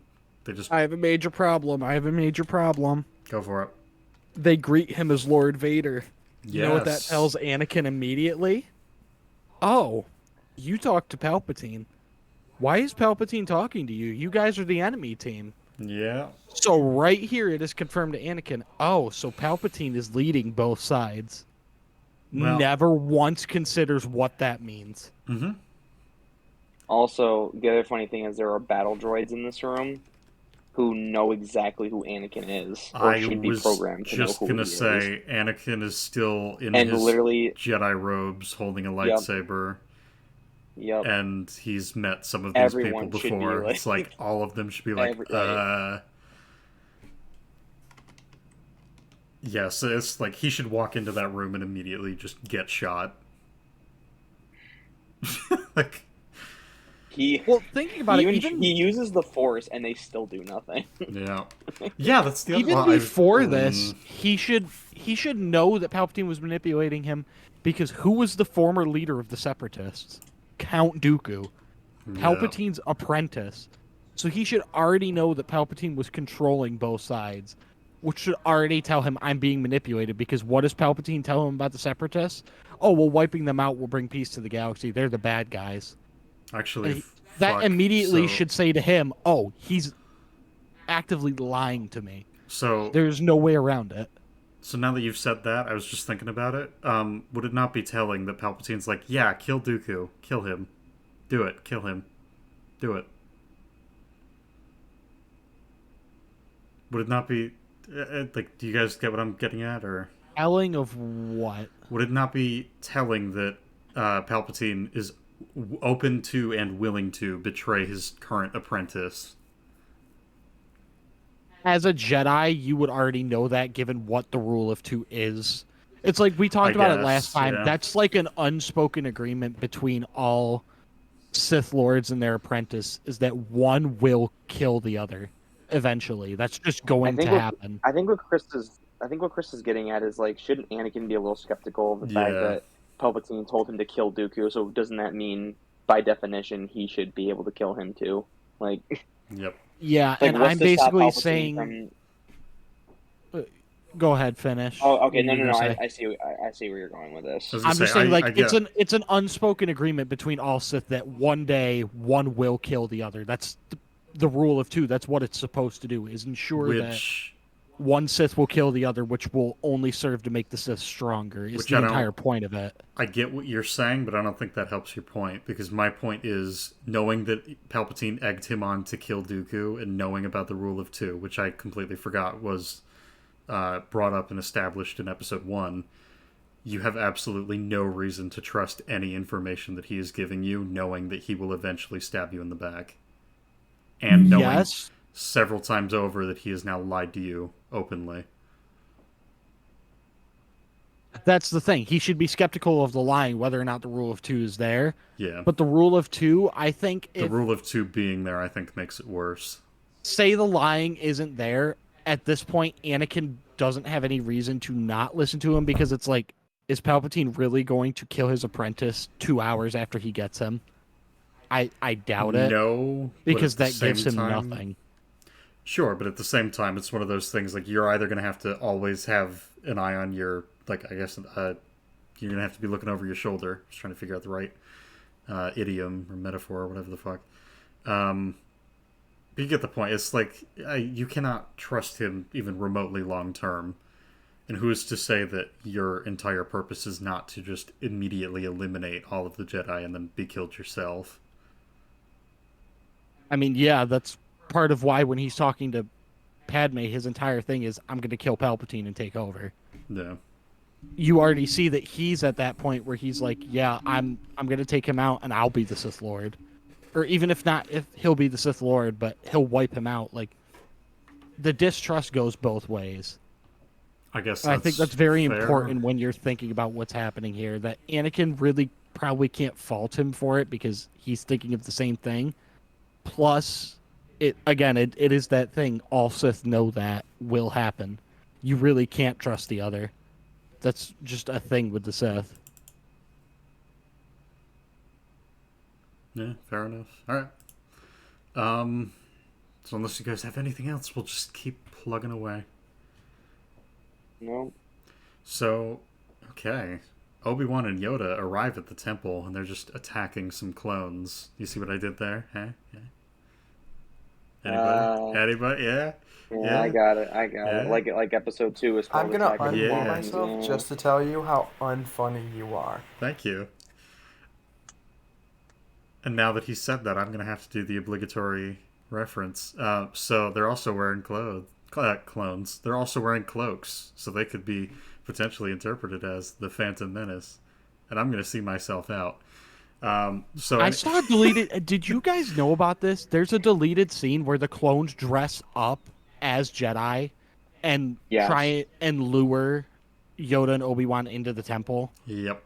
Yeah, I didn't know that was a thing until a few days ago. Which that's even more screwed up when you think about it. Yep. Yeah, that would have been. Oof. Again, how would they be able to get away with that when they're clones? Like, so yeah, that's they the thing. can instantly All of your recognize their voices face and are. their voice. Yeah, your voice is identical to everyone else. Like, you're never getting away with that. That's kind of dumb. Am I the only one who just heard that and immediately thought of like William Afton luring the children from Five Nights at Freddy's into the back? Yes, because you are the only one who knows anything about FNAF in this call. Yeah, but that is none of the rest exactly of what us that know made like me anything think about of. it. This is true. Yeah, that It's that been is so creepy. long. That gives me the heebie-jeebies. The man behind the slaughter. Jeebity-jeebity. Django Fett was William Afton. All right, you guys keep talking. I'll be right back. I'm gonna mute myself again. Nope, I'm gonna mute myself. Thank God he's muting himself. I can't stand that man. God, fuck him. I'm acting like he's out of the call, but he can still hear everything I'm saying. Right. All right. So what do we got beyond Yoda and Obi-Wan attacking the temple? I'm trying to think the exact order. Does this go straight into them seeing looking at the recordings? Because it's been like a week since I've watched this now. The next scene is the special session of Congress. Special session of Congress. I don't have anything to say there. I think that scene's pretty much fine, except for, once again, just like in episode 2, we get a scene where nobody votes. Palpatine just says something, everyone claps, and then it's kind of just decided that that's it. Yeah, because that's how justice dies, with thunderous applause. But it's like, that's not how democracy works. You can't just be like, yeah, we should make an empire. Everyone claps, and then you're just an empire. You still need to vote. That's how we get all of our decisions in the United States, by clapping. Oh, I forgot. That's how Biden got elected. Treasure. It's like national treasure. Someone says something, someone else said, yes, that's exactly what it is, and we all start clapping. Yeah. If two people agree, it's true. If two people clap, have you been then living you're in the the same emperor. place as the rest of us? Oh, wait, I'm sorry. Did we just reference the National Treasure bit? Yes, we did, because Sure I was did. talking about how they literally, once again, they don't vote, everyone just claps, and then a major decision is made in the Senate. That's exactly like episode 2. At least And it's everybody consistent agrees. in its fucking horseshittery. That fucking That's true. Jar Jar's like, yeah, I'm gonna give you emergency powers, and then, like 5 people are like, yeah, okay, and then they clap, and then it's just like, yeah, I guess it's decided then. It's settled then. Thanks, Jar Jar. It's settled. If I may rewind just a little bit, so going back to Obi-Wan and Yoda at the temple, Yoda throws his lightsaber into a fucking clone trooper while they're, I don't even know if they're surrounded or what the deal is, but when you're dealing Really with, stupid decision. yeah, when you're dealing Really with stupid enemies decision. that can shoot you and you have a weapon that can deflect the things that are being shot at you, one of the dumbest things you can do is throw that fucking weapon. Well, the only thing I'd say is that there's no other clones around him when he does that. So Oh, is that like the I- last immediately- clone Is it? around him? I thought there were others. he immediately retrieves it. I guess Okay, even then still, I'm fine with it. I'd say that's still risky, considering that you don't know if others could show up. But I guess it's not as egregious, if that makes sense. Yeah, I'd say it's risky, but the main thing here is they're trying to get things done fast. And that seems to be the fastest way of doing it, is not taking the time to run up to him. Mm-hmm. Yeah. So we're at the special session of Congress now, right? The Yes. special session. Yes. Remember the people that Palpatine ordered in Episode 2? That's what the special session is for. I see. Mahamana. Seriously, if anyone watching these videos already hasn't, go look at all of the prequel YTPs. They're fucking amazing. Unfortunately, Kazoo Skywalker, I found out the other day, is unlisted and deleted now, so What? yeah. Dude, that's like the amazing Arkham Knight YTP we found like 8 years ago that we can't find anymore. No. So many good YTPs just get lost to time. Well, if they're so- not in really the Order archives, then they never 66 that- existed. That's impossible. true. The archives must be incomplete. I'm afraid your YTPs don't exist. But what about the stars and everything that pull in that direction? There was Yeah. a video there at one point. What about all the I'm likes and afraid comments your showing? YouTube videos don't exist. Actually, hell, there's a YouTube poop where I think he's like, no, that's bullshit. The planet's there, and it fucking zooms in on her, and it just like the screen goes red, and she goes, if it's not in the fucking archives, it doesn't exist. The queen sucks my cock. You should too. You should too. Where did that Qui-Gon go? Isn't Padme like 14 in that movie? I think so. Yeah. That makes it even worse. So Well, I know where that Like Qui-Gon that. went. To fucking heaven. Queen, he says that about the Queen, and he's saying that to the Queen. Yep. Who is also 14 years old, and he knows that. Yeah, Yeah. base Qui-Gon. What the fuck? So anyways, going back to the special session of Congress. So stop. just stop. Just imagine Palpatine's in this little thing, and the Republic will be organized into The new Galactic Empire. the You new- just see like part of his robe is elevated and you don't know what, but it keeps bobbing up and down. You see the blue guy's horn sticking out from underneath Palpatine. Oh no. He stands up and he's like, "This attempt on my life," and you just see a giant fucking tent being pitched. has left me hard and scarred and disfigured. That was good. That was funny. Good one. That was solid. That's left me hard, scarred, and just Disfigured. oh, Oh no. that was good. Jesus. Give us done. this Good cut, night, Disney. guys. So eventually we will get through this scene, I guess. I like this I'm scene done. better than the Good night, actual guys. scene.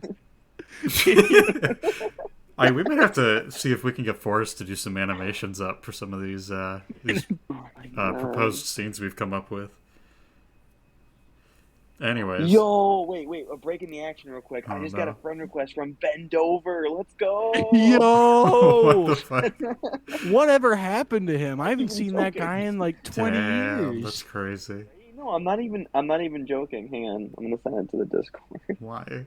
Did you actually? What the fuck is this? It's Ben I don't Dover. know, but Shut up. right, it's Ben Dover. It's our old friend Ben Dover, Benjamin Dover. That's a name I've not heard in a Just long gonna say time. that. I was literally about to say that. Obi bend over. That's the name. Yo, Benjamin Dover. No profile pic? I'm disappointed. I wanted to see what the man looked like. Right? He's one of the whores that Palpatine ordered in the YouTube poop. What do you mean the YouTube poop? That's canon. I see. I'm sticking with my joke that YouTube poop explains canonically how Rey exists in the sequels. I mean, yeah. It would explain how Palpatine got someone to fuck him. I think Robot Chicken does a bit about that, where he, like, after Windu scars him with the lightsaber, Anakin's, like, apologizing for that and making fun of him, and Palpatine's just like, oh yeah, someone's gonna fuck me with a face like this. And then you consider that the sequels came out, you're just like, yeah, I guess so. Anyways, so back to the scene for, like, the 5th time. So my biggest complaint is that we basically just skip anything that would have potentially have been helpful context-wise and world-building-wise about what is happening. We're just kind of like, yeah, the Jedi tried to kill me, so now I'm making an empire. And please clap. And everyone just believes this, too. Yep. He offers no evidence, and it's just like, yeah, they tried to kill me. The attempt on my life. Yeah, all that. Did you just say, please clap? Yeah, I did. I Like did say, please the clap. fucking Jeb Bush thing. Yep. I mean, he sort of does that when he does the whole hand-raising thing, and then everyone starts cheering and clapping, but... yeah, so like you said, how the fuck would he have framed them on such a massive scale with no evidence? Because evidence just isn't a thing in the Star Wars universe, as we could see by Anakin just blindly believing that he could save Padme. That is what we call foreshadowing. We're going to talk more about that later. So anyways, oh, yes, we are. Moving on, unless you guys have anything else about this very special session of Congress. Autism.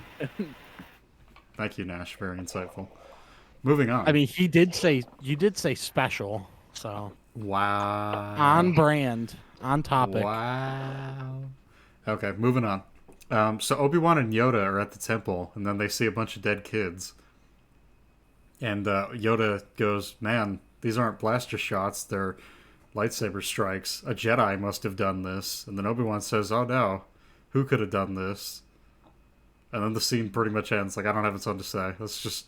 Also, the commentary is kind of shit. Does he specifically say that it must have been a Jedi? Or does he just say that it's lightsaber wounds? I don't know. Because I don't think he says it's a Jedi. If he does, there's a pretty blatant issue there, but I don't think he does. I think it's just by a lightsaber. There's a pasta among us. Anakin was sus? Anakin Sus remix. The YouTube poop does a fucking phenomenal job with this scene. Just gonna throw that out there. I say the YouTube poop like there's one. There's one in specific where they walk up and Yoda's just like, this Padawan killed not by clones, by young Skywalker he was. And then fucking Obi-Wan's like, who could have done this? And Yoda's just like, bro. Bro, what the fuck? Intelligence 100. Man maxed out charisma, but did not spec into intelligence at all. No. So, yeah, that's all I've got for that scene. Anybody got anything, or? No. Anthony, Nash?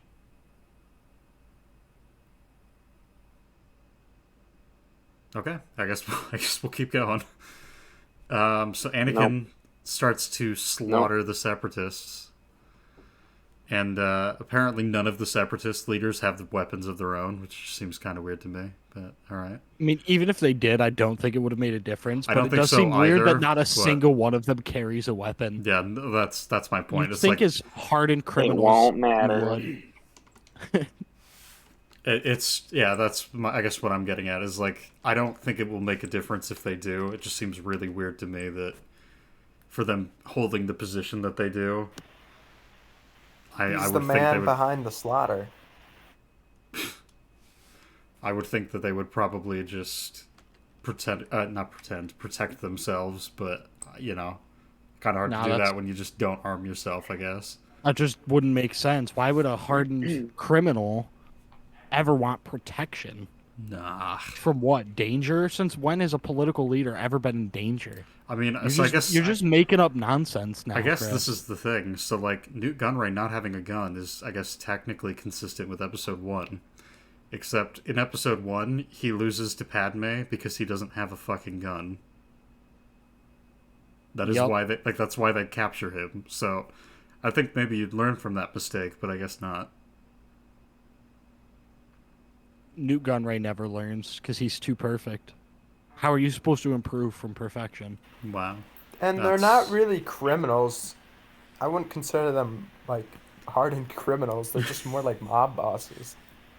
Well, I actually, What do you think a mob guess I- boss is? okay. Oh, God. Well, no, they're more like corrupt political leaders. Yeah, Walter White, Tony Soprano, they're just normal dudes. It's like, oh. Okay.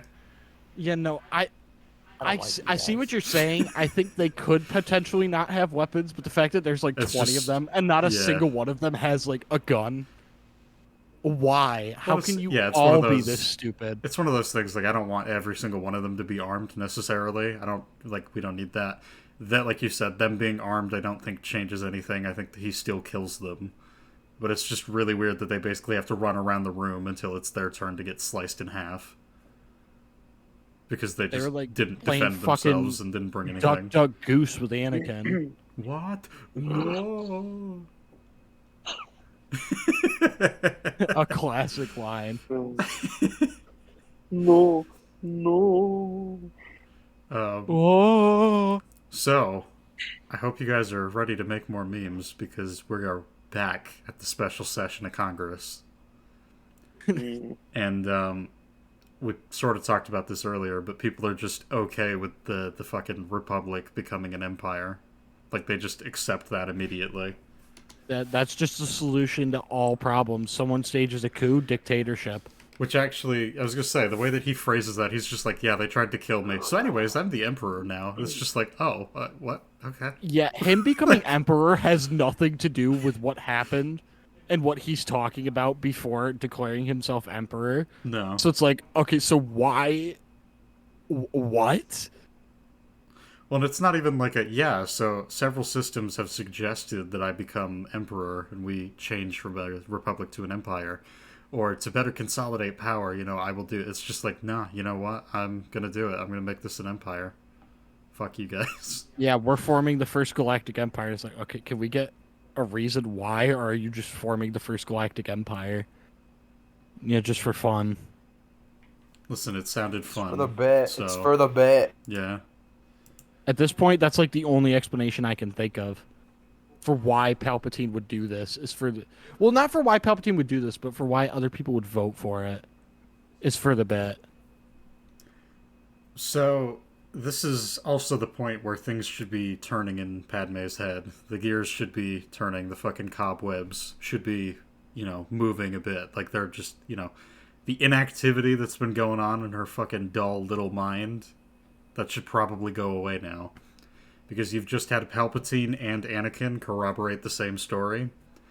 You now know that Palpatine is incredibly disfigured, and somehow Jedi tried to arrest and kill him, and he survived that encounter. You now know that several different Jedi are dead, and you now know that the people that have been actively working with you and trying to protect you over the last several years are again, being slaughtered in droves. And that the military has now effectively turned on them. You have now had all of that confirmed. You're just like, yeah, this is how liberty dies. That's the biggest issue right now. Fuck. I gotta ask, how does the general public think Palpatine survived? I have no Because idea. without Sith powers, I don't know how he could have survived. And the funny part is, I didn't even think about that until I said that just a minute ago, but I don't know how the fuck you rationalized that at all. And I survived, I guess. Actually, shit. Because So, I'm just too awesome. so thinking about it, we had posed the hypothetical a long time ago in part 1, but we had mentioned the clones potentially killing them in his office as part of Order 66, right? I think we did at Yeah, I least. think so. So if you have that happen, you can easily pass that off to the public as, yeah, they brought some clones, they were trying to kill me, and the clones put them down because they were committing treason. That's a hell of that's an easier sell than whatever the fuck this is. Yeah, he kind of just has to be like, I kind of managed to survive. I guess. Don't anyone question how, because if you do, then you'll realize that I'm not lying, but grossly misrepresenting what happened. Yep. That's about all I've got for the session of Congress. I'm surprised we got through that without getting sidetracked. Anything else, or are we good to keep moving? I think we're good. Okay then. So we cut back to Obi-Wan at the temple with Yoda again, and they're changing the code. So the first complaint I have is we literally got they murder clones outside, they see some dead bodies, and then they are just right here. So we just kind of skipped everything else that would have led to them getting there. Granted, I don't think we need to see everything with them moving through, but you know, maybe them fighting some clones inside while they make their way through would have been kind of neat, but whatever, what do I know? The next thing, so they say the code, it'll take them a long time to figure out that the code's been changed, but why? Why is that? I'm guessing they assume that they're preoccupied, so they won't be checking the code every day or so. I don't know. I don't know why they assume that though. I can think of reasons why the Empire wouldn't, but I can't think of a reason that would for sure lead them to be like, yeah, they won't find this for a while. So I think as per the line that we get, it's something like, yeah, for the clones, it's going to take them forever to figure out that this signal's been changed or the code's been changed or whatever. And my immediate thought was, well, wouldn't Palpatine be keeping an eye on it? So he would just notice that it's just not doing what it should do. Right? Nah, he's not that smart. It's not like this guy who made it to topple the entire galaxy. Yeah, engineers. You're telling me a man Civil who War did that? Nah. You think he could keep track of a couple fucking files? Listen, no way. Listen, he can orchestrate a galactic civil war and then basically manipulate Anakin into doing everything for him. But watching a string of code from the fucking Jedi archives, it's like, no, you can't do that. Yeah, that would make too much sense. So anyways, they've changed the code and they decide to leave, and then Obi-Wan notices a little security table, I guess, whatever the fuck, question mark. And then Yoda has the brilliant line of... Actually, no, I'm sorry, the YouTube poop has the fucking amazing line. He's like, yeah, if you go into the security recordings, you're just going to find pain. And so, Cam, you and I talked about it earlier. Do you want to, I guess... Do you still have the same interpretation that you had then? Of what yes, the scene means? I don't have a different interpretation, and I think my interpretation helps explain some stuff with the scene Okay. that otherwise wouldn't make a ton of sense. I would say go for it, and then I'll explain my take on it. So my take on Yoda saying, if into the security recordings you go, only pain you will find, is... While Obi-Wan was changing the message, Yoda went through the security tapes, watched them, saw that it was Anakin, and was basically like, yeah, Obi-Wan, you don't want to see those. That's the last thing you're going to want to see. Don't watch those. It's only going to hurt you. That's the perspective I had in hearing Yoda say those words. That's what I've always... I watched that scene. either of you agree with him, or do you guys have a different take? Yeah, that's pretty much the only way I would interpret that too. Because how else would Yoda know what was actually on the tapes? Nash, what do you think? I would just kind of assume that Yoda kind of had his suspicions, since it's kind of like if they're not really aware of any new Sith, then the most rational thing would to be that it was a Jedi who's betrayed them, and then who was most likely to do that is Anakin. So it's kind of like, and even if it wasn't Anakin, it was probably someone he at least knew. So it's kind of like doesn't really matter who it is, but probability says it's a Jedi, so it would already be upsetting. Mm-hmm. So the way that I have always interpreted that line is Yoda's just like, yeah, don't bother. Like, we know it's one of us that did it, but we don't really care. Hey, we're gonna have to kill whoever it is anyways, so it's just gonna hurt figuring out who it is. So I never got the interpretation that he knew it was Anakin. I guess you could potentially take that as the interpretation because he doesn't really have a reaction to finding out that it is Anakin.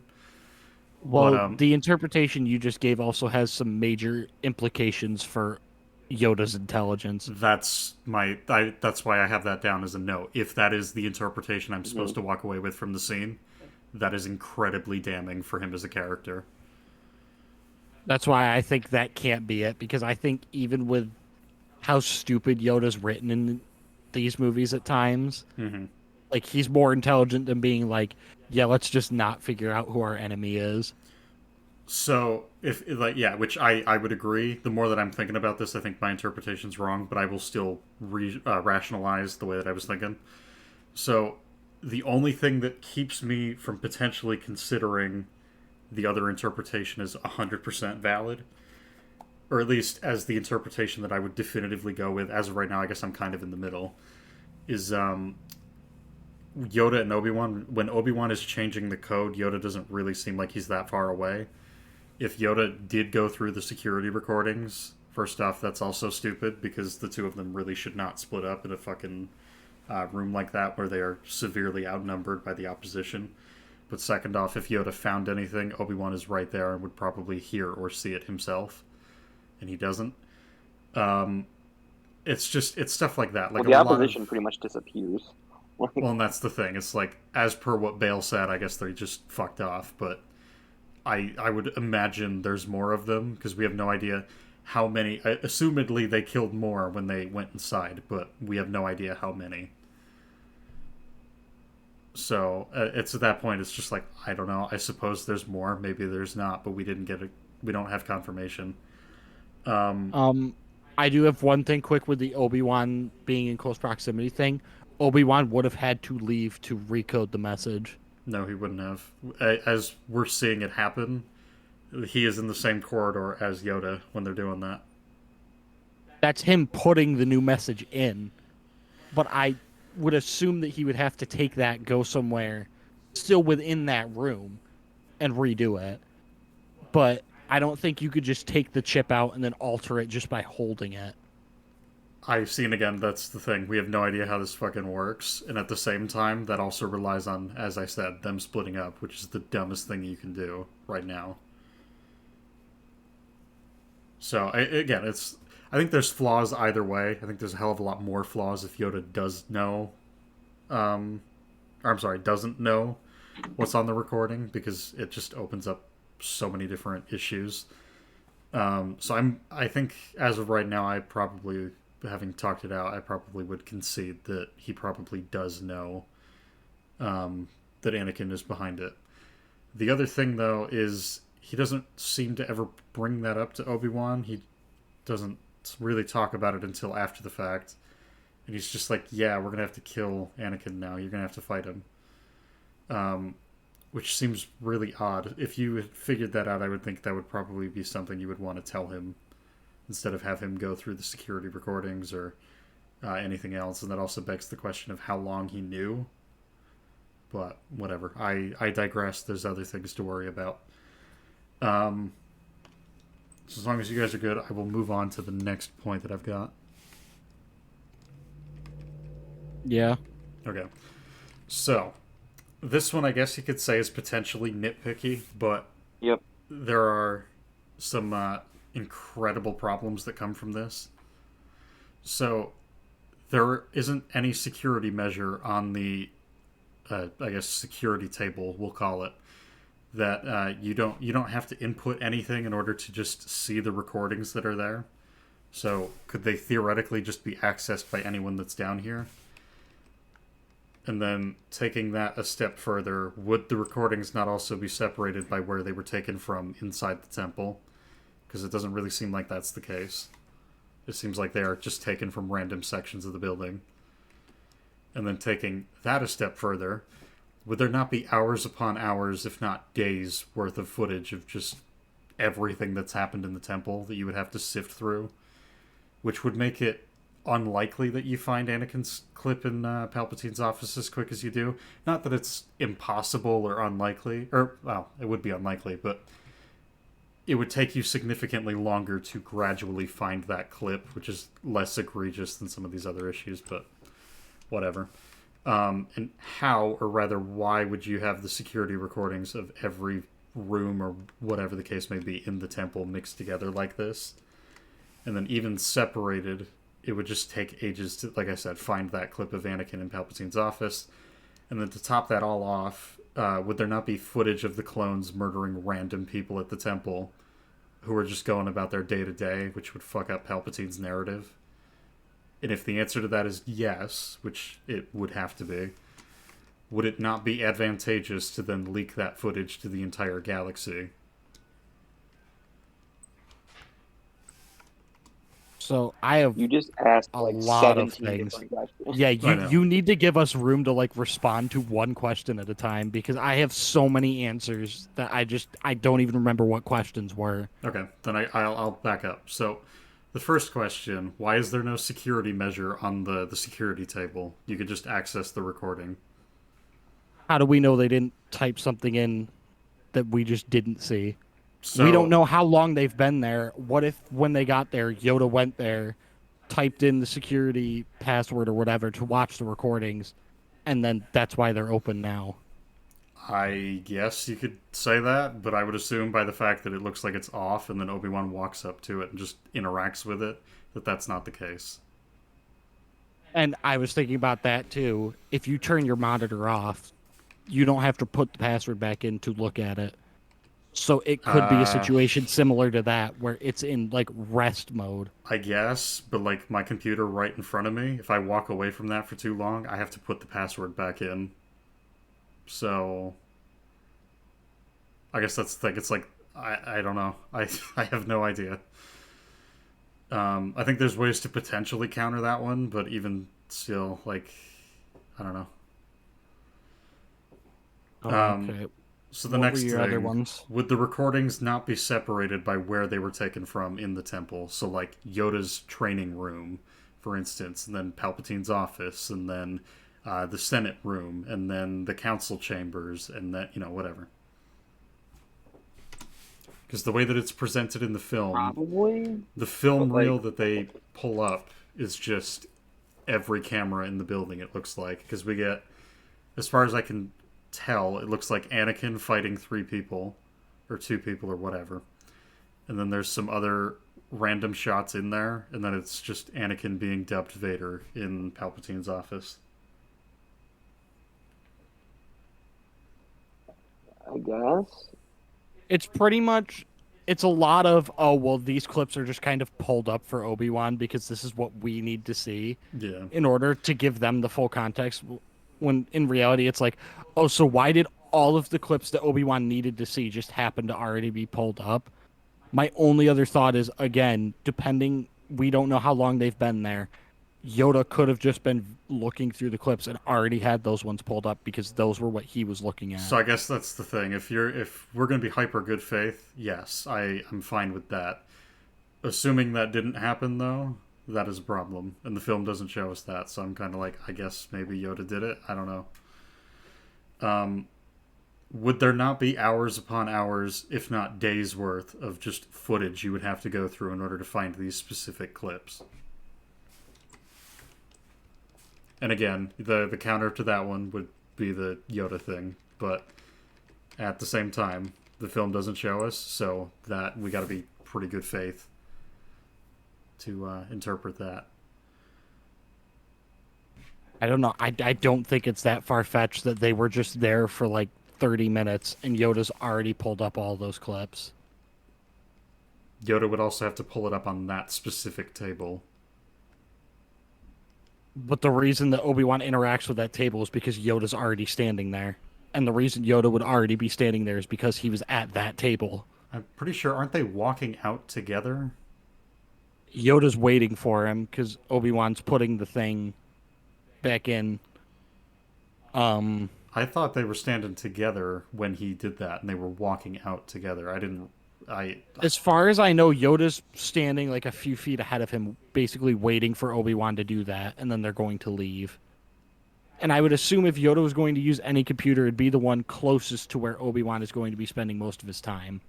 I guess, but then he also gets lucky that has to be the table that is right next to the exit that they need to take. I mean, yeah, but that's not plot sensitive. It's just kind of lucky spacing. How wouldn't that be plot sensitive? That's information that he needs to get that Yoda is not willing to give him at that moment. What do you mean? How is...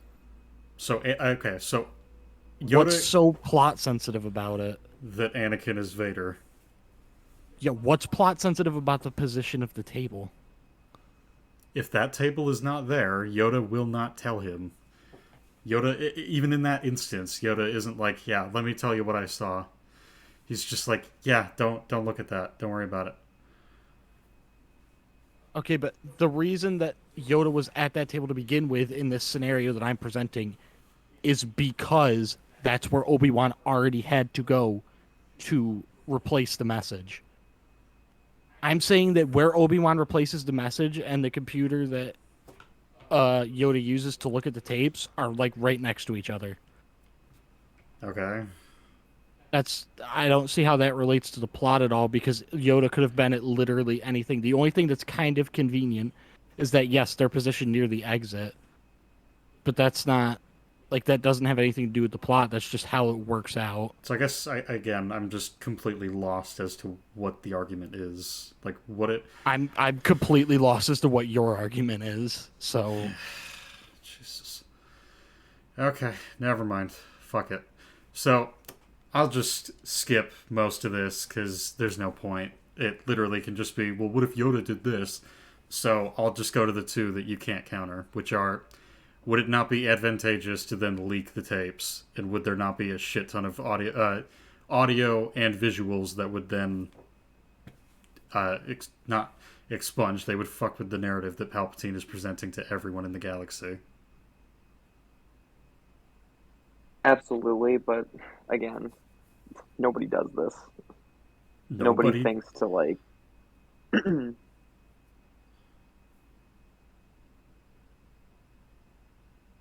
So I'm sorry. What were you saying? I said nobody does this. Like nobody thinks to take these recordings and use them. That's what I'm saying. So are you saying that in defense of the film, or? No, I'm saying that in defense of what you just said. I'm trying to figure it out. Calm down. I said nobody takes the tapes and uses them. How would that be in defense of the film? I have no idea. Apparently, Cam and I are just not understanding each other, so I'm still trying to figure out where the fuck everyone else is.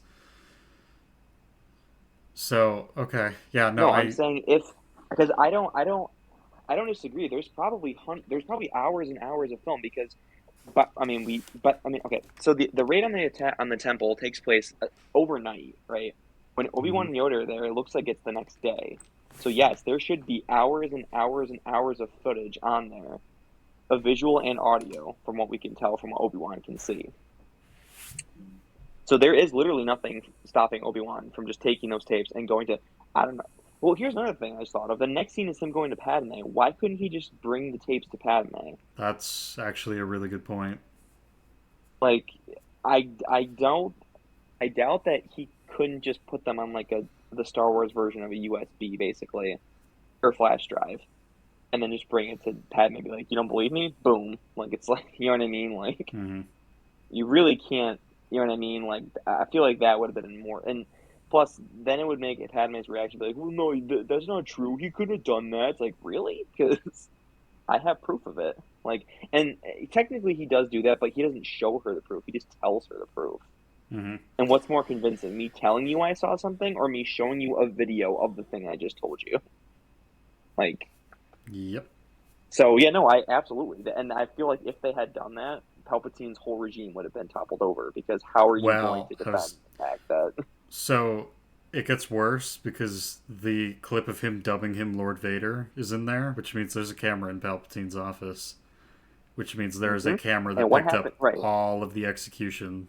Like, it Yep. picked up everything. Windu's murder, the other three Jedi being executed, him ordering the clones to kill the Jedi, everything. Yep. Yeah, you would Everything. have Yep. video of Palpatine that would prove that he is a Sith Lord, Yep. and you do nothing with this video. Well, and that's not Well, even not taking even just into like a. account the other two movies and everything he's done in those films. Like, it's over. That should just be leaked. Well, my thing with the other two movies is what this could be interpreted is well, he wiped those, but he hasn't had time to wipe these yet. To which I would say he literally has control of the Jedi Temple. He should have Yep. had time to wipe these. So either he's retarded and just didn't wipe these ones for some reason, or he hasn't wiped any of the security footage from his office, and they've had his crimes documented for the past like 19 years and have done nothing. Mm-hmm. Well, and there's different ways to get this reveal across too. You could have, like we were talking about earlier. Actually, we've talked about it probably like 3 or 4 fucking times now. But Obi-Wan trying to get in contact with Anakin, that finally pays off. Yoda's like, yeah, there's a reason we can't get a hold of him. And you know what it is? Search your fucking feelings. Think about what's happening here. Who's the one person we can't find? That we can't confirm is dead or alive? Who's the one person that's close to Palpatine? Mm-hmm. Yep. But, yeah, whatever. Yep. Um, So, So- yeah, it makes this discussion with Padme almost irrelevant because it's like, yeah. Well, there's a couple things I want to highlight with that, but we'll get to that. So Obi-Wan and Yoda. I'm sorry, never mind. I'm reading the wrong thing. So the security recordings of I can't talk. Anakin and Palpatine. As far as I can tell, they don't really match what we were shown, but maybe that's just me reading too much into it. I don't think it's overly consequential to the plot, so I don't really care. And then we have the genius idea of yet again, hey, so there's two of us, we should split up. You go take one of them, I'll Yeah. take the other one. Would it not make more sense to fight one of them together and then fight the other one together? But what the fuck ever. or since they just sent out a code to everybody telling them not to go to the temple, would it not be a good idea to then send out another code saying, instead of coming to the temple, meet us here? No, you can't do You know that. what I mean? Because if they're gonna believe one message, you might as well send out another one saying, by the way, Master Yoda and I will rendezvous with you here in Coruscant or whatever. Well, and especially knowing, thanks to the EU and the Clone Wars, like, I know we're not supposed to appeal to that, but throwing it out there, if they did that, there's like 50 fucking Jedi that would show up. Well, the only Right. thing with that is they said it will take them a while. It's a stupid line, but they do. Obi-Wan does say, yeah, they will eventually find this. And if they eventually find it, they now know where every single Jedi is. You're basically giving them a map to complete exactly what they want to do. I guess that's fair. You're practically doing their job for them, since now they don't have to hunt anybody down. So anyways, as long as we're good with that, we've got Obi-Wan visiting Padme.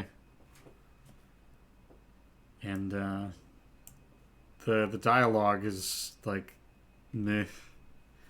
I wish we got a lot more of their relationship across the trilogy, because it would have been interesting to see how the one Jedi that is not romantically involved with her but is important to this story interacts with her. Maybe knowing or not knowing her relationship with Anakin.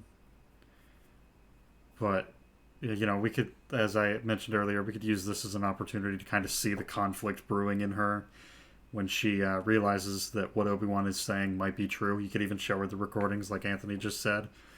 And she can realize that some of this stuff is true, and, she can still be in denial. We can leave it to... No, they didn't have that wasn't going to No. get into the CGI budget, so...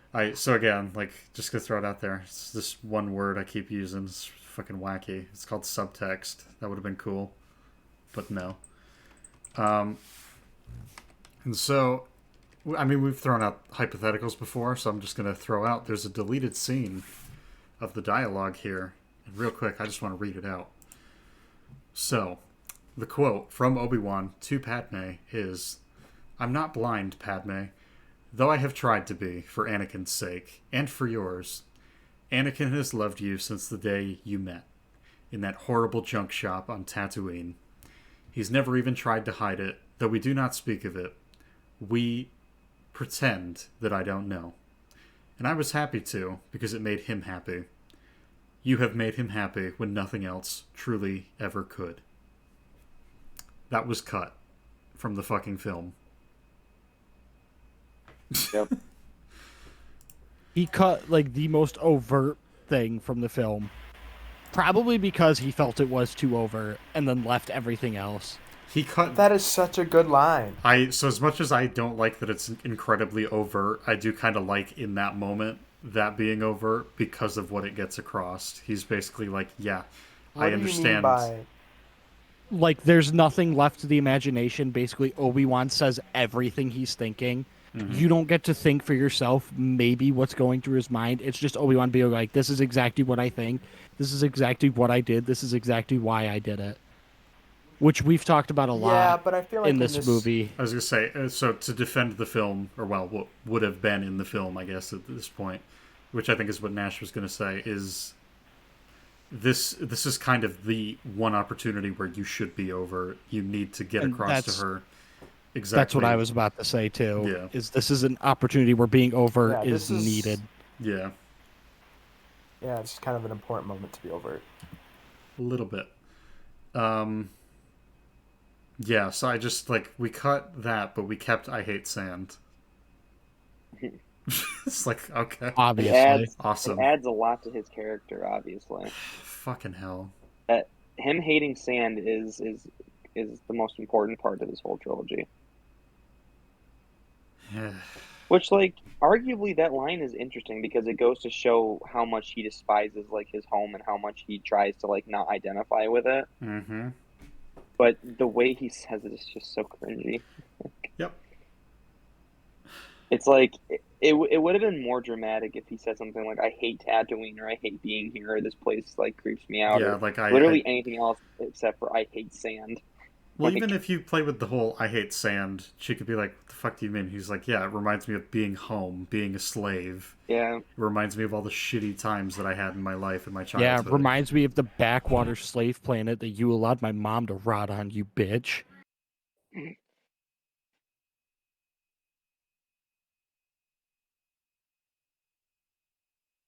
You guys still there? Yeah, hang on. I am, yeah. Oh. They went dead silent for a little bit. I was a little concerned.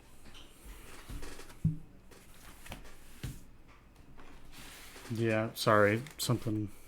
I had to take care of something.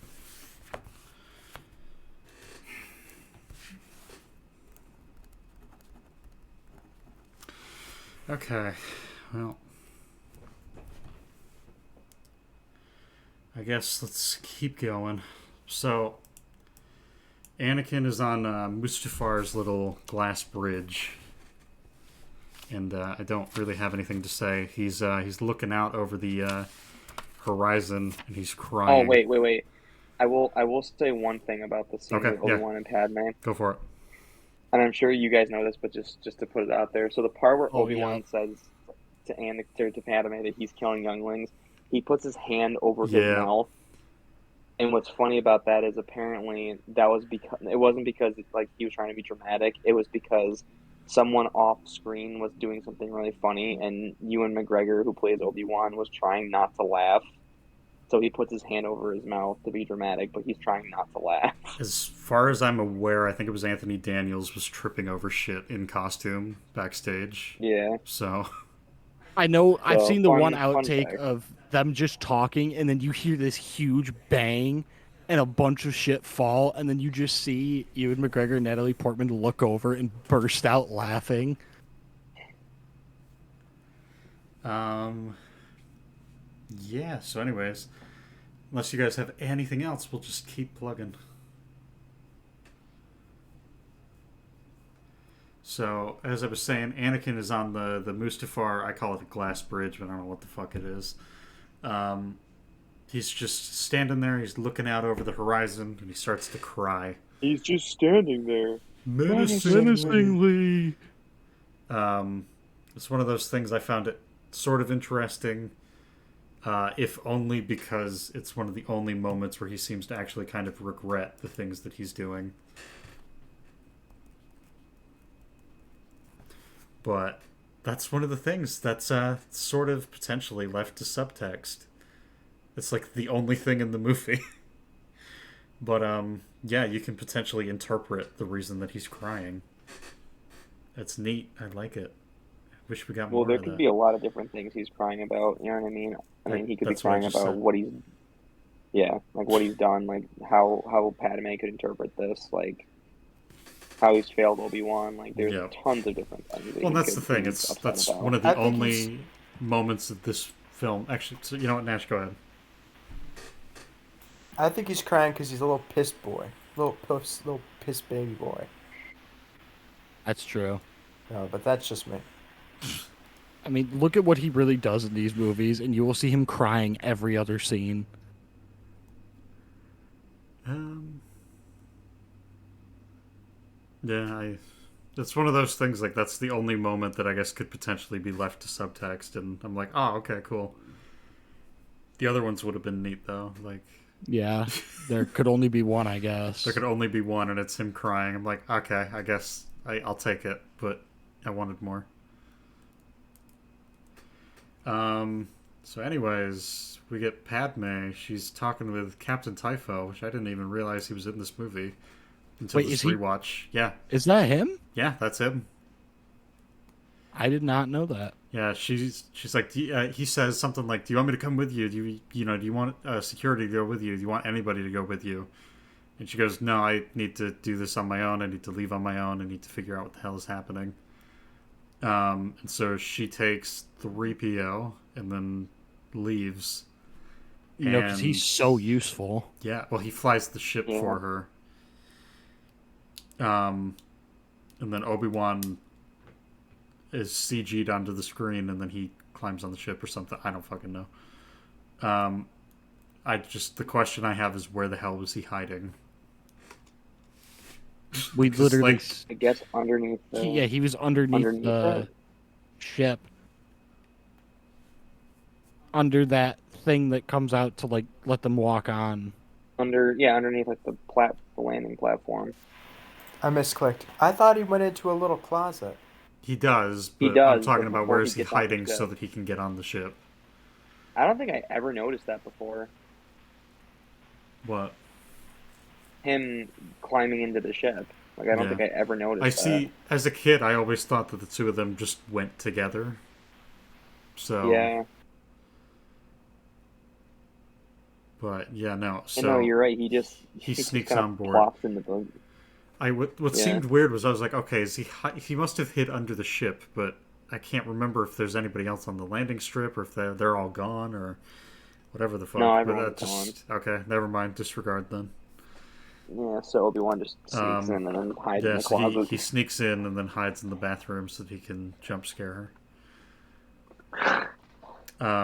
No, it turns out he actually had. He's gone so long without going to the bathroom that he really needed to go. Dude That's took why a- he doesn't come out until the very end of Anakin and Padme's conversation. It's like the Scientology episode of South Park where Tom Cruise won't come out of the closet, except now it's Obi-Wan.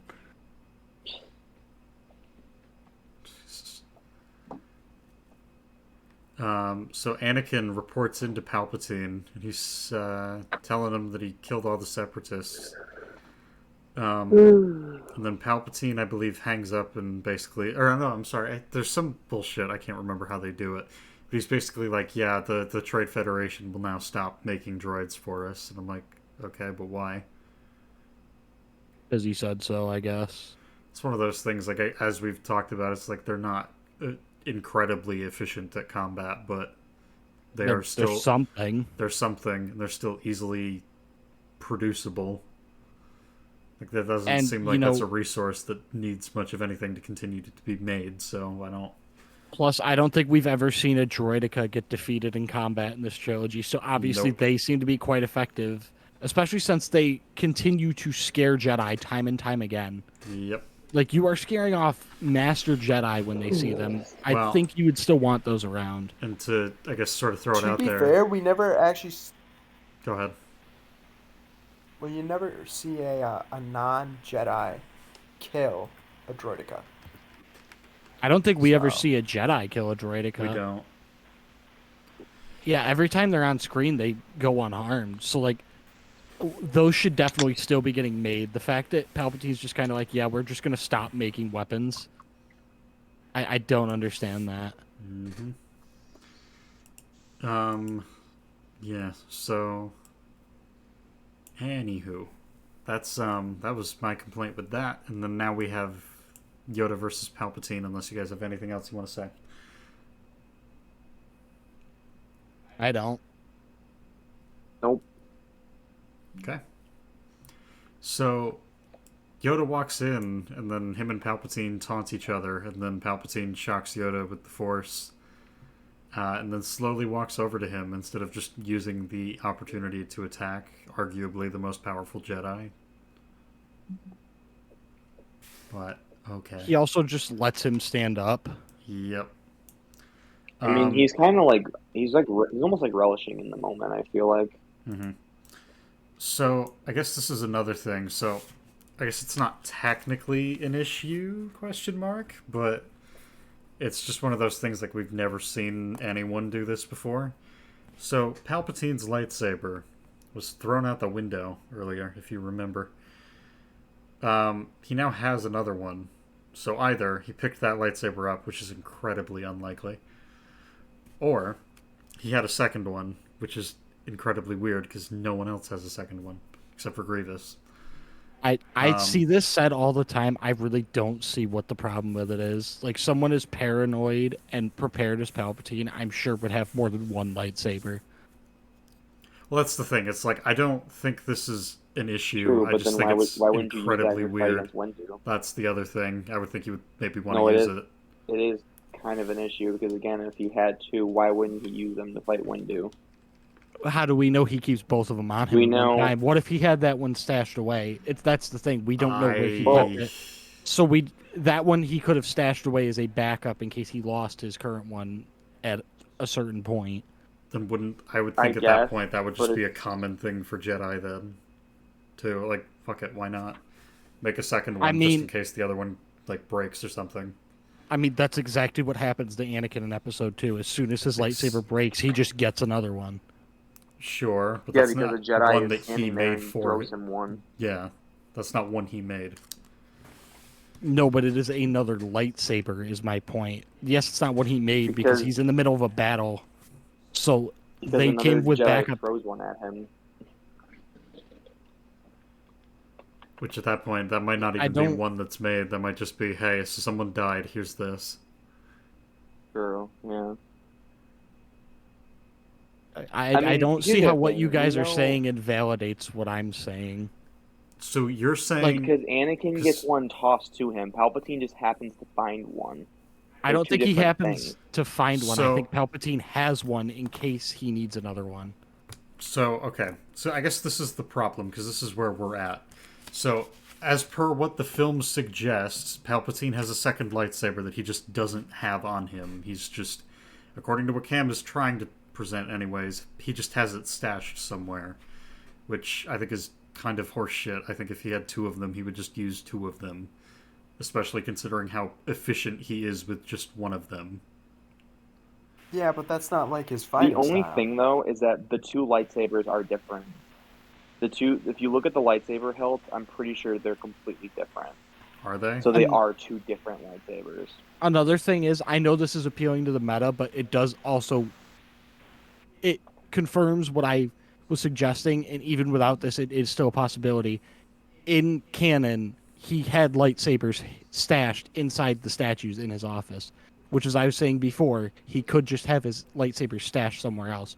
So even if we get rid of the meta explanation that's been given elsewhere, there is still that possibility that he just has the lightsaber stashed somewhere else and doesn't keep two on him at one time, because keeping one on him at a time is a very risky thing.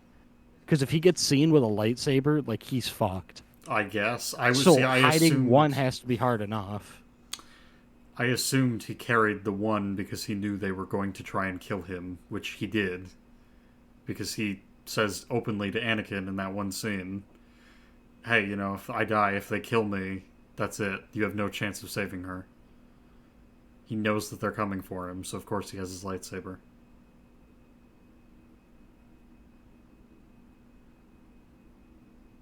Okay, but again, I don't see Again, how...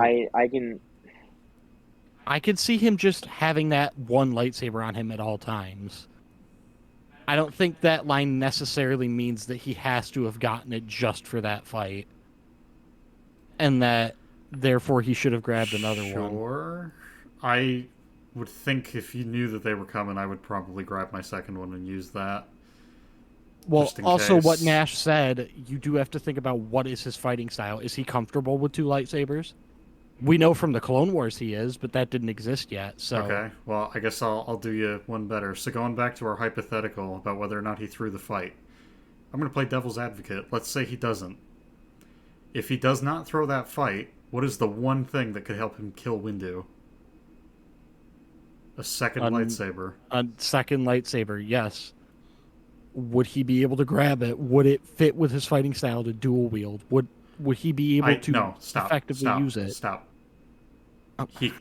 Even with two of them on him, he does not need to use both of them at the same time.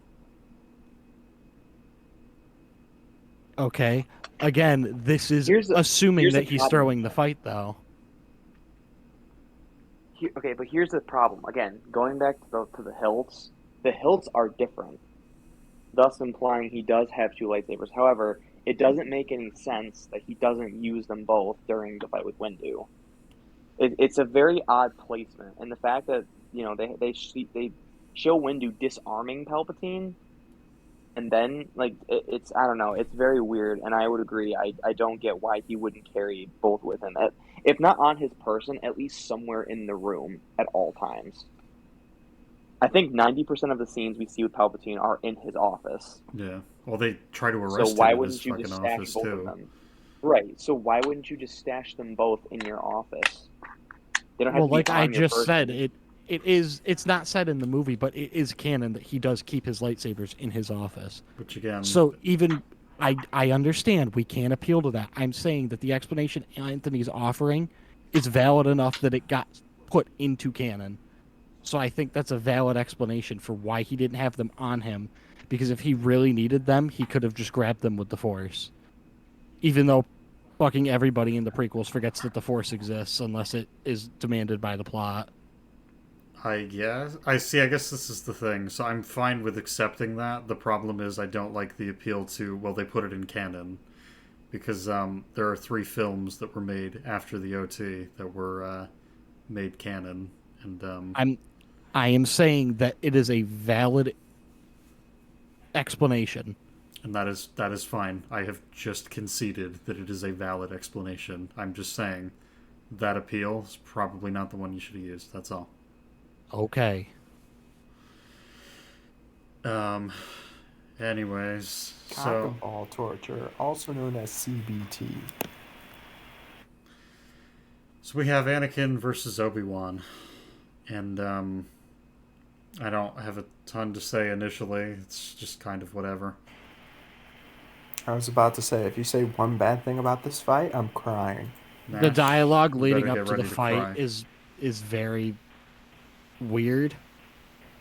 I You were understand my it, but at the brother, same Banana. time, like there's a lot of stuff where like Anakin's like, I've brought peace, justice, and security to my new empire, and Obi-Wan's be like, your new empire? What are you talking about? After literally knowing, first of all, him and Yoda refer to Palpatine as the Emperor in a prior conversation, which means that they know he's the Emperor, which means that they know about the Empire. Mm-hmm.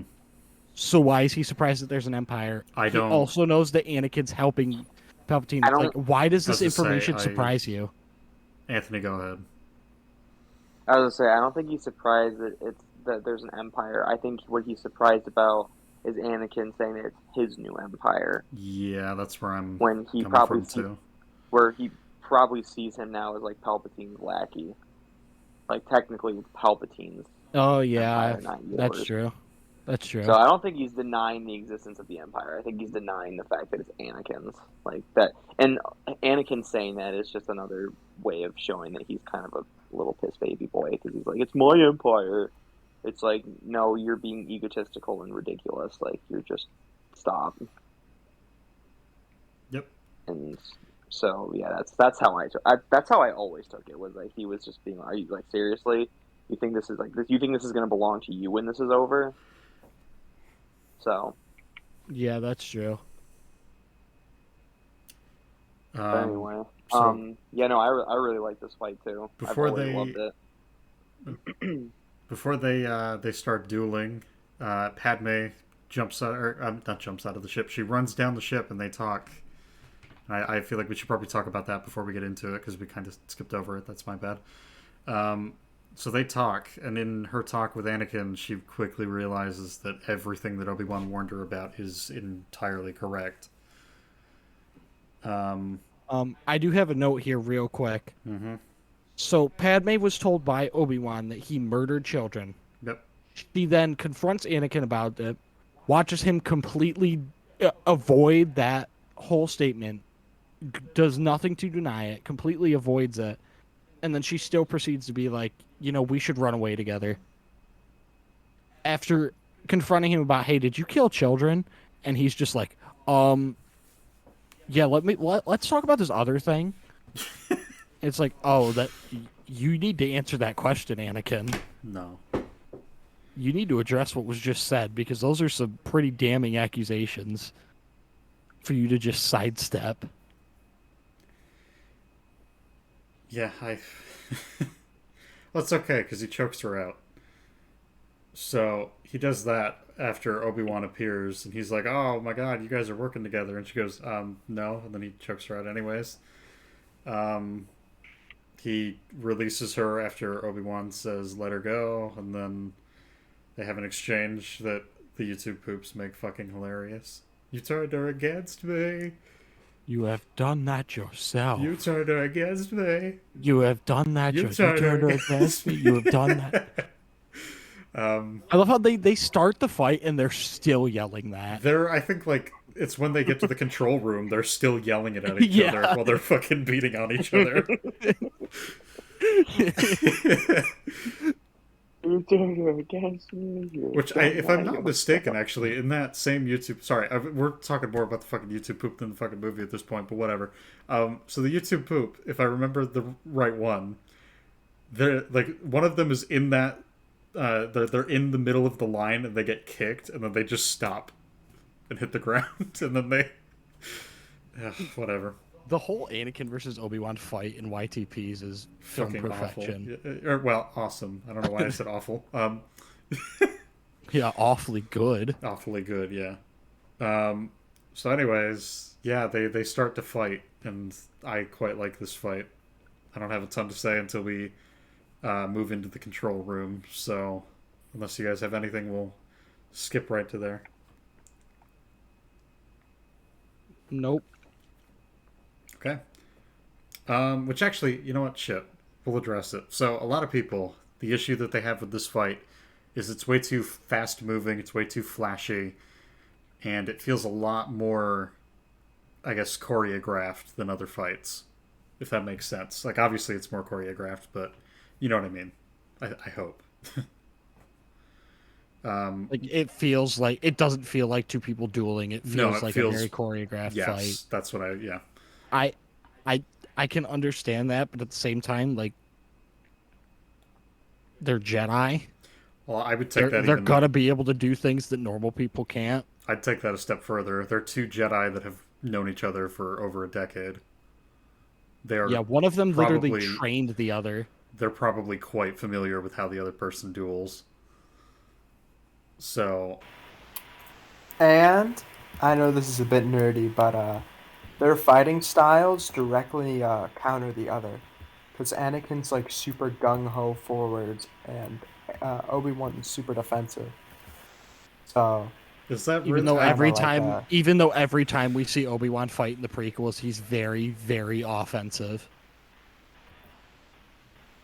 yeah, but that's like the, what am I looking for? Explanation. Meta? Would that be it? Yeah, I No, guess that's not the meta right word. technically. I was gonna say I don't Well, know the- anything about the Yeah, lightsaber 'cause- fighting styles, but Yeah, no, I know that's there's why there's that 7, one part in and the then fight. Obi-Wan. one of you go. Well, I was gonna say that's why there's that one part of the fight where they literally like they miss each other for like a solid like 3 seconds, I think, Hmm. and that's why, because they're so good at reading each other that they can't even hit each other. Well, I was gonna say a lot of people look at that and they're like, "See, that's just George is just doing it because it looks cool." And I'm like, I don't know. That was the read I got, was that neither of them can get a hit in on each other. I Right. thought that they were both trying to fake each other out, not Well, that they couldn't get a hit. You could take that Because if they just interpretation, couldn't too. get a hit, then they're kind of stupid because they're standing still. Like, if you can't hit a stationary target 3 feet in front of you, Yeah, it's one of those things I could really, I guess you could take either interpretation. I don't think it really makes a huge difference. But yeah, so anyways.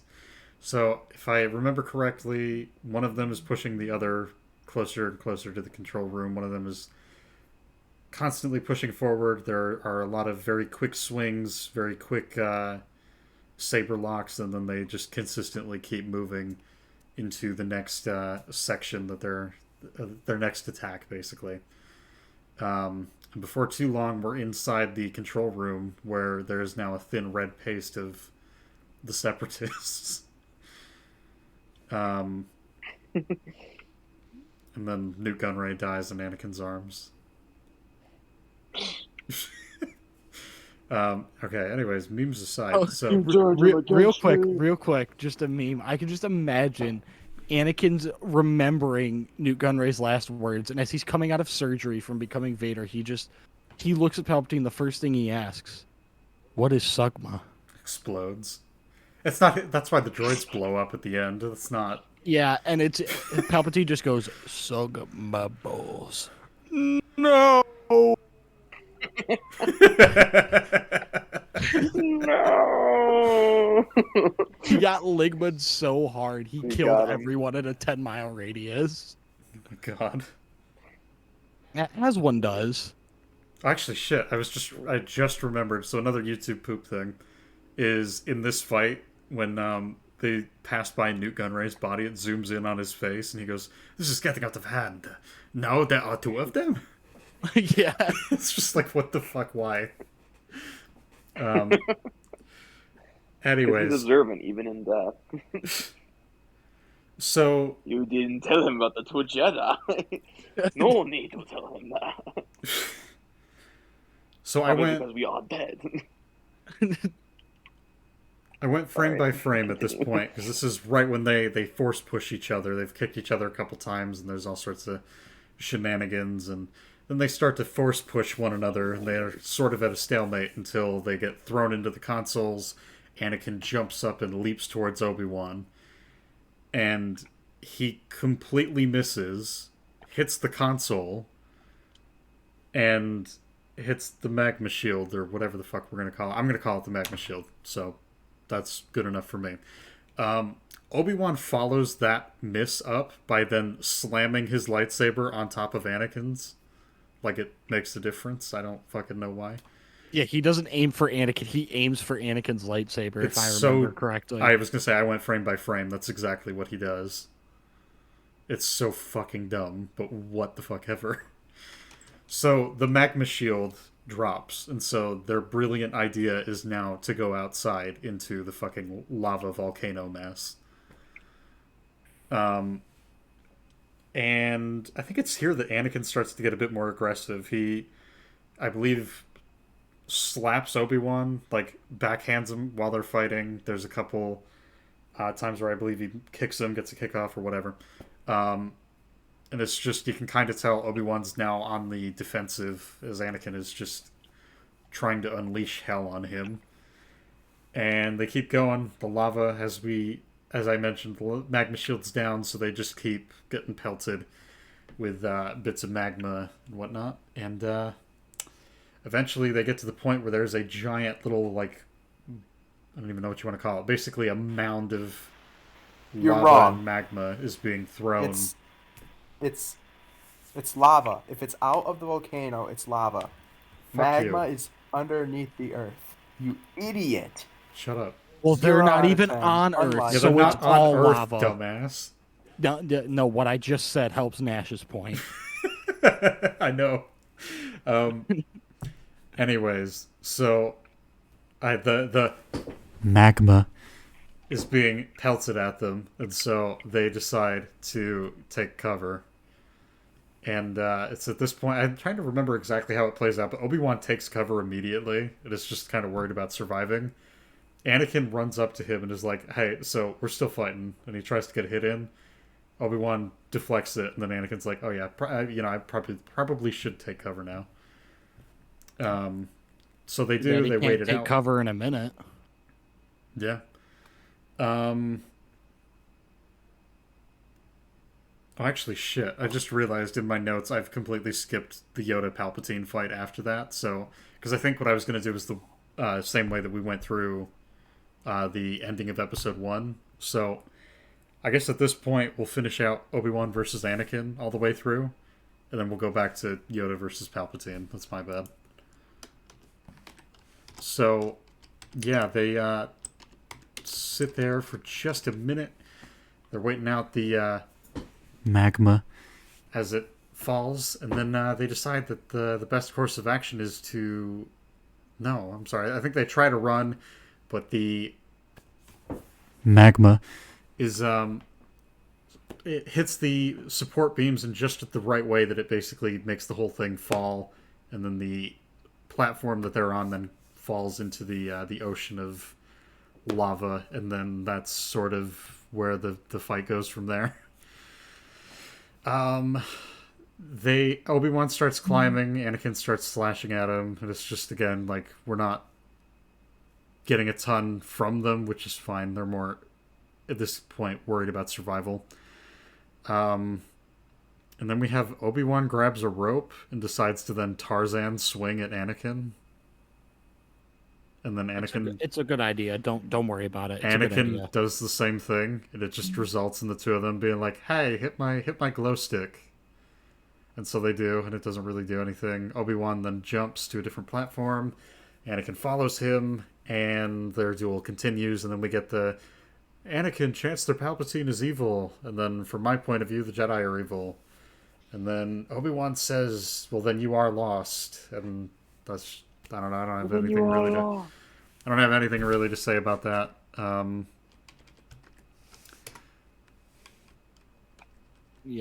got nothing for that.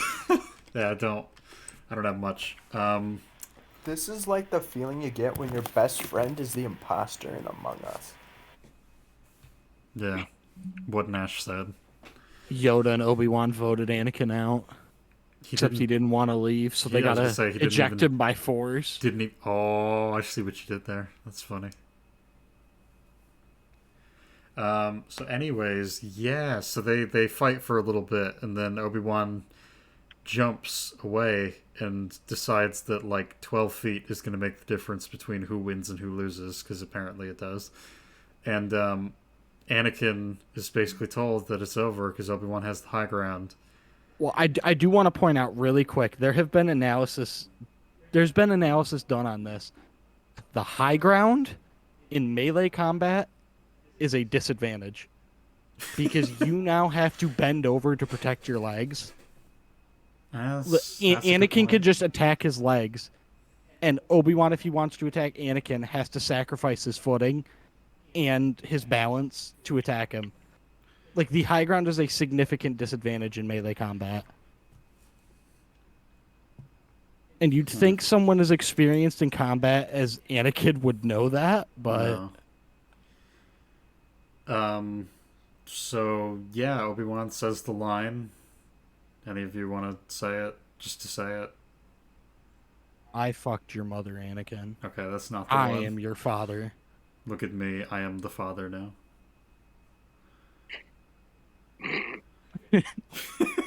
The world-famous line. Anybody want to say it? I fucked your mother, Anakin.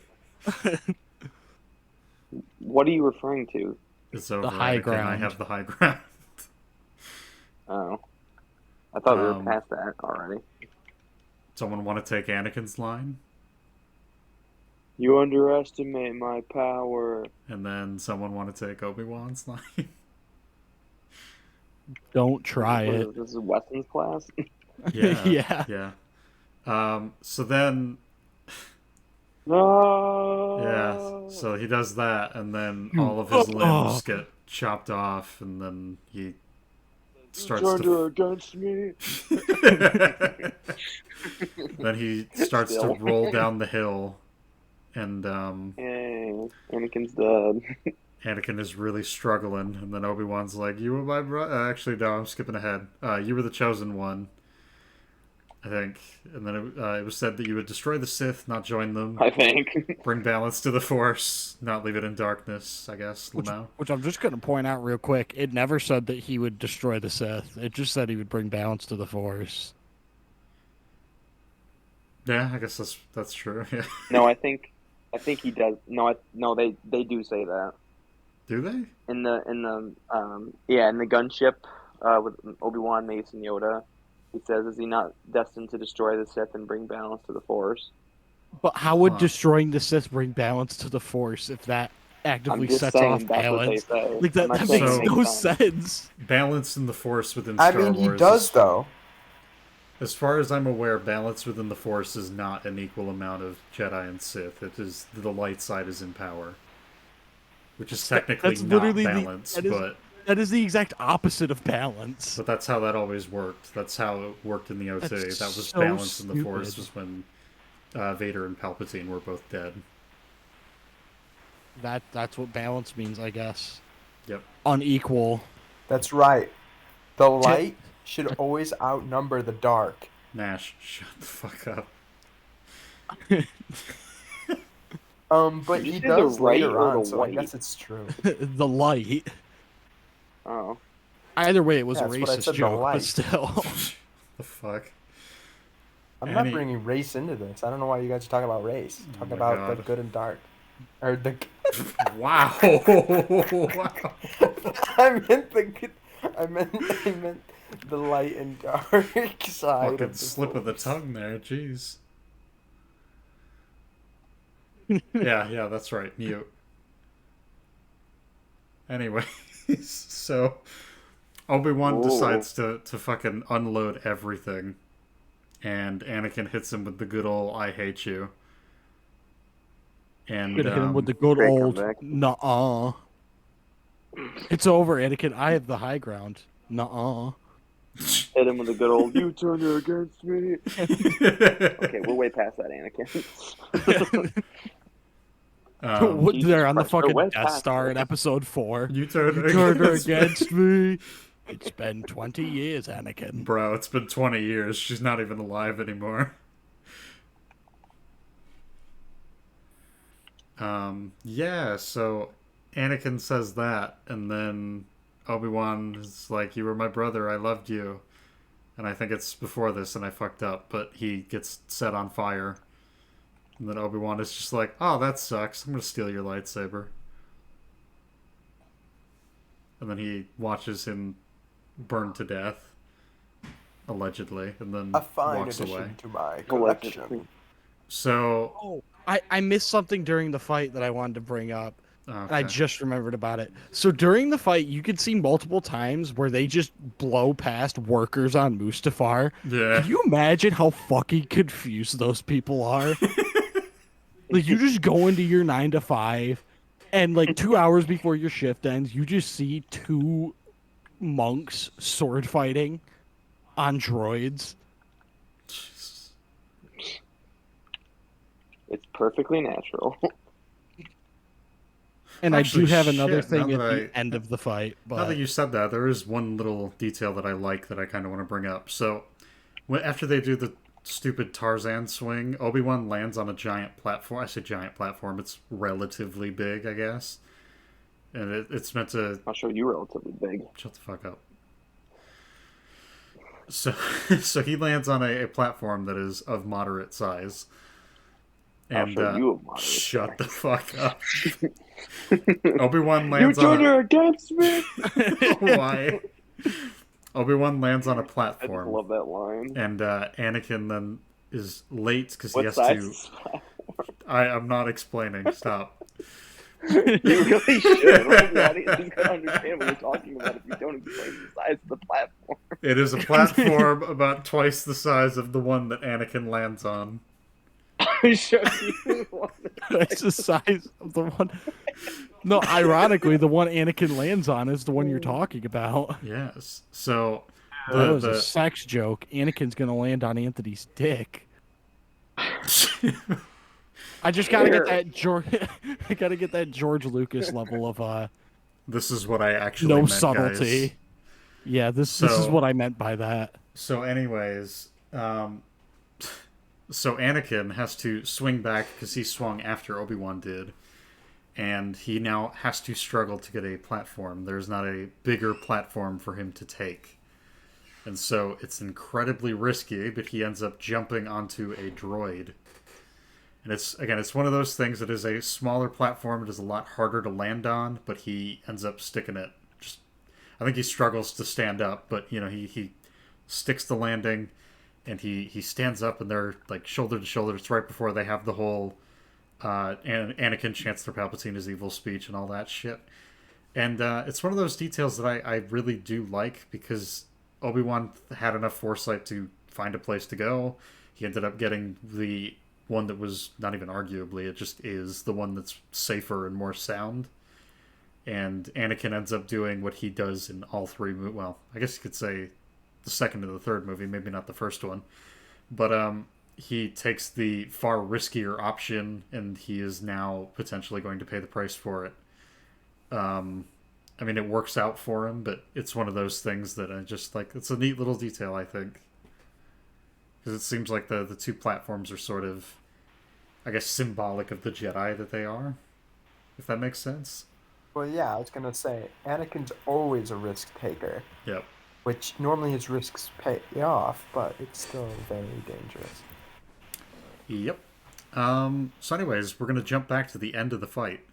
So the issue that I have is Obi-Wan leaves Anakin alive instead of like outright killing him like he was told to. And no matter how I've seen people try to justify this, just watching the movie defeats it. Well, I was just going to say, like, I'll do you one better, because a lot of people will be like, well, he wouldn't want to kill Anakin, right? And I'm like, I guess I'm with you until the moment that he is set on fire. And Obi-Wan stands there and watches him painfully burn to death. He's not okay with killing him, but he's fine with standing there and watching him writhe in agony. That's okay. Yep. But killing him is too much. Well, and because of this Well, see, decision... I feel like Oh, go ahead. I just feel like he would have assumed that Anakin getting burned to death would kill him. I But think that when you're dealing with someone as powerful as Anakin, and you're talking about a man who literally brought down the Jedi Order, like it might seem like overkill, but you should like go and stab him. Well, Just and I straight was gonna through the say, chest. even still, I like, guess, Ensure that but- he's dead. No matter how safe a bet it is, I would say make sure he's dead. That's one of those things, like a lot of people use the emotional appeal of, well, he wouldn't want to kill Anakin, but the second that he gets lit on fire, I'm like, oh, you might want to mercy kill him at the very least. The other thing I see is, well, Obi-Wan wanted him to suffer after everything he did, and it's like, oh, that is not the type of person Obi-Wan is. No. I don't care what Anakin did. And for the whole... Nash, And go for ahead. the whole, he didn't want to kill Anakin. Then what did they just spend the last 10 minutes doing? I was gonna say the entire I don't reason know he's about- there is to try and kill Anakin. Yeah, the last 10 minutes have been him trying to kill Anakin. What do you mean? Yeah, I don't know. It's it's just one of those things. It's like we need him to be alive for the OT, but with where we've set the characters up, I don't necessarily believe that Obi-Wan sees his friend, or well, former friend, I guess at this point, be lit on fire, and he's just like, yeah, you know what? I'll just leave you. Fuck you. Someone who he just said was his brother. Yeah, He just watches him burn to death. I think at the very least, Obi-Wan just puts him out of his misery and then walks away. It's one of those things he'll... To be fair, Go ahead. there is times when I would burn my sister at the stake. Many Wow. a time. That I felt that way, so. Wow. For the whole brother bit, that's my 2 cents. But yeah, I see. I guess that's just, I don't know. I don't believe that he would just leave him there. It's one of those things like, yeah, he could potentially just die, but the odds of him dying from that, I mean, hell, we've talked about it earlier. Like, Obi-Wan survived the fall from the cliff. I wouldn't just assume that this is going to kill him. And hell, if we want to make him... I mean, burning to death with no legs versus you're falling from a cliff that can be you can easily get to a safe spot. I feel like it's a little different. It is. The Sure. point, though, is both of them are scenarios where the person has absolutely zero chance of surviving. And yet they survive. No, Obi-Wan's chances are way higher than Anakin's are. He fall fell from- hundreds of feet to water. He should have been red paste. Yeah. Like, logistically, Obi-Wan shouldn't even be alive right now. I was going to say, I don't know if people realize this, but jumping an extreme height into water is not just a thing you can survive. Yeah, that water will be concrete by the time you hit it. Unless That's it's how it'll like feel. a swimming pool, yeah, that's one I mean- thing. But, like, jumping from a fucking bridge into the water, no.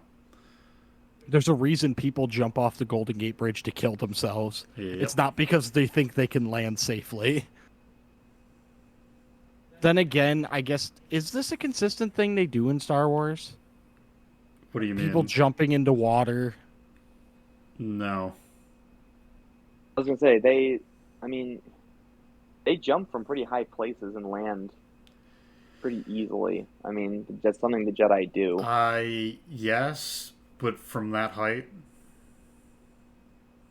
I mean, I think the I feel like furthest doesn't height make we that much see... of a difference at this point. But I don't know. I just feel like Obi-Wan falling versus Anakin burning to death with both legs, with most of his limbs burnt or cut off. One has a much higher chance of survival than the other. I'm not saying it's by much, but yet the rate of survival is still higher. Yeah, I would agree. So at the very least, I guess. This is just, we're going to go back to the argument that we had with the clones, basically, where it's just like, yeah, like, no one could have survived that. It's like, oh, well, you didn't check. And you didn't confirm. So, good job doing the one thing that you were sent here for. I don't know. Moving past the whole Obi-Wan thing, though, like, no matter what justification you come up with for him not killing Anakin, there are issues. Like, the other one I hear a lot is, well, he couldn't because Palpatine was coming. Oh, is that why he stood there for like half a minute and just watched Anakin burn? Mm-hmm. Because Palpatine was coming and he was, restrained for time. That's why he just sat there for so long. Yep. The other one, like I said earlier, is, well, he wanted Anakin to suffer. Okay, so we have now done irreparable damage to Obi-Wan's character because instead of ensuring the safety of the galaxy by making sure that he's dead, he instead wanted to let his former best friend burn to death. Yep. just for his own like self-enjoyment. Like that is very, very damaging to Obi-Wan's character. Well, and this is already a damaging thing because him leaving Anakin alive results in hundreds, if not thousands, of people just dying across the next 19 I years. think it's very damaging to his intelligence to not think of what could come of him not ensuring that Anakin's dead. Yep.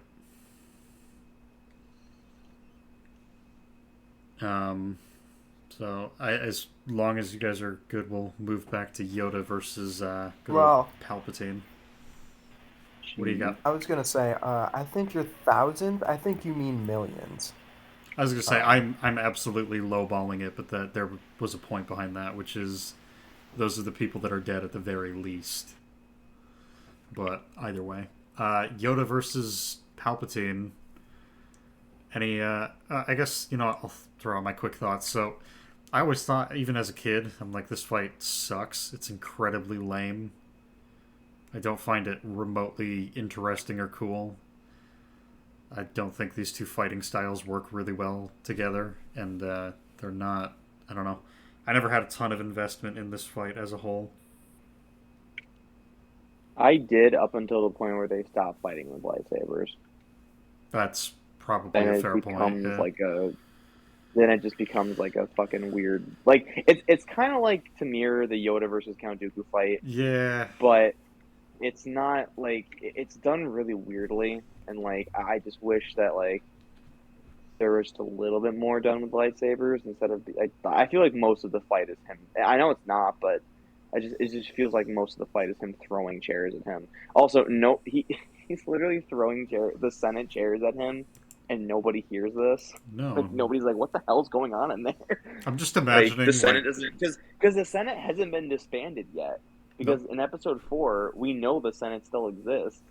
I'm just imagining. You just imagine like the next week that imagine that was on like a Friday night. You come back to work on Monday and your entire workplace is destroyed for no reason. I mean, I'll do you one better. I'm imagining the fucking night custodian in that building just. He got his fucking headphones on, he's walking through, he's listening to music, he sees the fucking chairs being thrown, he's like, yeah, I'm gonna leave, I'm gonna go do something else, I'm gonna go fuck off and clean a different room. It's like the janitor from SpongeBob who just like stands there as the water comes through. But yeah, like, I loved it up until they stopped using lightsabers, and I'm like, this is just kind of dumb because, like, and I think it's mostly to show like Palpatine's power, but at the same time, like I don't know, it's really weird.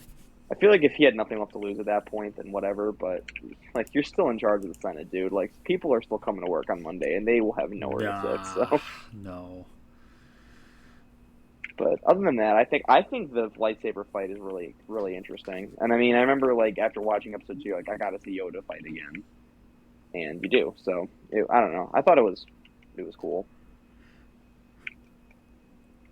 All right, fair enough. Anybody got anything else they want to say about that, or are we just good to keep going? Not all at once, guys. Oh, my mic muted for no reason. It's kind of inconvenient to have to mute and unmute myself every 2 seconds. I'm sorry. Just enable push to talk. See, I don't actually have the Discord app because my computer doesn't want to download it, and I don't know how to fucking fix it. Oh, you lucky bastard! My computer doesn't want to uninstall it, so I continue to get updates and shit. Yeah, I have to use the browser version, which doesn't allow push to talk. Wow. That's hella gay. Get a better computer. I just don't understand the fancy computer shit, so. So nothing about Yoda versus, I almost said Darth Maul, Darth Sidious.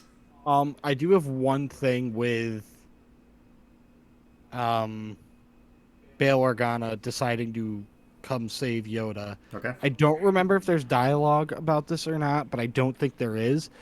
So he pulls up to Yoda's exact coordinates, and he pulls up underneath the building. How did he know to go under the building? What if he pulls up on top of the building? So there is a line, and it's something like activate your tracker when you're ready, but I don't know how he would have found that exact spot in the building, so I have no idea. Even still, like, if he goes to that exact spot in the building, but on the roof, Yoda just falls and dies. I'm just Isn't there a envisioning. YouTube poop where he does that? I Yeah, think so. I'm pretty yeah. sure he Falls out of the- misses. He misses Bale's speeder and fucking dies. I'm just envisioning Yoda falling with the Lego Yoda death noise just Yeah. floating through Coruscant. Yoda just becomes a big fucking puddle of red paste on the Coruscant floor. He lands right next to Mace Windu. Him and Mace Windu meet on the way down because Mace has been falling for this entire time I've been somehow. falling I for have been 30 falling. minutes. 30 minutes. Which, honestly, it probably would have been 30 minutes since that happened in the Probably. movie. A little Um, bit less, maybe, but all right. So still. as long as we're good, we'll keep going. So back to Yep. At this point, wouldn't it have been like a day since um when Mace died? It Yeah. was nighttime. yes. When they yes, went it to is. the Jedi I meant Temple, it was screen daytime, time, and not- now that makes not real time. honestly that Oh, makes it okay, yeah. even funnier if Mace Yeah, is still falling. Mace has been falling for like 24 hours straight. I mean, Coruscant is huge. I wouldn't be surprised if he was falling for like a couple hours. Anyways, so Padme is giving birth, and we learn very Well, I don't even know if you can say expository, because it is expository, but at the same time, it's just no information. So basically, the droid comes out, and the droid is like, "Yeah, so that bitch is just dying." And For reasons we cannot explain. for reasons we do not fully understand. Literally what that is. Fucking hell. Yeah, it's literally, like, I hate to say it, but CinemaSins does it in their fucking video. They're like, yeah, she's just not in the OT, so she's dying. And it's like, yeah, that's pretty much it. Yeah, they give no reason. I have this in my notes.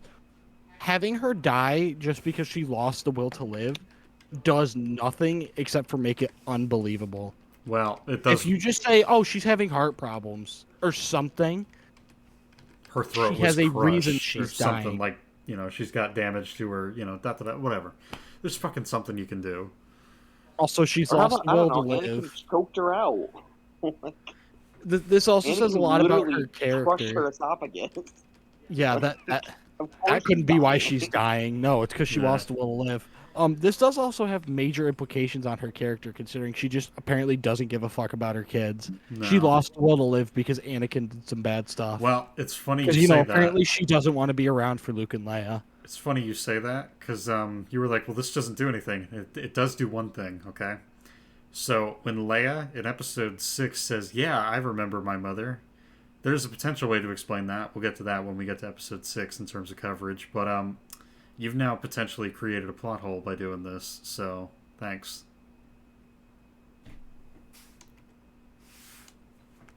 You're saying, like, how does she remember her mother at all? If she is speaking about Padme, yes. But I think the three of us, I think actually all four of us have talked about it before. There is a way to potentially counter that, but like I said, we'll get to that when we get to Episode 6. So yeah, Padme gives birth to Luke and Leia and then dies. And that's it. Hey, I hooray! believe they have the funeral like immediately after. Should we just talk Listen, Padme died so that Darth Vader could live. Yeah, I guess so. That's true. By the way, that is confirmed in the novelization to be what happened. Vader literally fucking leeches her life to live, which is the it is the stupidest thing I've ever heard of. From what I've read, is in the novelization, he uses the Force to basically steal her life to keep himself alive. Okay. So that's why she dies from unexplained reasons, basically. He dies because apparently Vader just used the Force to steal her life from her. He What the used fuck? Force suck. Yeah, oh, that's where he used Palpatine Force knew suck. how to use that. That's fucking crazy.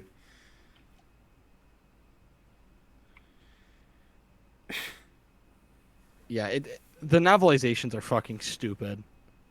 I will never understand people who are like, yeah, they add so much context to the movies. Yeah, they make the movies even worse because they add stupid stuff like that. It's like when people had to defend TLJ, so they were like, yeah, the wiki explains it. It's like, yeah, the wiki that is designed to fill in, like, shit that just doesn't make sense. Yeah. That Wikipedia helps you, huh?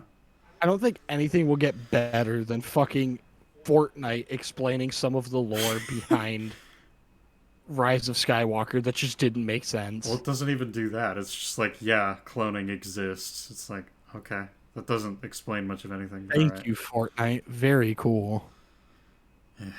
Whatever. So, yes, a star is born. I mean, a Darth Vader is born. Palpatine lies yet again about what happens to Padme, and fucking nothing happens. Which, if what you just said about... if they went with the... I was going to say, if they went with the explanation that Anakin literally crushed her esophagus and killed her, Yep. then that line would make more sense. Yes. But but the fact that she survives her encounter with Anakin, like, I don't know. It's weird. Well, if you go with what Cam just said in the novelization that happens, it's like you actually killed her. So what the fuck, man? Well, the other thing is, if we're watching these scenes chronologically, how do they know that she's dead? That's another Wouldn't she good have just point. died? Unless this is just a scene that takes place nowhere near that other one. It could also just be Palpatine manipulating him more, because if he thinks that Padme is dead, then he's lost his last link to, like, the light side, basically. Yes, but if you're that, like, you're ensuring that as soon as Anakin finds out Padme's not dead, like, he is killing you. Yep. I feel like that's a big risk. He's basically ensuring that he will lose his apprentice as quickly as possible.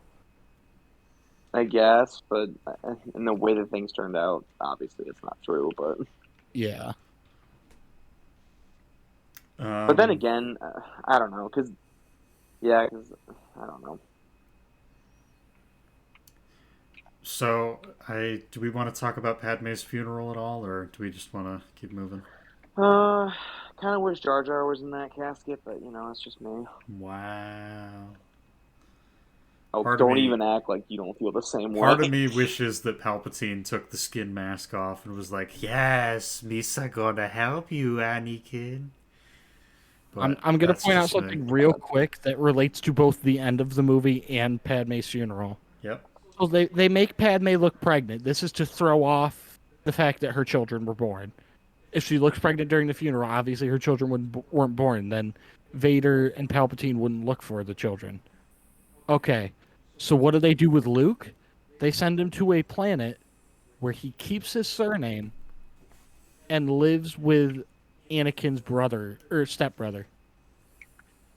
So all of a sudden, this guy, who is Owen Lars' nephew, with the last name Skywalker. No, hang on. Klieg Lars.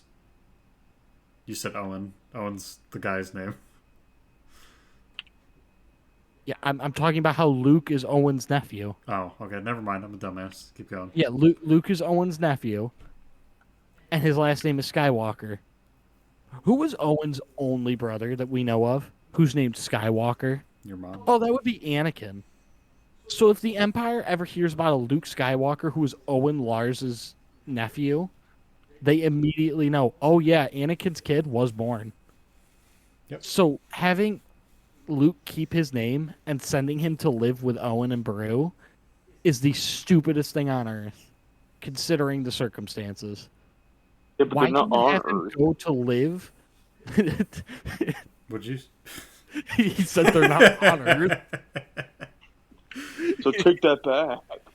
Stupidest thing in the galaxy, okay? Yeah, but it's It's really one of those things like if everyone points out it's like, well, Leia gets to live with royalty and Luke gets sold to farmers, and it's like, yeah, that's kind of an issue, but it's a bigger issue, the fact that they send Luke to live with Anakin's only living family. If there's anyone that Anakin may go and see, Luke should be nowhere near those people. Just as a rule of thumb, keep Luke away from anywhere Vader might go. So there is a potential way to fix that. Yeah, I was but the just other thinking thing about.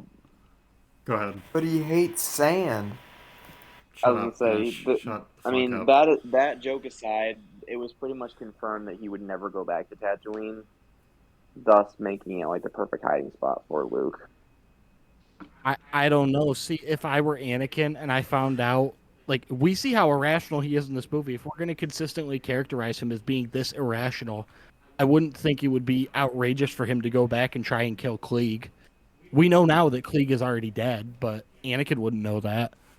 So he could go there trying to kill him and all of a sudden find out that this guy I mean, named what? Skywalker exists.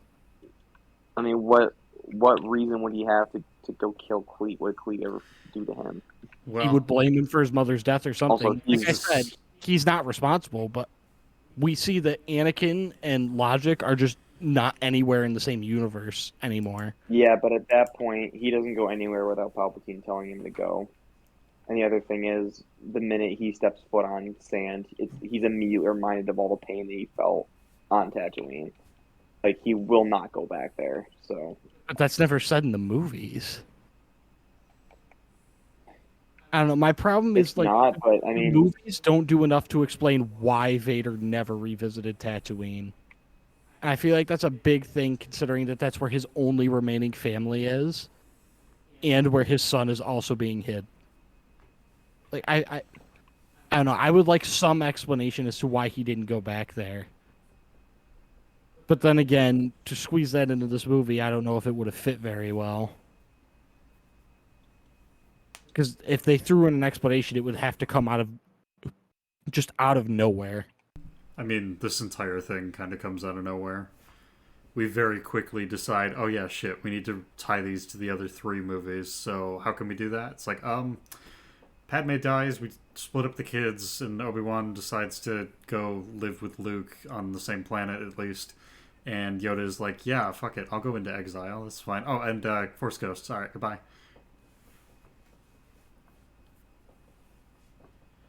Like, a lot of it just at the 11th hour is just kind of happening. I mean, hell, the fucking film ends with the Death Star being made. Because we just kind of forgot that after the second movie.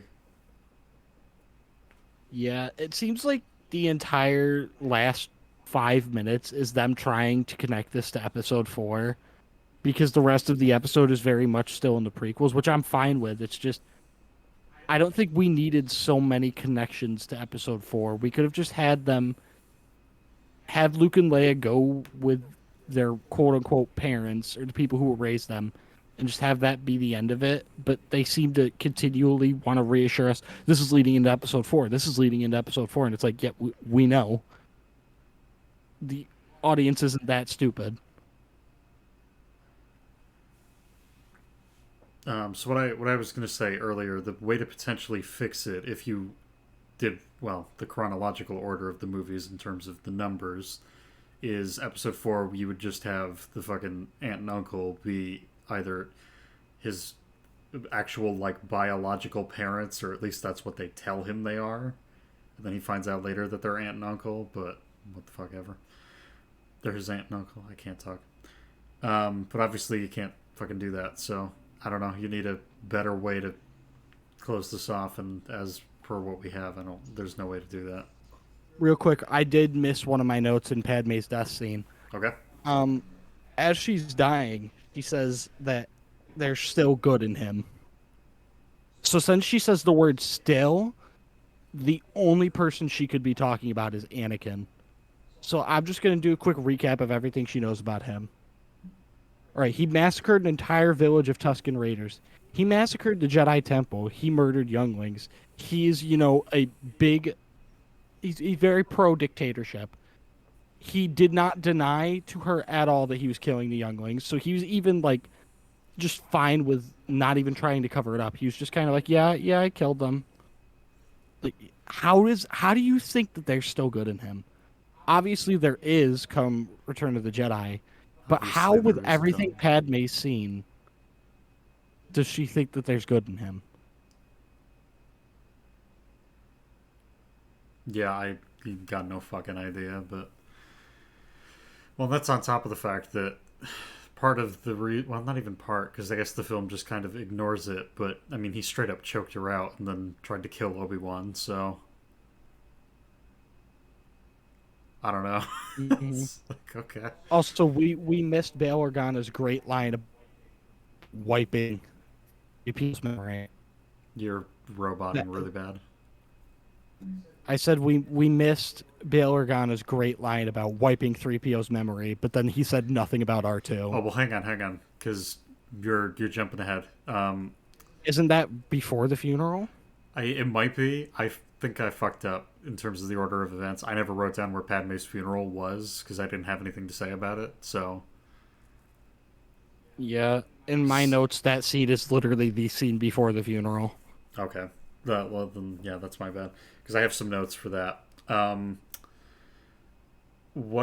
only thing I really want to say about Padme's funeral, I guess, is it in a better trilogy, it would be a neat way to kind of call back to the ending of The Phantom Menace, where you have that nice celebration and everything seems to be looking up and the galaxy seems to be potentially in a good spot. In a significantly better trilogy, that would be a really interesting sort of point of comparison, but instead we got this.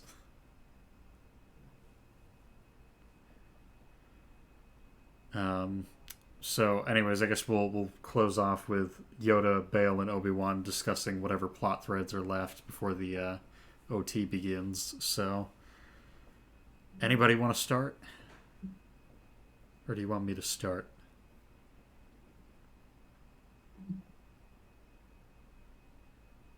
Just go ahead, I guess. Okay. So it got mentioned earlier, but I'm not thrilled that Bail is like, yeah, we always wanted a daughter. I know there's that other kid, but we want the girl. Just the girl. Well, doesn't Yoda say that they need to be kept separate? Yes, I guess. Well, I guess so, but I guess the question I have is, why would it matter? Would it really make that much of a difference? Because if they find out that Leia is Vader's kid, and Luke is literally in the same building as her, they'll probably take both. That's why, like, the same reason why doesn't Obi-Wan just raise Luke? Well, because, like, this is going outside, but as we see in, like, Rebels, when Maul finds Obi-Wan, he doesn't find Luke because Obi-Wan is not directly connected to Luke.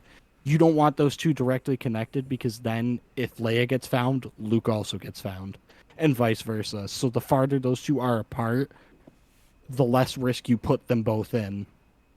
Because then if they're together, it only takes one to get caught before they're both in trouble. I guess that's fair. Yeah, alright. The Force Ghost thing gets brought up incredibly quickly and clunkily. If I remember correctly, they finished their entire conversation and they are on their way out the door, both, literally in the film and, literally in the scene. And Yoda's just like, hey, so Qui-Gon figured out how to be a Force Ghost. I'll teach you how to do it sometime, I guess. And that's about really all we get. It's just one of those things, like, really, you probably could have just been doing this throughout the entire trilogy, this training, but whatever. As far as the C-3PO memory wipe, the biggest question I have is why would you even bother? Wouldn't you want him to potentially hold on to any information he has? Yeah, there's absolutely no reason to wipe his memory. No, there is. Other Because than the fact that although he knows about Luke and Leia. He knows about them, but he doesn't know where they are. I was going to say, he But would know just of the them, fact- but... The fact that he knows they exist is really dangerous. But then again, they do nothing about R2, who is privy to the same information. And that's the thing. So if you're going to wipe 3PO's memory, which I didn't even think about the Luke-Leia connection, but that could make sense. But yeah, they would have to do the same thing with R2, and they don't.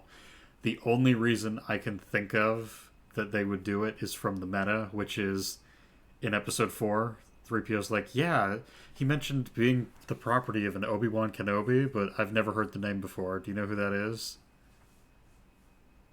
And so, obviously, if he's met Obi-Wan, then that can't happen. But So yeah, R2 can't have his memory wiped, but C-3PO has to have his memory wiped.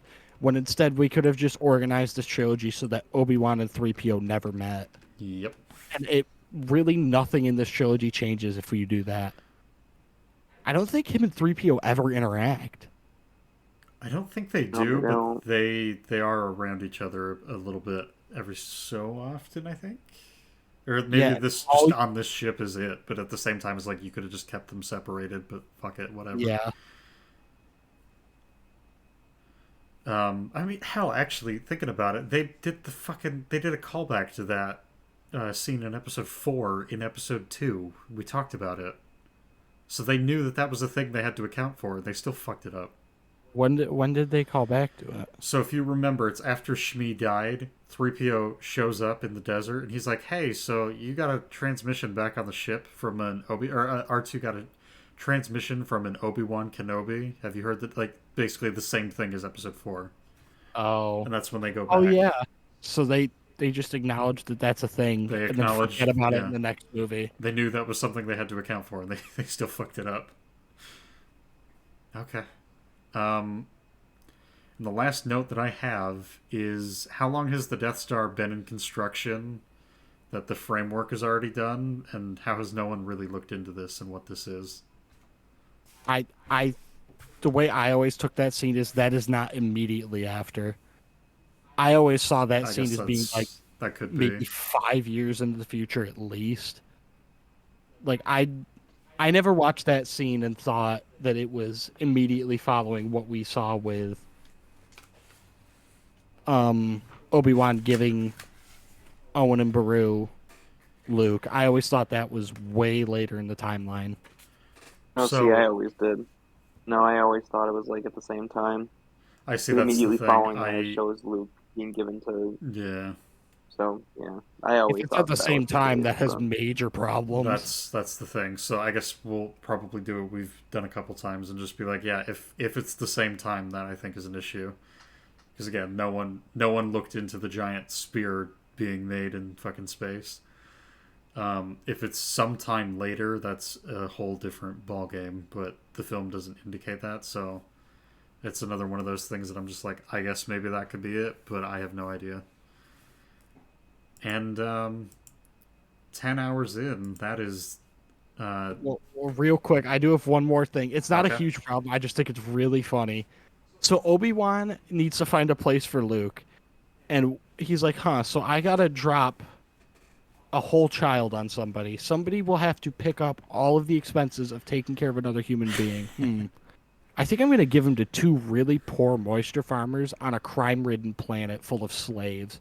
Yep. I think I'm gonna give him to them." And it's like, wow, you're a fucking asshole. These two people are probably just barely able to feed themselves, and now you're dumping a child on them. Yep. Yes. So yeah, we're close to 10 and a half hours, and we have just finally finished the film. Now, before I let you guys go, because I'm mean, Nice. I think we're gonna go left to right, objectively and subjectively.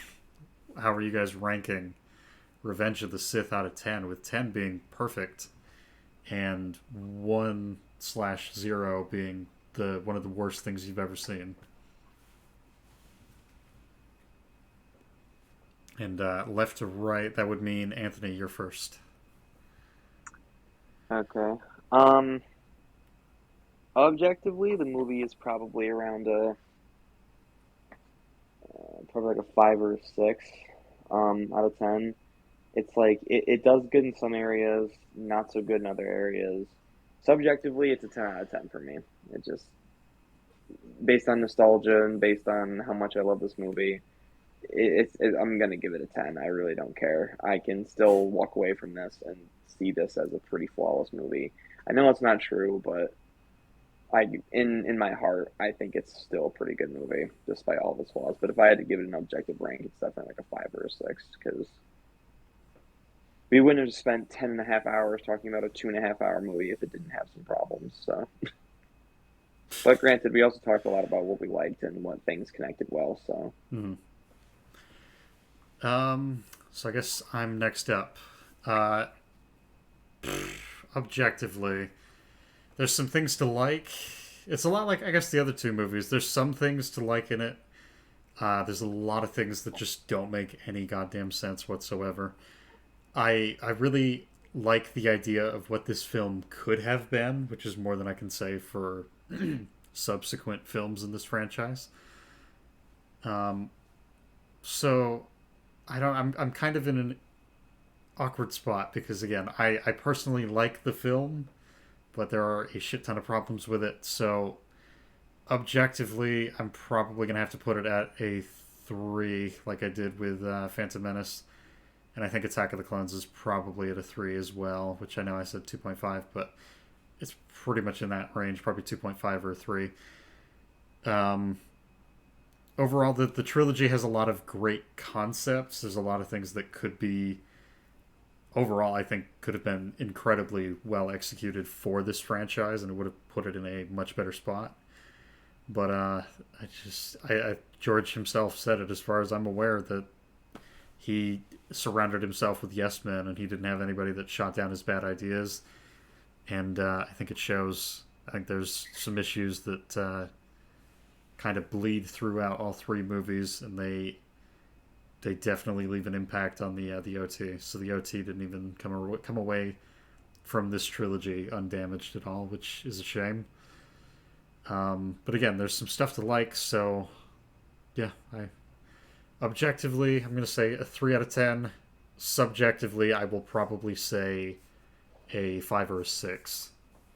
And with that, Nash, it's up to you. Alright, so objectively, I think I'd give this movie like a 5. It's definitely not, it's not The Room. Do not have these just complete, like, what the hell is this? But it's also no Prestige, where the writing is like handcrafted by God itself. It's got its flaws, but it's not like unbearable. Like, this just doesn't make any sense. But you sit there and think about it too long, and you're like, wait a minute. So I think it's pretty middle of the road. If it's not, if you're thinking just objectively, it's not great, but it's not awful either. Subjectively, it's like a 9 out of 10. I love this movie. Best Star Wars movie. Fight me, nerds. I just think it's just, I don't know, I really love it for some reason. All right. And Cam? So objectively, I'm gonna have to give this a 3 out of 10 too. I think the plotting in this movie it's definitely better than episodes 1 and 2, but I still think the plot in this movie is atrocious. I think the dialogue for the most part is passable. I think the characters are pretty poorly written throughout. Most characters end up being assassinated at one point or the other, whether it's their intelligence or just them making decisions that make no sense, which that is their intelligence, but you get what I mean. The characters are not very consistent or intelligent at all. And honestly, for me, a lot of what brings this up objectively to a 3 is stuff like visuals, stuff like the choreography and the amazing set pieces. The acting, I think, for the most part, is good, like decent to good. There's some stuff I'm not crazy about, but for the most part, I think it's good. And yeah, for me, objectively, it's a 3 out of 10. But subjectively, when we first started, a week ago when we recorded the first part, I honestly was sitting at like a 5. After this discussion, I'm going with an 8. Like, I love this movie. I loved it before, but rewatching it, I was like, do I love it as much as I used to? But after having this discussion, like, I for sure love it as much as I used to. This movie is still one of my favorites. It's still my second favorite Star Wars movie by far.